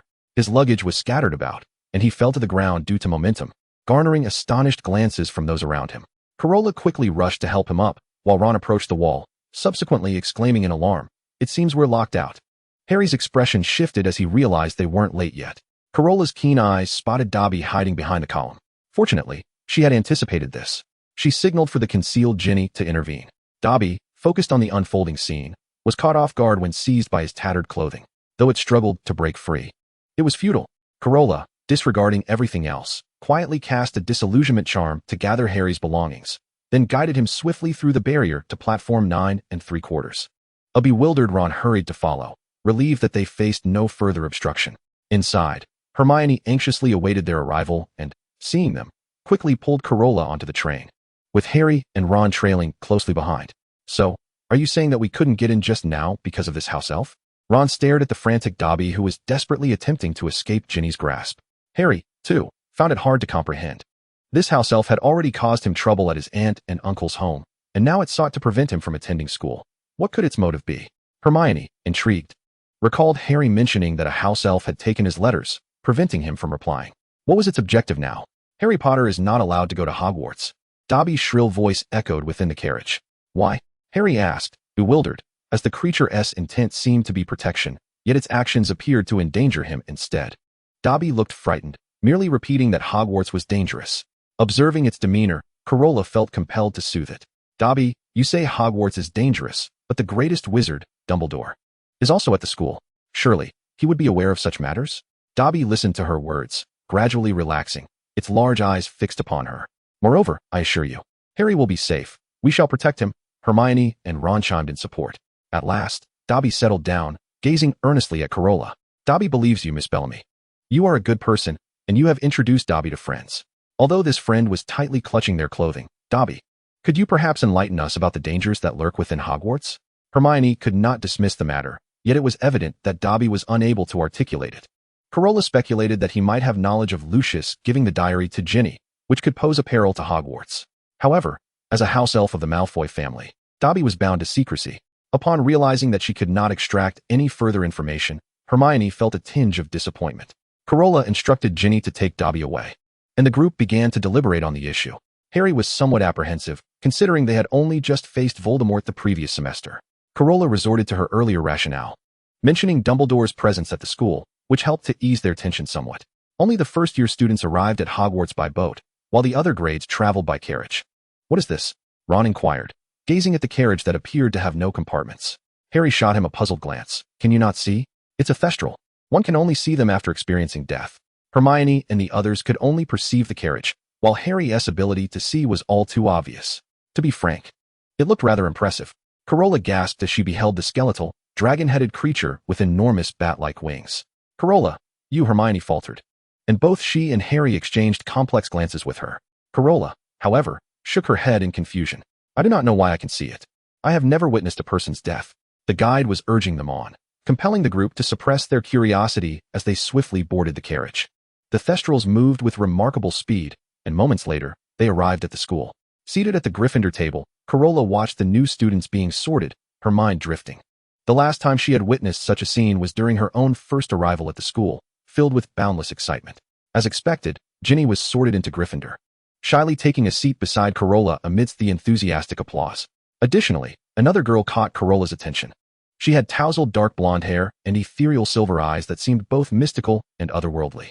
Upon seeing her sorted into Ravenclaw, Carola immediately recognized her as Luna. The Ravenclaw table erupted in applause to welcome the beautiful girl. Carola's gaze inadvertently met that of Professor Snape at the staff table. His expression was inscrutable, prompting Carola to quickly flash a broad smile, hoping to make him forget her previous mishap in Knockturn Alley. Yet, he merely glanced at her before averting his gaze, leaving Carola feeling a bit disheartened, unaware that the man had subtly flushed. Professor Snape, you must take a look at my book about traveling with vampires. Lockhart, seated beside him, babbled incessantly, causing Snape's mood to darken further. Lockhart continued to prattle on about his ostentatious exploits, oblivious to Snape's discomfort. Dumbledore, observing Snape's sour expression, feared his defense against the dark arts professor might succumb to poison before classes even commenced, and hurriedly interjected, "This new term will be taught by Mr. Gilderoy Lockhart." This announcement successfully captured Lockhart's attention, and he sprang to his feet to introduce himself with great enthusiasm. He flashed a polished smile that elicited excited squeals from the girls in the audience. Adorned in a flamboyant crimson robe, Lockhart starkly contrasted with Snape, who remained clad in simple black, resembling a gaudy peacock. Recognizing this disparity, Carola could not help but chuckle. Lockhart, noticing the extraordinarily beautiful girl, became even more animated. Although she had dark hair, he astutely perceived that she was undoubtedly a pure-blood aristocrat. Moments later, he discreetly inquired with Flitwick beside him, confirming that she belonged to the Bellamy family. For someone like Lockhart, having such a noble pure-blood lady admire him would only serve to enhance his fame. Yet, her gaze remained fixed elsewhere, even diverting towards Snape, which made him question his allure for the first time. However, it seemed that the lovely lady had already recognized who was truly superior. With this thought, his smile grew even more radiant. Fortunately, Carola was unaware of his musings. Otherwise, she would rather remain blind than witness his self-absorbed demeanor. After merely 2 seconds of admiring his appearance, she was deterred by his greasy smile, and turned her attention back to Harry for a refreshing gaze. The boy, under her direct scrutiny, was too bashful to meet her eyes, his ears flushed crimson. Hermione, observing this, wore a mysterious smile, while Ginny shot an exasperated look at Fred and George, who were still goofing around. Chapter 60, Tom Riddle. As night fell, the bustling Hogwarts succumbed to slumber. Moonlight, like a silvery cascade, draped over the ancient castle, cloaking its towering spires and winding corridors in a delicate veil. Once Carola confirmed that Hermione was fast asleep, she quietly retrieved the diary from her bag. While at the Weasley residence, she and Ginny had shared a room, which had deterred her from taking any risks. Bathed in moonlight, she opened the seemingly unremarkable journal. Aside from a few words on the first page, the other pages remained blank. Carola's fingers glided gently over the engraved letters on the aged paper. Feeling a subtle texture beneath her fingertips, her heart raced suddenly, as if an unseen force permeated the air around her, fixating her gaze on those letters. They seemed to possess an enchanting allure that captivated her entire attention. Tom Riddle, she whispered the name, picking up the quill perched on her bedside table, hesitating momentarily before ultimately inscribing her name. I am Shen Yu Carola. Though she refrained from using her current name, she did not speak untruthfully, as it was indeed her name. She watched in awe as the black ink vanished, only to be replaced by new words appearing on the page. Hello, Shinji. Indeed. It was wondrous. She mentally prepared herself for defense and proceeded to write. Who are you? The ink disappeared once more, and new text materialized. Tom Riddle. Though aware of what she was about to face, Carola could not suppress a sharp intake of breath. This was the youthful version of Voldemort. She hesitated to pen another response, and Riddle grew impatient, as he required engagement to absorb the power of her soul. Your name does not sound like one from here. Carola steadied her nerves. Indeed, I am from the East, here to study. It seemed she had touched upon a topic of interest to him, as the words swiftly appeared. Studying? At Hogwarts? How do you know? I graduated from this school. It appears I am your senior. Carola clicked her tongue. No wonder Voldemort had so many followers. A single statement had bridged the gap between them. She continued to play the role of an innocent girl. Is that so? Then, senior, could you tell me about the Hogwarts of old?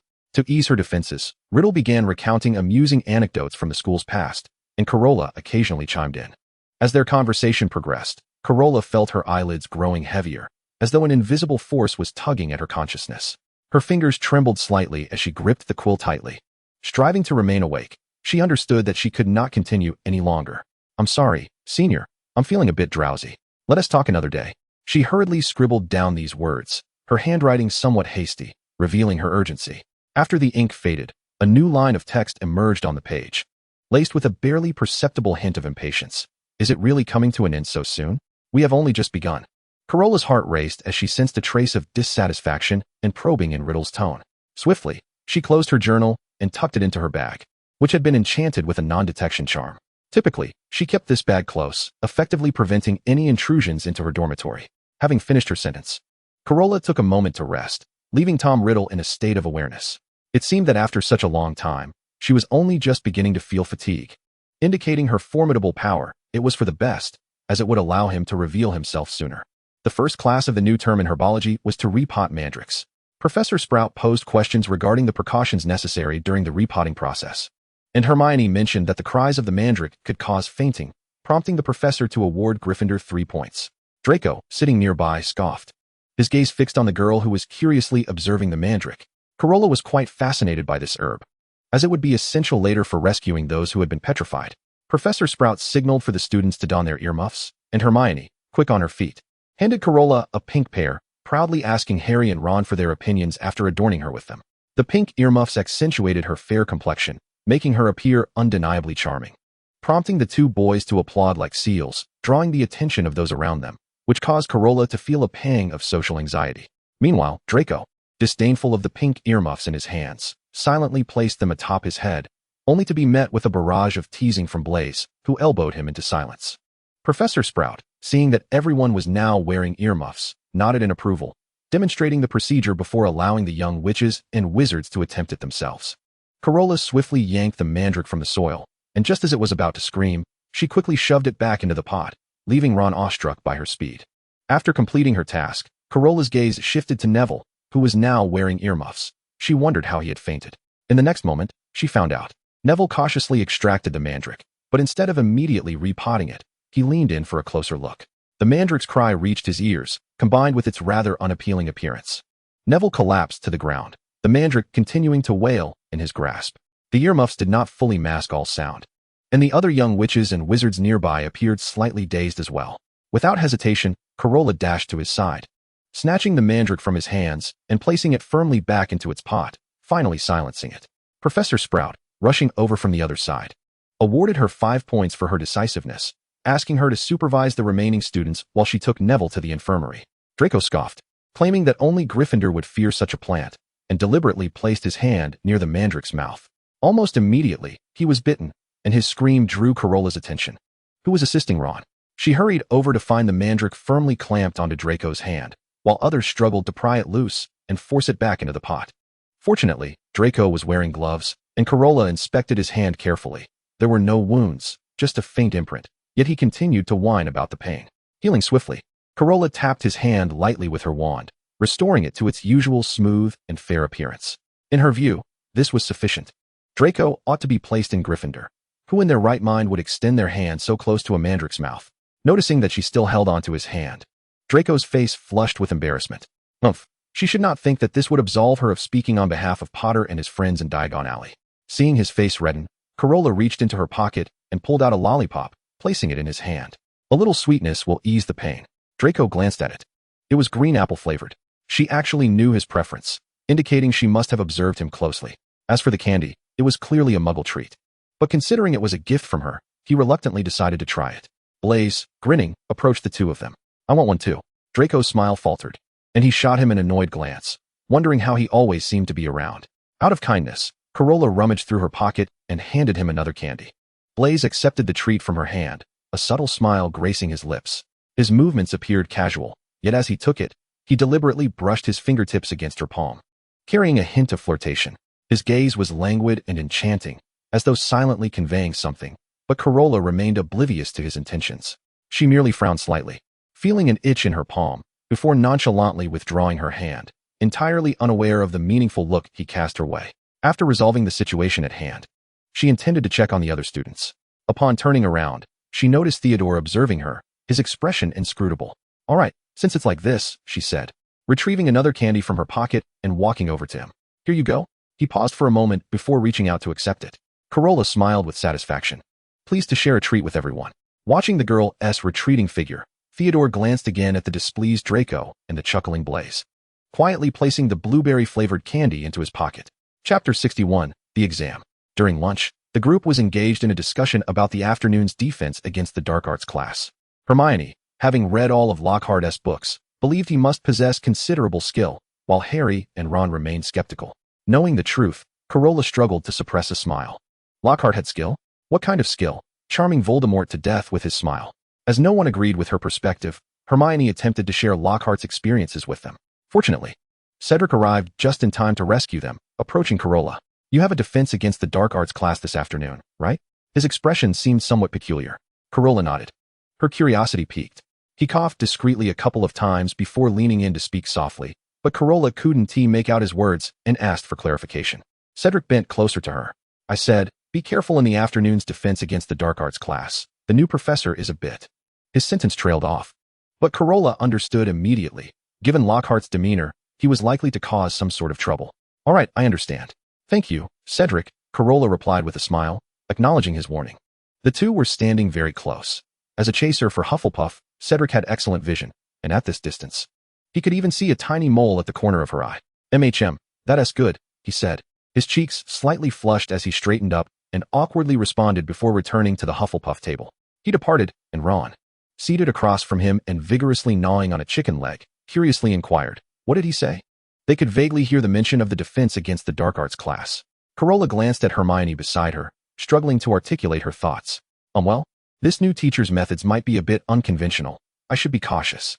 She was already being considerate of Hermione's feelings. Otherwise, she would have bluntly stated that Lockhart was utterly inept, possessing nothing but good looks. Ron felt the chicken leg in his hand had suddenly lost its appeal. What did unconventional even mean? Last year's Voldemort-inspired quarrel was peculiar enough. The mood among the group shifted to an odd tension, and Harry attempted to say something, but was momentarily blinded by a sudden flash from a camera. A small boy with reddish-brown hair emerged excitedly from the side, camera in hand, fixating on Harry. Hello, Harry Potter, he exclaimed with palpable excitement. I'm Colin Creevy, a first year from Gryffindor, and I've always wanted to meet you. Colin gazed at Harry with adoration, causing Harry to feel somewhat overwhelmed, repeatedly muttering his thanks. Fortunately, Colin quickly redirected his attention to Carola, who was smirking in amusement. Miss Bellamy, I heard that you defeated the evil Quirrell alongside Mr. Potter last semester. May I take your picture? Ron and Hermione exchanged glances, wondering if they were not worthy of a mention. Of course, Carola replied, intrigued by the magical camera Colin held, contemplating purchasing one herself to capture moments. She promptly adjusted her pose, flashing a perfect peace sign at the lens. Regardless of her usual demeanor, she ensured she looked presentable in photographs.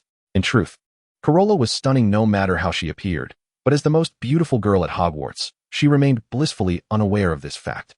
She eagerly examined the photos Colin had taken, commending his skills, and the boy beamed shyly in response. However, Harry felt a pang of jealousy in his heart. He took a large gulp of pumpkin juice, nearly choking, and coughed twice. Observing this, Carola shot him a puzzled glance and pushed her pumpkin juice toward him, as she herself did not enjoy it. Thank you. Harry accepted it gratefully, flashing a slightly goofy smile. Thankfully, his delicate and charming features spared him from appearing as oily as Lockhart. Hermione, witnessing his somewhat ridiculous demeanor, couldn't help but shake her head. In the defense against the dark arts class, the young witches and wizards eagerly settled into their seats, anticipating their new professor's inaugural lesson. Gilderoy Lockhart, your new instructor. An internationally renowned figure and author, a recipient of the third-class Order of Merlin, and an honorary member of the Society for the Promotion of Dark Arts Defense, has won the Witch Weekly Most Charming Smile Award 5 times, announced a deep voice as Lockhart sauntered down the classroom stairs.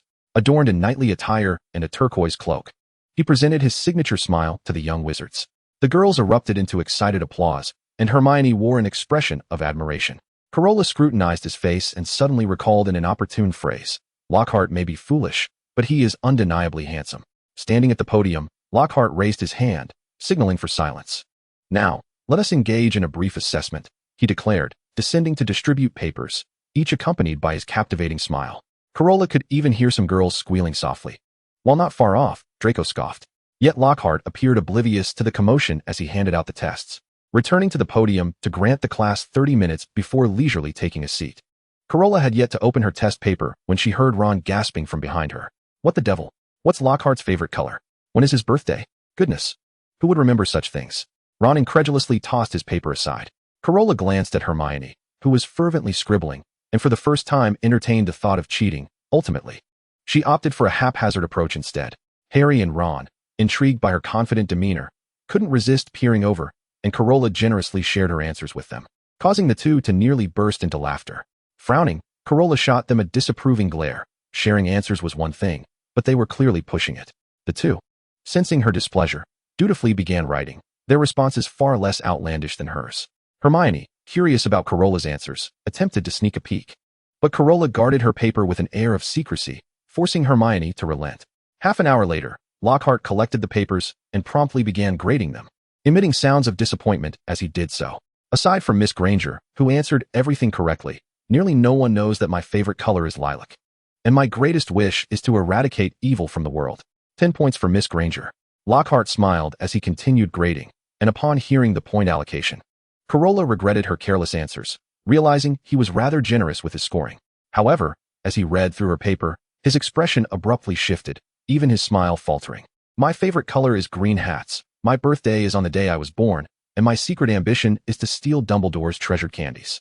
As he read each line aloud, the young wizards erupted with uncontrollable laughter, and Carola wished she could vanish into thin air. What benefit was there in revealing such things? Let me see which student submitted this, he said through gritted teeth, but his tone reverted to its usual charm upon seeing the name. Oh, it appears to be Miss Bellamy. All eyes turned to Carola, who was now staring at the ground, while Hermione looked at her in disbelief, realizing why she had been so secretive. Although most of your answers are fundamentally incorrect, it is evident you put in effort. 5 points for Gryffindor. Wait, how is that even possible?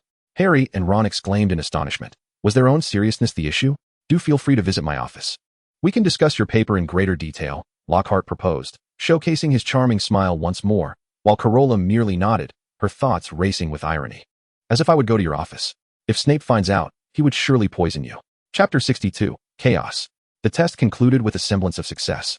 Lockhart flashed a mysterious smile and bent down to retrieve a concealed object from beneath the table, placing it atop the desk. It appeared to be a cage. drawing the attention of all present. He patted the cage and addressed the young wizards. Today, my task is to teach you how to combat the most malevolent magical creatures and confront the fears that lie deep within, he proclaimed. Noticing a few students exhibiting fearful expressions, which seemed to satisfy him as he raised his wand. Of course, as long as I am here, you shall remain unscathed. So please refrain from screaming. With a swift motion, he yanked the covering off the cage. As the cloth fell away, revealing its contents, the young wizards erupted into laughter, while Lockhart's expression remained unchanged. I just captured a Cornish pixie. Laugh all you want, young wizards. These cunning little creatures can be quite troublesome. With that, he flung open the door of the cage, and the pixies surged forth, launching themselves at the unsuspecting students below.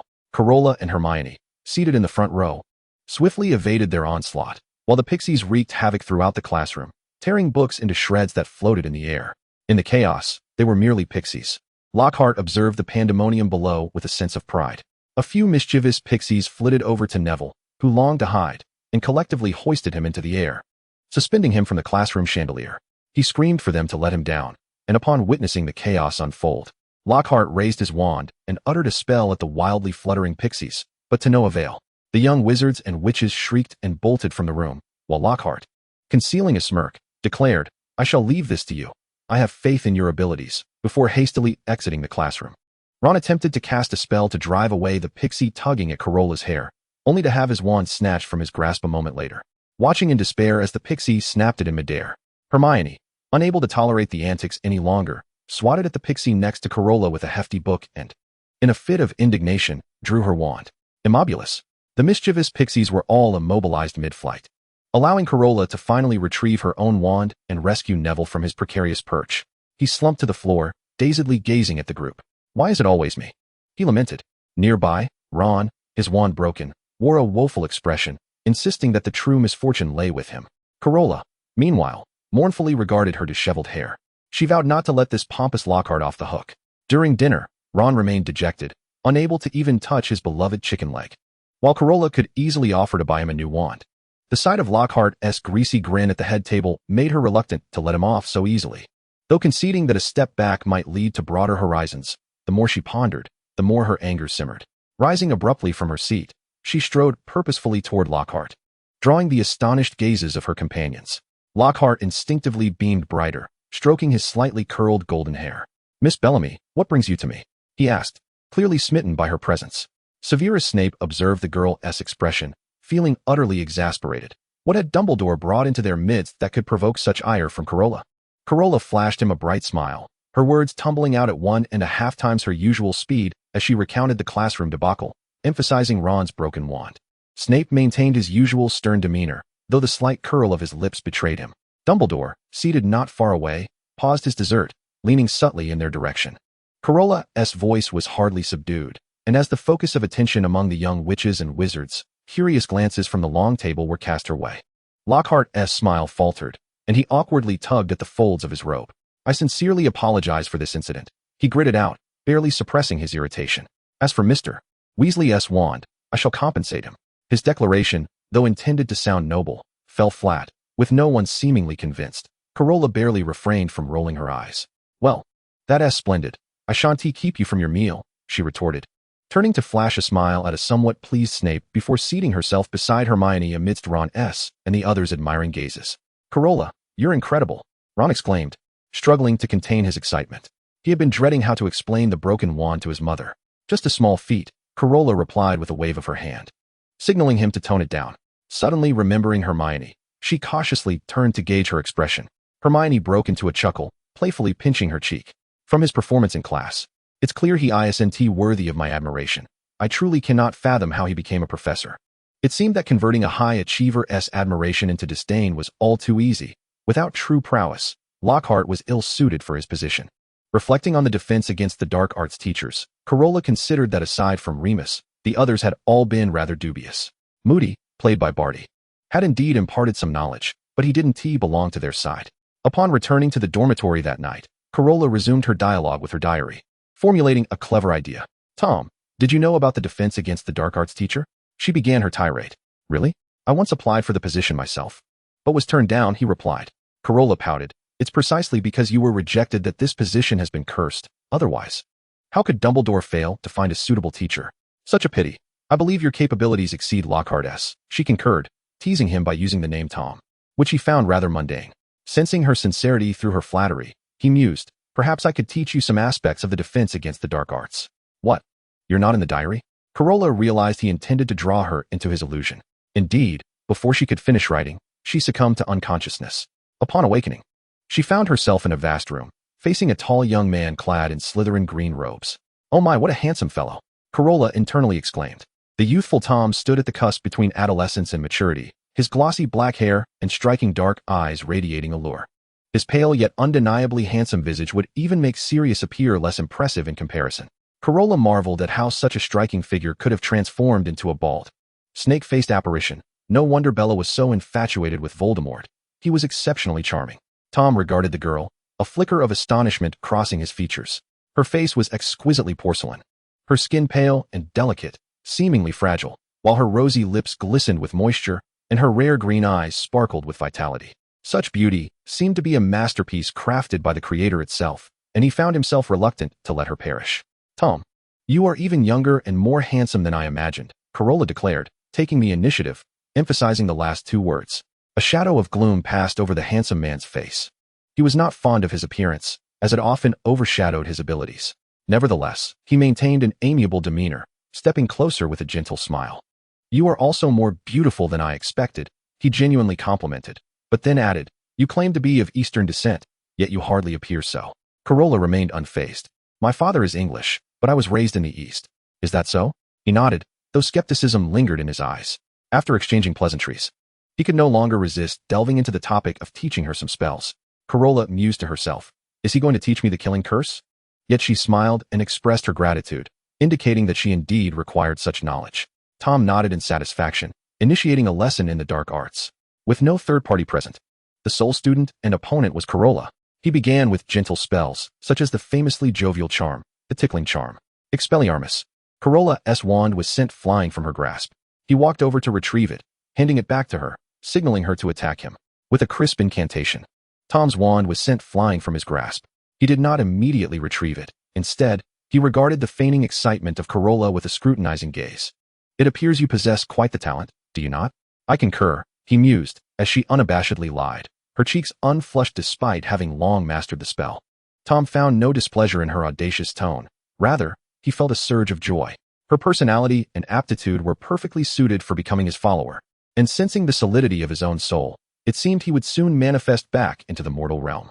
In that case, we can continue our studies on other matters, he proposed. The two embarked on a new round of instruction, with Carola flawlessly replicating every spell Tom demonstrated. His eyes sparkled with renewed brightness as he resolved to enlist the girl in his ranks upon his resurrection, believing she would be inclined to accept. It was only when Carola felt fatigued that she called for a halt, and Tom expressed his regret that their session must conclude for now. Subsequently, Carola returned to her own body, gazing out at the moonlight and shivering at her earlier recklessness. Though she had undoubtedly learned much, he was Voldemort.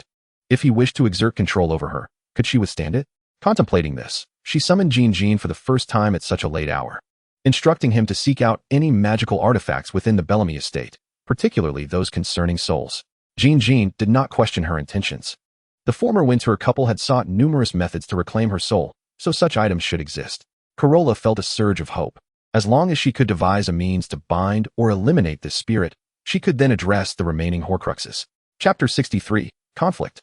Today, Harry had another Quidditch practice and invited Carola, Ron, and Hermione to watch. Hermione, eager to unwind, joined them as they made their way to the pitch. The Gryffindor Quidditch team had been waiting for some time, and upon their arrival, Fred and George cheerfully dashed over, pushing Ron and Hermione aside to reach Carola. Little Rose, did you come to seek us out? They chimed in unison, grinning mischievously. Carola felt as though the two had tails wagging behind them, yet as a woman of composure, she simply shook her head. No, I am here to watch Harry practice. Harry stood tall with pride, only to be immediately bent over by Fred and George's antics. Is that so, Harry? Let us see how well you've trained, Fred teased, tugging at Harry's hair with a playful grin. All right, you lot, keep your distance from Harry, Wood interjected, pulling him away. Just as Harry began to thank him, Wood approached Carola instead. Carola, you've finally arrived. Let me guide you through some practice. The other Quidditch players exchanged glances, wondering if their captain had finally come to his senses. Carola felt a twinge of annoyance. While she was indeed skilled at Quidditch, She had never been particularly passionate about the sport, thus consistently declining Wood's eager invitations. Why should she gift this Quidditch-obsessed individual a broomstick? Yet Wood seemed undeterred, believing that her ability to conjure a Firebolt 2000 indicated her genuine interest in the game. Having already made an exception for Harry in his first year, the team was complete, yet there was room for a substitute. He was determined to help Carola secure a place on the Quidditch team. Fred and George exchanged glances, astonished to see Wood display such enthusiasm for a girl. They had half expected him to end up marrying a broomstick. However, the object of his affection was Carola, which irked them, prompting them to squeeze closer and offer to train with her as well. Harry was left in disarray, knowing full well the girl had come to watch him practice. Ultimately, Carola firmly pushed everyone away, reiterating that she was merely there to observe Harry's training. Wood's expression shifted to one of disappointment, yet he did not wish to impose, so he called the team to prepare for practice. At that moment, uninvited guests arrived. A group clad in green robes approached, each wielding a broomstick, and the two teams stood facing each other. "Flint, what brings you here?" Wood's countenance darkened. They had already requested permission from Professor McGonagall for Gryffindor's practice today. What business did the Slytherins have here? As Carola and her companions prepared to take their seats, sensing the tension, they returned to the scene. Flint smirked mockingly, revealing his buck teeth. "We have a new seeker, and we've received Professor Snape's approval for Slytherin to practice here." Wood's expression turned icy. "Who is this new seeker you speak of?" From within the Slytherin ranks, a figure emerged beside Flint. "Malfoy," Harry responded coolly, his gaze fixed on the smirking Draco. "Indeed, Potter, did you not expect this?" he taunted, glancing at the old brooms in Gryffindor's possession. "Look at your outdated brooms," he began, but Flint quickly added to the derision. "Mr. Malfoy has sponsored Slytherin's acquisition of the latest Firebolt 2001. His teammates proudly raised their new brooms high. The atmosphere became charged with tension, and Hermione's anger flared at their arrogance. She quickly moved to Harry's side, casting a cold glare at the self-satisfied Draco. At least the Gryffindor players earned their spots through skill. The pointedness of her words incensed Draco, who stepped forward, glaring at Hermione in fury. "You have no place speaking here, you." Carola swiftly placed a hand over his mouth, the insult far too derogatory. Draco forcefully shook off her hand, catching her off guard and sending her tumbling to the ground, scraping her palm. "Carola!" Harry exclaimed, noticing the blood seeping from her hand, rushing to help her up. The atmosphere grew increasingly fraught. Draco felt a pang of regret, but remained stubbornly silent. Flint's mocking words echoed in everyone's ears. The Gryffindors were thoroughly provoked. Fred and George charged forward, delivering a fierce punch to Flint. Chaos erupted as both sides became embroiled in a brawl. Ron, seeking refuge from the fray, brandished his newly purchased wand, intending to teach Draco a lesson, but Hermione swiftly intervened, reminding him that attacking a fellow student with magic would breach school regulations. "Stop!" A deep voice resonated nearby. The Slytherins, recognizing the authority of their headmaster, halted their actions. George delivered one final kick to Flint, still wanting to continue the fight, but was ultimately restrained by Carola. Snape approached, his brow furrowed, his gaze sharp as a blade, directed at George, who was held back by Carola. "Gryffindor students engaging in a brawl will incur a deduction of 50 points. His voice was cold and low, imbued with an undeniable authority. Harry could no longer contain himself. Despite his lingering fear of Snape, he stepped forward, his voice laced with anger and defiance. It was Malfoy who pushed Carola first. "Why are we the only ones losing points?" Snape's gaze shifted slightly, landing on Carola, whose left hand was attempting to conceal something. Her fingers gripped her sleeve tightly, as if trying to hide a secret. A flicker of barely perceptible emotion passed through Snape's eyes as he strode forward, unceremoniously grasping her hand. The Gryffindor students immediately on high alert, with Hermione instinctively stepping forward, as if ready to shield Carola at any moment. Snape paid no heed to their reactions, merely extracting his wand from within his robes and murmuring a soft incantation. The wound healed as if it had never existed. The tip of the wand emitted a gentle glow, and the injury on Carola's hand swiftly mended, her skin regaining its smoothness, as though untouched by harm. Had it not been for the few drops of crimson blood lingering on the girl's sleeve, one could scarcely believe she had been injured. Snape released her hand, his gaze lingering on her face for a fleeting moment. Hermione instantly moved forward, pulling Carola behind her, warily eyeing Snape. Noticing the astonished stares of the Gryffindors and the girl's evasive demeanor, he let out a barely discernible sigh and turned to observe Flint, who was grinning broadly. Slytherin had intentionally stirred trouble, deducting 60 points, more than Gryffindor. Now, Flint could no longer muster a smile. He wished to retort, yet lowered his head under the weight of the headmaster's dark gaze. The Gryffindor team was genuinely astonished. Professor Snape had seemingly undergone a transformation. actually willing to deduct points from Slytherin. Snape regarded the girl hiding behind Hermione, hesitated briefly, and ultimately said nothing. He gestured for Draco to follow him and departed. With the new members gone, Slytherin had little left to train for. Flint shot with an angry glare before leading his Slytherin peers away in a huff. Once they had left, Gryffindor collectively exhaled in relief, fearing that Professor Snape might have forced them to leave. Ron remained furious, suspecting he knew what Malfoy intended to say. Had it not been for Carola intervening, he would have certainly made Malfoy taste the bitterness of a slug. Carola remained silent, staring down at her hand, while Hermione offered her worried comfort, knowing that Carola had once considered Malfoy a friend. "I'm fine." Carola managed a pale smile, her voice faint, as if it were drifting from a great distance. Fred and George, too, had abandoned their usual joviality, expressing their anger and vowing to teach that little punk Malfoy a lesson. Even the usually silent would manage to squeeze out a few words of consolation. "You all go ahead and train. I'll rest for a bit." Amidst the concerned gazes of her friends, Carola declined Hermione's offer to escort her back, craving solitude. Chapter 64, An Encounter. Carola walked alone on the path back to the castle, her steps somewhat unsteady, as though treading on clouds. Her head felt heavy and muddled, her thoughts shrouded in a thin veil of fog that she could not seem to clear. Rubbing her temples, she surmised that perhaps her recent lack of rest, compounded by the earlier events on the pitch, had left her feeling utterly drained. She resolved to return and take a nap, hoping that upon waking, everything might improve. As she turned a corner, her head bowed. She was entirely oblivious to the presence ahead. It was only when she collided with a warm chest that she jolted back to reality. She stumbled slightly, nearly losing her balance. But the individual promptly steadied her by the shoulders. "Carola?" A gentle and familiar voice emanated from above. Lifting her gaze, she found Cedric looking down at her, concern and astonishment evident in his deep-set eyes. His brow furrowed slightly, clearly worried about her state. "It's you, Cedric." Carola forced a weak smile, her voice lacking vigor, as if it were emanating from afar. Cedric scrutinized her closely. Her expression was wan, her usually rosy lips now pale, and her eyes lacked their customary sparkle. He softly inquired, "You don't look well. Do you need me to take you to the infirmary? Madame Pomfrey might be able to help." Carola shook her head, struggling to stand upright. "I'm fine, perhaps just a bit tired. I'll be okay after a short rest." Her voice was light, as though it could be whisked away by the wind at any moment.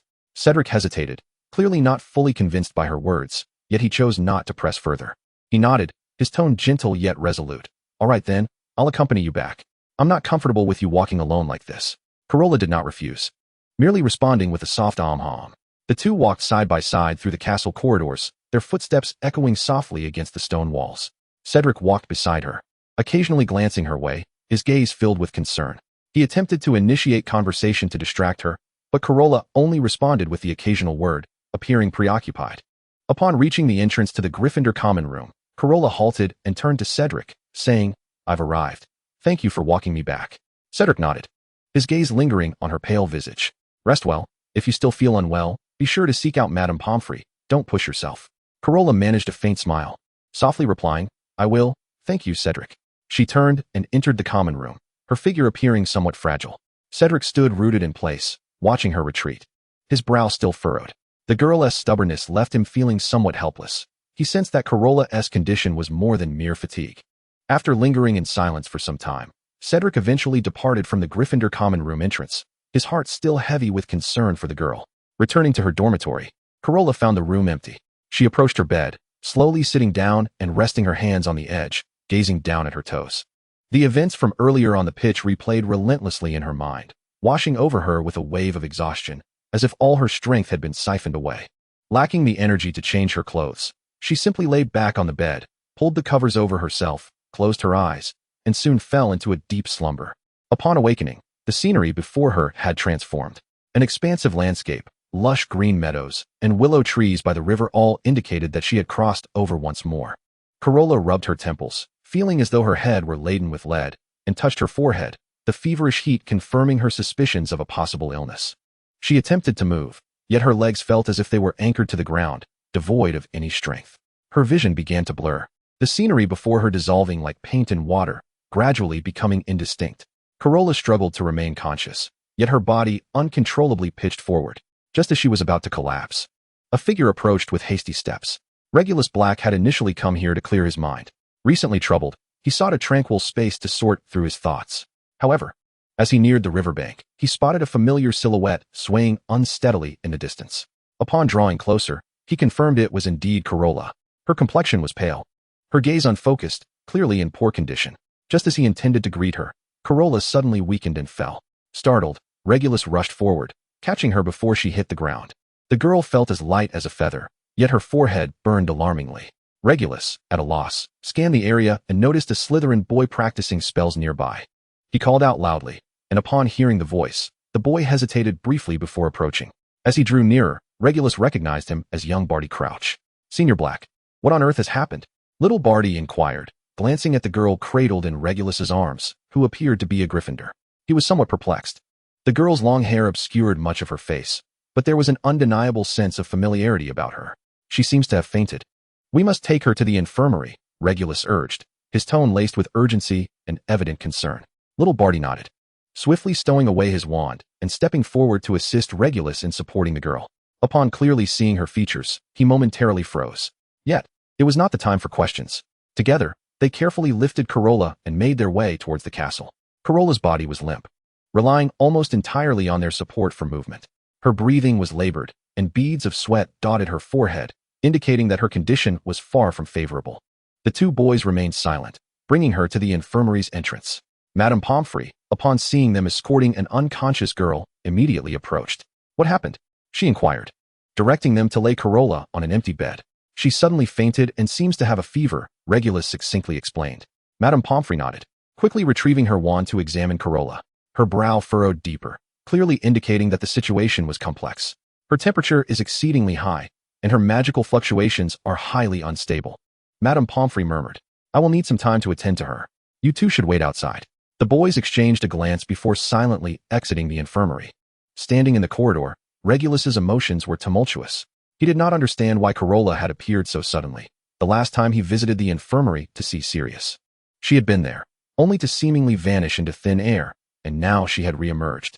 Little Barty leaned against the wall, arms crossed, regarding Regulus with a contemplative expression. His gaze lingered on Regulus's face for a moment, as if attempting to decipher something from his demeanor.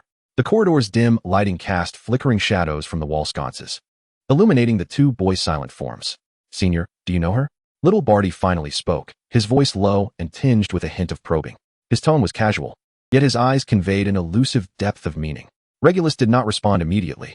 He lowered his head slightly, his gaze fixated on the stone floor beneath him, seemingly lost in thought. After a moment, he shook his head, then nodded hesitantly. "I know her." His voice was barely above a whisper, almost like a soliloquy. Little Barty's lips curled into a subtle, yet significant smile, suggesting that both of the Black brothers were privy to this girl's story. He refrained from pressing further, merely nodding in acknowledgement. They stood in tranquil silence in the corridor, an atmosphere of subtle tension enveloping them. Distant footsteps and murmurs echoed faintly, yet they felt oddly detached from it all. Regulus's eyes occasionally darted towards the door at the end of the corridor, his brow furrowing slightly, as if preoccupied with worry. His fingers unconsciously fidgeted with the edge of his robe, betraying a sense of unease. As time ticked by, the weight of the silence grew increasingly palpable, creating an invisible barrier that separated them from the outside world. It was not until the door finally swung open, revealing Madame Pomfrey's weary yet serious visage, that their gazes snapped into focus. Chapter 65, News. Madame Pomfrey emerged from the infirmary with a hint of fatigue etched upon her face, yet her demeanor remained stern. She gently closed the door behind her, her eyes scanning between Regulus and Little Barty. "Her condition has stabilized for the moment," Madame Pomfrey began, her tone carrying a note of reproach. "However, she is exceedingly weak, and her magical fluctuations are extremely erratic. Has she recently experienced any intense emotional turmoil or physical trauma?" Regulus furrowed his brow, shaking his head. "I am not certain." Little Barty stood silently by, retaining his composure. Madame Pomfrey sighed, her tone softening slightly. "She needs ample rest.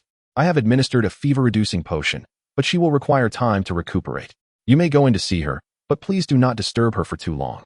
Regulus nodded, quietly expressing his gratitude.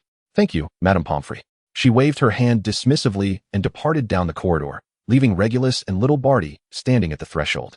Drawing a deep breath, Regulus pushed open the infirmary door. The room was softly illuminated, filled with a faint herbal aroma. Carola lay quietly on the bed, her complexion still pale, but her breathing had calmed considerably. Her long hair sprawled across the pillow, and a damp cloth rested on her forehead, evidently a measure taken by Madame Pomfrey to reduce her fever. They exchanged no words, observing her for a brief moment before stepping back out. Regulus intended to seek out Sirius and Gryffindor to discuss Carola's situation, bidding farewell to little Barty. The latter remained silent, watching him depart. Then turned his gaze back to the infirmary door, his thoughts swirling. At the entrance to the Gryffindor common room, Regulus stood quietly against the stone wall outside the Gryffindor common room, hands tucked into the pockets of his robe, his demeanor coolly indifferent as he stared ahead. His neatly styled black hair contrasted sharply with the vibrant red decor surrounding him, and his impeccably tied Slytherin silver-green tie stood in stark relief against the backdrop. Gryffindor students passing by cast curious glances his way, whispering amongst themselves about the presence of a Slytherin in their territory. "Hey, look, isn't that the youngest son of the Black family?" A red-haired girl murmured to her companion. "Indeed, what is he doing here?" Her friend replied, her tone laced with caution. Regulus paid no mind to their chatter, maintaining his impassive expression as he awaited. His gaze occasionally flitted over the inquisitive faces, but he soon averted his eyes, as if they were inconsequential. At last, the portrait of the common room swung open, and Sirius emerged.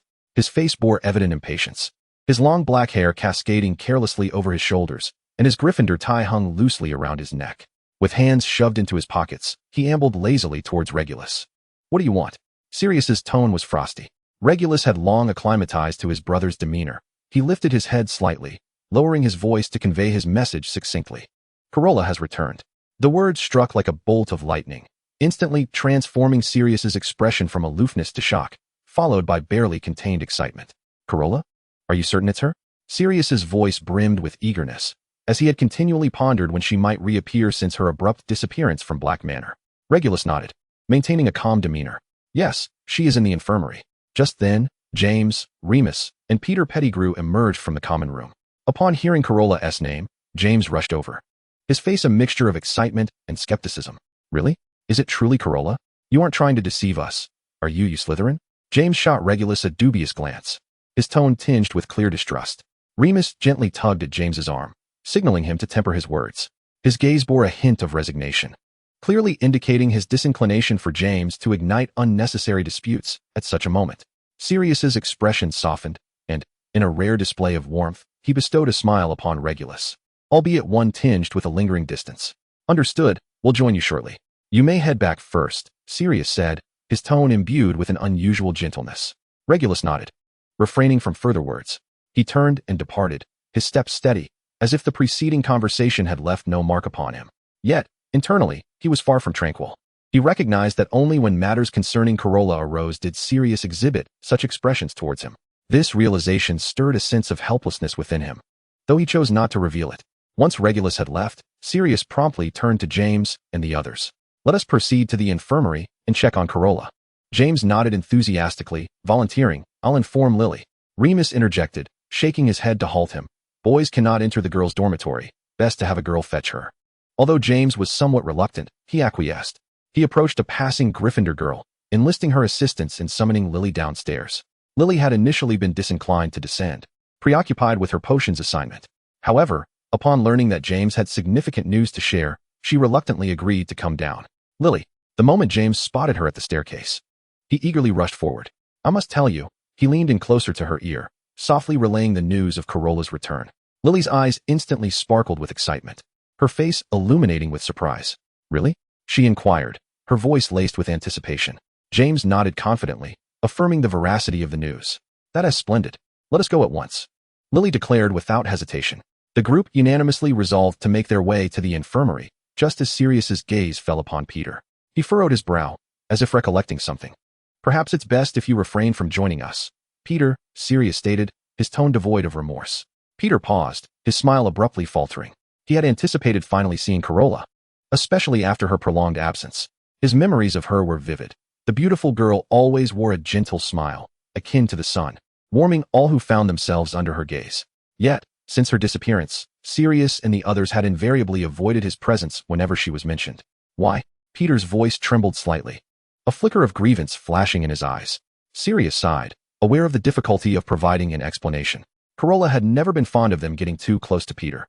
While they could socialize as roommates, it was better to keep a distance in her presence. Peter's complexion paled, and he bowed his head, shadows of gloom crossing his features as he fought to control his emotions, managing a strained smile. "All right, I understand," he murmured, his tone tinged with bitterness. Sirius placed a reassuring hand on Peter's shoulder, seemingly wishing to console him, yet ultimately remained silent. He turned to leave with the others, leaving Peter alone in his solitude.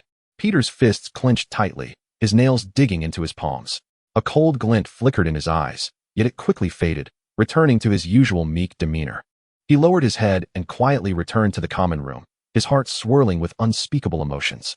Meanwhile, Sirius, James, Remus, and Lily hurried towards the infirmary, their hearts brimming with anticipation and excitement, as though Carola's return could usher in a long-lost warmth and joy.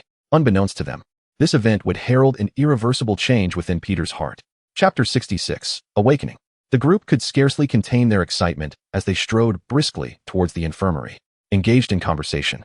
Their words were laced with concern and worry. Regulus stood at the entrance of the Slytherin common room, his gaze fixed upon Severus, who sat engrossed in a hefty potions tome, his brow furrowed in contemplation. Regulus hesitated, aware of the cordial rapport between Carola and Severus, yet he hardly knew him well. He lingered at the threshold, unconsciously fidgeting with the hem of his robe, weighing the decision to share the news with him. Severus seemed to sense Regulus's scrutiny. Lifting his gaze with a hint of curiosity, he closed his book, raising an eyebrow, and inquired coolly, "Is there something you need?" Regulus inhaled deeply, stepping into the common room and positioning himself a short distance from Severus. His eyes wandered, as if deliberating how to broach the subject. "Well, Carola," he began, and upon uttering her name, Severus's expression sharpened, his body instinctively leaning forward, awaiting further information. Regulus noted the shift in his demeanor, his own uncertainty deepening, yet he persisted. "She is currently in the infirmary." "What?" Severus sprang from the sofa, his book crashing to the floor with a thud, his complexion drained of color, eyes flashing with urgency and anxiety. "What has happened to her? Is she all right?" His voice quickened, revealing his deep concern for Carola's condition. Regulus shook his head, his tone tinged with regret. "I'm not entirely sure of the specifics. I merely encountered her on the way. She appeared to be in distress, so I brought her to the infirmary." Without uttering another word, Severus hastily retrieved the fallen book, stuffing it into the pocket of his robe, and strode briskly towards the exit of the common room. His pace quickened, not a glance cast back at Regulus, merely muttering a quiet, "Thank you for informing me." As Regulus watched the boy's hurried departure, an unexpected wave of remorse washed over him. He realized he had neglected to mention a crucial detail. The Gryffindor group was also in the infirmary. Regulus furrowed his brow, unease settling in his chest. He understood the tension that had long existed between Severus and James, Sirius, and the others. Would a confrontation ensue were they to cross paths in the infirmary? He stood frozen, envisioning the scene of Severus confronting them, his heart thrumming with agitation. His intention had solely been to inform him of Carola's situation, yet it seemed he had unwittingly set the stage for greater turmoil. Regulus sighed, silently hoping matters would not escalate too severely. Meanwhile, Severus hastened through the castle corridors towards the infirmary, the echo of Regulus's words resounding in his mind, filled with trepidation. When had Carola arrived? Why was she injured? Who had harmed her? His fists clenched unconsciously, his steps quickening. Upon reaching the infirmary, he flung the door open to find several familiar figures: James Potter, Sirius Black, Remus Lupin, and Lily, standing by the bed, seemingly engaged in hushed conversation. Severus's expression darkened instantaneously, a flicker of disdain and vigilance flashing in his eyes. He halted his steps, casting a cold gaze upon them, internally speculating whether Carola's injury was somehow linked to their presence. Lily stood beside the infirmary bed, gently arranging the corners of Carola's blanket. Her gaze was tender and concerned, occasionally lifting to glance at Carola's pallid face. Suddenly, she sensed a faint sound of footsteps behind her. Turning around, she found Severus standing at the doorway, his demeanor grave. "Severus, you're here," Lily whispered, her voice barely above a murmur, fearful of disturbing the resting Carola.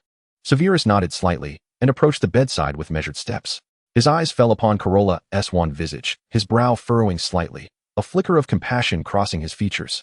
He extended his hand, seemingly intending to brush her forehead, but ultimately withdrew, opting instead to stand silently, enveloped in his thoughts. "Boy, Snape, what's with your attitude?" James's voice suddenly shattered the tranquility of the infirmary. He stood nearby, arms crossed, a hint of dissatisfaction gleaming in his eyes. Despite the fact that a few Gryffindors had ceased to refer to Severus as the greasy git due to Lily and Carola's friendship, James's animosity towards him remained unabated. Particularly, each time he witnessed Lily showing concern for Severus, a pang of discomfort stirred within him. Severus shot him a cold glance, his tone laced with impatience. "Idiot. Keep your voice down. Can't you see Carola is resting?" Though his voice was low, It carried an undeniable authority. Lily furrowed her brow and gently patted James's arm, murmuring, "James, stop it. Regardless of your past conflicts, Carola is in the infirmary now. Can you behave yourself?" Her tone bore a hint of reproach, tempered more by exasperation, while Remus tugged at James's sleeve, signaling him to remain silent. James offered a sheepish grin, scratching his head awkwardly, clearly embarrassed. He hadn't intended to instigate any conflict at that moment, but he couldn't help but provoke Severus whenever they crossed paths. "I just got used to it," he mumbled under his breath. He glanced at Carola lying on the bed, a twinge of guilt surfacing within him. He recognized that his earlier behavior was indeed inappropriate, especially in such a situation. Lily sighed, her gaze flitting between Severus and James. She understood that the animosity between them was deeply rooted and would not be resolved easily. "Severus, Carola is going to be fine. Madame Pomfrey said she has a slight fever but has taken her medicine. She just needs some rest," Lily spoke softly, attempting to ease the tension. Severus frowned. Though he felt a stir of discontent at James's provocation, he recognized that this was not the moment for a quarrel. With Carola still in her sickbed, he wished to avoid unnecessary conflict. Thus, he chose silence, merely casting a cold glance at James before redirecting his focus back to Carola. A palpable awkwardness descended upon the infirmary, the group falling into silence, the only sound being the steady rhythm of Carola's breathing. Lily stood by the bedside, her gaze tenderly fixed on Carola, silently praying for her swift recovery. James remained nearby, his hands stuffed in his pockets, fidgeting slightly, yet refraining from further provocation. At that moment, Carola stirred on the bed, her eyelashes fluttering before she slowly opened her eyes. Her gaze appeared somewhat dazed but quickly sharpened as it focused on the group gathered around her. A faint smile graced her lips, albeit weak, as she croaked. "Long time no see, everyone." "Long time no see, Carola," James responded first, his tone imbued with his characteristic buoyancy. "What happened to you?" "Yeah, Carola. How did you end up in the infirmary?" Lily asked cautiously as she gently helped Carola sit up, her movements tender and careful, fearing to cause her pain. Leaning against the headboard, Carola's complexion remained somewhat ashen. Nevertheless, she managed to muster a smile, attempting to lighten the atmosphere. "To be honest, I'm not quite sure," she replied with a teasing lilt, her voice still faint yet laced with mischief. Perhaps it was the chill from stargazing the other night. Her jest alleviated the tension in the room, causing James to chuckle, while Lily felt her apprehension ease. Sirius chimed in, playfully teasing the girl, and the atmosphere warmed considerably. Carola's eyes swept across the group before finally landing on Severus. A complex emotion flickered in her gaze, as if she wished to articulate something, yet ultimately, she merely averted her eyes, lowering her head. Chapter 67, An Unusual Atmosphere. Severus was taken aback, a wave of unease washing over him. He had not anticipated Carola's reaction. Their bond was supposed to be closer than that with others. He expected her to greet him with her usual cheerful smile upon waking, or at least engage him in conversation. However, her avoidance of his gaze left him feeling a profound sense of disappointment and anxiety. "Carola," Severus murmured, his voice tinged with hesitation and concern. He yearned to inquire why she was shunning his gaze, to understand what transpired. Yet, he ultimately refrained from voicing his questions, choosing instead to watch her silently, his eyes brimming with intricate emotions. Carola seemed to sense Severus's scrutiny, yet she remained resolute in not raising her gaze, gently biting her lip, her fingers nervously twisting the blanket's edge. Her heart was equally conflicted. She was aware of Severus's concern for her, but she had just undergone that troubling incident prior to arriving here. Severus, as a professor, had deducted points from Gryffindor without seeking context. Although points were later deducted from Slytherin as well, the discomfort lingered in her heart. Lily noticed the subtle tension between the two, her curiosity piqued. Yet she refrained from probing further. She gently patted Carola's hand, speaking softly. "Carola, please rest well. We'll stay here with you." Carola nodded, managing a faint smile. "Thank you all." Sirius shrugged from the side, seemingly oblivious to the underlying tension, and cheerfully remarked, "Carola, you'd better get well soon. We're counting on you to join us in Hogsmeade." They were now in their third year, eligible to visit the place. "Sure, once I'm better. We'll all go together," Carola replied with a smile, anticipating an early trip there. The atmosphere in the infirmary finally lightened somewhat, yet Severus's mood remained heavy.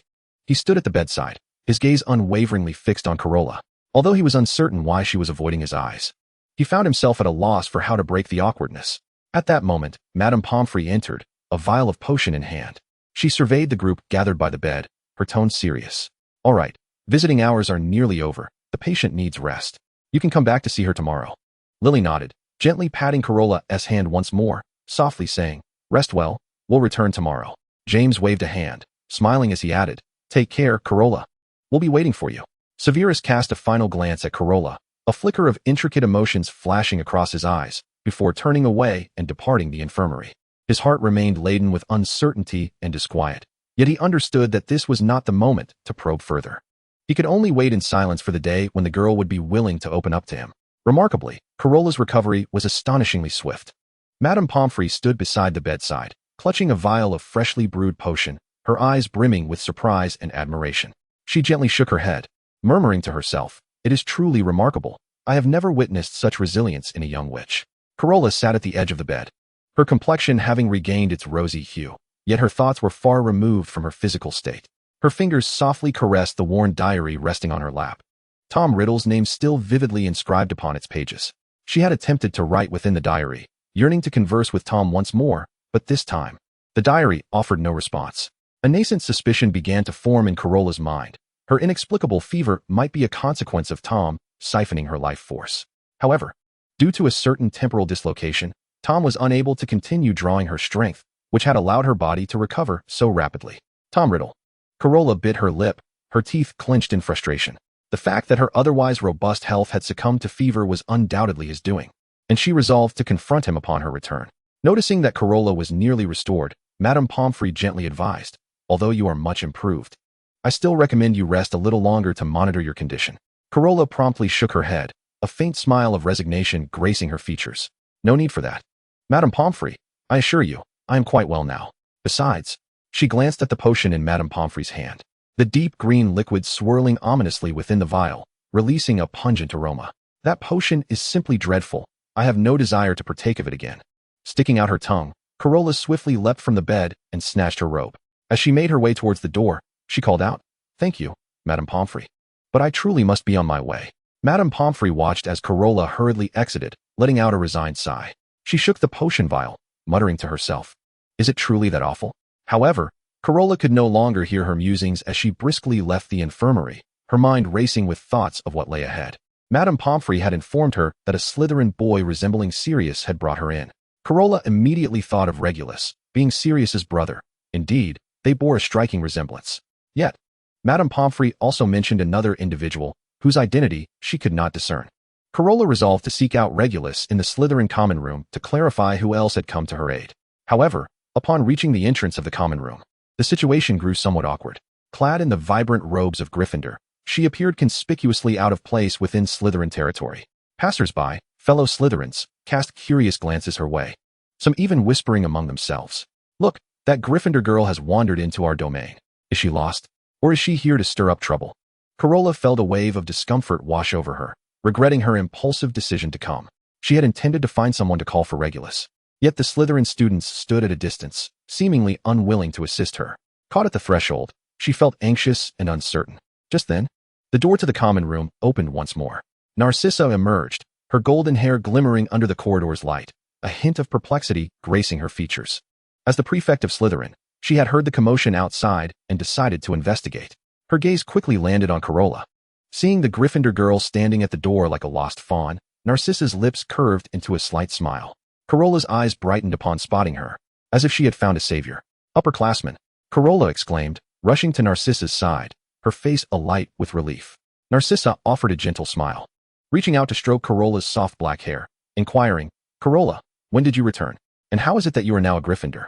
Carola lowered her head, a touch of embarrassment coloring her cheeks. It's a long story, really. I came to thank Regulus." She succinctly recounted her recent fever and subsequent trip to the infirmary, her tone imbued with gratitude. "I see," Narcissa nodded, her eyes reflecting a flicker of surprise. She raised an eyebrow, pondering, when had Regulus become so altruistic? In her recollection, while Regulus was mild-mannered, he typically refrained from involving himself with the affairs of others, especially those from different houses. However, she chose not to dwell on it, merely smiling gently as she asked, "How do you feel now? Are you still unwell?" Carola promptly patted her chest, a radiant smile illuminating her face as she playfully declared, "I could not be better. Though Madame Pomfrey's potion was dreadful, it was indeed effective." Her animated demeanor elicited a soft laugh from Narcissa, despite the warmth of her smile.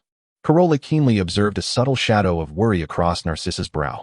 Tilting her head, she cautiously inquired, "Upperclassman, is there something troubling you? If you feel comfortable, you may share it with me."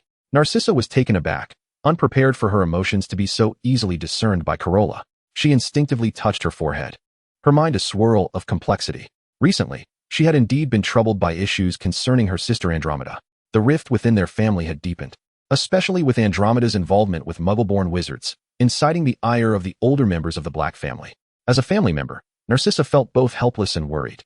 Yet she understood that such matters were not suitable for discussion with outsiders. Thus, she simply shook her head gently, her voice calm as she replied, "It's nothing significant. I've just been a bit weary lately." Seeing that Narcissa was reluctant to elaborate, Carola refrained from pressing further. She understood that everyone harbored their own secrets and burdens, particularly someone like Narcissa, who bore the weight of expectations from a pureblood family.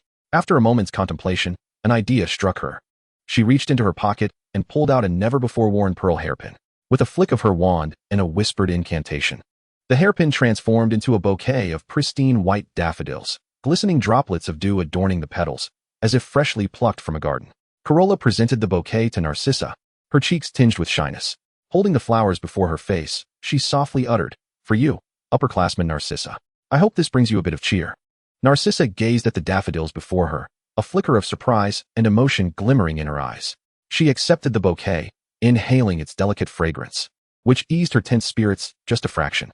Lowering her gaze to Carola, she spoke softly, "Thank you, Carola. These flowers are exquisite, and I truly adore them." Observing the genuine smile that graced Narcissa's face, Carola felt a sense of relief wash over her. She scratched her head, a hint of bashfulness creeping into her demeanor, and replied, "To be honest, I'm not particularly skilled at offering comfort, but I believe that sometimes a small gift can lighten one's mood." Narcissa nodded gently, reaching out to tousle Carola's hair with a touch of affection. "Come, let me escort you to Regulus. He should be in the common room." Carola nodded, following closely behind. Although she remained unaware of the source of Narcissa's worries, she hoped her humble bouquet of daffodils might provide some solace. The entrance of a Gryffindor into the Slytherin common room naturally drew the attention of the students. However, upon realizing that it was Narcissa who had brought her in, they instinctively averted their gazes. Except for a few individuals. Lucius had heard whispers of the earlier incident at the entrance, yet he remained motionless while Narcissa exited. Now, seeing them enter, a look of surprise crossed his features, quickly replaced by a smile upon catching sight of the girl. Carola stood in the center of the Slytherin common room, the scrutiny of her peers piercing her like needles. Despite Narcissa's company, she could still sense the hostility and curiosity lurking in the shadows. The Slytherin students whispered among themselves, their glances occasionally flitting to the Gryffindor badge upon her chest, as if it were an unwelcome anomaly in their midst. The atmosphere lightened somewhat with Lucius's arrival. He approached Carola with graceful poise, his smile gentle and composed, as though her presence were the most natural occurrence. "Carola, you have returned," he remarked, his voice deep and soothing, like a gentle breeze brushing past her ear. Carola nodded, her face brightening with a radiant smile. At that moment, Severus strode over, his brow furrowed, his eyes betraying evident concern. Speaking rapidly, almost in a rush, he inquired, "Carola, how did you leave the infirmary? Madame Pomfrey said you were to remain there until tomorrow." Carola interrupted him with a cheerful shake of her head. "I am quite well now, Severus." Her tone was light and natural, prompting a slight relaxation in Severus's expression, a rare smile gracing his lips. In truth, Carola had come to a realization. The boys in Gryffindor harbored an irreconcilable enmity, and it was Professor Snape who had deducted points. Why should she take out her frustrations on Severus, who was entirely unaware? As for Lucius, no matter how he treated others, he had never contemplated causing her harm. Had he? Lucius stood off to the side, his gaze flickering between Severus and Carola, his brow knitting slightly, clearly displeased by their familiarity. He cleared his throat gently, directing his gaze towards Narcissa, signaling her to take action. Narcissa promptly understood his intent. She turned and addressed a boy seated on the sofa, engrossed in a book. "Regulus." Her voice rang clear and strong, shattering the delicate tension in the common room. The boy looked up, closed his book, and rose slowly to approach the group. "Carola has something for you," Narcissa added. Regulus's gaze settled upon the girl looking at him. Carola produced a sapphire-studded brooch from her pocket and handed it to him. "This is for you, as a thank you for escorting me to the infirmary." Her voice was soft and sincere. As he accepted the brooch, his fingers inadvertently brushed against her palm. In that fleeting moment, Carola felt a cool sensation, prompting a slight shiver. Regulus's expression remained placid, as if nothing had transpired. He glanced down at the brooch in his hand, the sapphire glimmering faintly in the dim light. Nodding gently, he replied in a deep and gentle tone, "Thank you." Carola then retrieved a red diamond cufflink from her pocket, presenting it to Regulus. Madame Pomfrey mentioned that it was delivered by 2 individuals, but she did not know their identities. Please ensure he receives this. Regulus nodded again, extending his palm, encouraging her to place the cufflink in his hand. As Carola gently set the cufflink in his palm, their fingers brushed once more, causing Regulus's heartbeat to quicken involuntarily. Severus stood by, silently observing the exchange, his gaze shifting between the two, and unexpectedly feeling a semblance of relief. At least this black was not as arrogant as his brother and did not exhibit undue attention towards Carola. Chapter 69, Animagus. With her tokens of gratitude exchanged and old friends reunited, Carola surveyed the sea of green robes around her, finally acutely aware of her incongruity in this setting. Lucius Malfoy's gaze remained fixed upon Carola, his tall figure silhouetted against the fireplace, the flickering flames accentuating his height, and the complexities dancing within his silver-gray eyes. His brow furrowed slightly, his thoughts swirling in turmoil. Regulus Black, Narcissa's younger brother, though still quite young, had already begun to embody the calm and composure befitting their family's traditions. However, the light-hearted conversation he had just shared with Carola unsettled Lucius, evoking a sense of discontent within him.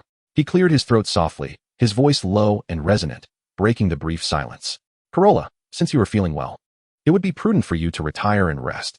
Carola nodded, though the question of where she would rest lingered, clad in Gryffindor robes. It would be unthinkable to stroll directly into the Slytherin girls' dormitory. Narcissa, wishing to keep her, contemplated fetching a Slytherin robe for her, but Carola declined, expressing her desire to visit Lily. I shall take my leave, she murmured to Severus, leaning closer to confide that she would seek out Lily for the night, her tone soft and tinged with reliance. Severus nodded, though he wished for Carola to remain. He understood that the Slytherin common room was not a place for her. Moreover, Lucius's unwavering gaze upon Carola, laden with complex emotions, made Severus uneasy. He glanced at Lucius, then at Carola, and finally spoke softly, "Let me accompany you." Carola declined, aware that her presence as a Gryffindor in Slytherin already drew enough attention, and she could only imagine the consequences should Severus venture into Gryffindor. She smiled faintly, turning to exit the Slytherin common room. As her footsteps faded, silence enveloped the space. Lucius watched her retreating figure before turning to Severus, who remained silent. Severus, you and Carola.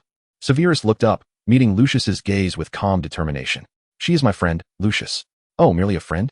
Lucius replied, a knowing smile playing on his lips, refraining from laying bare his intentions. Severus fell silent, and the atmosphere in the common room reverted to its previous state. Meanwhile, Carola had arrived at the entrance of the Gryffindor common room, yet a conundrum presented itself. What was the password? Tentatively, she uttered a few phrases, all of which proved incorrect. With a forlorn gaze, she looked at the portrait of the fat lady, hoping for her to grant her entry. The fat lady regarded the lovely girl with affection, yet she remained resolute in her refusal. Without the password, she could not admit anyone. Just as Carola was at her wit's end, the door to the common room swung open from within, and a slight figure emerged. Peter? Upon hearing someone call his name, Peter looked up and was greeted with a flicker of surprise in his eyes upon seeing Carola. Oh, have you forgotten the password? The diminutive boy straightened his posture, his gaze firmly fixed on the girl before him. Oh, yes, Carola replied, feeling a bit awkward as he addressed her directly by name, though she concealed her discomfort. Flame. Peter recited the password to the fat lady, and the door slowly creaked open. Carola thanked him and entered with a sense of joy, blissfully unaware of the dark scrutiny from the boy behind her. Inside the Gryffindor common room, the warm glow of the fire danced in the hearth, illuminating several familiar faces. James and Sirius were seated on a sofa, engaged in low conversation. Upon noticing Carola's arrival, both boys looked up simultaneously, their expressions morphing into astonishment. Carola, what are you? Sirius began, but his words trailed off as he stood and moved to her side, concern etched on his features. Don't worry, I didn't sneak out. Madame Pomfrey said I was fine, she reassured him. That's splendid, James exclaimed, bounding over and throwing an arm around Sirius's shoulders. Lily will be so pleased. Whether Lily would truly be pleased was uncertain to Sirius, yet he felt a sense of relief upon seeing the girl's rosy complexion, alleviating some of his earlier worries. By the way, why are only you two here? Where's Remus? Carola surveyed the common room, noticing his absence. Typically, this group was inseparable. James mischievously raised his eyebrows at her and leaned closer, whispering. He went to the library. You know me, I have no desire to read. Is that so? Carola regarded him with a skeptical glance, sensing something amiss. Why does your speech seem a bit unclear? Is it that obvious? James glanced at her, then turned to Sirius, who nodded emphatically. All right, you caught me, he conceded, attempting to whisper the secret to Carola, but Sirius tugged at his collar, perplexed by his brother's action. Carola looked between them, equally confused. In the face of their curious gazes, Sirius cleared his throat softly, yet did not release his grip, merely forming a silent gesture towards Carola. Intriguingly, she deciphered his meaning. Stepping closer to him, Carola tilted her head slightly and whispered, "Are you saying you're practicing to become animagi?" Sirius nodded in affirmation, the sudden silence having prompted him to halt his previous explanation. "Indeed, we are," he affirmed, but was swiftly silenced by a hand clamped over his mouth by Sirius, who realized the common room still housed other occupants. "Is this something we can loudly proclaim?" Carola shook her head in exasperation, unable to suppress a laugh at the sight of James with his mouth covered. Lowering her voice, she leaned in closer to the two, remarking, "You truly are audacious. Becoming animagi is no trivial endeavor.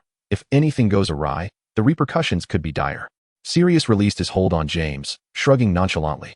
"Of course, we understand the risks, but this has been a plan we devised long ago.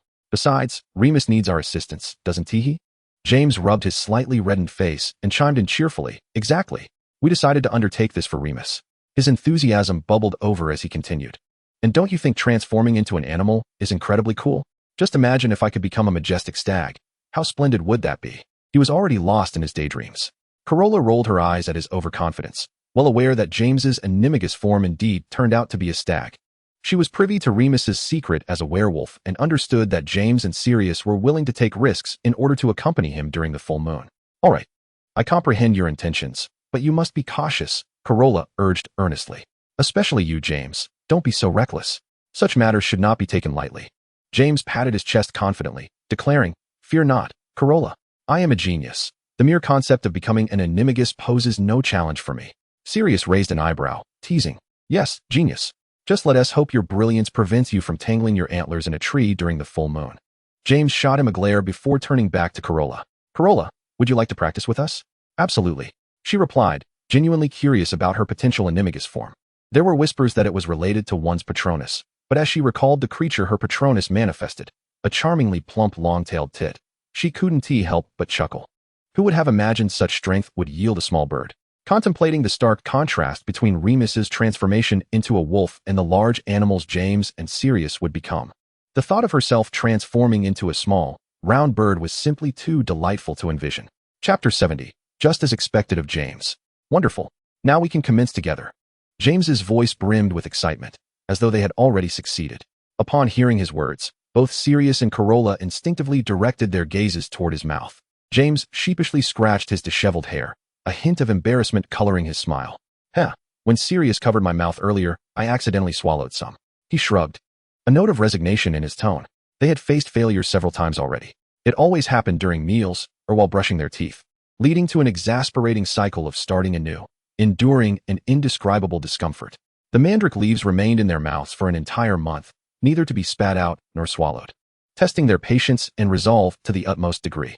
Just as Sirius was about to tease James, he suddenly sensed an emptiness in his mouth, as if something was amiss.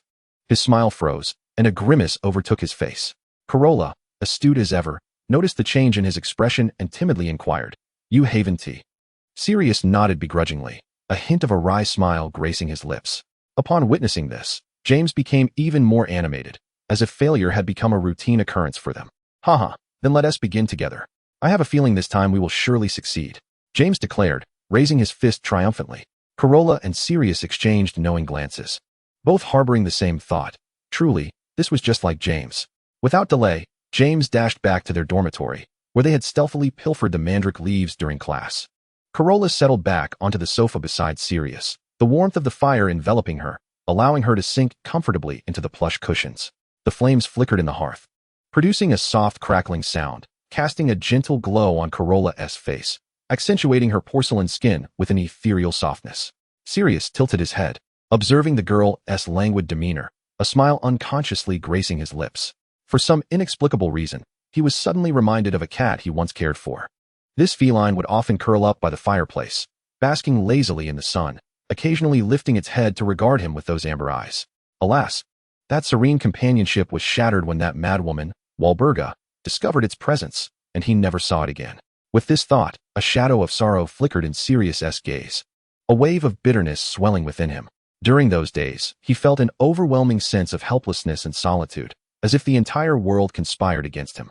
Carola sensed the sudden shift in the man's mood beside her and, with a hint of concern, inquired, "Sirius, what troubles you?"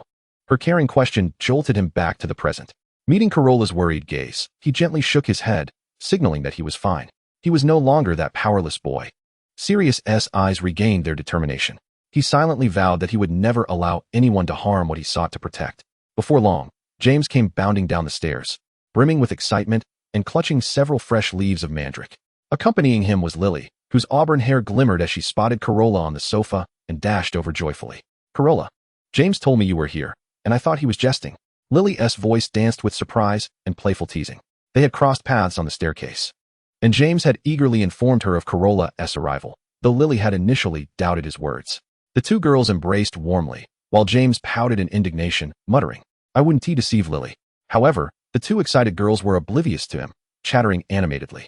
Lily regaled Carola with tales from school, from classroom antics to the latest Quidditch match, her words flowing without pause.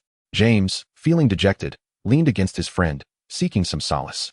Yet Sirius unceremoniously shoved him away. "Don't crowd me, it's sweltering." Sirius frowned, his tone laced with clear disdain. He nudged James with his elbow, attempting to push him aside. James, however, was not deterred. He playfully lunged back at Sirius, as if to deliberately provoke him. Sirius deftly evaded him, his movements lithe as a cat, a smirk of amusement playing on his lips. Their playful chase filled the common room with a cacophony, causing Lily to pause her conversation with Carola and shake her head in exasperation. "Can you two keep it down? It's too noisy." Lily put her hands on her hips and shot them a glare, her tone tinged with impatience. James immediately halted, feigning innocence as he blinked at Lily. Sirius merely shrugged, still wearing that irreverent smile. "Carola, let us head back to the dormitory. You can sleep with me tonight." Lily turned to Carola, her voice bubbling with excitement. She only had one roommate, and by coincidence, that girl had gone home for a few days. "Absolutely," Carola replied with a radiant smile, having longed for an opportunity to chat more with Lily. Hearing that the two were going upstairs, James quickly adopted a pitiful expression, attempting to dissuade Lily from leaving. He reached out as if to grasp something, his tone pleading, "Lily, don't go. Let us talk a bit longer." Yet, Lily dismissed him without mercy, waving her hand as she pulled Carola towards the staircase. James watched their retreating figures with a sigh of resignation, resembling a forsaken puppy. Seizing the moment, Sirius snatched the mandrake leaves from James's hand. As the two girls passed by, he swiftly slipped the leaves into Carola's hand. Carola turned back, puzzled, and Sirius winked at her, signaling her to consume the leaves. Understanding his intent, she nodded slightly, discreetly placing the leaves in her mouth. The bitter taste made her grimace slightly, but she persevered, refusing to spit them out. Sirius, with practiced ease, popped a leaf into his own mouth, maintaining a nonchalant facade. The two girls linked arms and ascended the staircase, vanishing around the corner.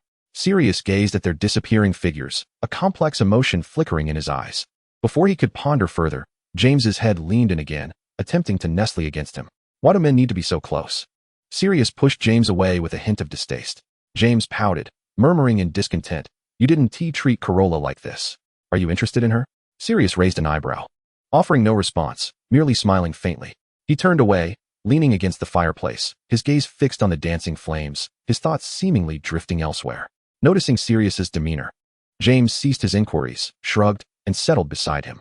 A silence enveloped them, the only sound the crackling of the fire. "Do you think we'll succeed this time?" James suddenly spoke, uncertainty lacing his tone. Sirius turned to him, a slight smile gracing his lips as he replied, "With you around, we are destined to fail." James shot him an incredulous look, pushing him playfully. "Hey, what do you mean by that? I am full of confidence." Sirius chuckled softly, opting not to engage further. He recognized that although James often appeared boisterous, his optimism and self-assurance served as the driving force of their little team. No matter the obstacles they faced, James always found a way to uplift everyone's spirits. "Enough overthinking," Sirius declared, rising and stretching. "We have classes tomorrow, let us get some rest." James nodded in agreement, standing up as well. The two ascended the staircase together, returning to their dormitory. As night enveloped the castle in silence, only the flames in the fireplace continued to flicker gently, as if guarding the ancient structure. In the girls' dormitory, soft light spilled over the crimson-hued bed. Carola and Lily, both petite, comfortably lay on the same bed. Lily animatedly recounted amusing tales from the school, her voice light and bright, as if every word was tinged with laughter. Carola lay on her side, propping her head with one hand while gently fiddling with the bedspread, her gaze warm as she watched Lily, a faint smile gracing her lips. The room radiated a cozy atmosphere, as if the very air had turned soft. Unbeknownst to them, the topic shifted to James and his friends. Lily's expression instantly soured, her brow furrowing slightly, her tone tinged with resignation. James is still incessantly bothering me. It's utterly annoying. He is always flitting around me, to the point where my friends have begun to gossip. She pouted, seemingly amused yet exasperated by James's antics. Carola listened, a deeper smile forming on her lips. She keenly noticed that while Lily complained, her tone softened considerably when mentioning James, even revealing a hint of an affection she herself was unaware of. Carola couldn't help but silently muse. How delightful. She said nothing, merely gazing at Lily with her bright eyes, an expression laden with meaning and teasing. After Lily had vented her frustrations for a while, she suddenly noticed that Carola was staring at her with a glimmering intensity, as if she could see right through her. Momentarily taken aback, Lily felt her cheeks flush, and she instinctively lowered her gaze, her voice softening. Why are you looking at me like that? Carola let out a light laugh, not answering directly, but rather elongating her tone deliberately. Oh, it's nothing. I just thought that when someone mentions James, their tone seems a tad different. Lily's face grew even redder. She playfully nudged Carola, feigning annoyance. Stop talking nonsense. I just find him annoying. That's all. There's nothing different. Carola chuckled more heartily, yet refrained from continuing her teasing, smoothly shifting the topic. Lily's expression softened slightly as she cautiously inquired, by the way, how are things between you and Severus? Is everything all right? The atmosphere between you two in the infirmary seemed a bit off last time. Carola shook her head, playfully pinching Lily's cheek, her tone cheerful. Oh, it's nothing. I even saw him in Slytherin this afternoon. A sigh of relief escaped Lily's lips, and her smile returned. That's good to hear. You and Severus are both my dear friends, and I wouldn't want to see any discord between you. Her tone was sincere, her eyes brimming with relief. However, her expression quickly turned serious, as if a troubling thought had crossed her mind. Hesitating for a moment, she murmured, but Severus has been spending quite a bit of time with Malfoy lately, and they. Lily trailed off, seemingly unsure whether to continue. Carola understood her concerns. James had undoubtedly been whispering in her ear about the Malfoy family, calling them dark wizards, and suggesting they might be linked to the recent turmoil in the wizarding world. Lily's worries were not unfounded, for Severus was her friend, and she did not wish to see him stray down a perilous path. After a moment of silence, Carola's gaze deepened contemplatively. Severus, no matter what changes may have occurred within him, I trust him. He will not be easily swayed. Though her tone was calm, there was a complexity in her eyes. Lily nodded but remained furrowed in thought. I hope so. I just feel that the Malfoy family's reputation has never been good, and Severus getting too close to them could lead to trouble. Carola sighed softly, her gaze drifting towards the window. The night deepened, and moonlight streamed through, casting a delicate silver glow across the room. Her voice was barely above a whisper, as if she were speaking to herself. Don't worry, Lily. Severus just needs a little time to find his own path. Lily observed Carola's profile and suddenly sensed a hint of melancholy in her expression. She reached out and gently grasped Carola's hand, her tone resolute. No matter what happens, we will stand by him, right? Carola turned her head, meeting Lily's trusting gaze. A faint smile gracing her lips as she nodded. Yes, we will. The room fell into a brief silence once more, yet the atmosphere felt warmer than before. Suddenly, Lily recalled something and turned her head, only to find Carola had closed her eyes, her breath light. Gazing at the tranquil visage of her friend, she smiled, adjusting the blanket higher, whispering a soft goodnight before closing her own eyes. The dormitory lights flickered, and the occupants succumbed to slumber, red hair and black hair intermingling. The moon blinked softly, and in the blink of an eye, the right side of the blanket sank, leaving only the sleeping red-haired girl. In the infirmary, half awake, Carola felt a cool cloth placed upon her forehead, soothing her overheated body. She opened her eyes to find Hermione looking at her with concern. Carola, you're awake. Hermione exclaimed joyfully upon seeing her alertness, while Harry and Ron, who were nearby dampening a towel, quickly approached the bedside. Carola struggled to muster a smile, her voice hoarse as she inquired, what happened to me? Something felt off. Her speech seemed strange, so she curled her tongue, sensing something unusual on it. Could it be that a mandrake leaf followed me here? You have a fever. It's all my fault for returning too late. Hermione lamented as she recounted the events of the previous day. After returning, during the end of Quidditch practice, Lockhart had taken Harry away, claiming he needed him to respond to fan mail. Unable to refuse, Harry followed him, while Hermione and Ron decided to have dinner first and bring back some food for Harry and Carola. However, on their way back, they encountered a panicked Harry, who revealed he had heard a voice hoarsely shouting about being famished and that it was time. Hermione and Ron exchanged glances, having heard nothing, and at that moment, Harry suddenly took off running, prompting them to follow. He abruptly halted, and the three looked up to see Mrs. Norris suspended on the wall, her fate unclear. With bloodstains spelling out words beneath her, and a puddle on the ground reflecting their terrified expressions. The Chamber of Secrets had been opened, warning, enemies of the heir, beware. The trio was gripped with fear, attempting to flee, but it was too late. Footsteps echoed all around. Then came Filch's shriek, Mrs. Norris. They felt as though they had plunged into an icy abyss, and Filch spotted them, accusing Harry of having killed his cat. Harry vehemently denied it. But Filch had already lost his reason. Eventually, it was Dumbledore who appeared, assuring them that Mrs. Norris had merely been petrified and would recover once the mandrakes matured, which finally calmed Filch down. Harry sought to question Dumbledore about what had transpired, but was gently discouraged. The group returned with heavy hearts. Hermione, upon entering the dormitory, felt compelled to inform Carola of the earlier events, only to find her lying on the bed with a flushed face. Touching Carola's forehead, she exclaimed, "You're burning up."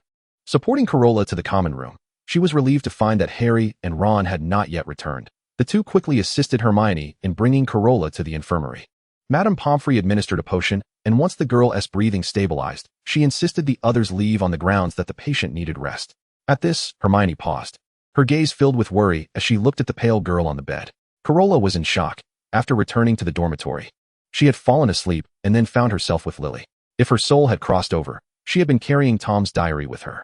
Even if she received no response there, could Tom on this side manipulate her, devoid of a soul, to act in such a way? It was utterly perplexing. Chapter 72, The Petrification Incident. Hermione and the others had just finished class when they arrived here. During Transfiguration, she had asked Professor McGonagall about the Chamber of Secrets. Initially reluctant to divulge, McGonagall eventually acquiesced to Hermione's steadfast gaze, sharing a brief account. Hogwarts was founded by 4 wizards: Godric Gryffindor, Helga Hufflepuff, Salazar Slytherin, and Rowena Ravenclaw. However, Salazar Slytherin's educational philosophy diverged significantly from the others. He believed that only students of pure magical blood were worthy of learning magic. Due to these ideological differences, Salazar had decided to leave the school. However, before leaving the school, he constructed a hidden chamber and sealed it, awaiting the arrival of an heir to unleash the terrifying powers within, purging those of impure magical lineage, namely, the offspring of Muggles.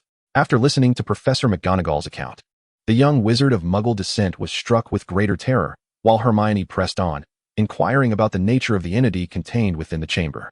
Legend has it that the creature residing within could only be commanded by a descendant of Slytherin, as per Professor McGonagall's own words. The atmosphere among the group grew somber. Hermione was their friend, and should a reckoning befall wizards of Muggle heritage, her risk of danger was significantly heightened. "Fear not, Hermione, we shall protect you." Carola feigned nonchalance as she patted her chest, only to succumb to a weak cough. Hermione hurriedly assisted her back to a lying position, tears welling in her eyes. Her voice trembling. "Yes, with you by my side, I am not afraid." Carola's illness struck her fiercely, and Madame Pomfrey vehemently curtailed any thoughts of her returning home, forcing her to remain bedridden for several more days. During this time, students from various houses came to visit her. The comings and goings so frequent that Madame Pomfrey threatened to lock the infirmary door. Occasionally, someone would sneak in at night to check on Carola. She knew this because, unable to sleep, she caught Draco sneaking glances at her. "You." Draco was taken aback by the brightness of her eyes, nearly gasping, but ultimately contained himself. "Are you all right?" Seeing the girl merely stare at him in silence, Draco could not help but speak. "Yes, much better," Carola replied politely, offering a faint smile. She was cautious not to speak too much. Having confirmed after Hermione and the others departed that she indeed had leaves of mandrake in her mouth, an astonishing revelation of why it had been brought along. Observing her calm demeanor, Draco felt a weight of unexpressed emotion within him. They exchanged silent stares for a moment, before Draco finally lowered his head, murmuring, "I'm sorry." "What?" His voice was too soft for Carola to hear, prompting her to sit up, gazing at him in confusion. "I said I'm sorry. I should not have said those things that day, nor should I have pushed you away," Draco confessed, shutting his eyes, his face bearing an expression of resignation. Carola's feelings were complicated. She understood that Draco did not intend to utter those words, shaped as he was by an environment that fostered disdain for those of Muggle descent. Yet Hermione was Carola's friend, and she could not accept anyone speaking such derogatory words about her, even if she had intervened in time. "There is no need for you to apologize to me." Carola shook her head. Draco, perceiving her expression, understood she wished for him to apologize to the Gryffindor. Yet she was merely a Muggle-born witch. Did that make her more significant than himself? An awkward silence ensued, and after some time, Draco stiffly spoke again. "I will apologize to her. Don't ignore me." He felt a twinge of grievance, his voice thick with emotion. Carola looked up, her gaze complex as she regarded this boy, raised under the weight of privilege. She recognized Draco's concession was for her sake, yet she knew she could not swiftly alter his ingrained beliefs. She gestured for Draco to sit on the bed, and he obediently approached. In the moonlight, Carola noticed the redness around his eyes. Carola reached out to stroke his platinum hair, causing Draco's ears to flush. No one had ever touched his head in such a manner, aside from his parents. However, in the next moment, she halted her motion, and Draco looked at her in confusion. Carola struggled to articulate. Could you refrain from using hair gel next time? Like touching an unsmooth boiled egg. She refrained from uttering the thought, fearing it might wound his fragile sensibilities. Draco froze, and after a long pause, he gently nodded. The moonlight bathed them in a warm ambience. Things seemed to be progressing positively. Carola's health gradually improved, and under her witness, Draco also apologized to Hermione, leaving Harry and Ron utterly astonished.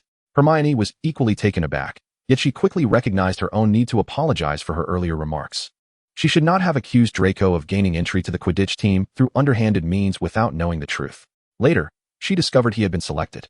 But the lingering tensions from that day and the rivalry between their houses had left the matter unresolved. Now that the air had been cleared, their relationships could not be termed friendship, yet they were no longer adversarial. Carola felt a sense of relief. They were all her friends, and she disliked conflict among them. Today marked a Quidditch match, yet Madame Pomfrey had strictly forbidden Carola from attending, threatening to keep her in the infirmary for several more days should she defy this order. Almost liberated from her ordeal, she reluctantly declined Harry's invitation. Wood was quite disheartened. Ever since Carola had awakened, she had provided the Gryffindor Quidditch team with new brooms, leaving the ardent captain at a loss for how to express his gratitude. However, with the girls still recuperating, Madame Pomfrey would not permit her to ride a broom and feel the chill of the wind. Thus, the fact that she could not even watch the match left Wood feeling somewhat despondent. Yet upon hearing Carola's encouragement, he felt invigorated, convinced they would triumph over Slytherin. Meanwhile, Carola's focus lay elsewhere. The match was likely to end in Gryffindor's victory, and they had already discovered and neutralized the presence of Dobby. So Harry should avoid the infirmary this time. Indeed, darkness fell without Harry being carried into the infirmary. Still, a sense of unease gnawed at Carola. Whether Gryffindor or Slytherin emerged victorious, Harry and the others would surely come to inform her. Why had no one arrived? Later that night, sounds emanated from the infirmary, rousing Carola from her half-sleep as she quietly observed the scene. Dumbledore stood by a bed with several professors, a distance away from Carola, their voices hushed, making it difficult for her to hear clearly. Suddenly, Snape turned his head, locking eyes with the girl who was eavesdropping. Startled, Carola blinked at him, hastily covering her face to feign sleep before Dumbledore could glance back. Surely, he would not expose her, for although Severus had not visited since her illness, the assortment of fruit-flavored potions he had left behind attested to his covert concern for her well-being. A slight smile crept onto Snape's lips, his demeanor appearing less grim than usual. Dumbledore noticed this exchange, casting a subtle glance at the girl's tousled bedclothes. Carola, still pretending to sleep, inadvertently drifted off, only to awaken to Hermione and the others sitting gravely at her bedside. "What's wrong?" she inquired, puzzled. Hermione hesitated, her eyes darting to the adjacent bed, her voice heavy. "Colin has been petrified." Carola froze. Colin Creevey, the boy who adored taking photographs and had frequently visited her in recent days, often seeking Harry's autograph while he stood by. Even more troubling, Ron glanced at Harry's pallid expression. Harry had been present at the scene. His countenance was grim. After the Quidditch match that day, he had been summoned by Lockhart to respond to his fans' letters. On his way back, he once again heard those ominous words. And though he intended to evade them, he hesitated upon hearing the chilling phrases of hunger and murder, only to be startled by a loud crash nearby. Harry hurried over to investigate, only to find Colin sprawled on the ground, clutching his camera, a look of terror etched upon his face. In the next instant, Filch appeared seemingly from nowhere, seizing Harry's arm and accusing him of having murdered Colin. Harry found himself at a loss for words. There were no eyewitnesses, only himself and the petrified Colin. As the news spread, when he passed through the common room that morning, the students of Gryffindor regarded him with suspicion. What had initially been a day of celebration following his victory in the Quidditch match was now overshadowed, with no one recalling his success, only fretting over who might be the next victim of petrification. It was utterly absurd. Harry had merely stumbled upon the scene. How could he possibly be responsible? Carola vehemently dismissed everyone's conjectures, which brought a wave of relief to the anxious Harry. He feared that his friends might distance themselves due to the accusations. "Do not worry, Harry," Madame Pomfrey reassured him. "I shall be discharged tomorrow, and we can investigate together." "You mustn't face this alone," Carola cautioned, reminding them to exercise caution. Hermione and Ron nodded in agreement, and Harry felt a warmth in his heart, no matter the challenges he faced. Having friends by his side meant he would never be alone.